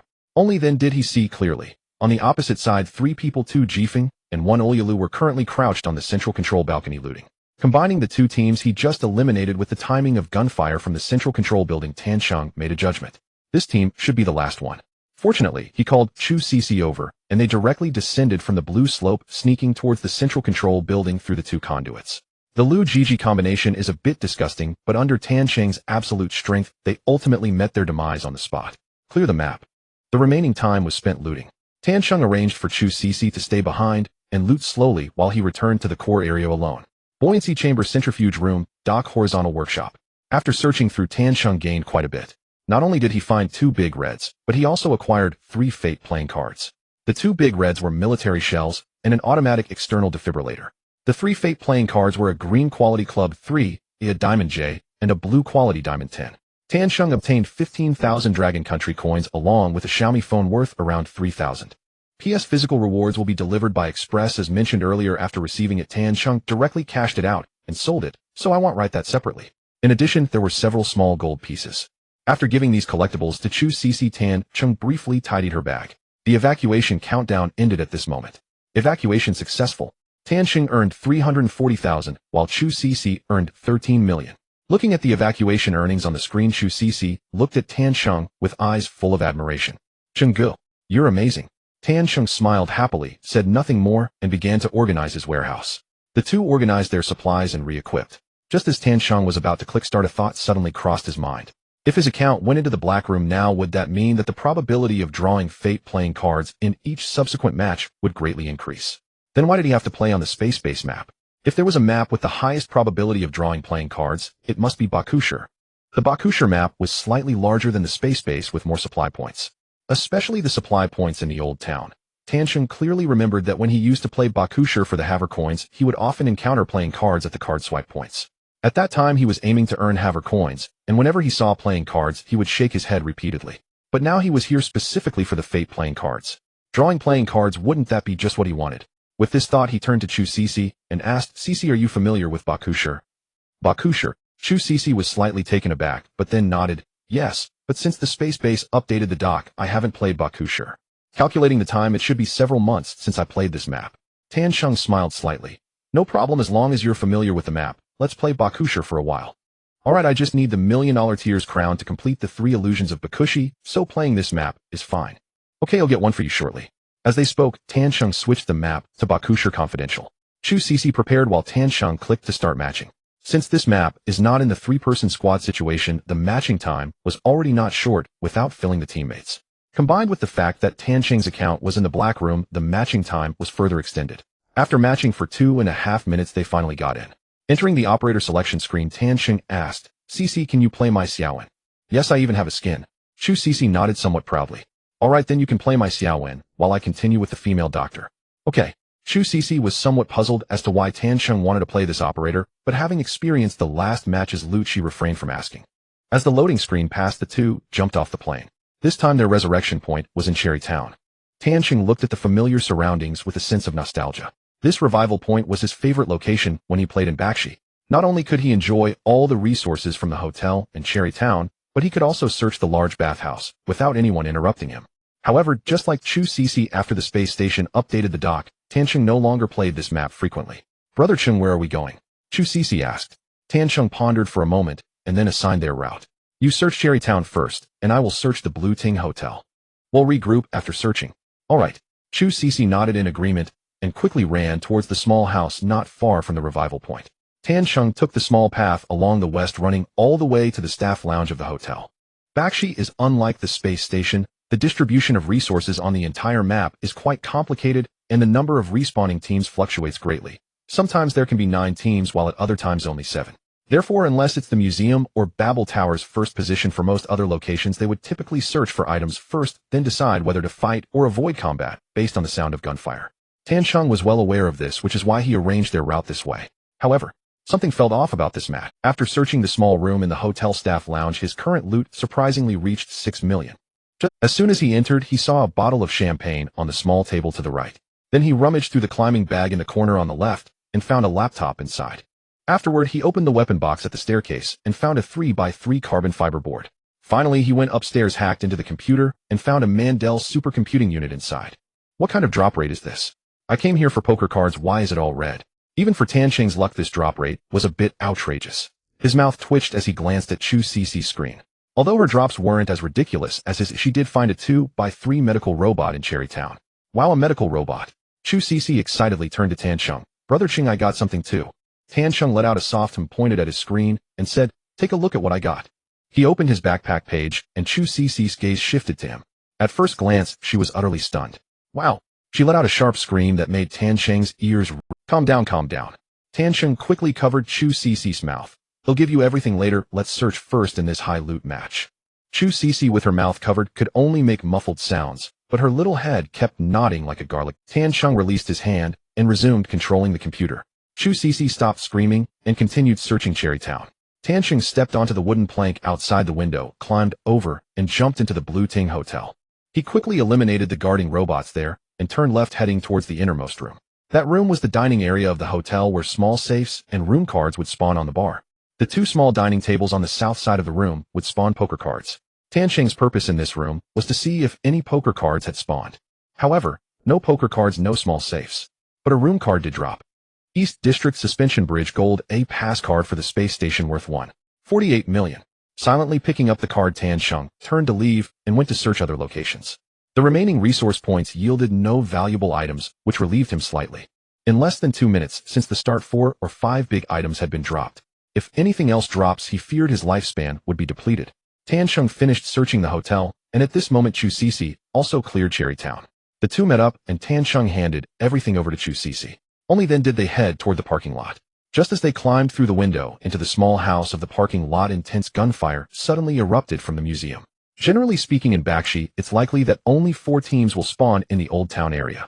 At this point, gunshots were coming from the museum, indicating that at least 2 teams were fighting. Adding Tan Sheng and his team, it was clear that there were at least 3 teams. To prevent others from looting the resource points before him, Tan Sheng decided to clear them out first before continuing his search. He opened the small house's door, crossed the dilapidated train in front of the museum, and headed straight for the west gate. He didn't let Chu Cici follow him. After all, the layout inside the museum was complex with many gun sites. If Chu Cici were killed, and someone took her backpack, the items Tan Sheng had just obtained would likely end up in someone else's safe. Brother Ching, good luck. Be careful. Chu Cici hid in the small room of the parking lot, quietly cheering for Tan Sheng. He smiled and nodded at her without saying much. Arriving at the entrance of the west gate, Tan Sheng stopped to listen for information. Soon he deduced that the 2 enemy teams should be in the east building of the museum, and there were no footsteps in the west building where he was. He set off again, running toward the stairs. As he was about to reach the 2nd floor, he activated the skill Adrenaline. The enemies across clearly heard his footsteps and were already charging over from the east building. By the sound of their footsteps, 3 people were rushing together. Tan Sheng raised his eyebrows directly through a flashbang at the top of the stairs, while simultaneously launching Firefly towards the direction of the opponents. 3-hit feedback came back, yet the opponents, after being hit by Firefly, did not stop their footsteps and continued recklessly charging toward him. It's worth noting that aside from Firefly, there was also a flashbang at the entrance of the stairs on the 2nd floor. If they charged in like this, they would definitely be blinded by the flashbang. So reckless. Don't they treat me as a person? Tan Sheng muttered in his heart, but the 3 enemies had already pressed close, and with the cover of the flashbang, he couldn't see their figures. However, he wasn't new to moving through smoke, especially in such close encounters. He raised his M7 and fired directly into the smoke. Da-da-da. After firing 3 shots, he suddenly heard 3 PU sounds from the smoke. This was the sound of the Viper's jets. Immediately after, 3 Vipers dressed in 4 sets flew out from the smoke, and the guns in their hands began to spit. However, they were clearly in a blinded state, and couldn't see Tan Sheng's position at all, resulting in bullets flying wildly without hitting him. Is the playstyle so Western?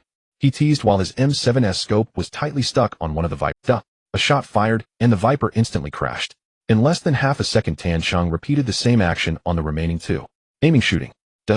First hitting with Firefly to reduce their health cap, they were wearing 4 sets. Naturally, Tan Cheng easily sent this team back to the Special Forces. Team wiped out. Inside a gaming lounge, 3 young men sitting together looked at the screen displaying a failed evacuation, their expressions somewhat awkward. The person on the far left spoke first. Although we made a delivery, it seems like we owe you picked the wrong person. The person in the middle watched the death replay muttering, wasn't Tan Cheng too outrageous? He only fired 6 shots right.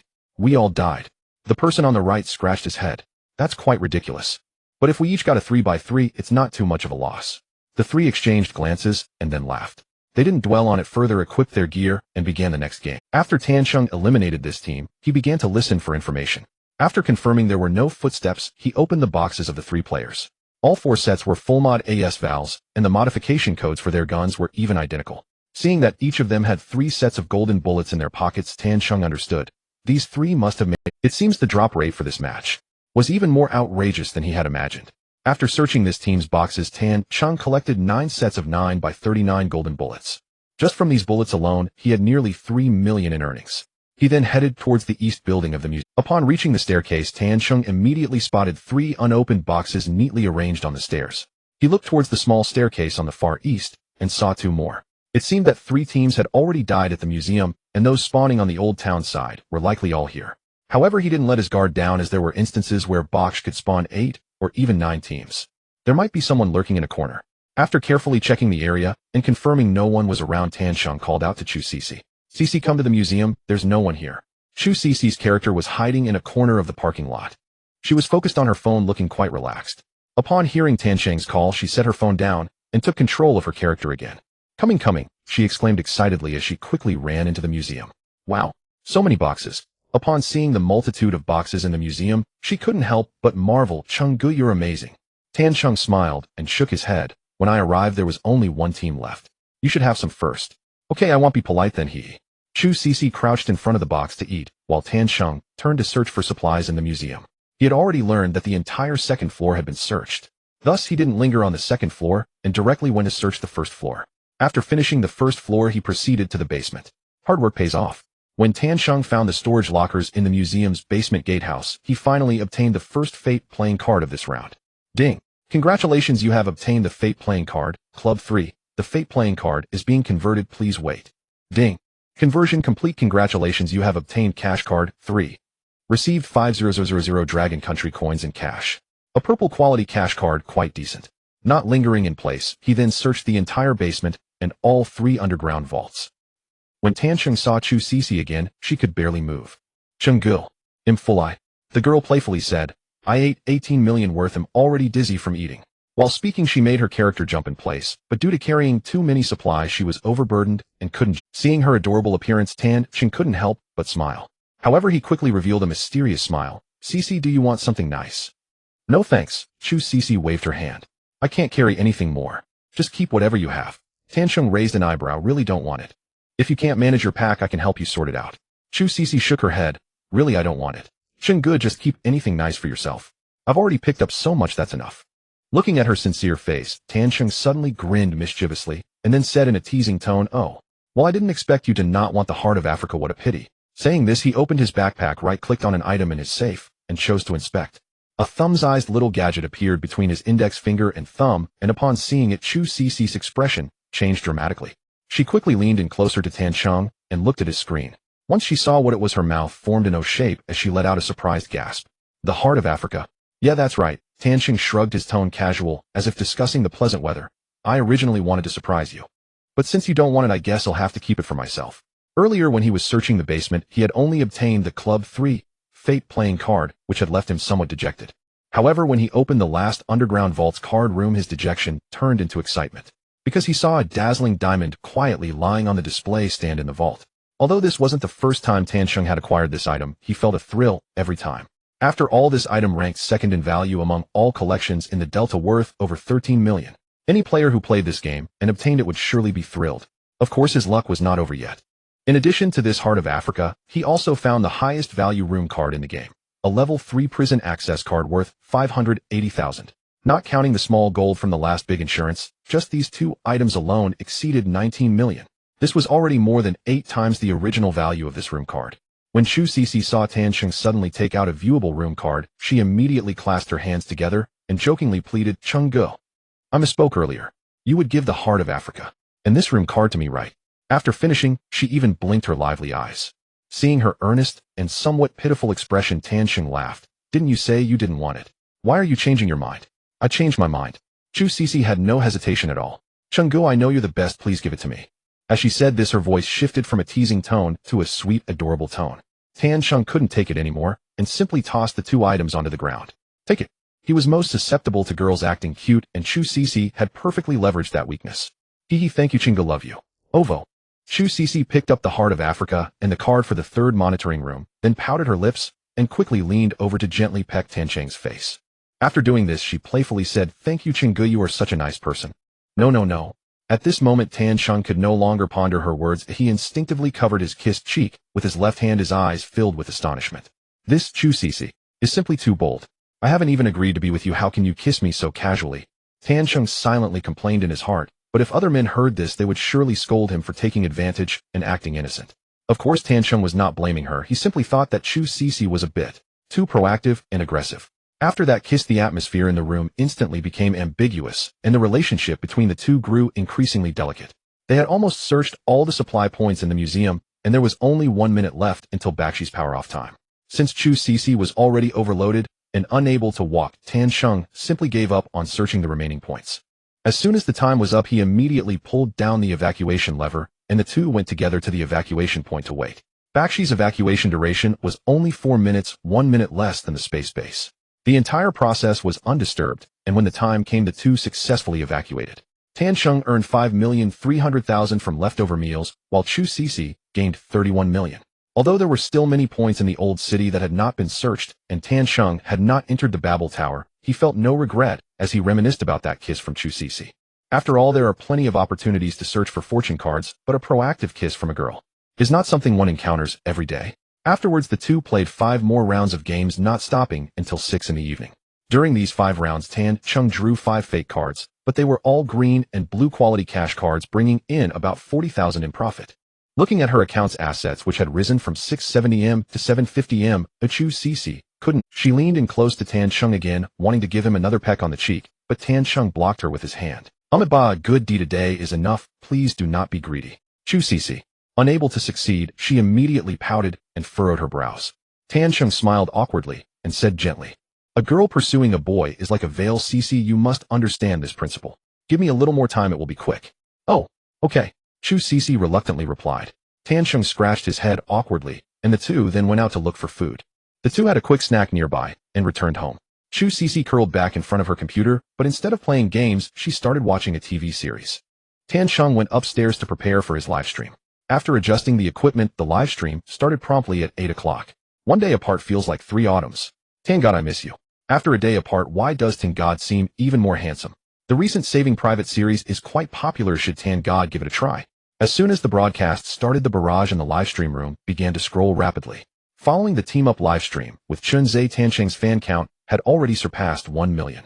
Within 5 minutes of starting, the online viewer count in the livestream room reached over 100,000 and was still climbing. It seemed that Super Administrator Xiao Qiu received the notification of Tansheng's broadcast and immediately sent him a WeChat message. "Super Administrator Xiao Qiu, Mr. Tan, starting today, the platform will allocate exclusive traffic to you. Please ensure the livestream content is compliant, and there will be more resources to support you in the future." Tansheng nodded slightly upon seeing the message, casually replied received, and then focused on the livestream. "Brothers, we won't be teaming up today. I just saw in the barrage that some brothers want to see the Dreaming Genius, some want to see Saving Private, and some want to see me play. Hey, race, the deal is per our usual practice. You all spam the barrage, and I'll take a screenshot. We'll play based on what I capture. How about that?" As soon as Tansheng said this, he received immediate approval from the audience. "Okay, spam 1 for Dreaming Genius, 2 for Saving Private, 3 for Solo. It'll start as soon as you're ready. 3, 2, 1. Screenshot. The screenshot froze on a barrage from a Douyin ID, Tangod True Love fan Xiao Li, who had just spammed the number 3. Since the screenshot is 3, let's play Solo today. Tansheng's lips curled up slightly during the screenshot. He had actually had a little secret thought. With the keen observational skills brought by his enhanced physical abilities, he pressed the screenshot button only after seeing that 3. The audience was completely unaware, and naturally, no one raised any objections. The reason he wanted to do this was simply to play his own account. Among the 3 options, only Solo allowed him not to use someone else's account. In order to collect more fate cards, he had put in some effort. At this moment, a viewer asked why Xiao Yi was not present. Tan Shen casually found an excuse, saying that Zhang Yi had something to do in real life, and that he would be live streaming alone from now on, brushing it off in a few words. Then someone joked, "Tan God, did you get a voice card? Why does your voice sound so much better than before?" As soon as this was said, many people echoed. However, Tan Cheng did not respond to this point. After all, how could he tell the audience about obtaining the talent card? Without further ado, he quickly prepared his gear, pondered over the map for a moment, and ultimately chose the Bakshi top secret map. Having been playing in the space arena for the past few days, switching maps would also give the audience a change of pace. The matchmaking time for Solo was relatively long, and Tan Xing suddenly had an idea. Since he had just obtained the talent card and hadn't tried it yet, why not take this opportunity to sing a song for the audience? Maybe it would help him gain more followers. Thinking of this, Tan Xing cleared his throat and said to him, "Brothers, the matchmaking time for Solo is long, so in this gap, how about I sing a song for everyone?" He had seen the power of fate cards and was not worried about singing poorly at all. But as soon as he said this, the live stream's barrage exploded. "Don't, Tan God, please don't start singing. I fear the filters will shatter all over the place." "Goodness, Tan God's thick skin is getting thicker, huh? I just casually praised your voice, and you're really going to sing right. I'm dying of laughter." Don't let it all be negative comments. Maybe Tan God actually sings well. "Tan God, you sing, I hope you won't disappoint me." Looking at the rapidly scrolling barrage on the screen, Tan Cheng curled his lips into a mysterious smile without saying much. He quickly opened the music software, found a song he often listened to, and started the accompaniment. With a double click to play the next moment, the bright, familiar melody of the electric guitar spread through the live stream, reaching every viewer's ears.